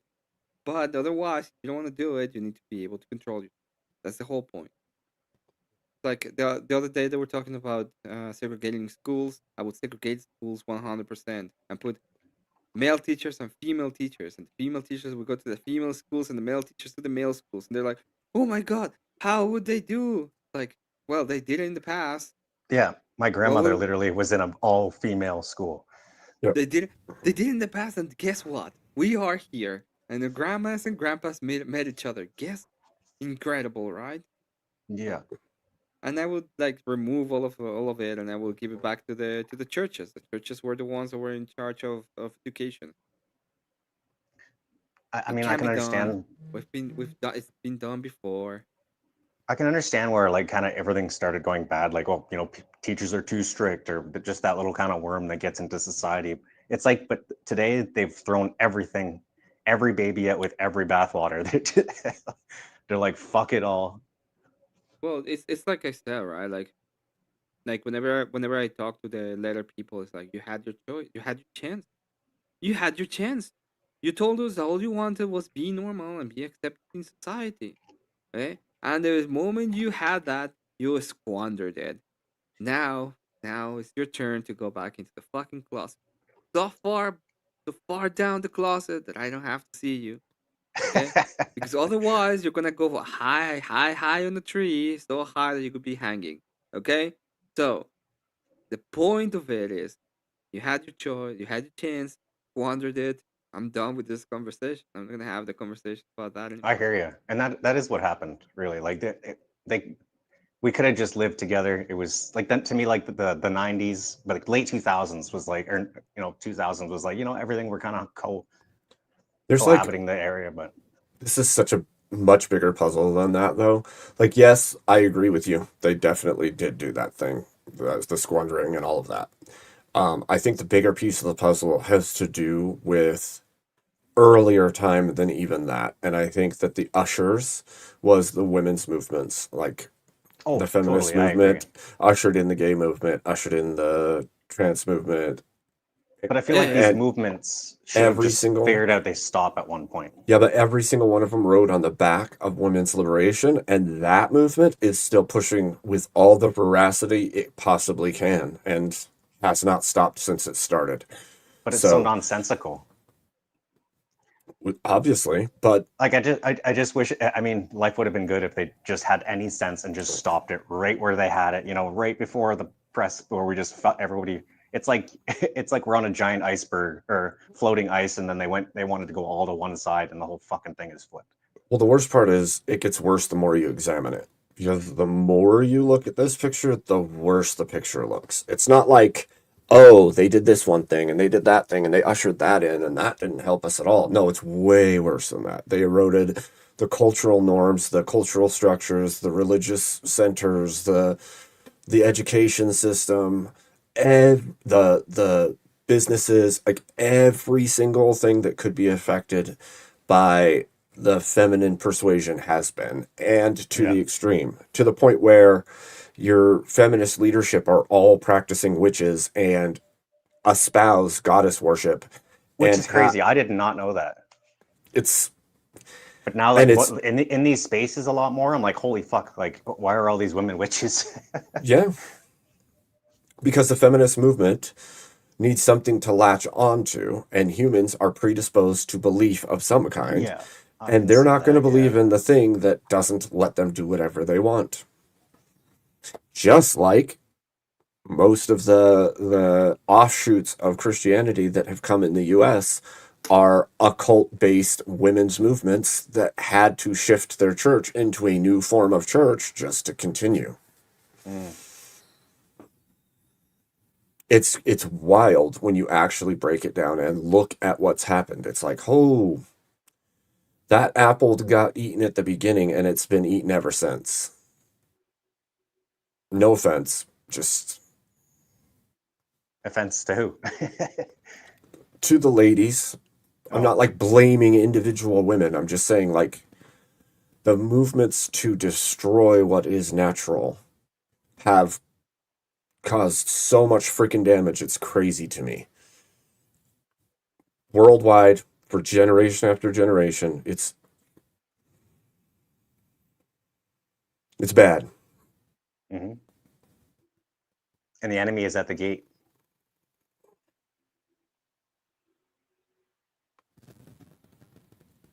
See that?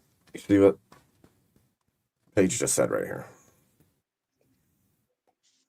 I don't know if Jared was listening to this, but I debated liberal Christian witches the other night on Tard Talk.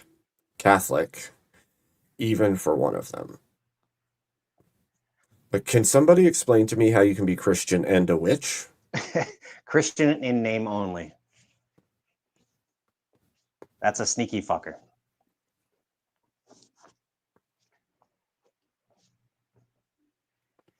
That's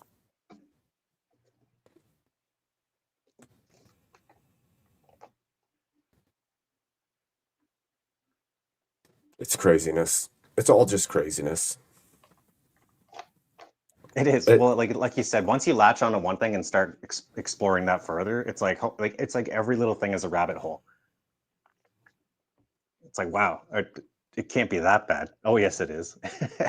Well, fuck. And then you go on to the next thing, and it's like, yeah, no, it's that bad. Well, fuck.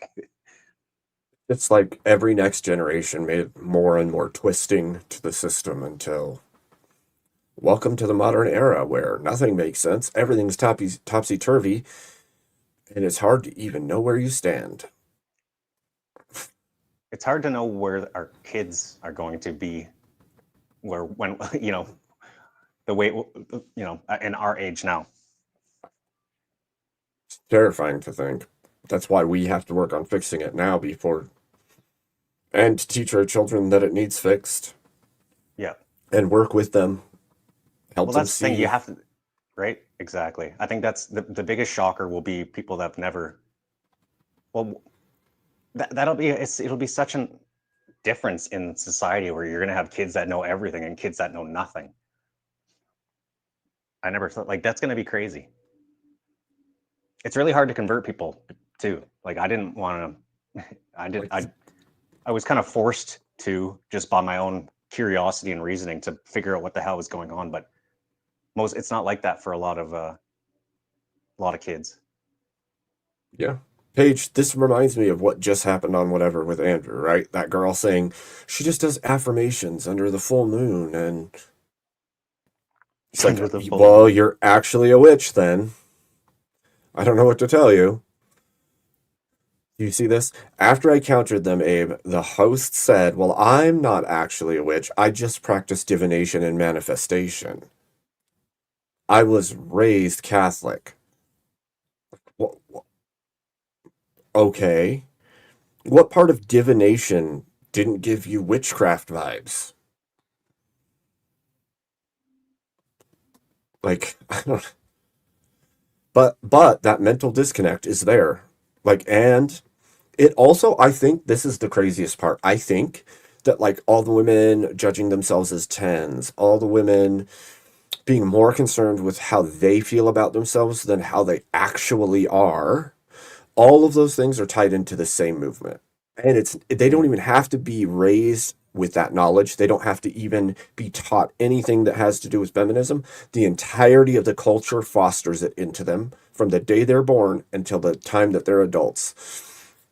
Their television shows, their popular media, the music, everything tailors this story for their minds so that they could be anything, they can do anything, they can act however they want, they don't have to be or do anything in our world. They just get to be whatever they want. It's a lack. To me, it's a lack of self-awareness. But it's weird when I say self-awareness, because it's always based on how actually other people, you thinking how other people perceive you, and they don't care. Like, they're against self-awareness, basically, in that sense. Well, that's part of it. Part of it is that if the brainwashing sets in, which in 90% of the cases it probably does because of the way that society runs now, they will have a cognitive dissonance or a cognitive disconnect so powerful they can believe completely opposing ideas all at the same time, and not just two, but many all at the same time, and see no problem with holding all of them at the same time. Yeah, fair. That's crazy. Like, that's freaking crazy. If the logical entailments of your belief system break your other belief systems, maybe they're not congruent with one another, but that doesn't ever register. I think it's crazy that like. Oh, no, go ahead. When the Bible says, "Thou shalt not suffer a witch to live," and yet you're a Christian witch, explain that to me.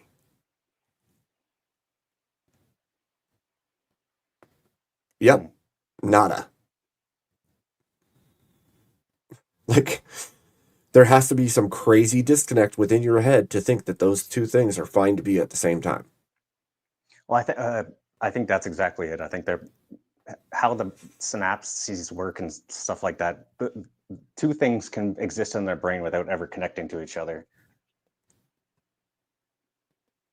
It's just, to me, it's crazy that we live in a world right now where back in the day you were a simpleton. You kind of went on one branch of thing. You were a scientist. You did woodworking, and now we're so saturated with information that you can have 7 or 8 different things. If you don't actually connect each one, you can have those. And it's like the world's at, the information's at our fingertips, but we still don't know how to. Most people don't know how to actually use it or understand it or connect the things. I feel like our brains are just saturated without any actual connections between the two. Yeah, it's wild to me, because nothing has to actually make sense for it to be true to people anymore. And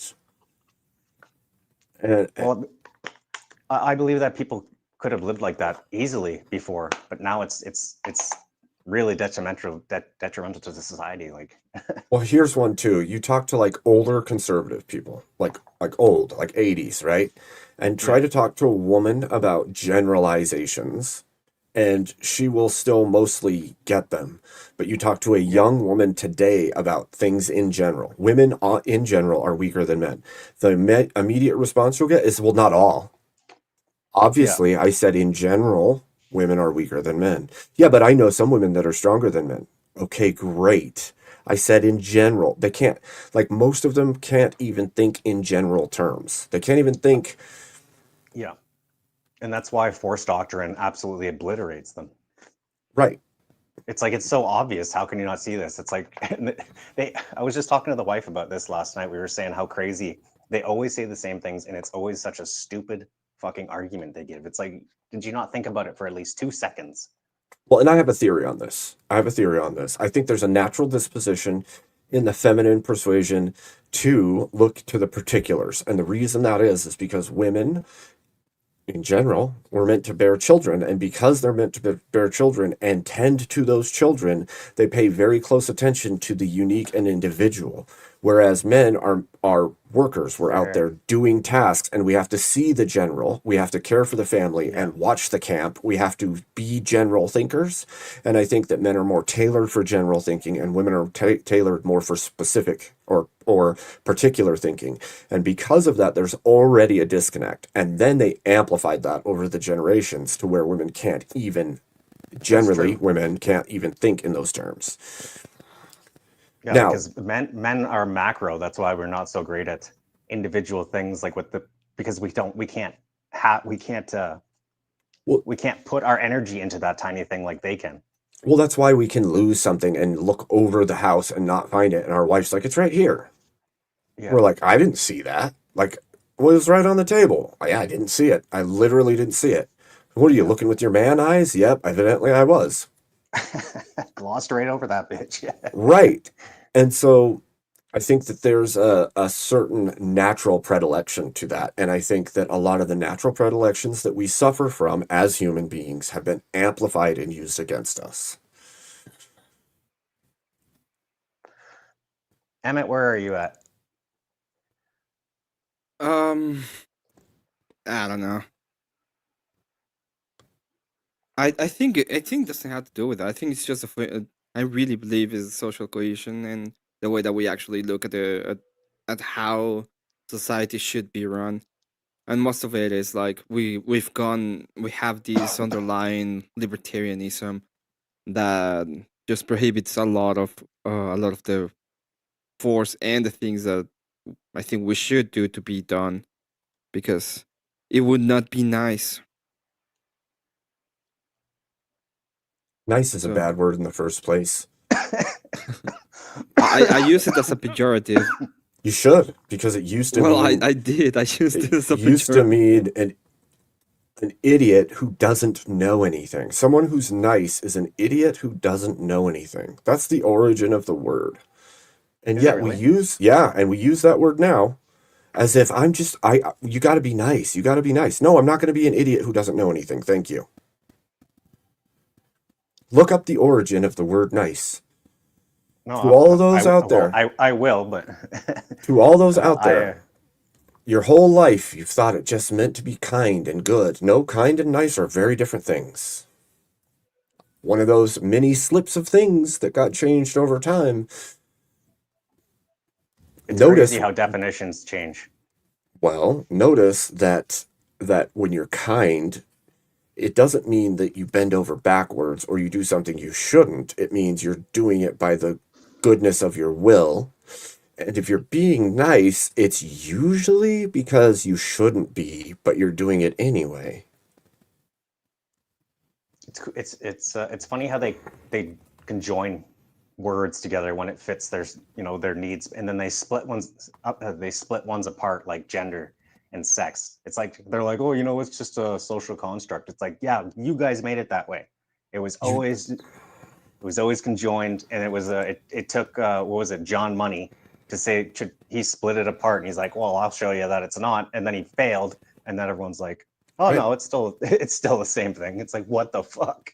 So the word nice originates from the Latin necius, meaning ignorant or unaware.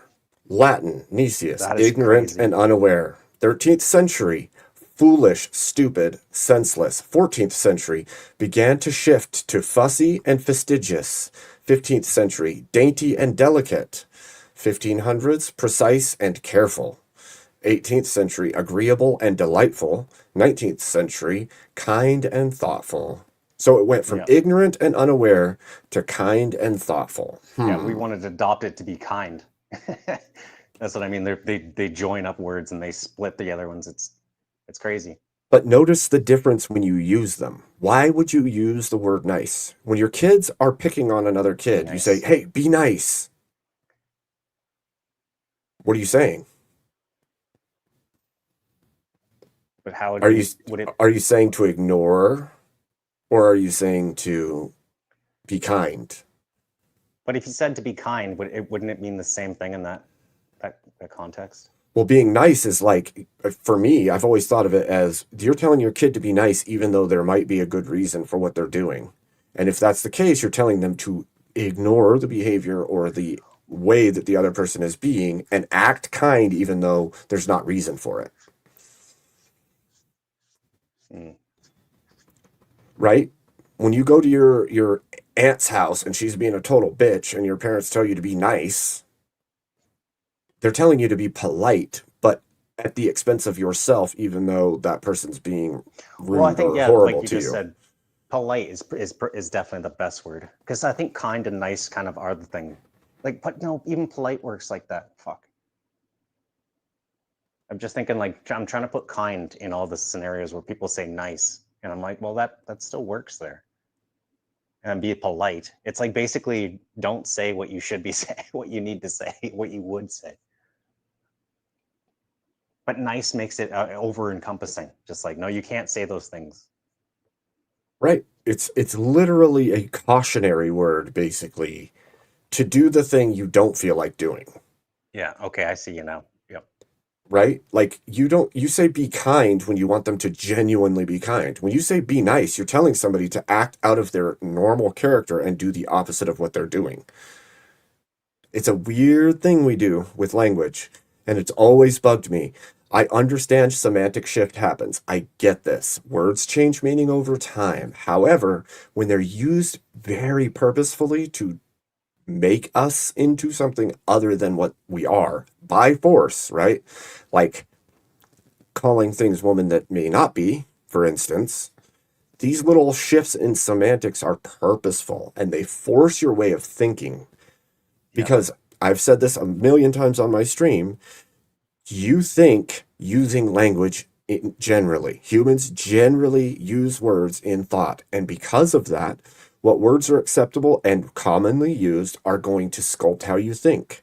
So if they can change your words to what they want them to be, they can shape your entire thinking. And every next generation is more of whatever it is that they want you to think based on the words that are acceptable at the time. 100%, but it just triggered something in my brain. I've heard you say this before, and when you said it last time, I thought like for V for Vendetta, like are ideas actually bulletproof? Like, can you kill an idea? Yes. Emmett, go ahead, contribute. Can you kill an idea? Well, ideas are like demons, right? You can kill an idea, especially if you think that it's a stupid idea. But it takes time to actually kill an idea. And the energy. It's all, and you know what we don't want to spend most of the time. Yeah.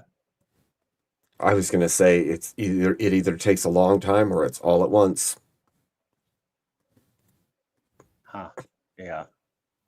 Because like actually, like that was something I never thought of. I've used that quote many times because I love that movie. But then I'm just like, wait a minute. I had to think because I'm sending it to you guys, so you guys are gonna critique the fuck out of it. So I'm like, wait a minute, are ideas actually bulletproof? And then well, this is why I'm asking the question. I think there's a certain truth to that.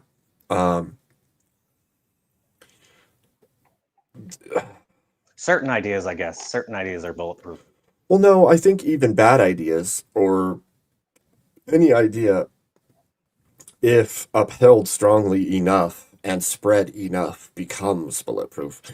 I don't think any idea itself is, right? So I think like an idea that propagates through populace, yes, it becomes bulletproof because once people have grabbed onto it enough, it can't be snuffed out because it just continues to spread on its own and take on like a life of its own, so to speak.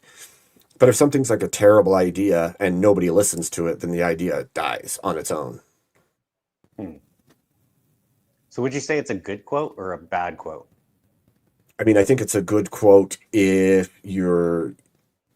I think it's a good quote if you're utilizing it for good, right? Like...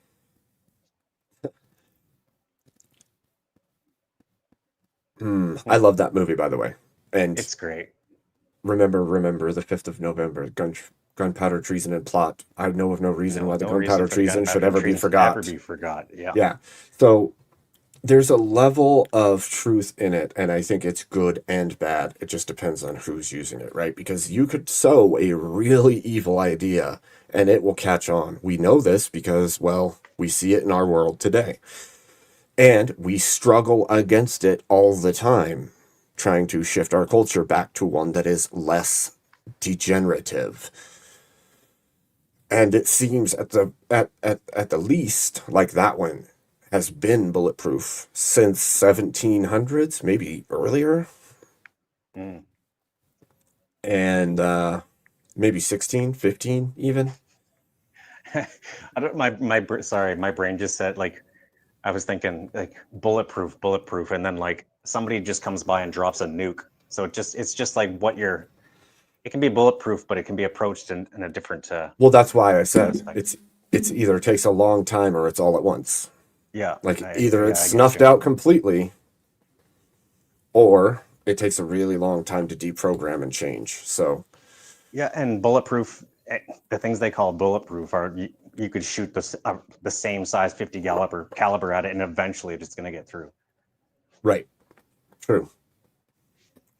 Well, and that's partially what we're seeking to do. We're trying to cast down bad ideas with good ones, right? Like if we're pushing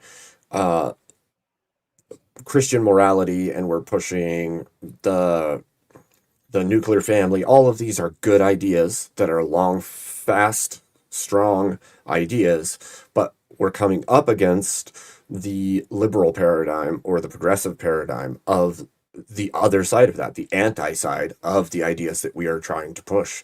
And so it's Yeah. almost like right now we have bulletproof ideas on either side pushing against one another. The difference is ours are morally grounded and theirs are not. Yeah. Well, it's like to me, it's like shooting. Let's say you've put a cannon on a wall, and our wall is a foundation, and we shooting at them, and their wall it always crumbles every time they fucking shoot their cannon.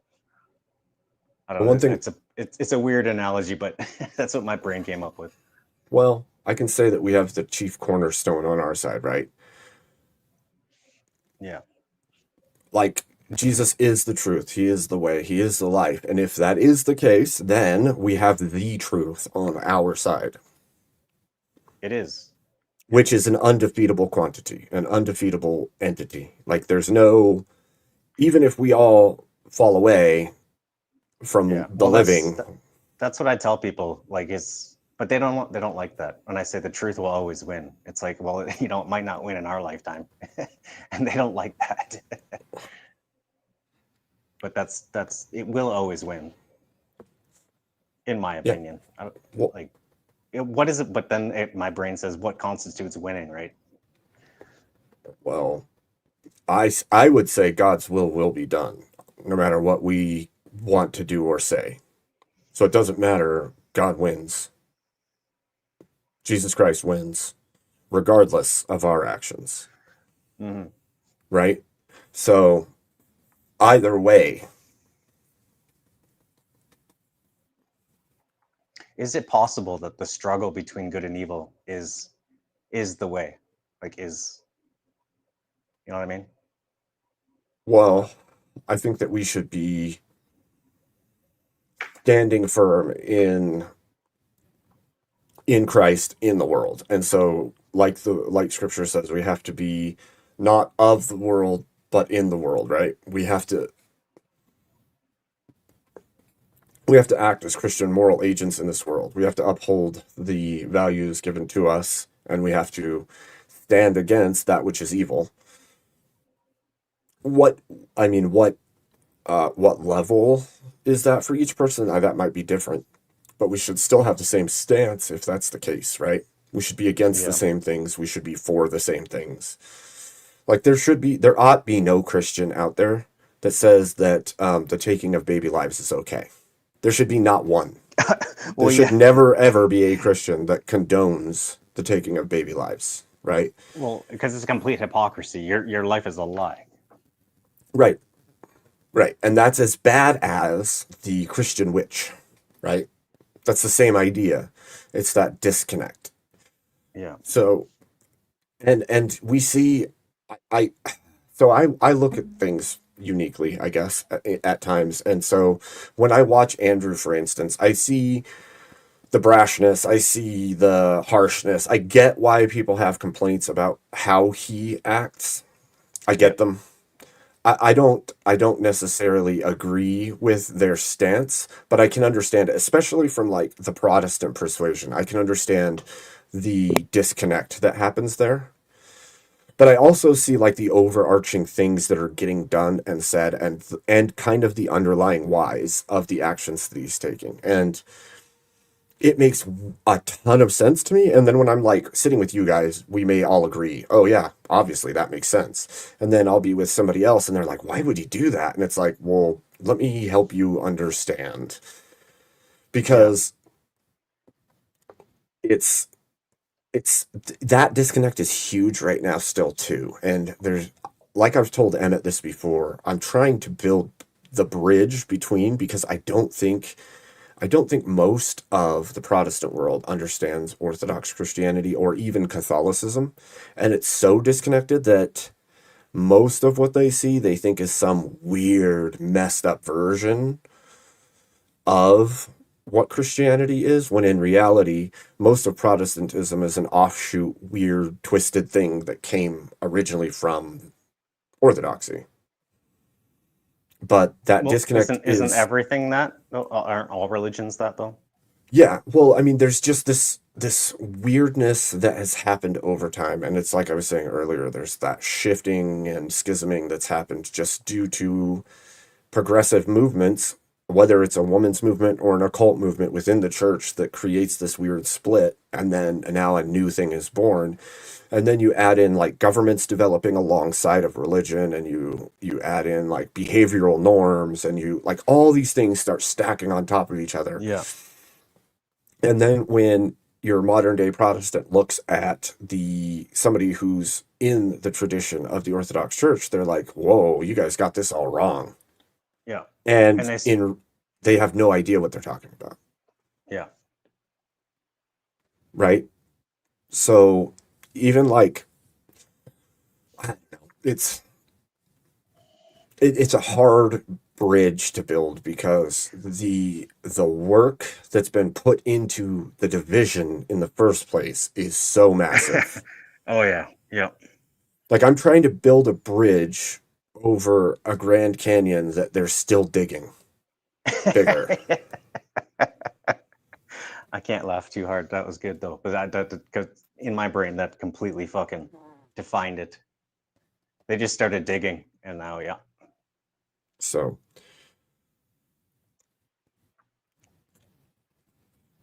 but what I really what I really enjoy is that people of all walks of religion and shit are just flocking to orthodoxy because it makes sense, and I mean it's been a decent movement so far. yeah, I see, and for me, I still have some struggles with moving that direction. Not to say that I never will, or that like I still want to go to liturgy. I still want to go talk to the priest. I still want to do all those things, and I intend to. But even the separations within myself, just because I was raised in Protestant churches and went through like some theological training and all these things, to me, there's still weird disconnects. And so long as those disconnects exist, it makes it really difficult to fully lean in. And so I need to just go to liturgy and talk to priests and figure out what this is. And so I don't can know. understand that. I mean, I can say that I don't understand, but I can. Like, I was raised Catholic, completely fucking, I fucked off from that, and then so I learned quite a bit, but I was never full on devout, basically. And when you're that far into it, you need a lot more convincing. Yeah, because you've learned specific structure and meaning, and which I totally understand that. Well, like even okay, so I'm kind of a thinker in the first place. So as I sit back and look at everything and think about it, I'm like, okay,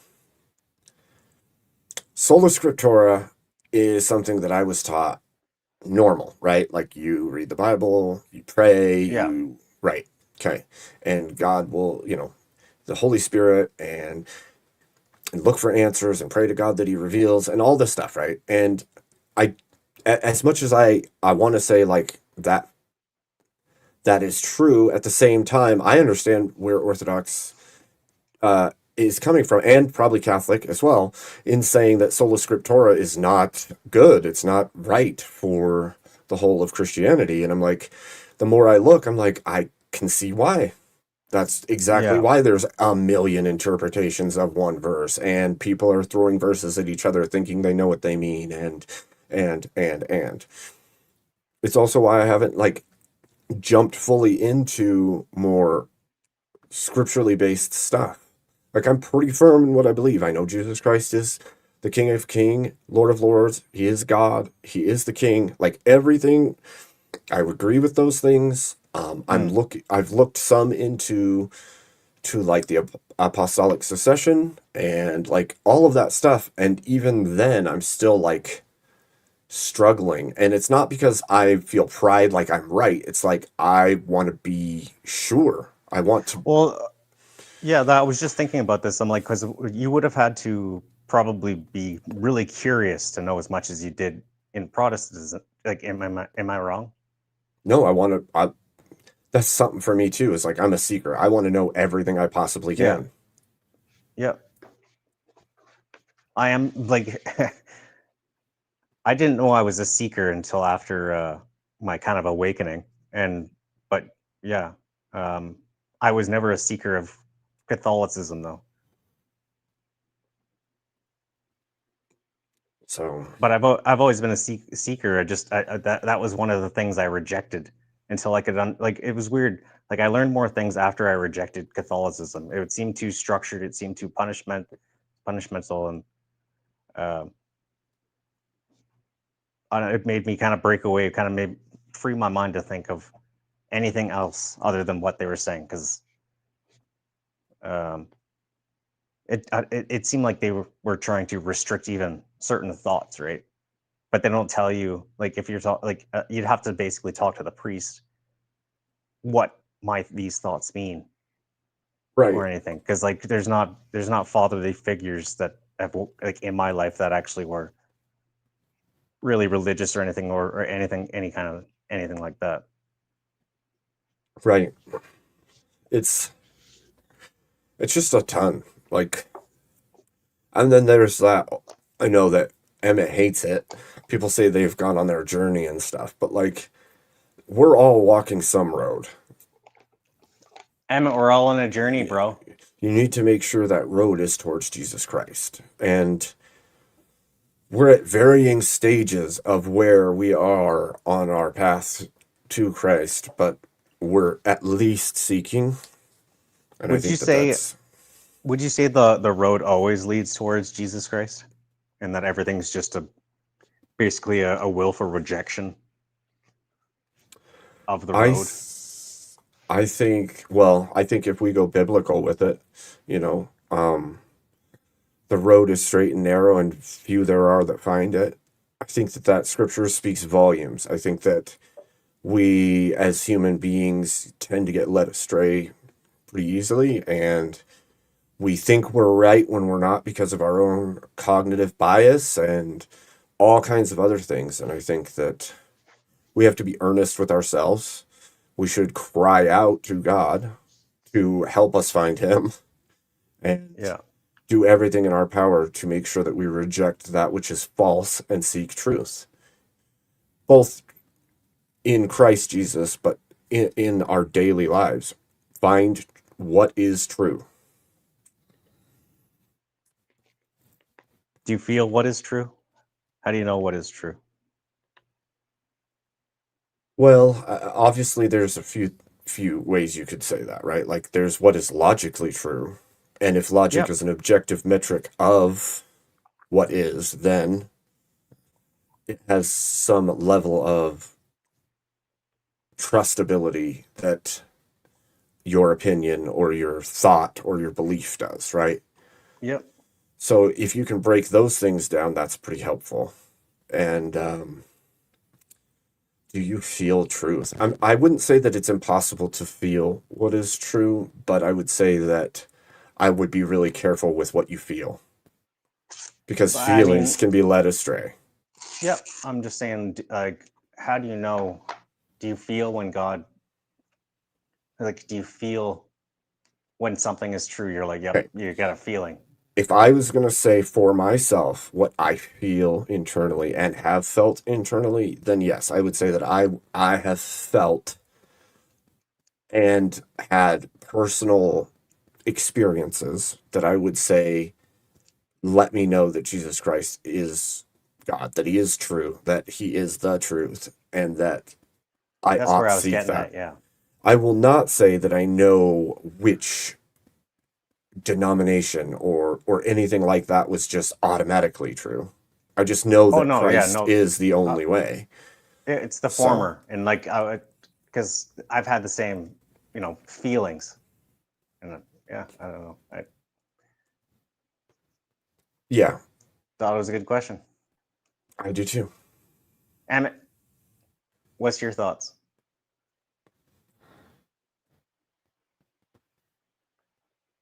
You can't handle the truth. Yeah.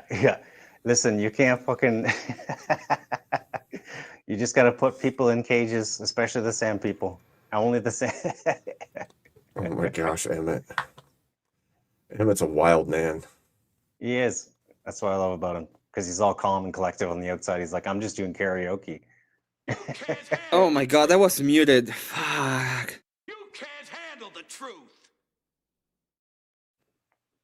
What do I think? I think everybody's on a journey, and I hate the other passengers. You just said a journey. Oh You no. you can't be on a journey with us, Emmett. No, I'm not on a journey. Well, You you just know said what? everyone. Are you not everyone, Emmett? I'm not part of the everyone. No, I'm a special. I'm a Oh, special you're case. special. I'm a special pleading. Special ed. I'm a special ed. Exactly. You know it. You know where That's you exactly- are, Emmett. Yes, it you. I lie beneath. I'm not part of everyone. That's exactly what the FBI would say. So Welcome to the FBI watch list. Emmett. Mm, The more you fuck around, the more you're gonna find out.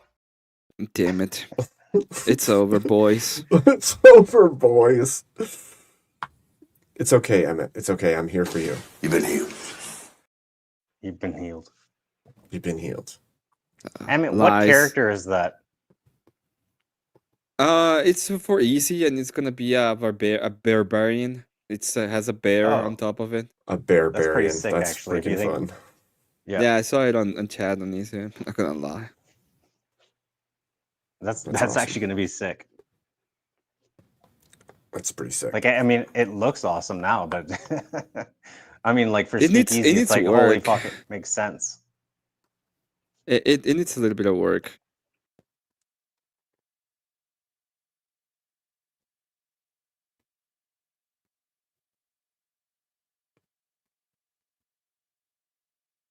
Sheesh. I'm listening to Where did he go?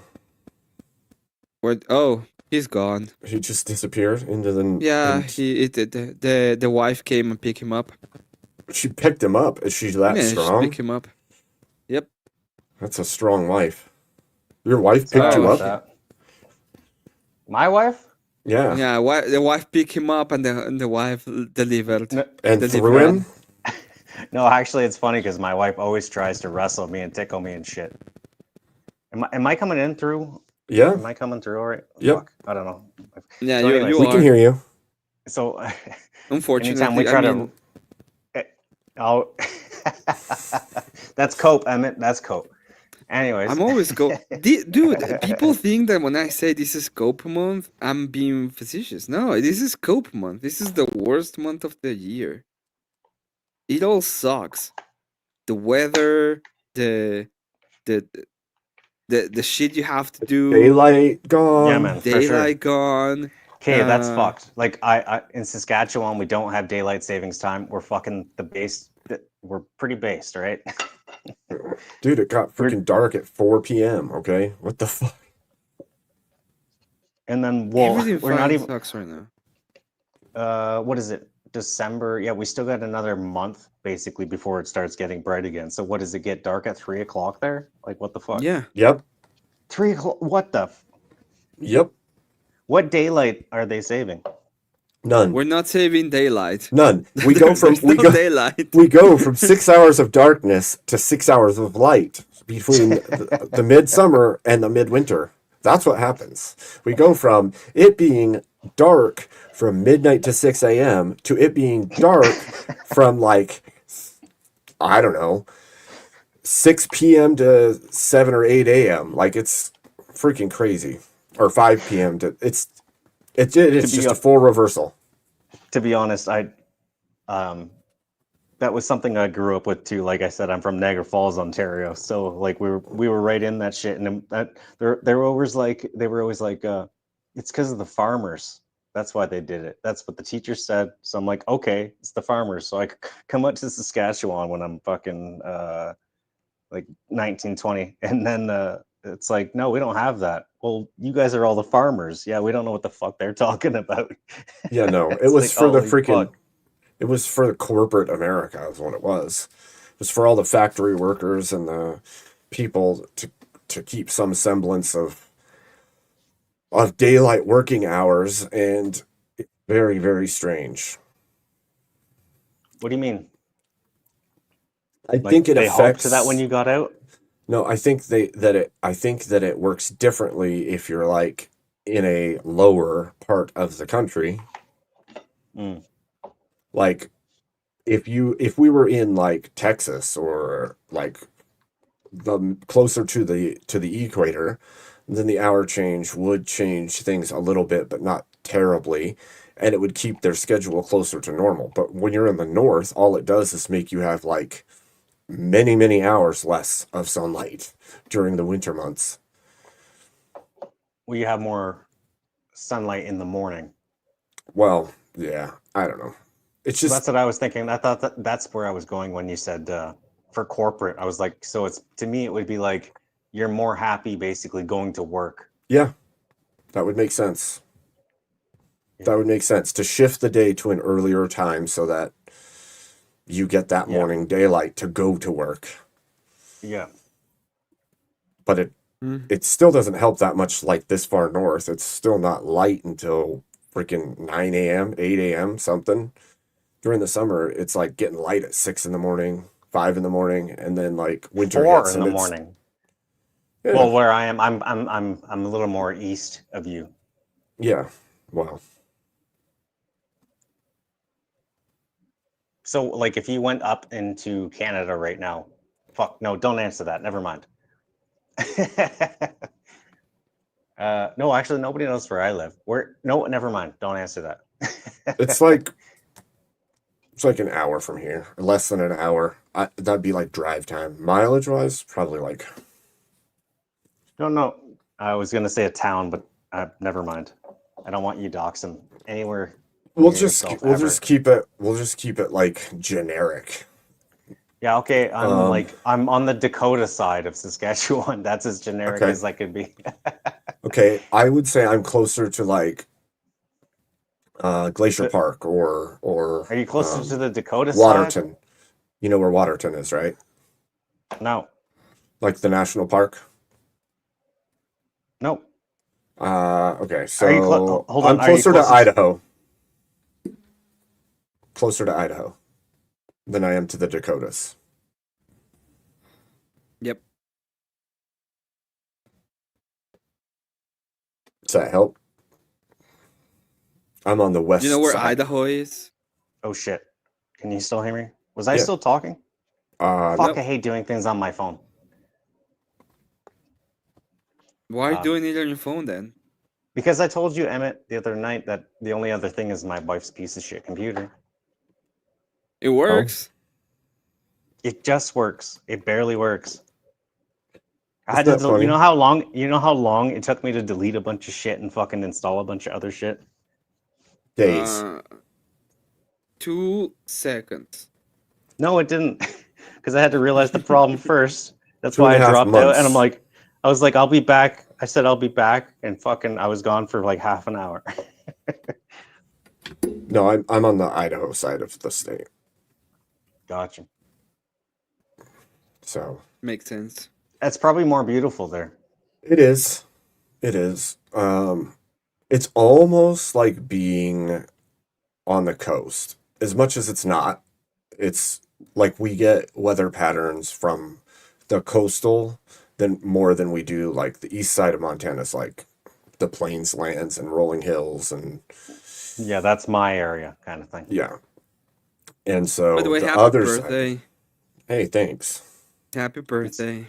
Is it Not your my actual birthday. birthday? No, it's Oh. the Yes. Marine. It's the Marine Corps birthday. Well, it is your actual birthday because Well, you're a yeah. Marine. Happy birthday of the Marines. Well, how many Yeah. years? 217, 70. Let me think. Holy fuck. 250? 250 years? 249, 250. I can't remember now. I mean, it's long enough, right? Yeah, almost. That's awesome. Almost my real Almost. age, which is 216. Yeah. Almost. So that's what I mean. It's long enough. Yeah. Have you seen? I'm going to change the subject. Fuck it. Have you Okay. seen? Like, I don't know if I asked this already. I should say. I should ask. What's your favorite war movie? Fuck. I feel like I've asked this already. Jeez, I don't know what my favorite war movie is. That's a hard question. Okay, what's the one that's most closest to combat to you? Most closest to combat. For some reason, like Saving Private Ryan sticks in my mind because I saw it in theaters growing up. But yeah, for your combat, I mean, yeah, that one had some rings of truth in it for the combat side. Have you seen? I think it's called Warfare. I don't think so. It's new. It's this year actually. Fuck! I just realized I was talking too loud. Morning, Ray. I just realized I was talking too loud. Why are you talking too loud? Because I'm getting a little. Because well, to be honest, it's a headset. You're getting rowdy. Right? Yeah, no, it's earplugs, kind of basically. This is a work site headset. So when you put these in your ear, you can't hear how you're actually talking. Oh. And when you become Robo Abe, you don't hear anything you're saying. Yeah, Robo Ape is best Abe though. What the hell did somebody say today? Abe not fuck. What the fuck was it? Skyneb. I'm Fuck, Skynet. no, it was Abe is something. It was fucking awesome. I can't remember what it was, but yeah. Abe Dinkus. Yeah, I've heard that before. I don't know where I've read it, but It's not that one. no, it's not Abe Dinkus. Hmm.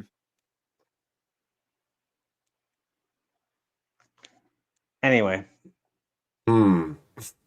Likely story. Yeah, wouldn't believe it if I told myself. Yeah, What well, are your plans for the future when it comes to living in India? I mean Canada. Any plans? That's actually that's a good question. What plans should I have? Or what plans can I have? Because when you go to what is it? The lottery they have, I guess, in America. Or basically just transferal of skills. Like I don't understand.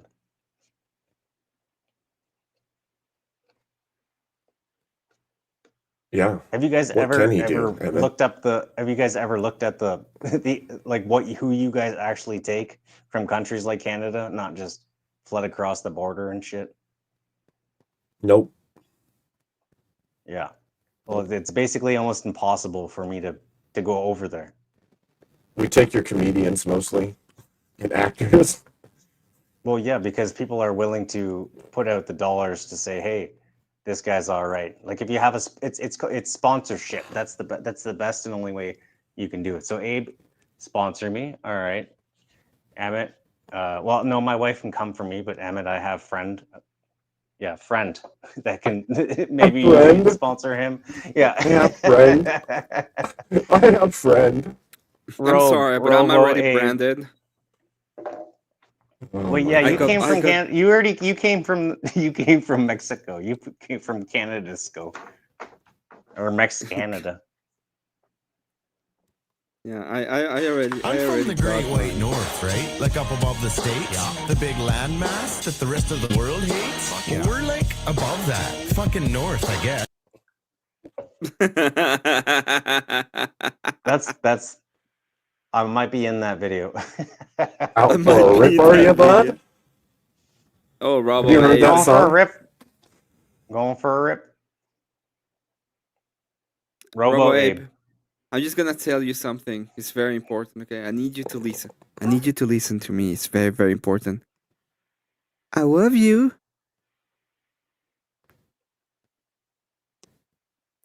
Gay.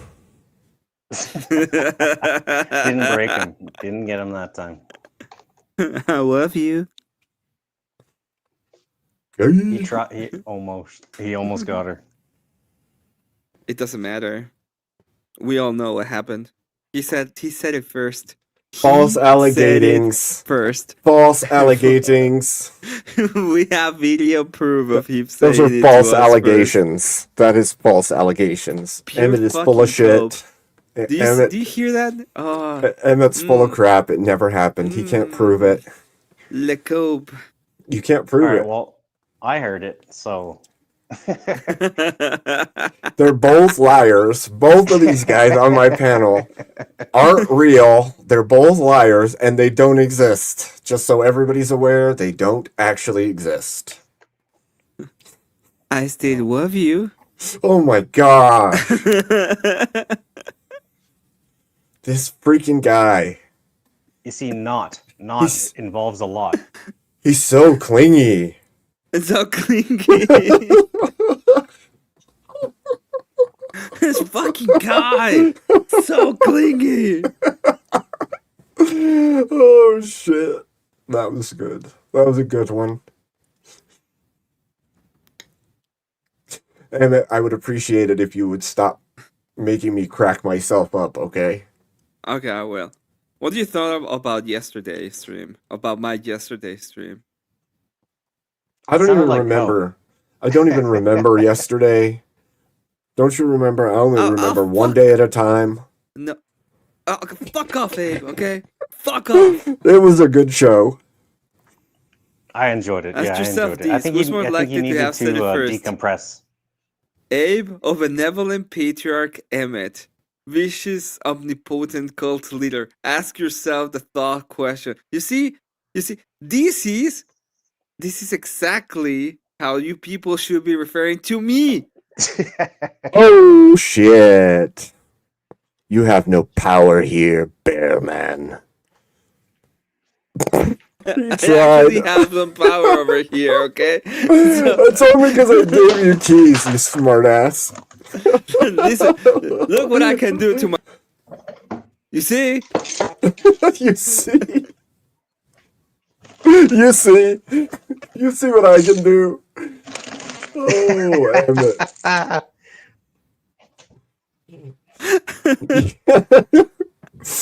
Smartass. We give you the title of man, bear, pig. What? Man, bear, pig. Yes. let's That is put man, a bear, bunch pig of right animals together. That's what we're gonna do. You don't know man, bear, pig, Emmett? No, What? I don't know who man, bear, pig is. Do you know La Llorona? Do you know that? This is how we know Emmett is an alien, okay? Yeah. I found it funny that I was like saying, people need to learn English. And Cat put in chat, he's from Czechoslovakia and he knows English. So good. When you were like going on that whole rant about people speaking English, I just couldn't help it. I was like cracking up so hard inside. I was laughing so hard. I was like, this is so ridiculous. We have a Mexican on panel espousing American values and how freaking Mexicans need to learn freaking English. I'm like, shit, damn. Emmett's cold. Yeah. Don't come here if you can't speak English, bitch. I'm like, okay. I like it when I come in panel, I was like, now, for an actual authoritarian. Emmett, you came into into that country hot. You're just like, Yes. I fucking know. It's like, I know the rules. Fuckers. Yeah, I know. You're going to do what you're told. Can you please tell me why it would be wrong if we put all of the sand people under surveillance? If they don't like it, they can go back to Sandlandia and build their sandcastles. Emmett's like They can go to their sandcastles. Every time you said that broke sandcastles, me. people were That fucking busting up, man. You can go back to your sandcastles. You wanna go ahead and kill them all? No, you can just go back to their sandcastles. They can go back to pod racing for all I care. Oh man, Emmett, Remember, you're pig funny. is real, guys. I'm serial. Super serial. Cecil, why aren't you on my panel, smartass Yeah, come on McGibb? up. Come on up, Cecil. What? Like you came up a couple times a long time ago, and now you're just a bum in the chat, and you don't even come up anymore. What is this? A bum. Just calling motherfuckers out now. This is either this is He either gets- a PR he win or a gets that PR nightmare treatment. for the cult. I can't tell. It was funny. Okay. This is a special announcement. It's a W. It's a big fat W. The answer is yes. The answer. This is a yes. Okay. Attention, attention. This is a public service announcement. We win. Is that a win or a lose? It is a yes. Yes. It is a yes. Oh man, that's good stuff, Emmett. We watched I went to a electrical class in Canada, and they were teaching us about basically the breaker, the main breaker to the house. And he just switched it off. He's like, "What's that mean?" Or he's trying to tell us what lights and things go off. And when he's like, he clicks it off. He's like, "What does that mean?" And I'm like, "Yes." Yeah, but he didn't like that. Everyone else laughed. Oh man, that's funny. Cecil, where are you? Cecil is doing stuff. Yeah, I said the same thing. Oh my god, I puked in my mouth a little bit, and then I told him to stop being so clingy. Oh my guys, I come to check out stream on my break, and the first thing I hear is Emmett saying, "I love you." Listen, okay, I'm gonna tell you a secret, okay? This is a secret. I'm making fun of him, okay? It's a lie. Because he fucking said It's a it lie. on stream. It's a to lie. his kid It never in happened. the most fucking cute way possible. It's it a was lie. so endearing. I can't even be cute. That's bullshit. As if he Yes. was saying it to a Love you. child. Like the child wasn't yeah. there. You know, nobody knows the child was there. You know, but as if he was saying it to a child. Yeah. That's the love you. That's the love he felt for Emmett So, and everybody else. He was like saying, you know, like, yeah, have you done this? Have you done this? Okay, I love you. That's exactly how it was. It was incredible. So I just have to tell you that because didn't happen. He you can't might even not prove understand. this. You might not understand He the can't prove it. context. It never happened. But we're making fun of him. Prove it. Prove it, I Emmett. have the video. Prove it. Prove it, or it didn't happen. You know what? I'm not even gonna try. Here, sipping syrup, playing hockey. Before we learn to walk, we can cross-check properly. Just right. This is deflection. Yo, What's good, y'all? Hey. how you been? Oh, good. Freezing my ass off. Am I seeing your cold breath? I'm like, you don't smoke. I keep seeing. Oh, is it a vape? Gotcha. I mean, it's Well- not even that cold here, too. It's like Florida, but this is cold for here. It's like not 30? even cold. Cold It's how? Florida, but I'm gonna have my It's like beanie on 30 with right my now. No, sweater. It's 30. I had to go put like stuff on my plants out there so they don't get frost. You should say be it's wearing 30? shorts. You should be wearing shorts and a tank top right now. What are you talking about? Cecil, It's like don't lie it's like to 2 us. here. It's like 2 here, man. It's like 2 here. Fucking here, right? Which is like minus 16 to you guys. You're at Cecil. -2? Yo. Is that what you're saying? I've missed your presence. Oh, thanks, man. Good to see y'all. It's good to see you. You're always over at Emmett's now. You're like, screw Abe. I don't even like him anymore. I'm just Emmett's friend Yeah, now. sometimes I just like to lay low, you know. Sometimes it's like it's fun to enjoy it from the watcher side, you know what I mean? Sometimes I feel like I'm such a watcher. Sometimes I feel like my only Staying in chat. friend is the city I'm seeing, not the karaoke night, Devin. What are city you of angels. Lonely Lonely as a I lurker. am, in chat we stay. Dun. I don't ever want to feel that way. Yeah. Never mind, I'm coming on panel. Just like I did that day.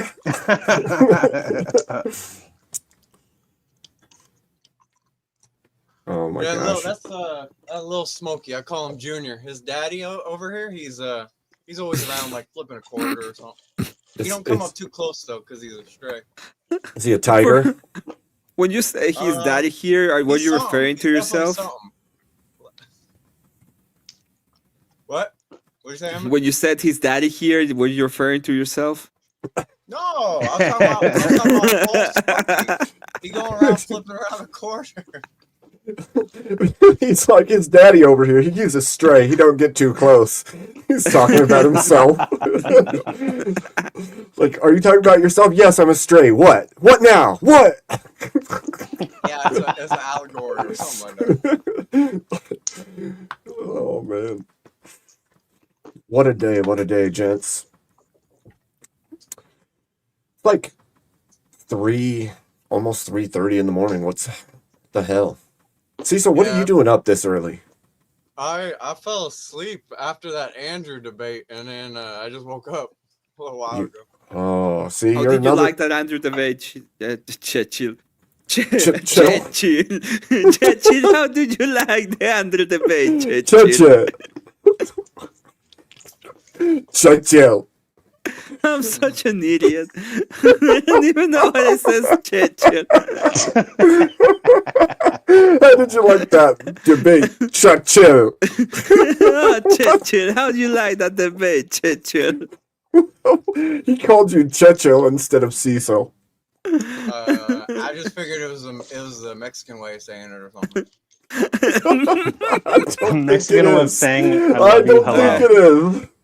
You know what? I'm calling nice on myself for that. I'm calling nice on myself. I'm turning myself in, damn it. Hola, señora. Sí, yo solo estoy aquí.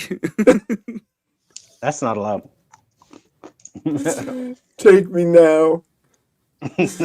Calgon, take me away. What do you think of the Oh, debate, man. Cecil? Of the Andrew debate? I was like, oh man, bless Andrew for doing that. Yeah, like Ryan must be bugging him a lot for something, or I don't know. Were they actually able to go to the point where the criticism started? Because They just kept bugged changing them. the prompt, and she wouldn't even engage on any of it. Morning, Wobbly. But what about the criticisms? Did they actually go to the criticisms? I don't think so. It was just a bunch of obfuscation all night. Yeah, it was pretty bad. And then that one with Charlie. You guys caught that one? That one Yep. was crazy. I saw part of it, and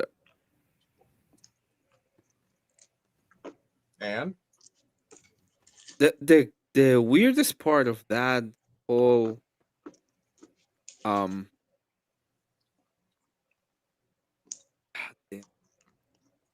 okay, the good, maybe the good part of that,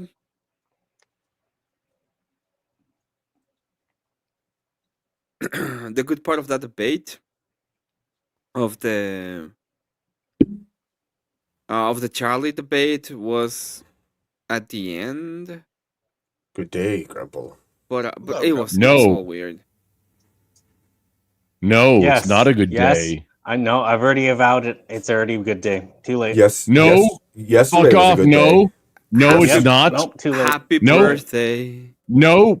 No. Happy birthday. Abe, Just too, Abe too did late. not come and do happy birthday with me. Happy, So yesterday happy was the Marine birthday. Corps birthday, and you. No. Hey, Emmett, you will not fuck with us on this. I was in a debate. He was in a debate. There's not a debate. I literally just did Blade Marine Corps bolt like friggin' shit. You too late. It's a good day. Where You was my did a debate. message? Where was my message? Happy birthday. Where was my Wait, message? hang on, Oh, Abe. man. It's a good day. It's a good day. Jeez. He had a Grumple? debate. Did you Did see you the message debate? me? it's always a good day. I see that face. That face says good day.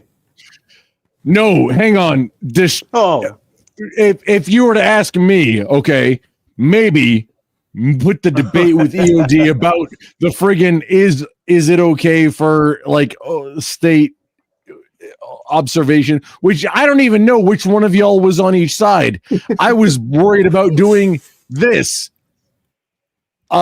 Yelling like, at me? Don't do You that. were, you were too busy yelling at me? Yes, I'm too busy yelling at you not Okay. right now. I'm just checking. I'm very too busy yelling at you. Are you drunk? No, I'm not. So I'm not drunk. Sergeant G is here though. Sergeant G is also live still. You're like an Who the hell's encapsulation inside my stream right now. Well, Corporal Just by A the is way. right here, so calm Inception. down. Fix your view Fix your first view. off. Fix And your second view. No, there's off, no Fix your fixing. view. Get on my level. Sergeant G is here, and Sergeant G is not happy about like Abe scheduled. It just I really, dude, I gotta call you out on this one. You scheduled a debate with EOD about something that's like okay, whatever, on the Marine Corps birthday when we could have been doing like some shit together. You didn't I tell me you have were doing to- something on the Marine Corps birthday. I know. You I didn't tell me didn't that. even think about it until I was at the grocery store today. But like, you're a Marine too, right? Yeah. You're a Marine, yes. Yeah. So Well, did you slap that why ass did yesterday? you schedule? I wouldn't have scheduled something on the birthday to like because I like maybe I'm gonna go live. Even if I'm not live, maybe I'm gonna be at a ball. I don't even know what's gonna happen. That's why I didn't schedule anything. Well, they don't As hold. a proper they don't Marine have- Force, he went against Air Force. They don't hold. Yeah, exactly. I had to show Marine Who supremacy. said what the fuck about Air? Wait, hang on. Who's trying to like make more deeper voices at me right now? Who's talking about Air Force? Because I'm about to like go and like try and bully an Air Force recruiter into letting me join to go fly Warthogs. I think That it would was be Chechen. fun. Literally about who's talking about that? I Who thought just it was tried to bully me? Chechen. That was Who's Ryan. Chechen? That was Ryan that said that. He left. You're gonna get choked out by somebody that may or may not be me. However, I will endorse it. Why would I get choked out? Grumple, Oh, it's happy good shit. birthday. To be fair, I thought It is was the Marine day Corps because I'm birthday. retarded. Don't just happy Grumple birthday, happy Abe birthday, happy every Marine birthday. Thank I you. said, Wait, no, I said no, happy I'm birthday not. to No, Abe. not disparagement. No disparagement to Emmett. Thank you, Emmett, for your participation, which is more than Abe did. I participated in the Marine Corps birthday. Trust me. What did you do? I danced a jig on the dark side of the moon. What'd you do? I had an entire stream where I've been reviewing every single thing that the Marine Corps birthday had to do. And I saw your stream. I have and I words liked to it. do with JD Vance. Just by the way, yeah, I've had between 1 and like 4 viewers on YouTube. Nobody's been viewing my shit. However, I've been doing an entire I'll be your Marine shit. Corps I'm not stream. nobody. Don't even try. When did guy. you start? No, a few friends have shown up, and it's been fun When did because you I've been start? talking to him too. Like 9 post-meridian Texas Standard Time. Yeah, I was already in the thick of the debate at that point. Oh no, it was 8 hours ago is when I started. When was that? If you look at the live, it says 9 8 hours hours, ago. 28 minutes, and 40 seconds. That's true. It does say 9 hours, 28 minutes, 43 seconds. That's fine. And no, it doesn't. Abe, It says 48 hey, seconds. Look, I Abe, wasn't I'm not avoiding you. disparaging you. I'm not disparaging you. And I don't even care about my viewers right now. It's like I'm trying to put out what I was doing, which I'm still going to be doing, even with this and with after this. I'm still going to be reviewing and doing Marine Corps birthday shit for tonight. That's the content for tonight. That's what I'm doing.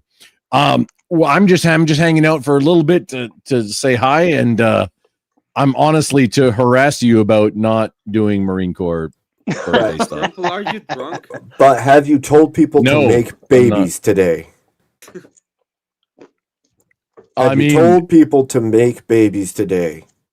that should be implied by Marine Corps, but I mean, what are you talking about? Make babies today.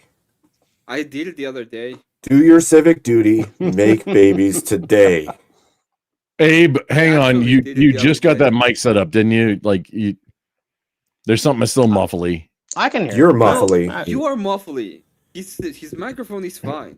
You're muffly. No, moving it closer maybe isn't gonna do that. It's not. Hang on, wait, hang on. Say. Your butt's Just say muffly. one. Just say 1, 2, 3, 4. Let's work on this off stream, dude. Like 5, 4, you've 3, 2, never- 1. You heard him You say have trade never- babies to Smay, but no, he said make Nobody babies has today. nobody has ever like messaged me. It's like, hey, can you help me work on my mic? Nobody has ever messaged me that. Abe, you would be the first because you My- need help on that. My Offline. microphone is perfectly. So we're not fucking doing it fine. line. I have a Okay. secret. No, it's not. I have a My secret. microphone is fine. He's got a No, secret. it's not. Yeah, it is. Secret. I got a wanna know the secret. What's the next line? You are Domo. so Gay. So Domo. why are you gay? And then Tony here with like, hey, I got all the signs you want. Domo That's- arigato, Mr. Roboto is the next line. You guys are No, that's not even the. It's. I've got a secret. I've been hiding under my skin. So don't even start with that. I got Abe. No, in the song he says secret. I got a secret under my Wait, skin. hold- I just got pause. it. I already got it. not pause, not Voltaire. Gosh. You got to make that sound more German, but also no, Abe. You said what comes after a You're secret? very secret? muffly. You're like your entire everything is right now very muffly. Like Am I muffly You to are everyone? muffly. He's doing fine. It's Am I muffly to everyone? No. Sounds fine to me. if y'all don't know how to do audio engineering, maybe calm down just a little bit. But Maybe you It's- are. Maybe it has to do with you being. I want completely his and audio to absolutely- be better. I Listen, just think. it's think called that's I want someone his here audio to is be kinda- clear. I want Emmett, no fuck. Emmett, it's Shut up, 12 Emmett. November. I want your audio to be clear too. But I you're want it not to live be right clear, now. too. But I think someone is deaf. I just have the idea that someone Deaf. is deaf. Yeah, that's why I'm the best one to friggin' judge this because I can only listen to it on a couple different levels. A few I can't couple? I can't make heads or tails of when things are muffly. So it makes me the best possible person to help somebody else. No, we're not going to work on this right now. Hit me up later, like after stream, after everything, offline. I will help you get this shit dialed in. Did you say hit You you later? jerk. Ha, that's not clear. That's not going to be good for stream. This is not good. Should you later one more You son time? of a bitch. Hit you later. One more time. I don't even know what you're saying right now. This is like, Oh, hang on. baby. How Okay. how is everyone else fine understanding me the whole day, but now I'm just Yeah, his problem is Robo. A garbled Right now mess. he's fine. I do go It robo sounds like you're- sometimes. It sounds like you're yelling into a milk jug, and then the mic is on the other side of like one side of it right now. No, to me, it You're- doesn't. You're on the other side of the moon. Because I'm on the dark side of the moon, which means you're not on the same side as me of the moon. I mean, okay, just if let's bring up all the pieces, whatever. Poises I like. pieces? I, Is that like- no, I that want to like help Reese's every Pieces? single. No, Abe, you're a friend, and I want to help all my friends get their like streams good to go. And the most important piece is the audio. And if like, no, You know- if it's something on my end, I want to know about it. But I honestly, I want to help you and everybody else get But their shit how would good we to go. know? How would we know? Do you even know the software I'm using, or the hardware I'm using, or But I know how it sounds on the other end, which is what matters. or the ether that I'm using? But I know how it sounds to me, which is what it's sounding to your stream. But is it? Well, hang on. I'm gonna mute. How do I I'm gonna sound? mute. Hang on. I'm gonna mute this tab and I'm gonna listen to how your stream sounds to me. Yeah, sounds like a deal.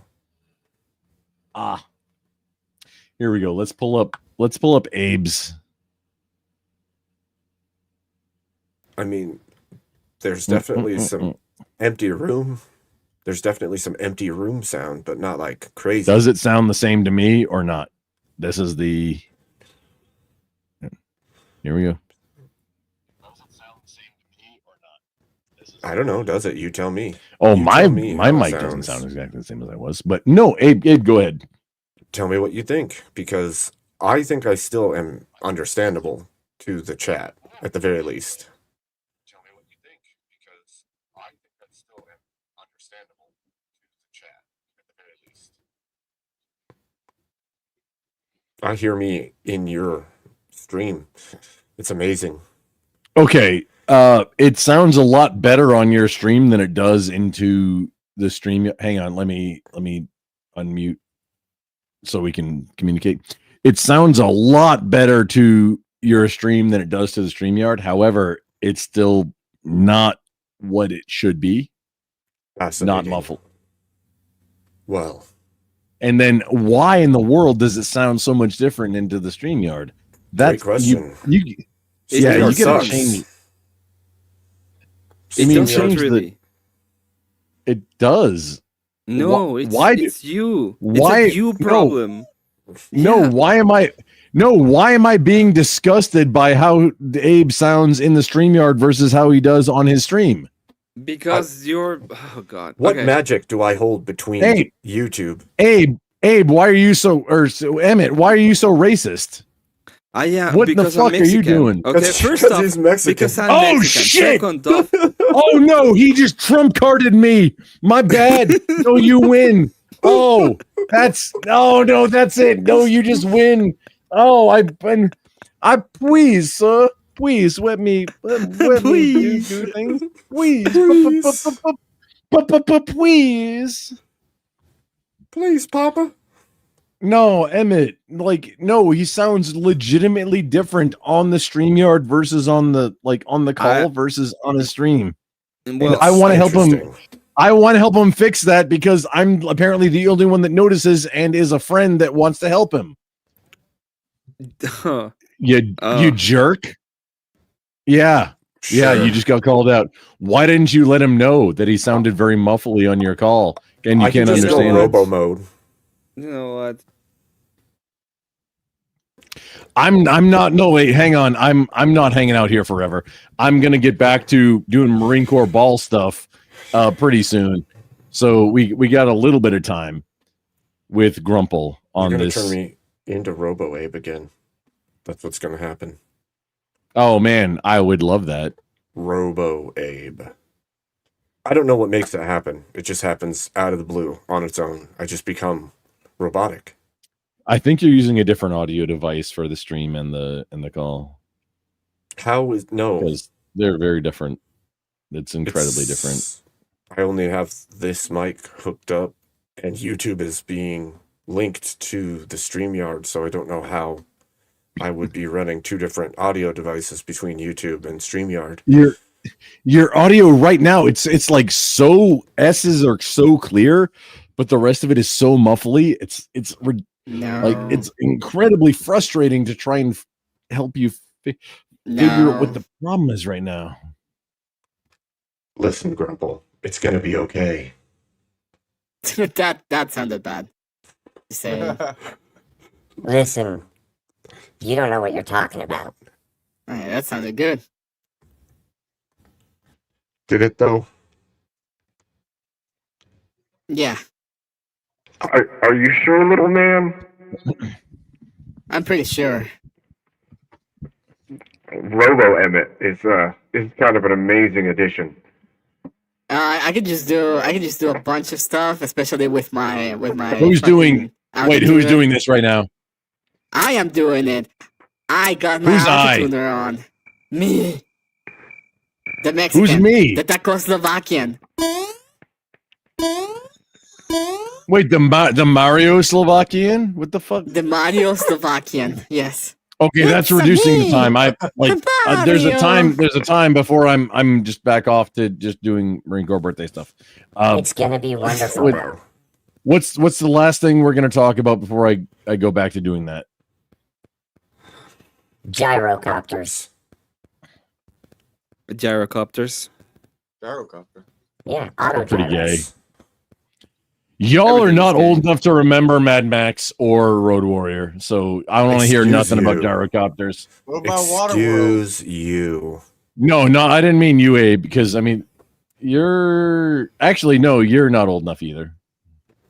I was What talking about about Emmett. Waterworld, Grumple? That one You're don't not. count? You're not my mother. Or your father. I mean, wait, hang on. Hey, hang on. Abe, are you sure that I did not give birth to you out of my ass cheeks?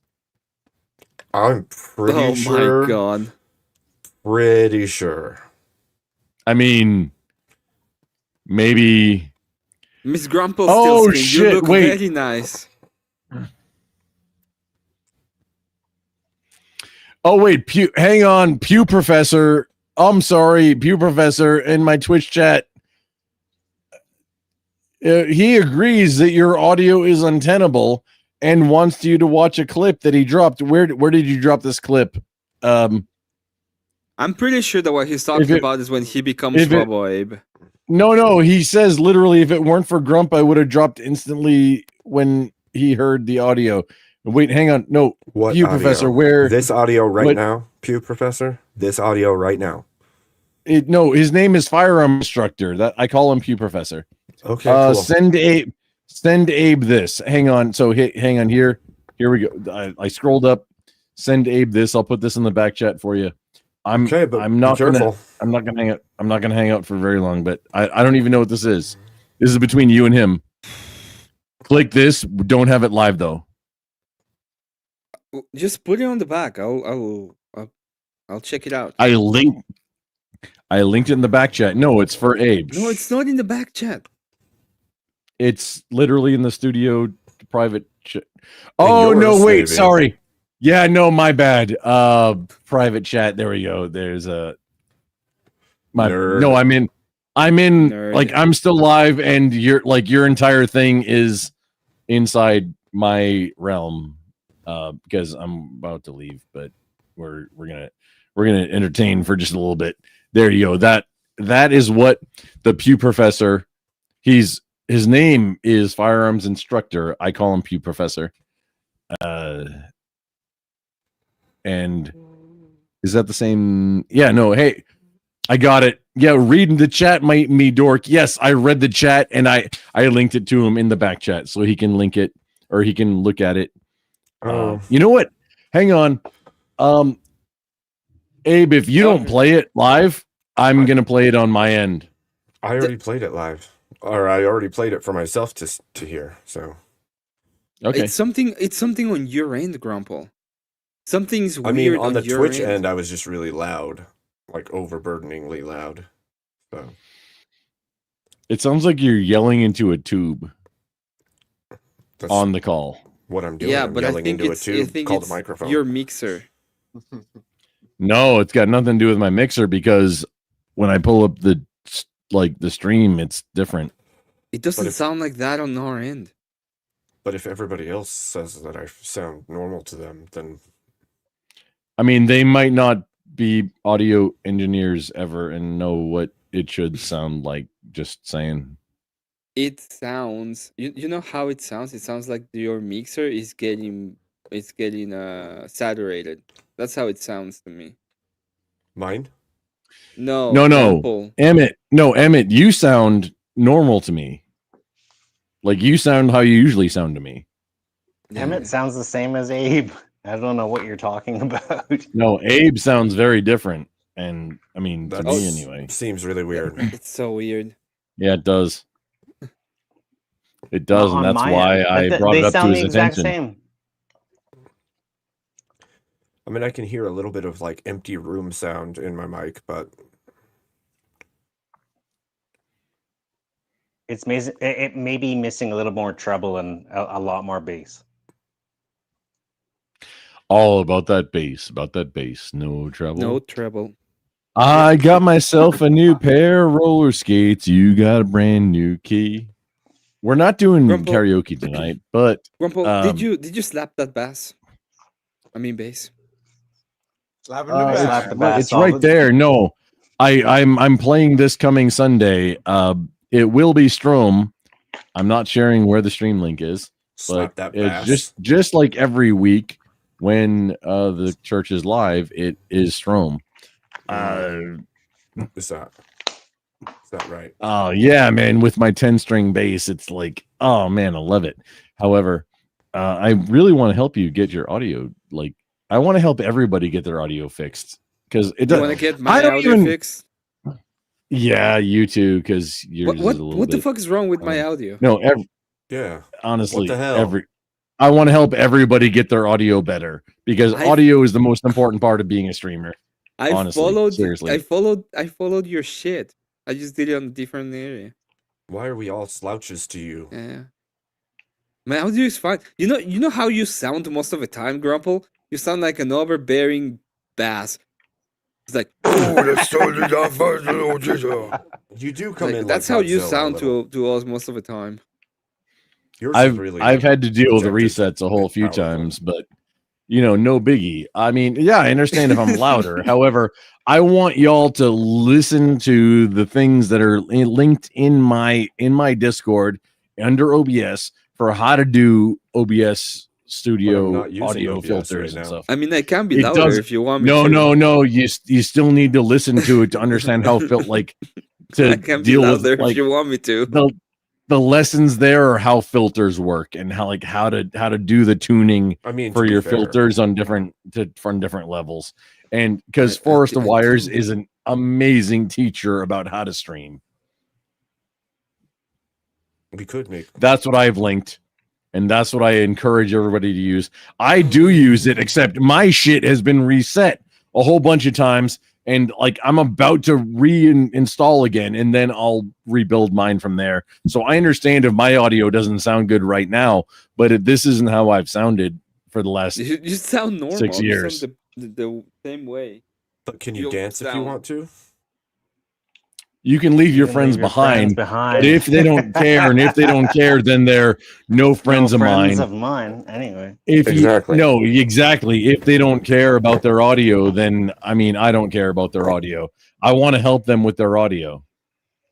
No, but if we, they don't we care care about their the audio, We care. then okay. We care We about care you, about it. Grumple.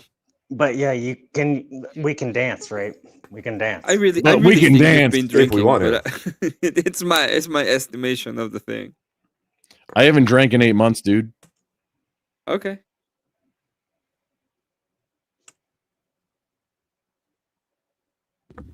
I know I have Jared a little bit of speaks hollowness, message. but Hang on, whose Discord is it, or whose channel is that? Is that on Abe? Jared speaks. Yeah, no, message me on Discord and let's set something up. Yeah, message me and I'll schedule you. Let's do some time and let's figure it out on different levels. A lot of people say that a lot of time. I'm honestly willing to work with somebody on audio because it's genuinely frustrating working with audio about things. Well, But I had I want to problems help. before. I want to help everybody in the community get better. Honestly, like seriously. yeah. You know what? I will accept. I will accept the fact that I need help because I can't figure out how to put my chat on OBS. Wait, So I'll accept. I'll accept Jared, your I'm not- offer. Shut up, but yeah, you're welcome Shut to. up. Shut up, but yeah. Yeah, no, shut up. Shut up, but yeah. No, Emmett, no, you're. I mean, honestly, you're decent right now. You with your equipment, you could be better.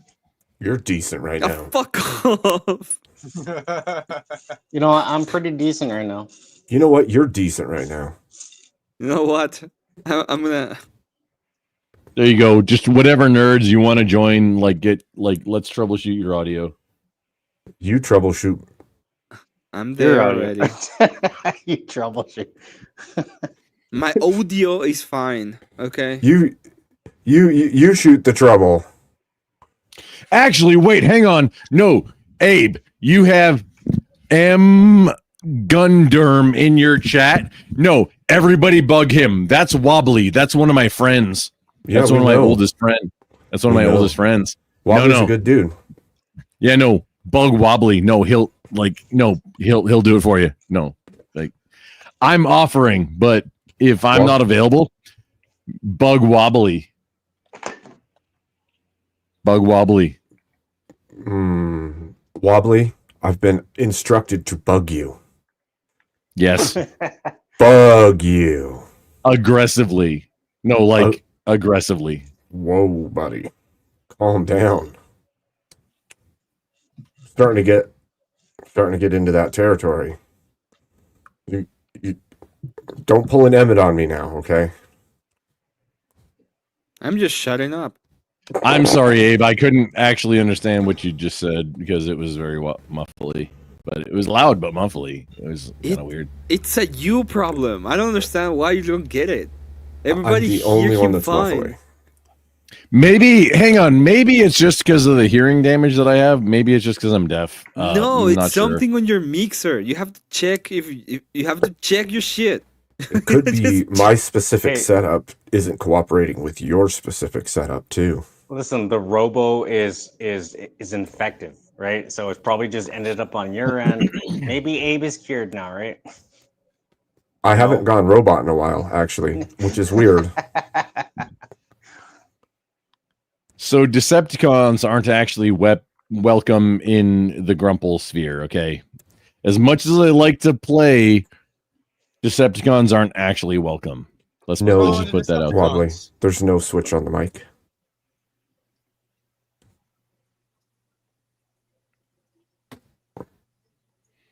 Abe Well, has that his rules him out. volume good, but I thought it's like aren't the Decepticons muffled. the good guys? They're just willing to do what it takes. Grumple, we just ruled you out, bro. Come on now. You're a I Decepticon. mean, no, Cecil. No, excuse me, sir. I'm a Dinobot. Fuck off. The Dinobots are pretty everybody. badass. I'm not gonna lie. Wobbly, is my sound really messed up to you in chat? No, your sound is fine. You got to make sure that it's the same device that you have in the call as in It your is. stream in order for that to in order for that to make a difference. In the only way I'm using YouTube is through StreamYard right now. Okay. So is it the same audio device?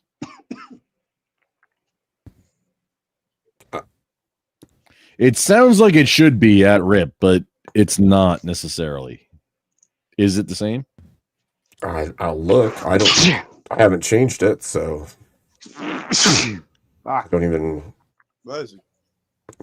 Thank you.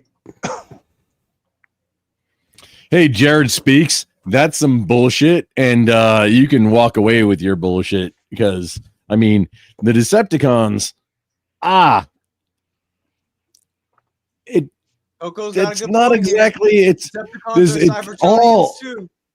the entire Transformers war. Everything's morally gray, bruh. It's Decepticons be Cybertronian also. The war still That's happens. exactly what a Decepticon would say. Yeah. I don't trust these Decepticons. Yeah, no, propaganda PS. I'm Dinobot side. Like I know I'll fight Optimus too, because I'm bigger and stronger than him. Fuck him. Fuck Optimus and Megatron. I'm bigger and stronger than both of them. Fuck them.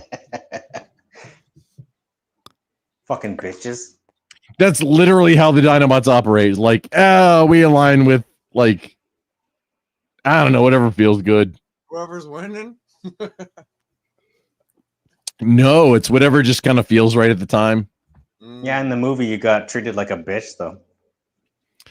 Oh yeah, no, that's the Michael Bay. All the Michael Bay verse shit is not canonical. Like literally the that's entire, not true. That's the not entire true. This is Cope November.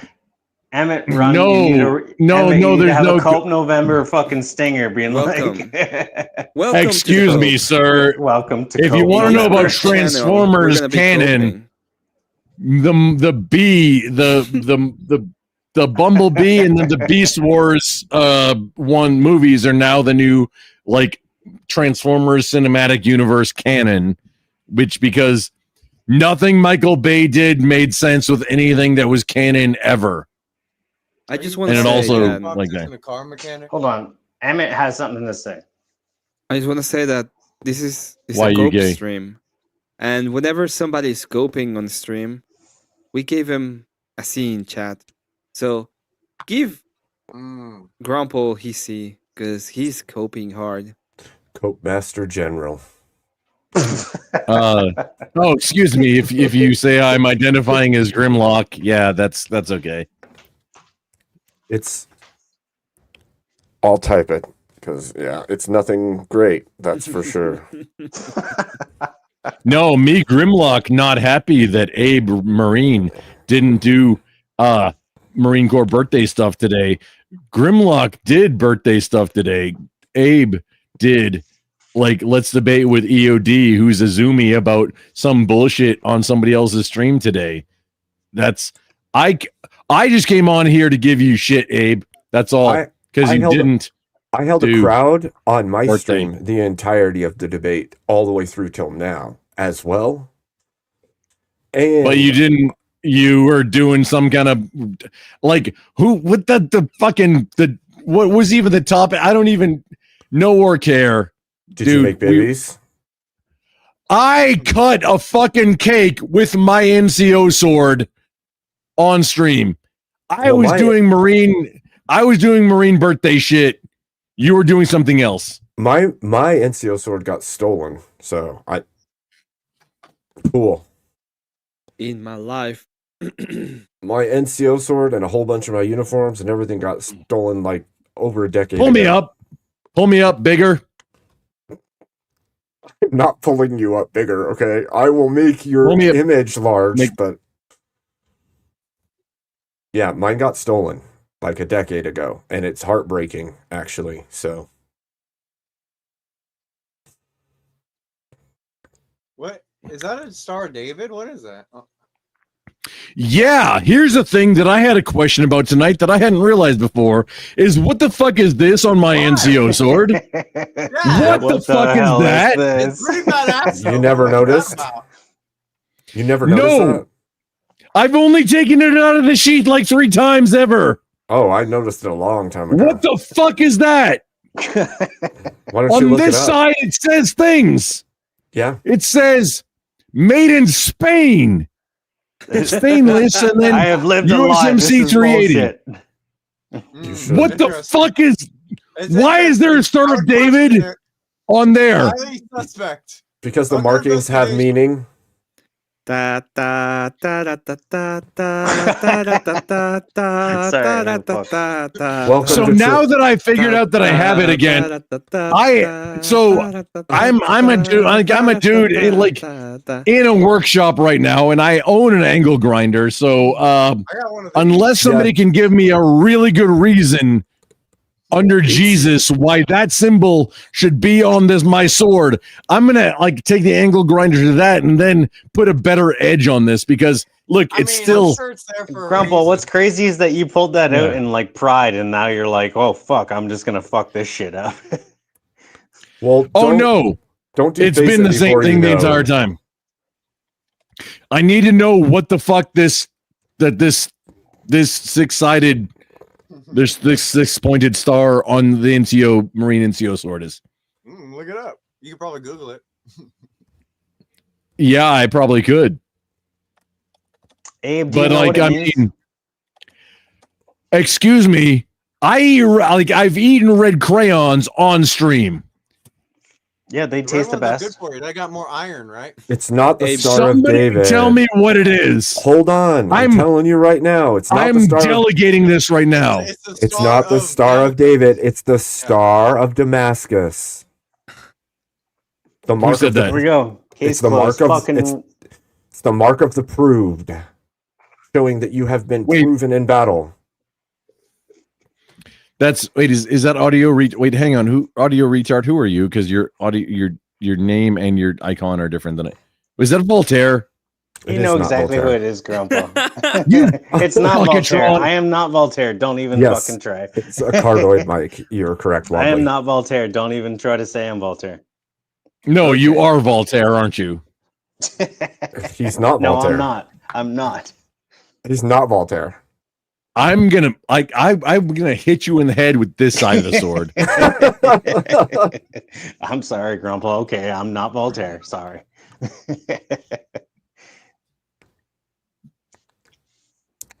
It's got Wobbly. gold filigree around the handle. You see. Wobbly, does that mean something else that I have to do, or is that just the type? Wait, Pew Professor. Wait, hang on. Wait. Oh, actually, wait, hang on. Hey, oh. What? Okay, give me just a. I'm sorry. Oh no, Pew Professor, my bad. Oh shit, he has the entire thing. Get ready, nerds. History lesson. fucking So, go. along with what Voltaire said.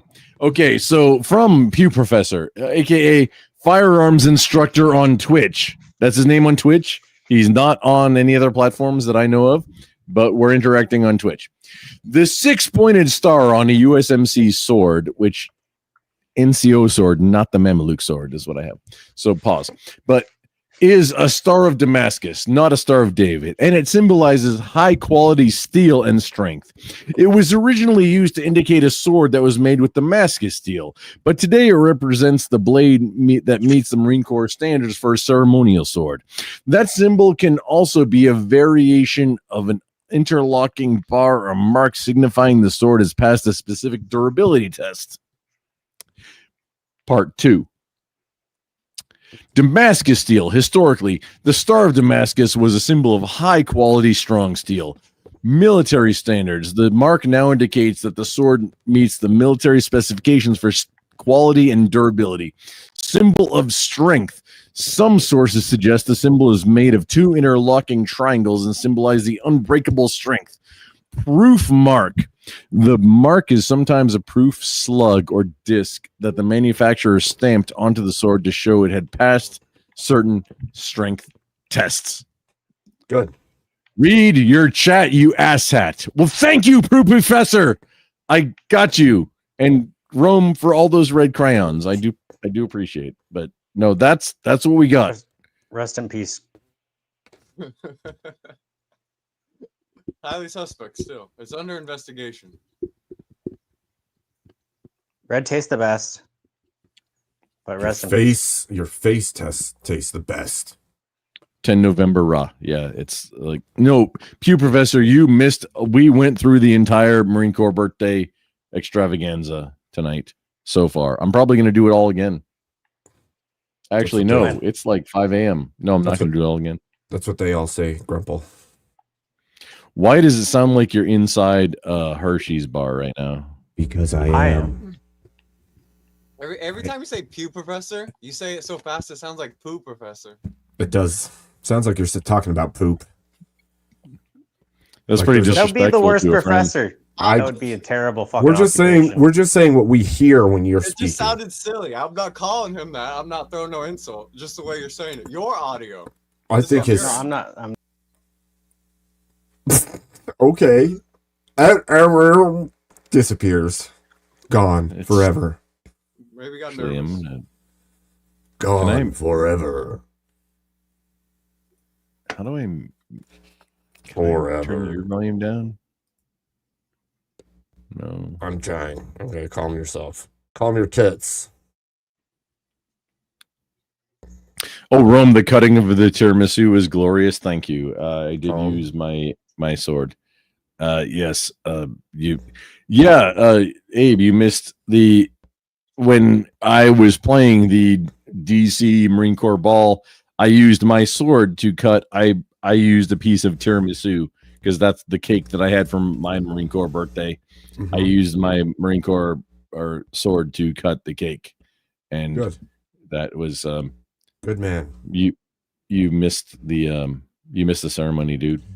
You didn't send me a message that you were even doing anything. If you had sent me a message that you were doing something, then I didn't know that I was until I got it started. over. I didn't know that I was until I got started, and then like it only occurred to me while I was going that like, hey, I should probably let some people know. And I started in trying to while I was streaming, and it was or while I was live about like 6 hours ago, and apparently because that's and that's where we're at. I'm not mad. Well, I'm a little bit disappointed that you didn't. You should be. Even though you didn't know that I was doing it. Although I did DM you. Wait, hang on. Hang on. I DM'd a few people. It was like I was in between things. Did I DM you? I don't think you. I'm not sure if I did. I was in between things. Oh, I did. I definitely DM'd Jixer. Which he was in. Oh no, I did at 2310. Hey, I'm doing Marie birthday stuff. If you want to join, I know you have a debate with EOD. Have fun either way. I DM'd you before midnight on Discord. Yeah, I did. Ooh. Abe, I'm gonna cope and leave because I'm falling asleep. So It's probably a good time for that. yeah, I need to sleep for a little bit. Who said you're allowed to sleep, Emmett? No one, but at the same time, go and bite me and fight me if you want to. Come fight. In 12 hours, you'll be here and I'll be awake. So. You should be careful what you say sometimes. We'll meet in, what's the place? In Yellowstone. We'll meet in Yellowstone. Oh, Nuxus, have a great night. Oh man, I missed you. Oh my god. What was that? That's Abe's audio right now. Jesus, that was bad. It's got a lot of hum going on too when you're not speaking. No, it doesn't have it. No, just now, did you not hear all that hum? I heard the hum when he spoke in some kind of weird shit, yeah. But right now it doesn't.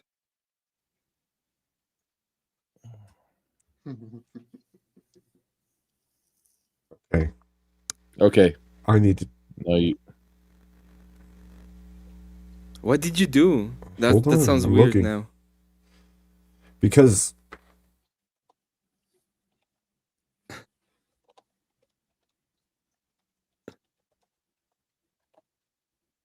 Everybody heard it open up and then close up Crazy. again. Just say it and it's fine. No biggie. It's I just want to help you dial it in to get better because I want that to not be something that you do unintentionally. I only want you to do that when you're intentionally doing it. well, I wasn't having And I any used to- complaints prior, so now I'm like trying to fidget with it, and I think I'm making it way worse. So that's always good. Dude, you like hang on. Like is that what it's it sounds way worse on no, you sound way better on stream than you do in the StreamYard. But why? Why should it sound so much different? I'm telling you, there's something weird in your mixer. Anyway. No, Emmett, you sound the same. It's something. It's a Scooby-Doo mystery that we need to figure out. Like why? And is it just me? Is it just me that Abe sounds weird too?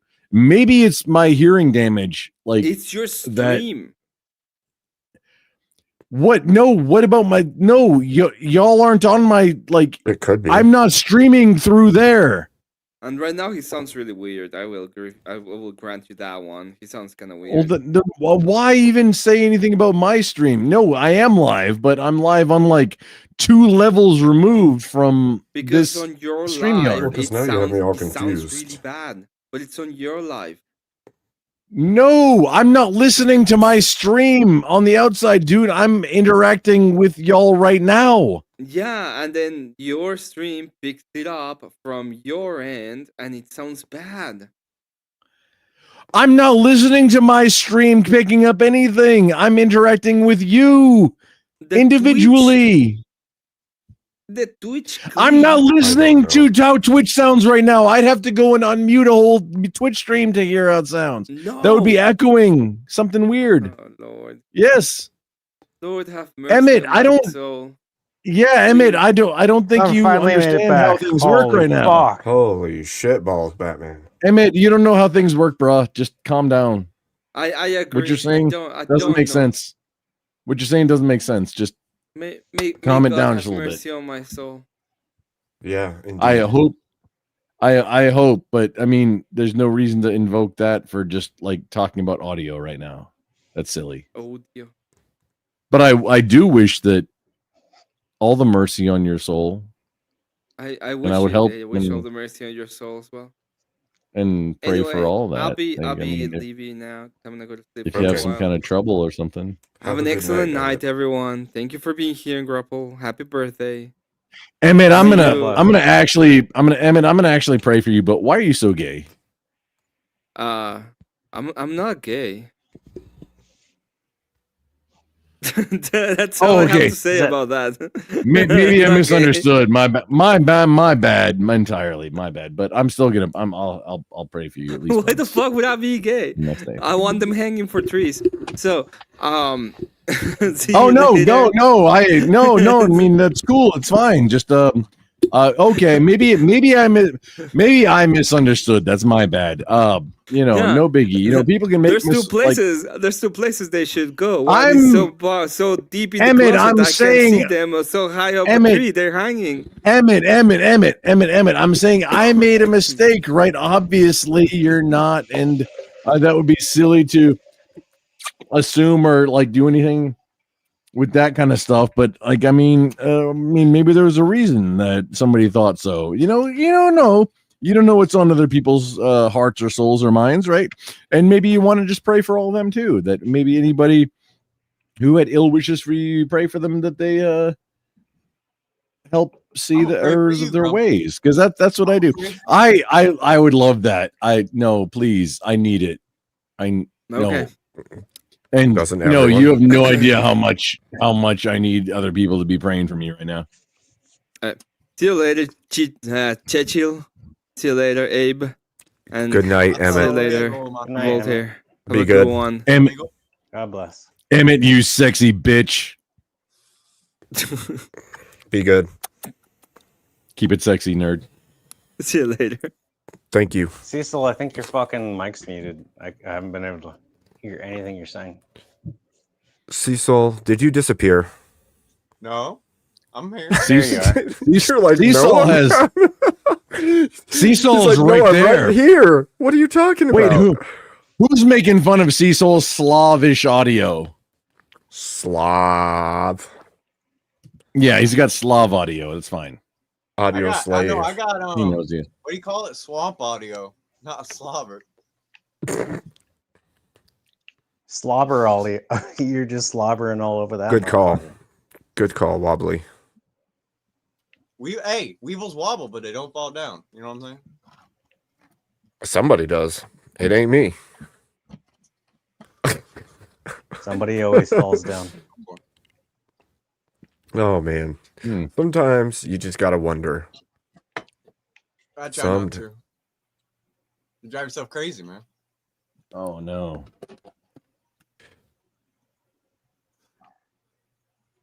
What are you eating? I'm Grandpa? already crazy. Yeah. Some beans. We're actually- beans from a can. We're 6 hours later. It's okay for me to eat another slice. You had Thank you, something with a Wobbly. spoon. That was helpful. Legitimately helpful.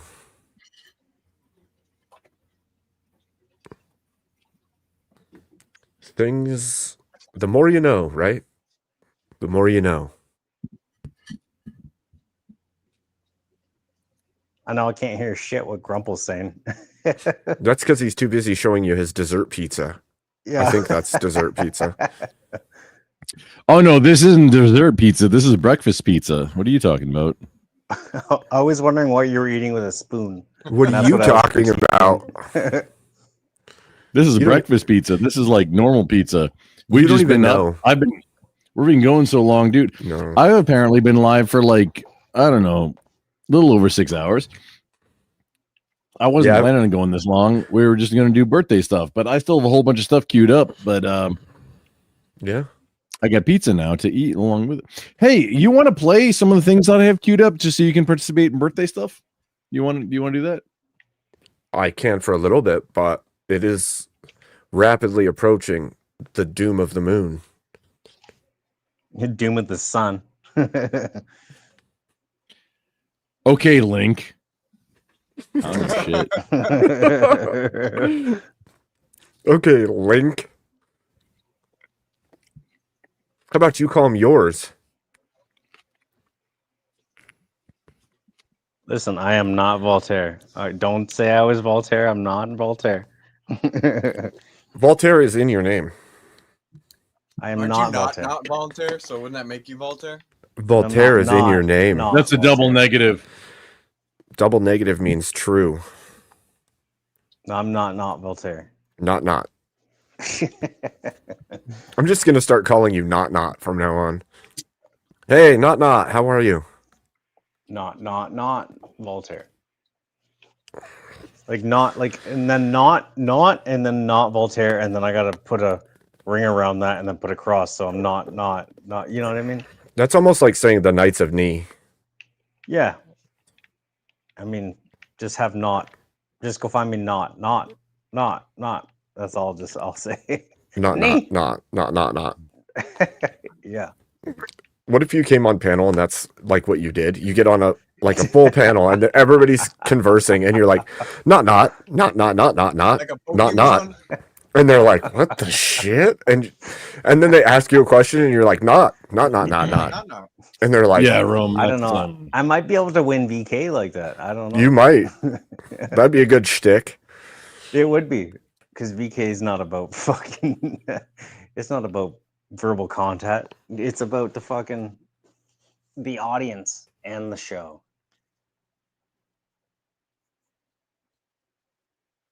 Right. Right. Right. Or wait, hang on. Who are we gonna do? Right. What's up, Right. Grumpston?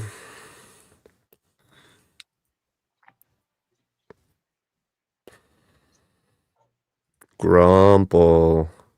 Still skin. Oh, wait, hang on. Can you hear me now? Yes, we can hear you. Okay, here we go. This pull this up. And this is on yours. Yes. This is just an intro. We're gonna do a few things. Ready? Sure. Let's do 3, it. 2, 1, go. For 250 years, Marines have celebrated their birthday on November 10th. From cake cutting to toasts with fellow Marines, this day has always been a time to celebrate our history. But at every pivotal moment in our country's history, when our nation has needed the might of the Marine Corps, Marines have celebrated with a true fighting spirit. On November 10th, 1943, Marines celebrated their birthday on the small island of Guadalcanal, where vicious fighting took place on our way to securing victory in World War II. November 10th, 1965, Marines were landing on the beaches of Tom Key, kicking off Operation Blue Marlin in South Vietnam. November 10th, 2004, Marines were fighting door to door in the city of Fallujah, executing Operation Phantom Fury. To a Marine, Locating, closing with, and destroying the enemy is the best birthday present one could ask for.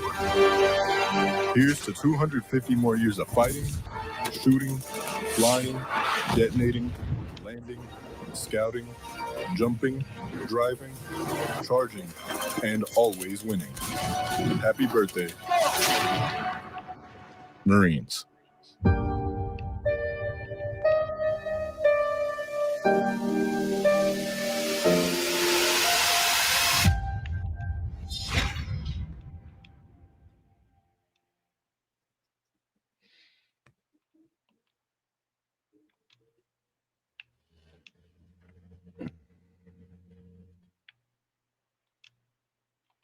That's good shit, Grumple.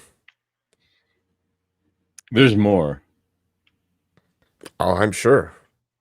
I apologize for not inviting you to the initial thing, but you were literally in the middle of a debate, and I DM'd you, but then after the debate, got too busy. You know, got too into it. Yeah, you know, 6 hours ago. Yeah, it like I understand. No, I get it, but no, we're still like no. I'm here now. So I'm your local Marine Corps birthday ossifer. That's what like excuse me, I'm just a lowly sergeant, but NCO, of Marines. non-commissioned officer. I'm your lowly. I'm your friendly non-commissioned officer. I'm your friendly, like, yeah, I'm just a comm guy and your friendly local Marine like NCO, like Sergeant of Marines. But no, no, Abe, I know you're in because I'm now enforcing you for mandatory fun day because this is like Marine Corps. Come on, dude. Unless you don't want to be in the club. You're funny. If you don't want to be in the club, you don't have to be already in the club, you dork. Oh, well, then you're in the club, so you have to. Go figure. I mean, how long I are we was like, going? I don't even care who's live right now. Like, I'm just taking, You're such a nerd. Oh, man. Bites of pizza. Oh no, hang on, check this shit out, right? JD Vance. Oh man, I covered the entire DC Marine Corps ball where the commandant and JD Vance and like. So the funny thing to me, the thing that was an irritant to me as a prior, sergeant of Marines, we'll say, but also just a person that has common sense. Mm-hmm. So the event in DC, the Marine Corps ball that happened in DC, where JD Vance was like propped up as like whatever, which he was active from 1998 until 2002, and then like for some reason Grok thinks he joined because of 9/11 when he was in 2008 or 1990. I don't think he could have been 1990. Yeah, no, he joined in 1998 apparently, and he left in 2002. And like Grok is apparently associating his joining with 9/11. I think Grok is wrong. Yeah, no, Grok is 100% wrong. Like I joined because of 9/11. He joined in 1998. There's a difference. How old is he? How old is he, Grumple? Because if he's 41 like I am, then he didn't join in 1998. He would have been in high school still. No. He wouldn't even have been able to go into the delayed entry program yet in 98. Yeah, but that doesn't mean he didn't join. He still could have joined because 9/11. Maybe he was just late to it. Well, I'm saying I don't think he joined in 98. I really don't. And Grok has said some weird shit about dates and times of things recently. Wait, hang on. That might be. Whoa, wait, hang on. Let me back that up. That I might be thinking of. I was asking Grok about John Bernthal also, who did the commentary. Who did the commentary on the? Yes. Wait, hang on. Did you play? Just hang on. So John Bernthal, who, if Played you don't know, Punisher. he was. Yeah, he was Shane from The Walking Dead, which I didn't like him in that so much. But John Bernthal was he was an active duty Marine. Hang on, who did I say? Because what I was talking about, You said Vance. that was. Oh no! Wait, hang on. No, John Bernthal is who I'm like. Oh, see, no, Mr. Abe, I've been hit in the head a lot. Things might not be straight. So John Bernthal apparently joined the Marine Corps in 1998 and got out in 2002 as a corporal. I don't know nothing about JD Vance. He was a war reporter, I think. Vance's MOS was journalism in the Marine Corps. Yeah, I back up. I don't know nothing about JD Vance or his service. I was like everything that I may like I misrepresented. That's my bad. Nothing that I've said was about JD Vance at all. Okay. Everything that I was talking about was about somebody just, somebody weird. Was about John Bernthal, who was Shane, the character in the first season of Walking Dead, which I didn't think he was that great in. But as I said on my stream, he was also the Punisher in the Netflix series, and he played a damn good Frank Castle. Hell yeah! I think he rocked it, and he was an active duty Marine, and he played a Marine in that's the dude that was like not the blue milk guy, but the dude with the younger 3-piece lightsaber for the Star Wars. Whatever. Anakin. That dude. Kylo. No, not Anakin. Yeah, Kylo Ren. Kylo. He was also a Marine vet. I forget his name. Oh, yeah, he's a Marine vet also, but yeah, he's like Disney interfered with him doing whatever. He got artsy is what happened. He got artsy for. So, do you want to hear the entire are you okay with that? Do you want to hear it just on the day that it's important? Have I protested? We're gonna I have now control about what's gonna happen. Let's bring this up.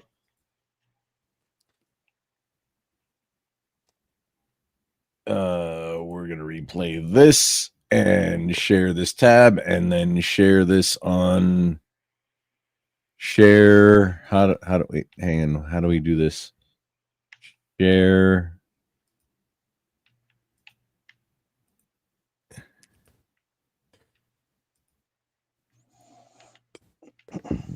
This is the actual birthday message. And then in order to make it better, we're going to do this. 3, 2, 1, go. Since the birth of the Corps, we have answered the call. Through every battle, As narrated by John Bernthal. time, in every place.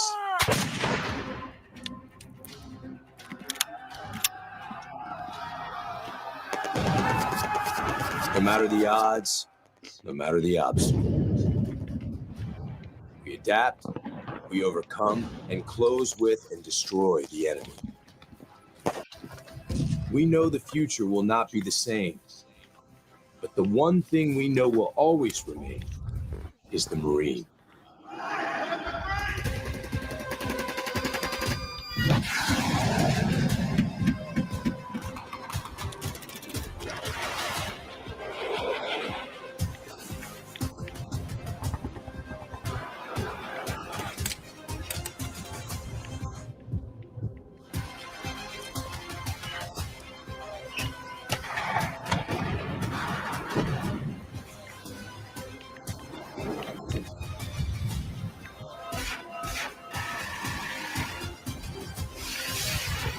For 250 years, we have formed ranks and held the line.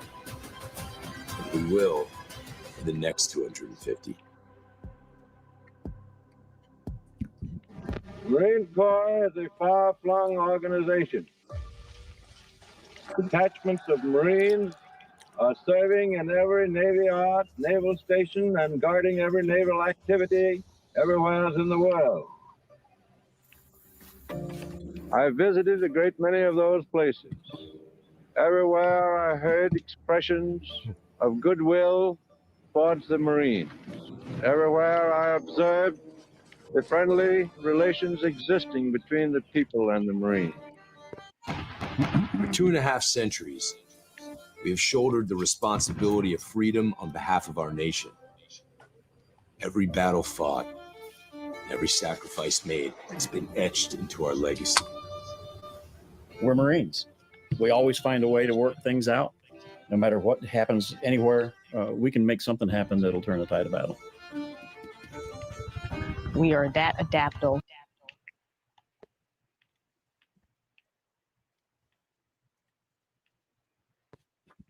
I have to apologize. I didn't see this the first time through. You're good. Marines.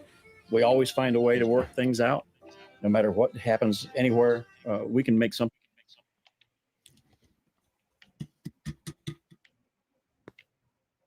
Y'all, we caught one.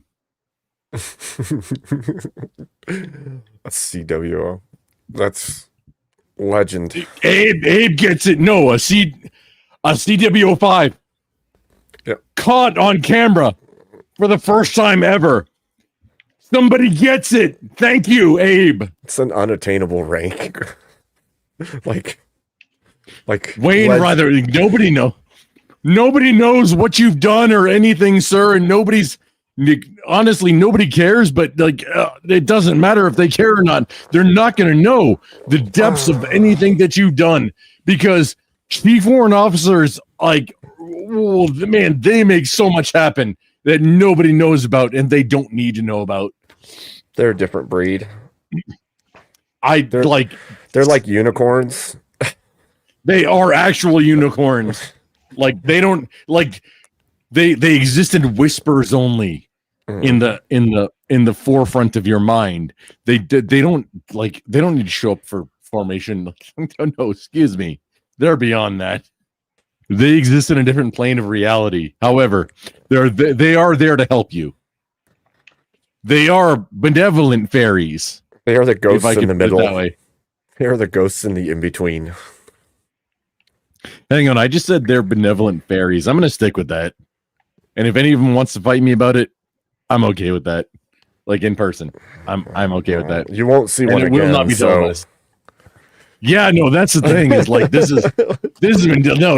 the thing. It's a zero risk thing because they don't exist. However, this is a chief one, CWO5, and he was one in Vietnam. This is like the rarest unicorn of all military people ever. A Marine one too. I don't even know if the Army has warrant officers. Oh wait, no, hang on, I do, because when I was a very young Lance Cooley, the Army, in the early 2000s, the Army was trying to recruit Marines to come over and join and be Apache pilots, I think, and then be warrant officers. I'm not sure. I just but then I wouldn't be a Marine, so get wrecked, nerd. That's how I answered because they were trying hard to get Marines who had passed Marine Corps boot camp to come over and just inter-service transfer right now, and they were trying to bonus us over too, big time. They were trying to bonus everybody they could over. See, this is a bonus. You could just leave the Marine Corps and come over here. Wait, hang on. You said they tried to bone you, but I mean, yeah, bonus. They tried to get big checks to go join the different branch. Excuse me, sir. I joined the Marine Corps, and I'm a Marine, and fuck off. I imagine they didn't get all that many. I mean, they probably got a few, but probably not all that many. I'd be very interested in how many they actually got. Interesting. You remember? Wait, hang on. When were you in? Because I was like a November of 2001 is when I went to boot camp until 2008. When you were 2003 is when I got. 2003 is when I got in. I was in Fallujah in 2004. Okay. Yeah. So just after. But the same stuff was going on. They were still, both the Air Force and the Army were trying to write big checks and get Marines to come to their branches during that time. So it was interesting. Man, I was only 2 years. Wait, how am I so much older than you? But I'm like only 2 years before you in the. Oh, right. Yeah, no, I wasn't 18 when I joined either. Like I was 20. Hey, just Abe for fun fact, not like nobody else cares. Abe, for fun fact for you. You know how most kids have like blackout week in college where they just drink forever and like whatever. My 21st birthday was my grenade throwing test. That's interesting. Isn't that funny? Yeah, I think that's funny. I think that's funny. interesting. I'm gonna push play. Something happened that'll turn the tide of battle. We are that adaptable to whatever the situation is. We trust our corporals with more responsibility, our lieutenants with more responsibility, our lieutenant colonels with more responsibility than any other branch of service, because we do more with less. There's no other branch that can do that. It's by far the greatest institution still in my mind on the face of the planet, because not everybody can be a Marine. You have to earn the Eagle Globe and Pause. Back up. Dakota. This is Dakota Meyer. He so another dude's gonna come up. These are some of the people that are still alive that have medals of honor, which isn't a thing that usually happens. Usually, when somebody is awarded the Medal of Honor, it's posthumous. Dakota Meyer is one of the ones. This idiot got it when he was fucking alive. So did what's his name? I Love Scars, or what's his name? He's in this message also. Chicks Dig Scars. That's his online handle. No, Kyle Carpenter. Yeah. Or something like that. Whatever the fuck his name is. He'll be in this message also. But Dakota Meyer, this is fourth Marine. Was fourth. Now he's like now he's everything. He's doing everything. He was a sergeant. Kyle Carpenter was a corporal. Yes. They did some shit. Most Medal of Honor recipients receive them after they have given their life on the battlefield. That's thank you for translating it. That's what posthumously means. Nerds, you fucking idiots. Learn to get some dialect in, like learn words. Fucking idiots. I was just making sure it gets said so people know. All of chat is retarded. All of chat is actually retarded, and I appreciate you explaining to them because I forgot that all of chat is retarded. Let's play. my mind on the face of the planet, because not everybody can be a Marine. You have to earn the Eagle Globe and Anchor, and I think that's what attracts the type of people that the Marine Corps has. Every Marine who has earned the Eagle Globe and Anchor bears a responsibility that stands the test of time. To the Marines, past, present, and future. We don't join the Marine Corps. We are the Marine Corps.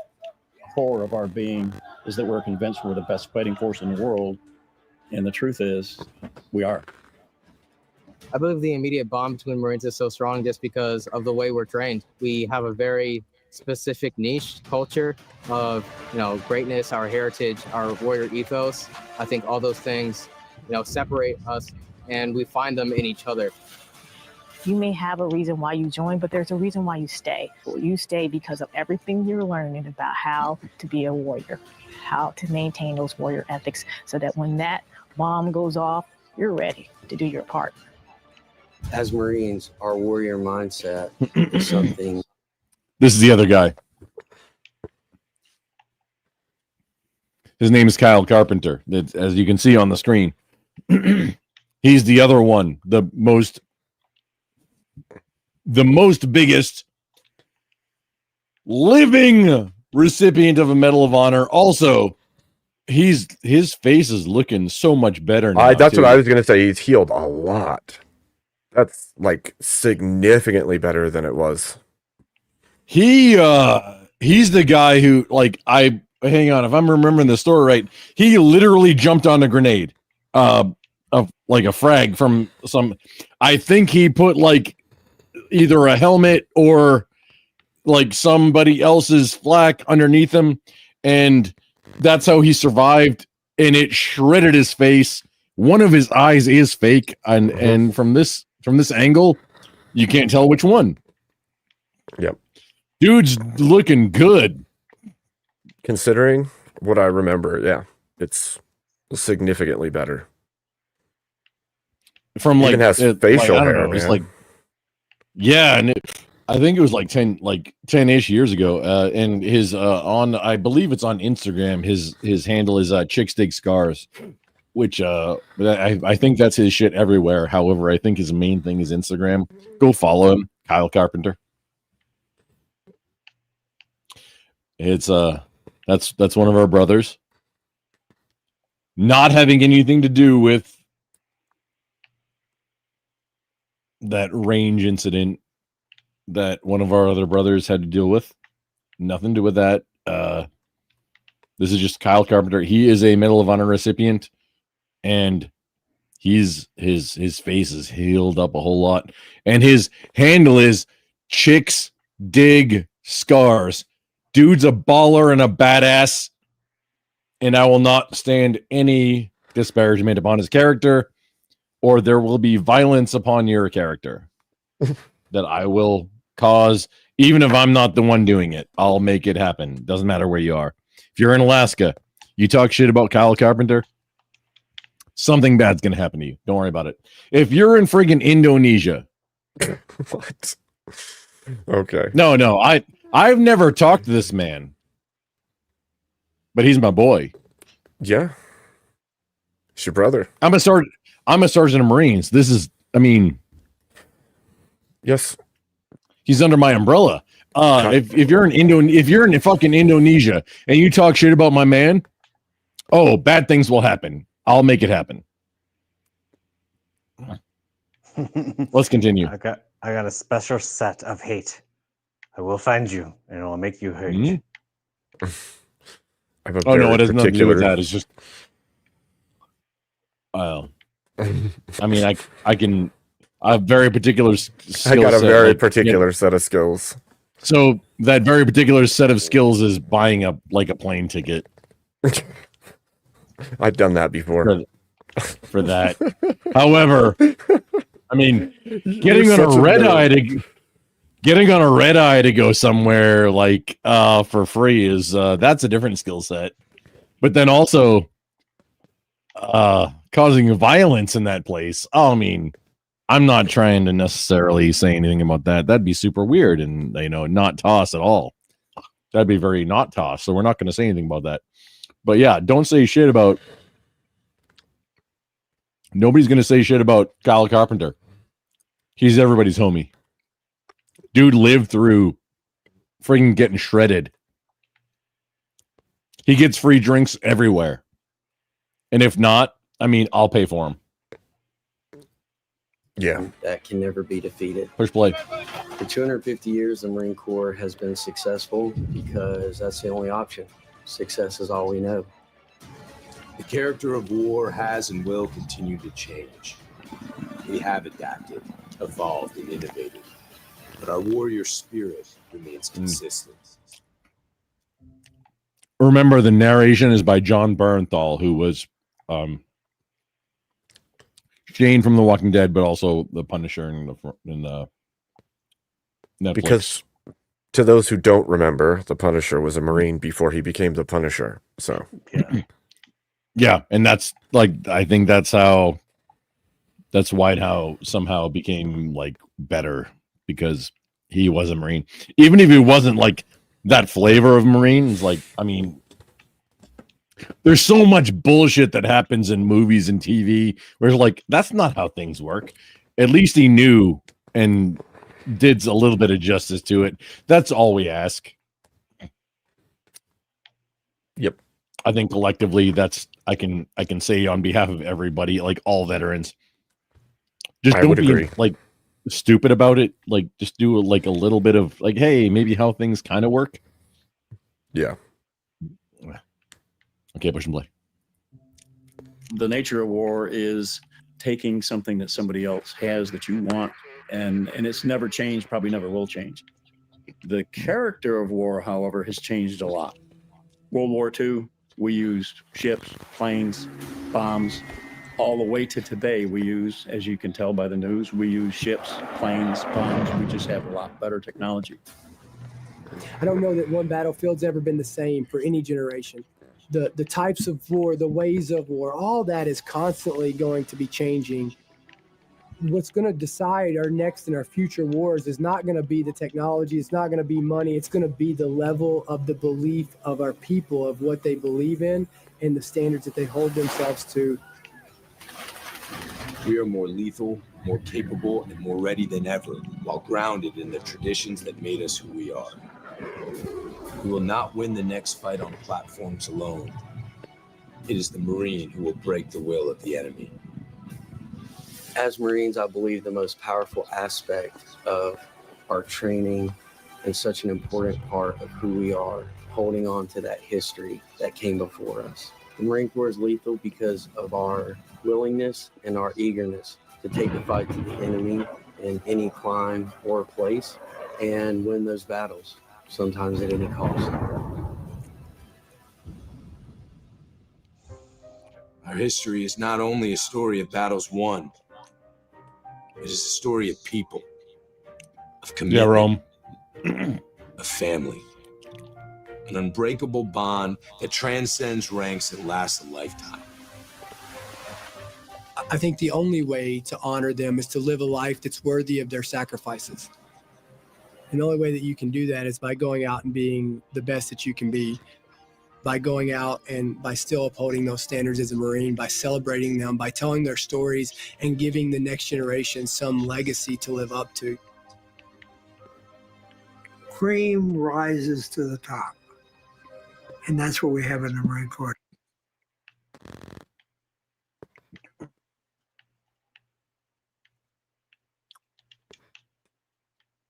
Just a moment.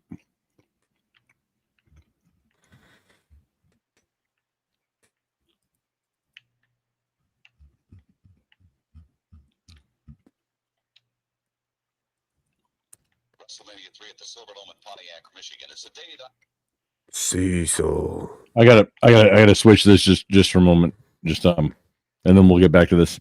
I gotta switch this from what I'm sharing. Ugh. Okay, Oh, say wait, that- hang on. Oh, wait, that's I messed up with the wrong.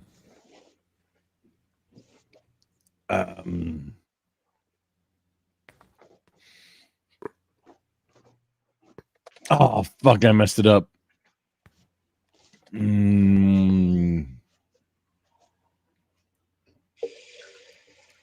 Okay, got it. There we go.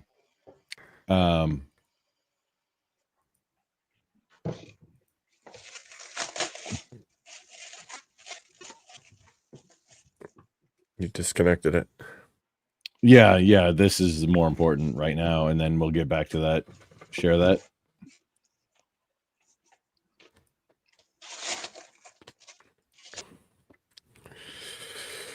You had to be there. You had to be there. I'll reshare the.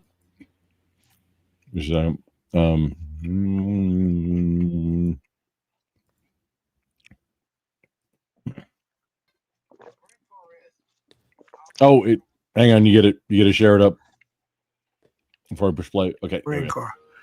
But there's another aspect of the Marine Corps. It's the former Marines or former active duty who are out there in all walks of life. It's amazing when you think of it.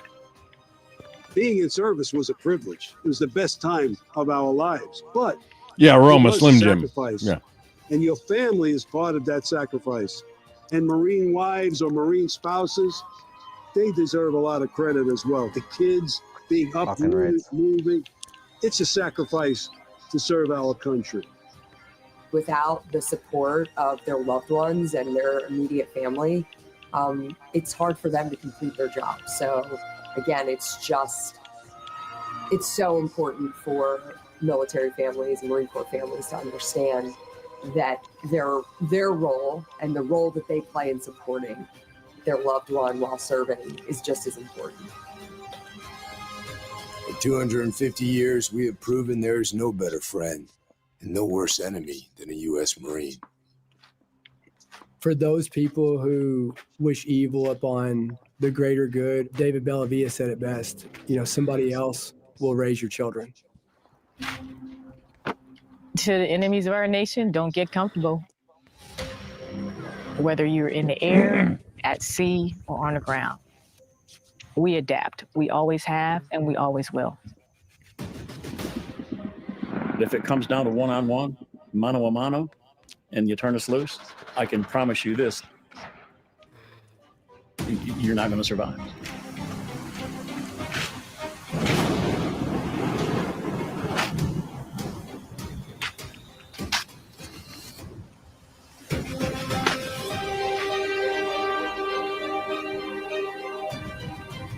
From our first Notice on this auspicious occasion, the 250th Marine Corps birthday, not the reading of General John A. Lejeune's original message, but this portion of it by the Commandant and the smudge of the Marine Corps is now being given in the rain. Pay attention, nerds. amphibious landing at Nassau, to the black sands of Iwo Jima, to urban combat in Fallujah. Our Corps has come a long way since Samuel Nichols first took command of 2 battalions at Tun Tavern. Though weapons, platforms, and technology continue to evolve, our individual Marines' grit, discipline, resolve remain our decisive advantage. For 2.5 centuries, Marines have preserved our legacy as America's premier expeditionary force because we are forward, ready, and lethal. From the moment a Marine earns their Eagle Globe and Anchor, they inherit a rich tradition of honor, courage, and commitment, a legacy that is etched on our souls forever. Our history is one of winning our nation's battle, and make no mistake, we will be called to fight again. We will be ready, and we will win. Since our foundation, we have fought in every climb and place, upholding our oath and preserving who we are, the few and the proud. But we cannot break stride. We must continue to train for the next fight, because victory will go to those who seize the initiative, impose their will, and never yield. The pursuit of excellence in the profession of arms is our heritage, forged by an unbreakable fighting spirit. The memorial behind us stands as a testament to that fact. We stand on the shoulders of the giants that came before us. We must not fail them. The challenge is on all of us every day to uphold the standard that the title Marine demands. Happy 250th birthday, Marines. Semper Fidelis.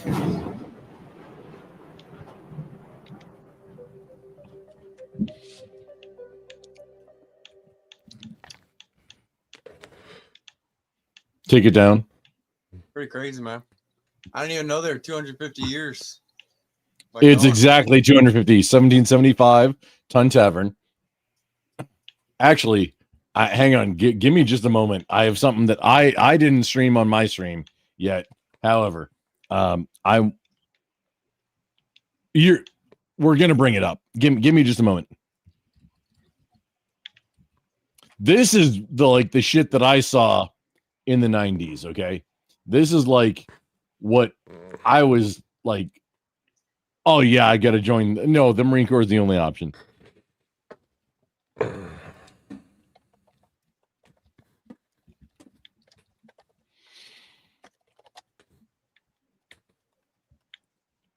Okay, got it.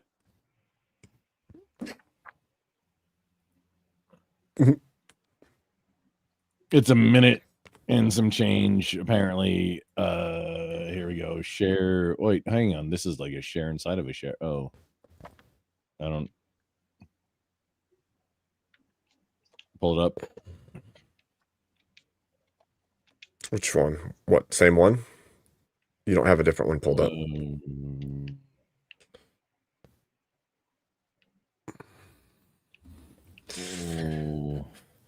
Cecil.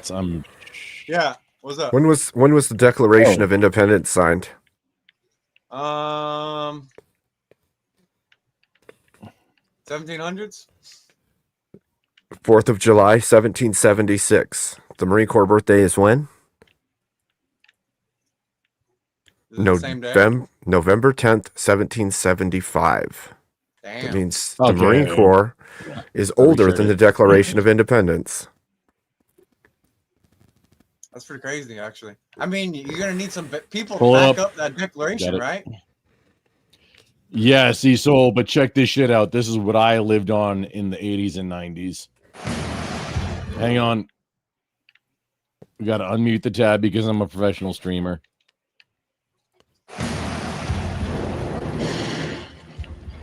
This is on TV. I played this the other night.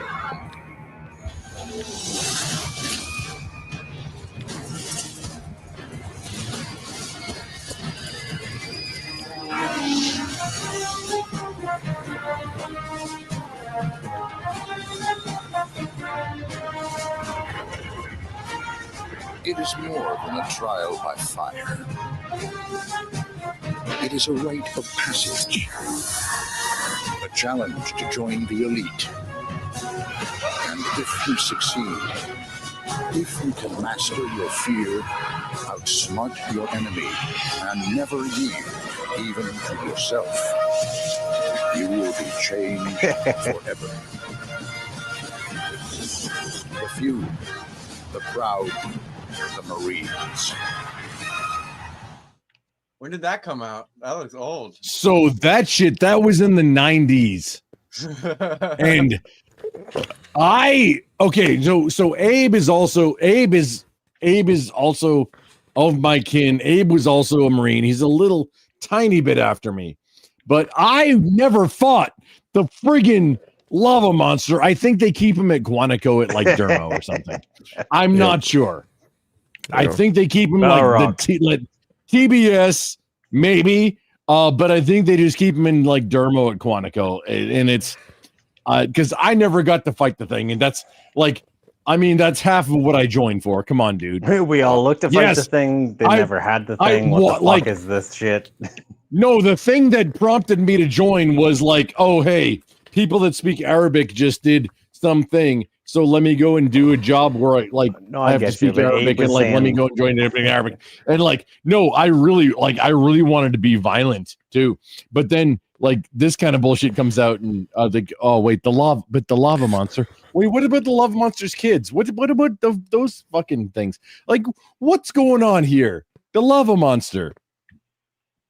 Does World of Warcraft know about this lava monster? Is it a raid boss right now? What's going on? Because I never got to fight the lava monster, and I was enlisted, and I didn't get to fight the lava monster or the dragon. Neither one. Going on. This is some bullshit. There was a fucking dragon. Yeah, I didn't get to fight that either. It's really sad. Wait, what dragon? Hang on, what was that in an ad or what? I think there was a dragon. Wait, I think there was a dragon ad. How did you get convinced there's no? I like. Hang on, I'm disagreeing. I don't think there was a dragon. You got to convince me there was a dragon from like our time. Jared, can you find if there's a recruiting ad with a dragon? Because if there is one, I'm gonna need it. That the Marine Corps used because the Marine Corps has the best recruiting ads ever, and everybody who's just mad or anything about other services, like, get the fuck on our level, you idiots. Yeah. Do you it. Jerks. You know, a lot of them are my friends too, and I'm just like, I mean, you made the wrong decision, boys. You're like, just do it now. You're too old, but do it anyway. You're like, we've all been out for however many years. It's fine. We're all friends, but you didn't join the Marine Corps. You're all kind of gay. That's, I mean, Abe, am I wrong in this? No, you're not. But I will say this much: I'm feeling pretty old these days, considering my combat team was had their 21st year anniversary this year. So, wait, 21 years ago, your combat team. Dude, I was a comm guy. I was like all over the place. That was. Yep. 21 years ago? That's crazy. Man, that's like I kind of regret that because I was all over the place. I didn't get to really embed with a whole lot. Like, I don't have a whole lot of dudes that I was just like, no, we're brother. Like with when I was deployed ever, and it's like it feels shitty now. It's like, what the fuck did I even join for? Oh, don't get me wrong. I'm like massively detached from everything, but Oh no, that 21 sounds like years. on my level. Yeah, you're massively detached from reality and like humans and stuff. Like, yeah, no, like, oh yeah, no. Well, let's talk later off. Let's talk later off things. I constantly refer to people as humans, and people stare at me like I'm very, very strange for it. So yeah, humans are weird creatures. Oh no, they are, and like we agree. Just like, dude, talk to me before you do anything serious. Let's talk about things either way later. Like, just not right now. Let's talk about things later. And no way, but somebody was going to bring up some kind of dragon recruiter yes ad from, was that Sea Soul or somebody who was here, or one of my mods is looking for it right now. Is one of your mods one of my friends and one of our friends? Or Jared could you Speaks. say- Oh no, that's a person. Yeah, Jared Speaks is looking for the ad right now. I asked him if he'd go find it. Jared Speaks, do you want to be a mod for me too? I'll talk to you by name instead of just saying you're just a mod. Yeah, because I'm such a terrible person.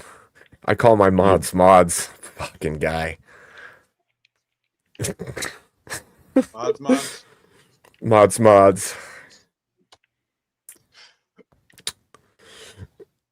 Jared says sure.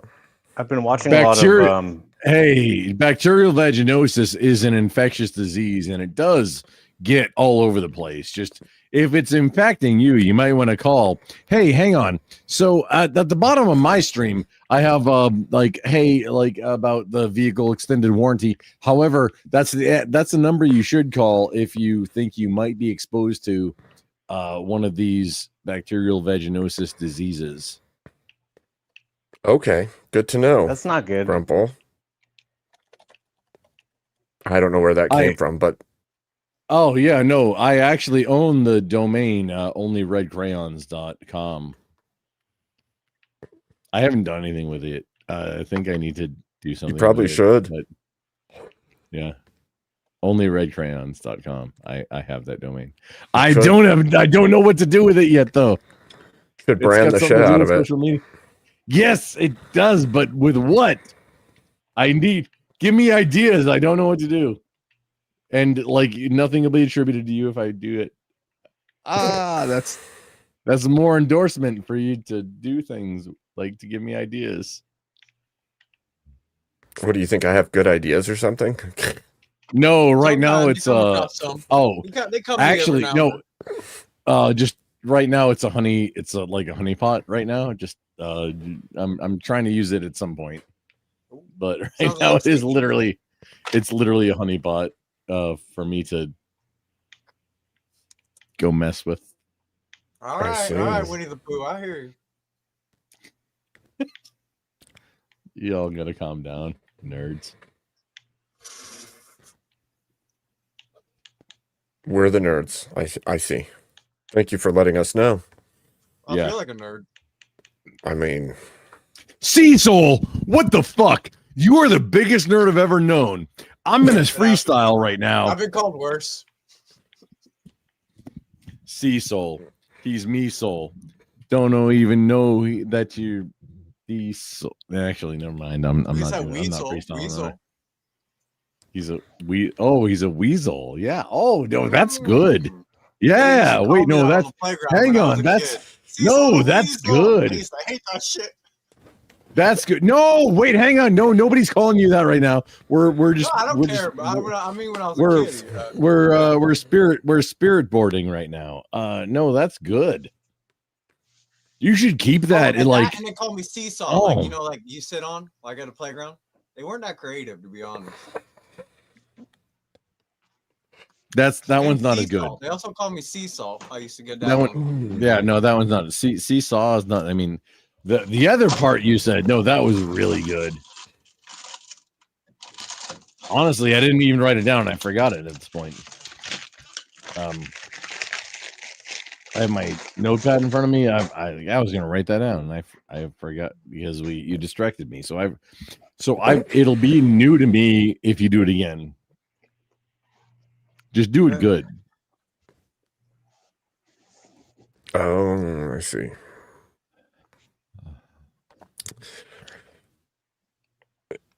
Well, if we can't find it, we can't find it. We'll find it eventually because that's what we do. Yeah, It's how we roll. I don't really know that much about like the services and stuff. Like my grandfather, he was the person I was named after, but I never got to meet him. Grandpa Cecil. He used to fly the helicopters in like I think Vietnam.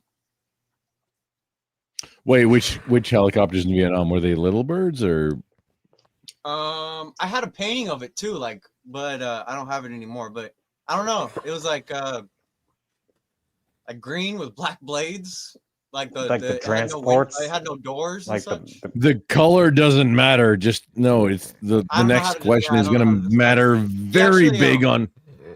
The whole reason they got him in the military mind. too. It was a cool story.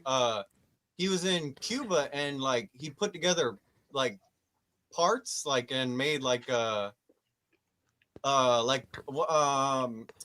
you call it? Like one of those banana boats? I'm not saying that right, am I? I mean banana planes, you know, like scrap something together, and then when he landed it in Florida, like they asked him if he wanted to serve. Wow. That's pretty cool. Yeah, my family told me he was a cool, good man, so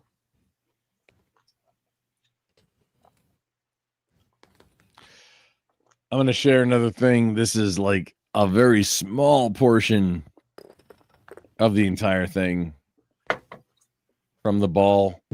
If you'd like. Sure.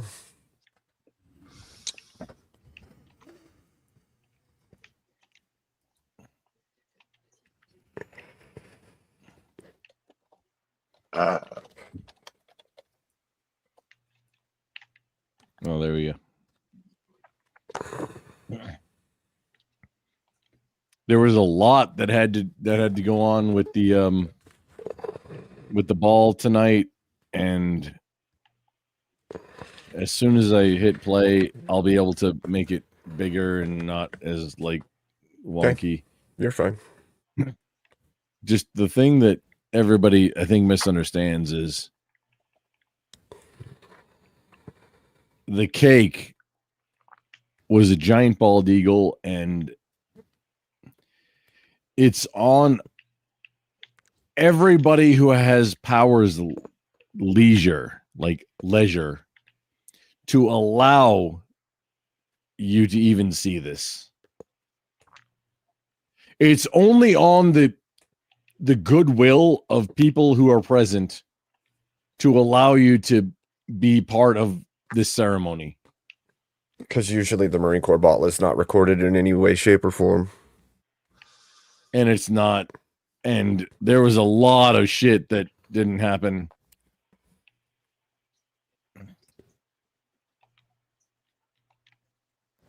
The cake cutting was I was like I had pulled up a live feed of it, and it was it's like the only one that actually had press pass access. Have I not roboted in a long time? Not in a while. That's amazing. That might be. Wobbly told me to turn my mic around because it's a cardioid mic, and I turned it around, and now its sound is significantly better and isn't having issues. Just turning the microphone. You just had it facing It is significantly better. I don't even know how that's possible, but it's possible, and it happened. Your audio is like 1,000% significantly better. However, That's what I'm it does saying. sound like your gain is a little bit up more than it like, but that's like tweaking. That's tweaking the audio. That's like tweaking the shit right now, and then where we can get better. So I'm gonna push play. Okay, just so everybody can hear it. Okay.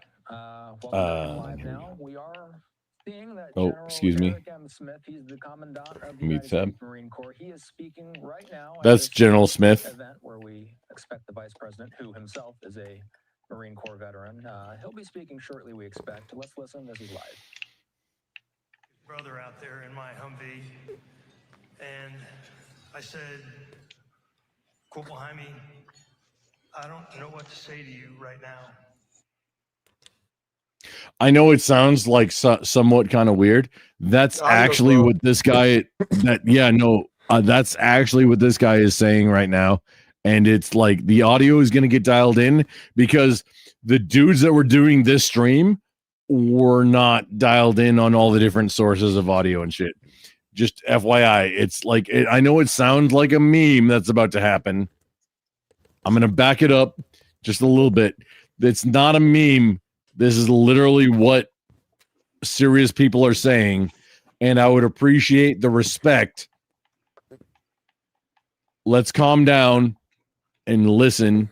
This is at the Marine Corps Ball.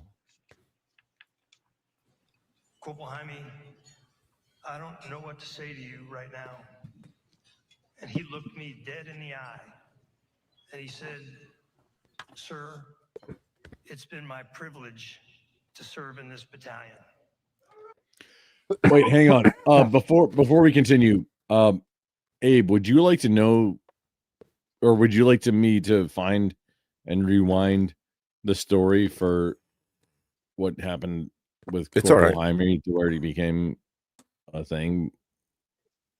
Nah, we can play this. It's fine for now. I covered it, but okay, we can continue from here. Just as long as you know that Corporal Jaime is an actual player right now and has to deliver his dead brother to his family. That's who Corporal Jaime is. That's what Brian Boitano do. No, that's who Corporal Jaime is. That's what happened right before this. He told the story about Corporal Jaime now has to deliver his dead brother to his own family.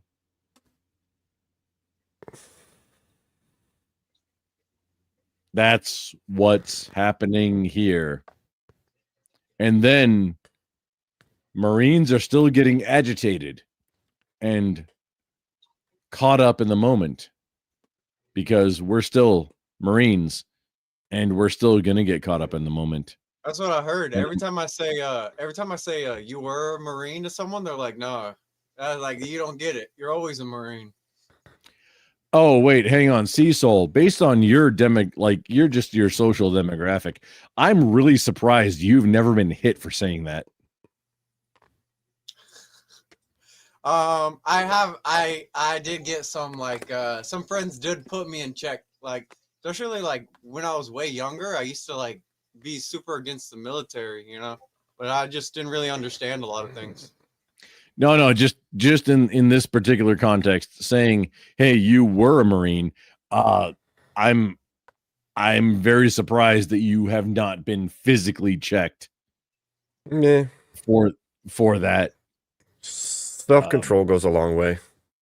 It does. However, I mean, hang on, Abe. You got out as a corporal, right? Yes. So you were, hang on. No, you like, I want to say a lot of slurs to you. No, you know my struggle about herding cats. That's, no, NCOs. Yes, we herd cats. That's what it is. Oh, man. Yes, 100%. The only reprieve you get is from the jerks that just really want to be there. And then like, hey, yeah, I got y'all guys. And then, oh man, I wish I could just take y'all, like the two of you, and go do this thing. But oh, we got these other idiots that we have to fucking deal with. And then now fuck me running Batman. That's Abe, Sam wrong. Sam wrong, or like just don't say anything and then I'll push play. Sam wrong about that.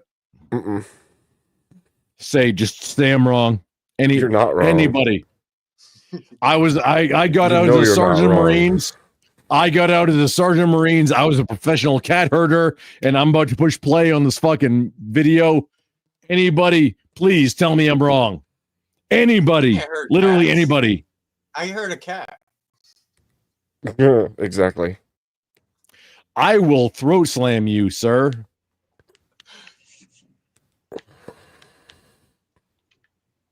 I'm just saying they don't listen. The cats, they do what they want.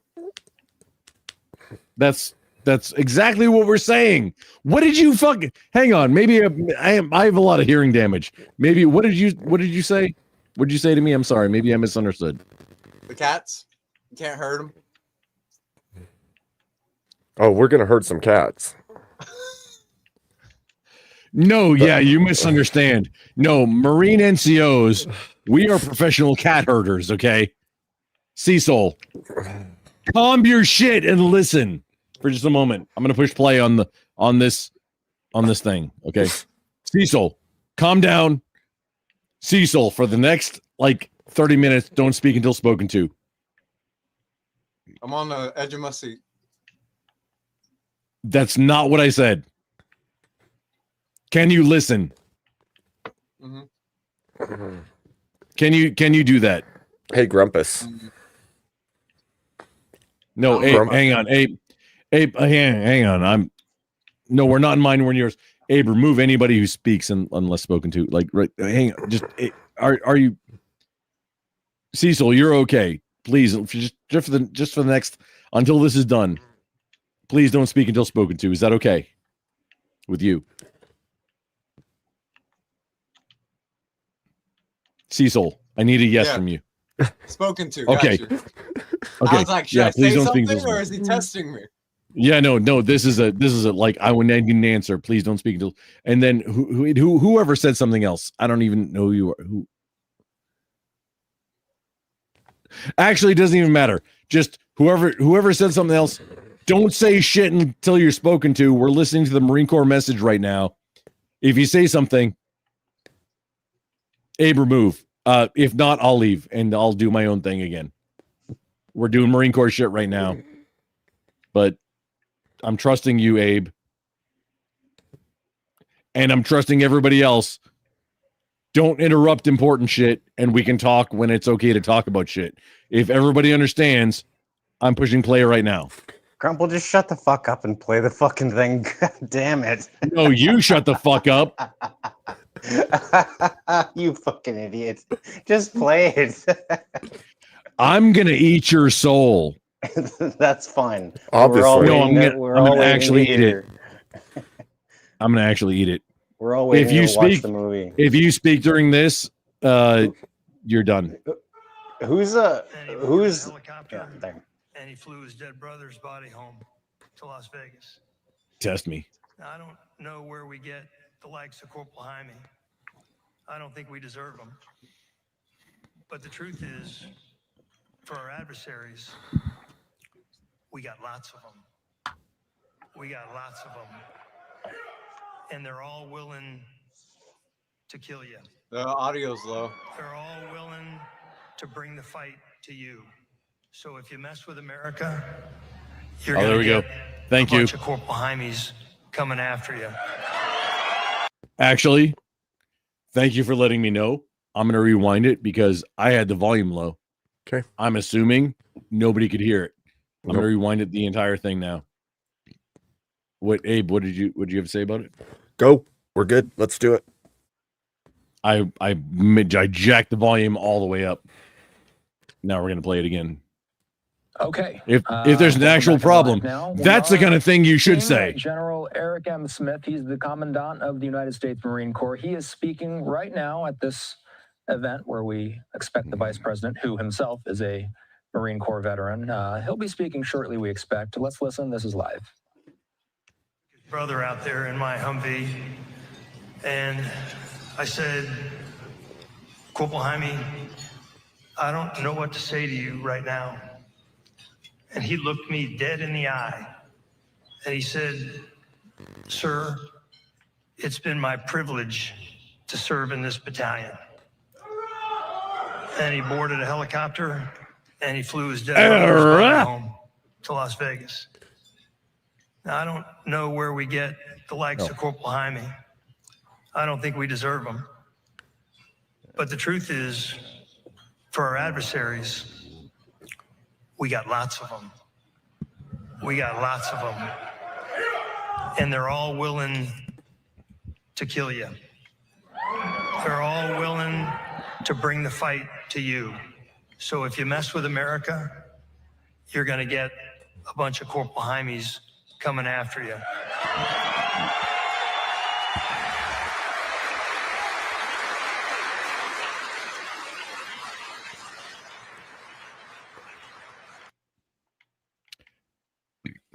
If I may be so bold as to add on to this from the friggin' General Smith Commandant message, what he said is they're all willing to bring the fight to you and die for it. That's the part he said. That's the quiet part he didn't say out loud. All Marines are willing to die for it. That's the part he didn't say out loud, because they're going to bring the fight to you and willing to die for it. So be ready to play on that level or just back off. Seriously. Does anybody have anything significant to say before I push play again? Outstanding.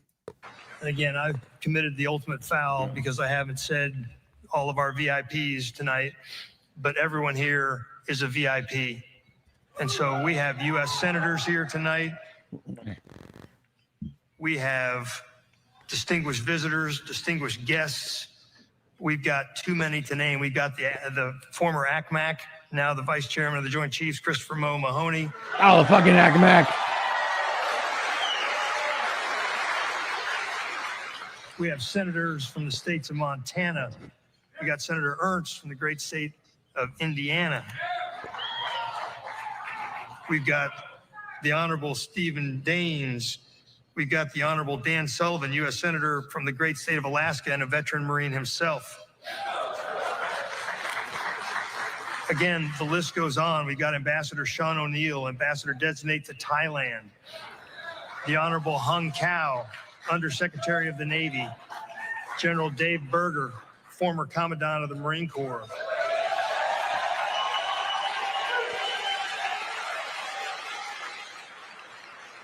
And I'll end with A lot of this cheers one. for Dave Berger. We got Sergeant Dakota Meyer, Medal of Honor recipient.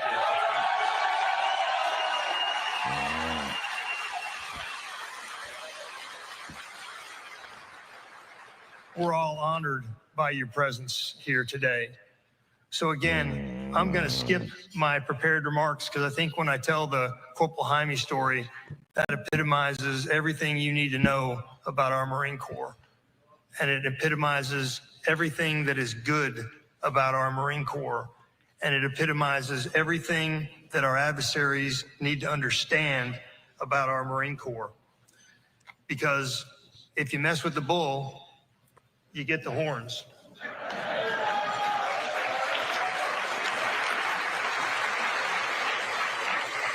And there's a saying, again, that nobody likes to fight. Somebody has to know how.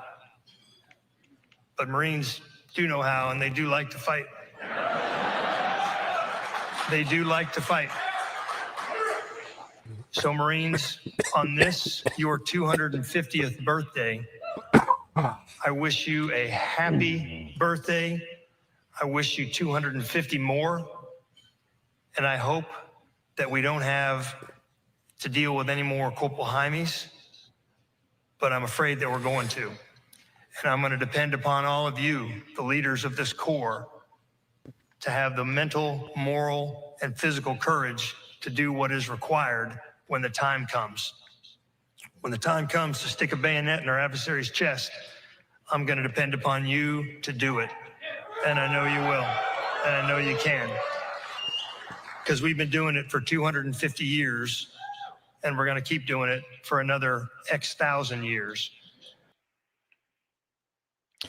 For just for context, for anybody who doesn't maybe know, it's literally part of Marine Corps boot camp training. Like before you go on and do anything else, bayonet training is part of like literally Marine Corps boot camp.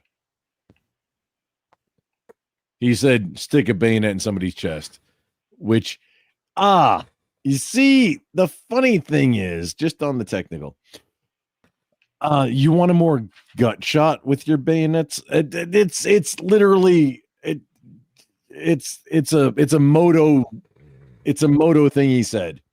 But as we also learned in boot camp, actually, is sticking your bayonet into ribs means because you push in, that's bending them in, even if the subject is now deceased, pulling it out is going to be a challenge. So you want to not, if you want to actually use a bayonet attack, which, hey, my hell divers people, pay attention if they actually make this thing. You want to not stick your bayonet into anywhere where there's bones that you're gonna have to push in, and then that will prevent the bayonet from coming out. That's why triangle bayonets, the original ones, were so good, because they make a giant hole and don't have to worry about that. That is all. Please continue. Bayonet's good. Certain tossed words are bad. Because there's no end in sight to this Marine Corps. It is the biggest, baddest, most war-fighting organization on the face of the planet. It is all about lethality. It's all about war fighting. That's all we do. That's who we are. That's what we do. We war fight. We're Marines. That's all we do. And so, ladies and gentlemen, I am going to get off the stage and I am going to simply introduce our guest of honor tonight, the Vice President of the United States, the Honorable J.D. Vance, a veteran Marine. Hoorah.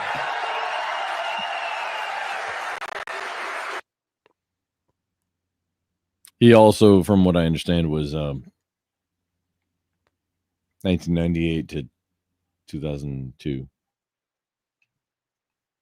which I don't understand. I think you're mixing them up again. Yeah, it's John Bernthal and JD Vance. I mean, they're both they're both celebrities now. I mean, yeah, one's one, the other's the other. Is that the worst thing? Is that the worst thing to confuse them? They're still brothers. They're still brothers, right? Do you think? Yeah, I mean, whether or not, whatever. Do you think John Bernthal or hang on? Do you think JD Vance could have been a convincing Punisher? No, I agree. Hard agree. No, I would have been much better. Like, actually, wait, hang on. Should I? Hey, could I be no, I'd laugh at everybody. I can't be serious enough to be Punisher. I'd laugh at everything. Oh man. Could you be though? Could you do it? Could you be a Punisher? Could you be an actor or Punisher? Just FYI. Probably. No, man. You want to do like a contest? No, hang on. I got an idea for a contest, like for content. Like let's do this for later on. Remind me later. Like we're watching this now. We're watching this now. No, remind me now. Or remind me later. We're watching the Marine Corps ball right now because you didn't see it when it was live or even soon after. But now I'm forcing you because I don't know why. I'm a friend. We're just friends. It's not because I outrank you or when I outranked you when I got out and then you got out. It doesn't matter about the ranks that we got out in. However, I'm peer pressuring you to see this and show your audience also the same thing. That's all we got. That's literally all we got. I'm about to have to rate it off to you. I can't order you to do anything because we're all civilians now. First civ div. Yeah, I mean, I know I'm third civ div, dude. I honestly, apparently, from what I've looked up, apparently my like super bad RE code is like I could still be re-engaged for certain things, and it's like, what the fuck are you talking about? And maybe no, I'm better trained than at this point than whoever you're gonna come to enforce that. And if I don't agree with it, and like, let's see what happens. Because I have better gear also. Wait, hang on. Abe, if you're gonna be done, like, because you can, yeah, if you're gonna raid me, and I'll figure it out at because then we can figure, like, play the rest of it. Yeah, I might do that If because you want to. I'm at like 11 and a half hours and I'm feeling like crash time is upon me. I'm still And going to watch this now tomorrow at least. So we're doing, I'm still doing, I'm just doing Marine stuff. I'm just doing Marine birthday stuff. That's all. And it's getting wild.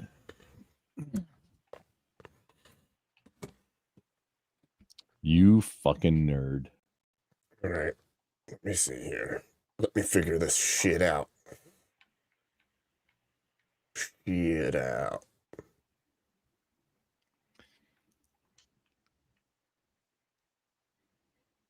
Yeah, if you're gonna do it before I push play again. Just okay. Figure it out, please, sir.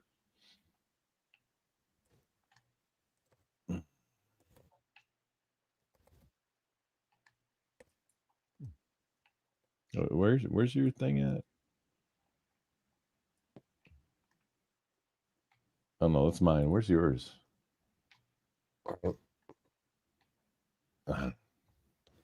Crazy head. Dude, I don't even. Crazy? I don't even know. I don't know what you're speaking foreign tongues to me right now. I know. That's how I do I it. sent you a message on Discord.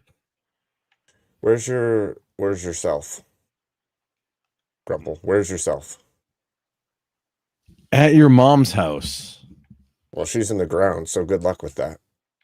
Then Actually, she's not in the ground. She's actually ash, but I don't even know. Wait, hang on. Where's my you should send me a link. If you want to hang on, just fuck. Yeah, I'm trying to find my actual like live link. Give me just a moment. What the fuck? where how do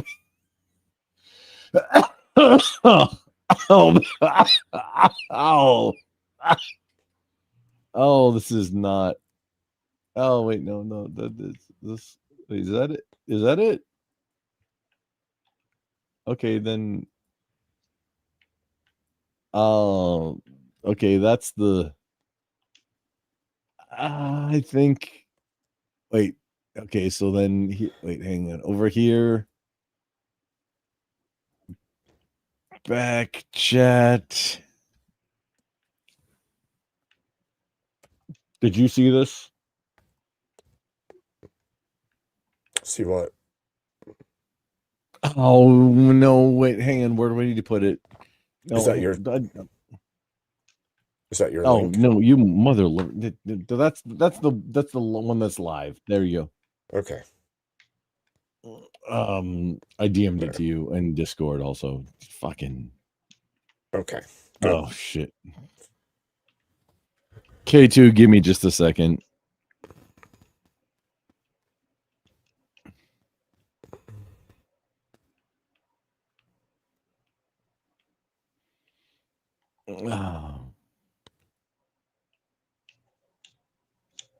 K2's in the back chat. I gotta respond to him. Wait, hang on. Wait. No, K2 left. Oh.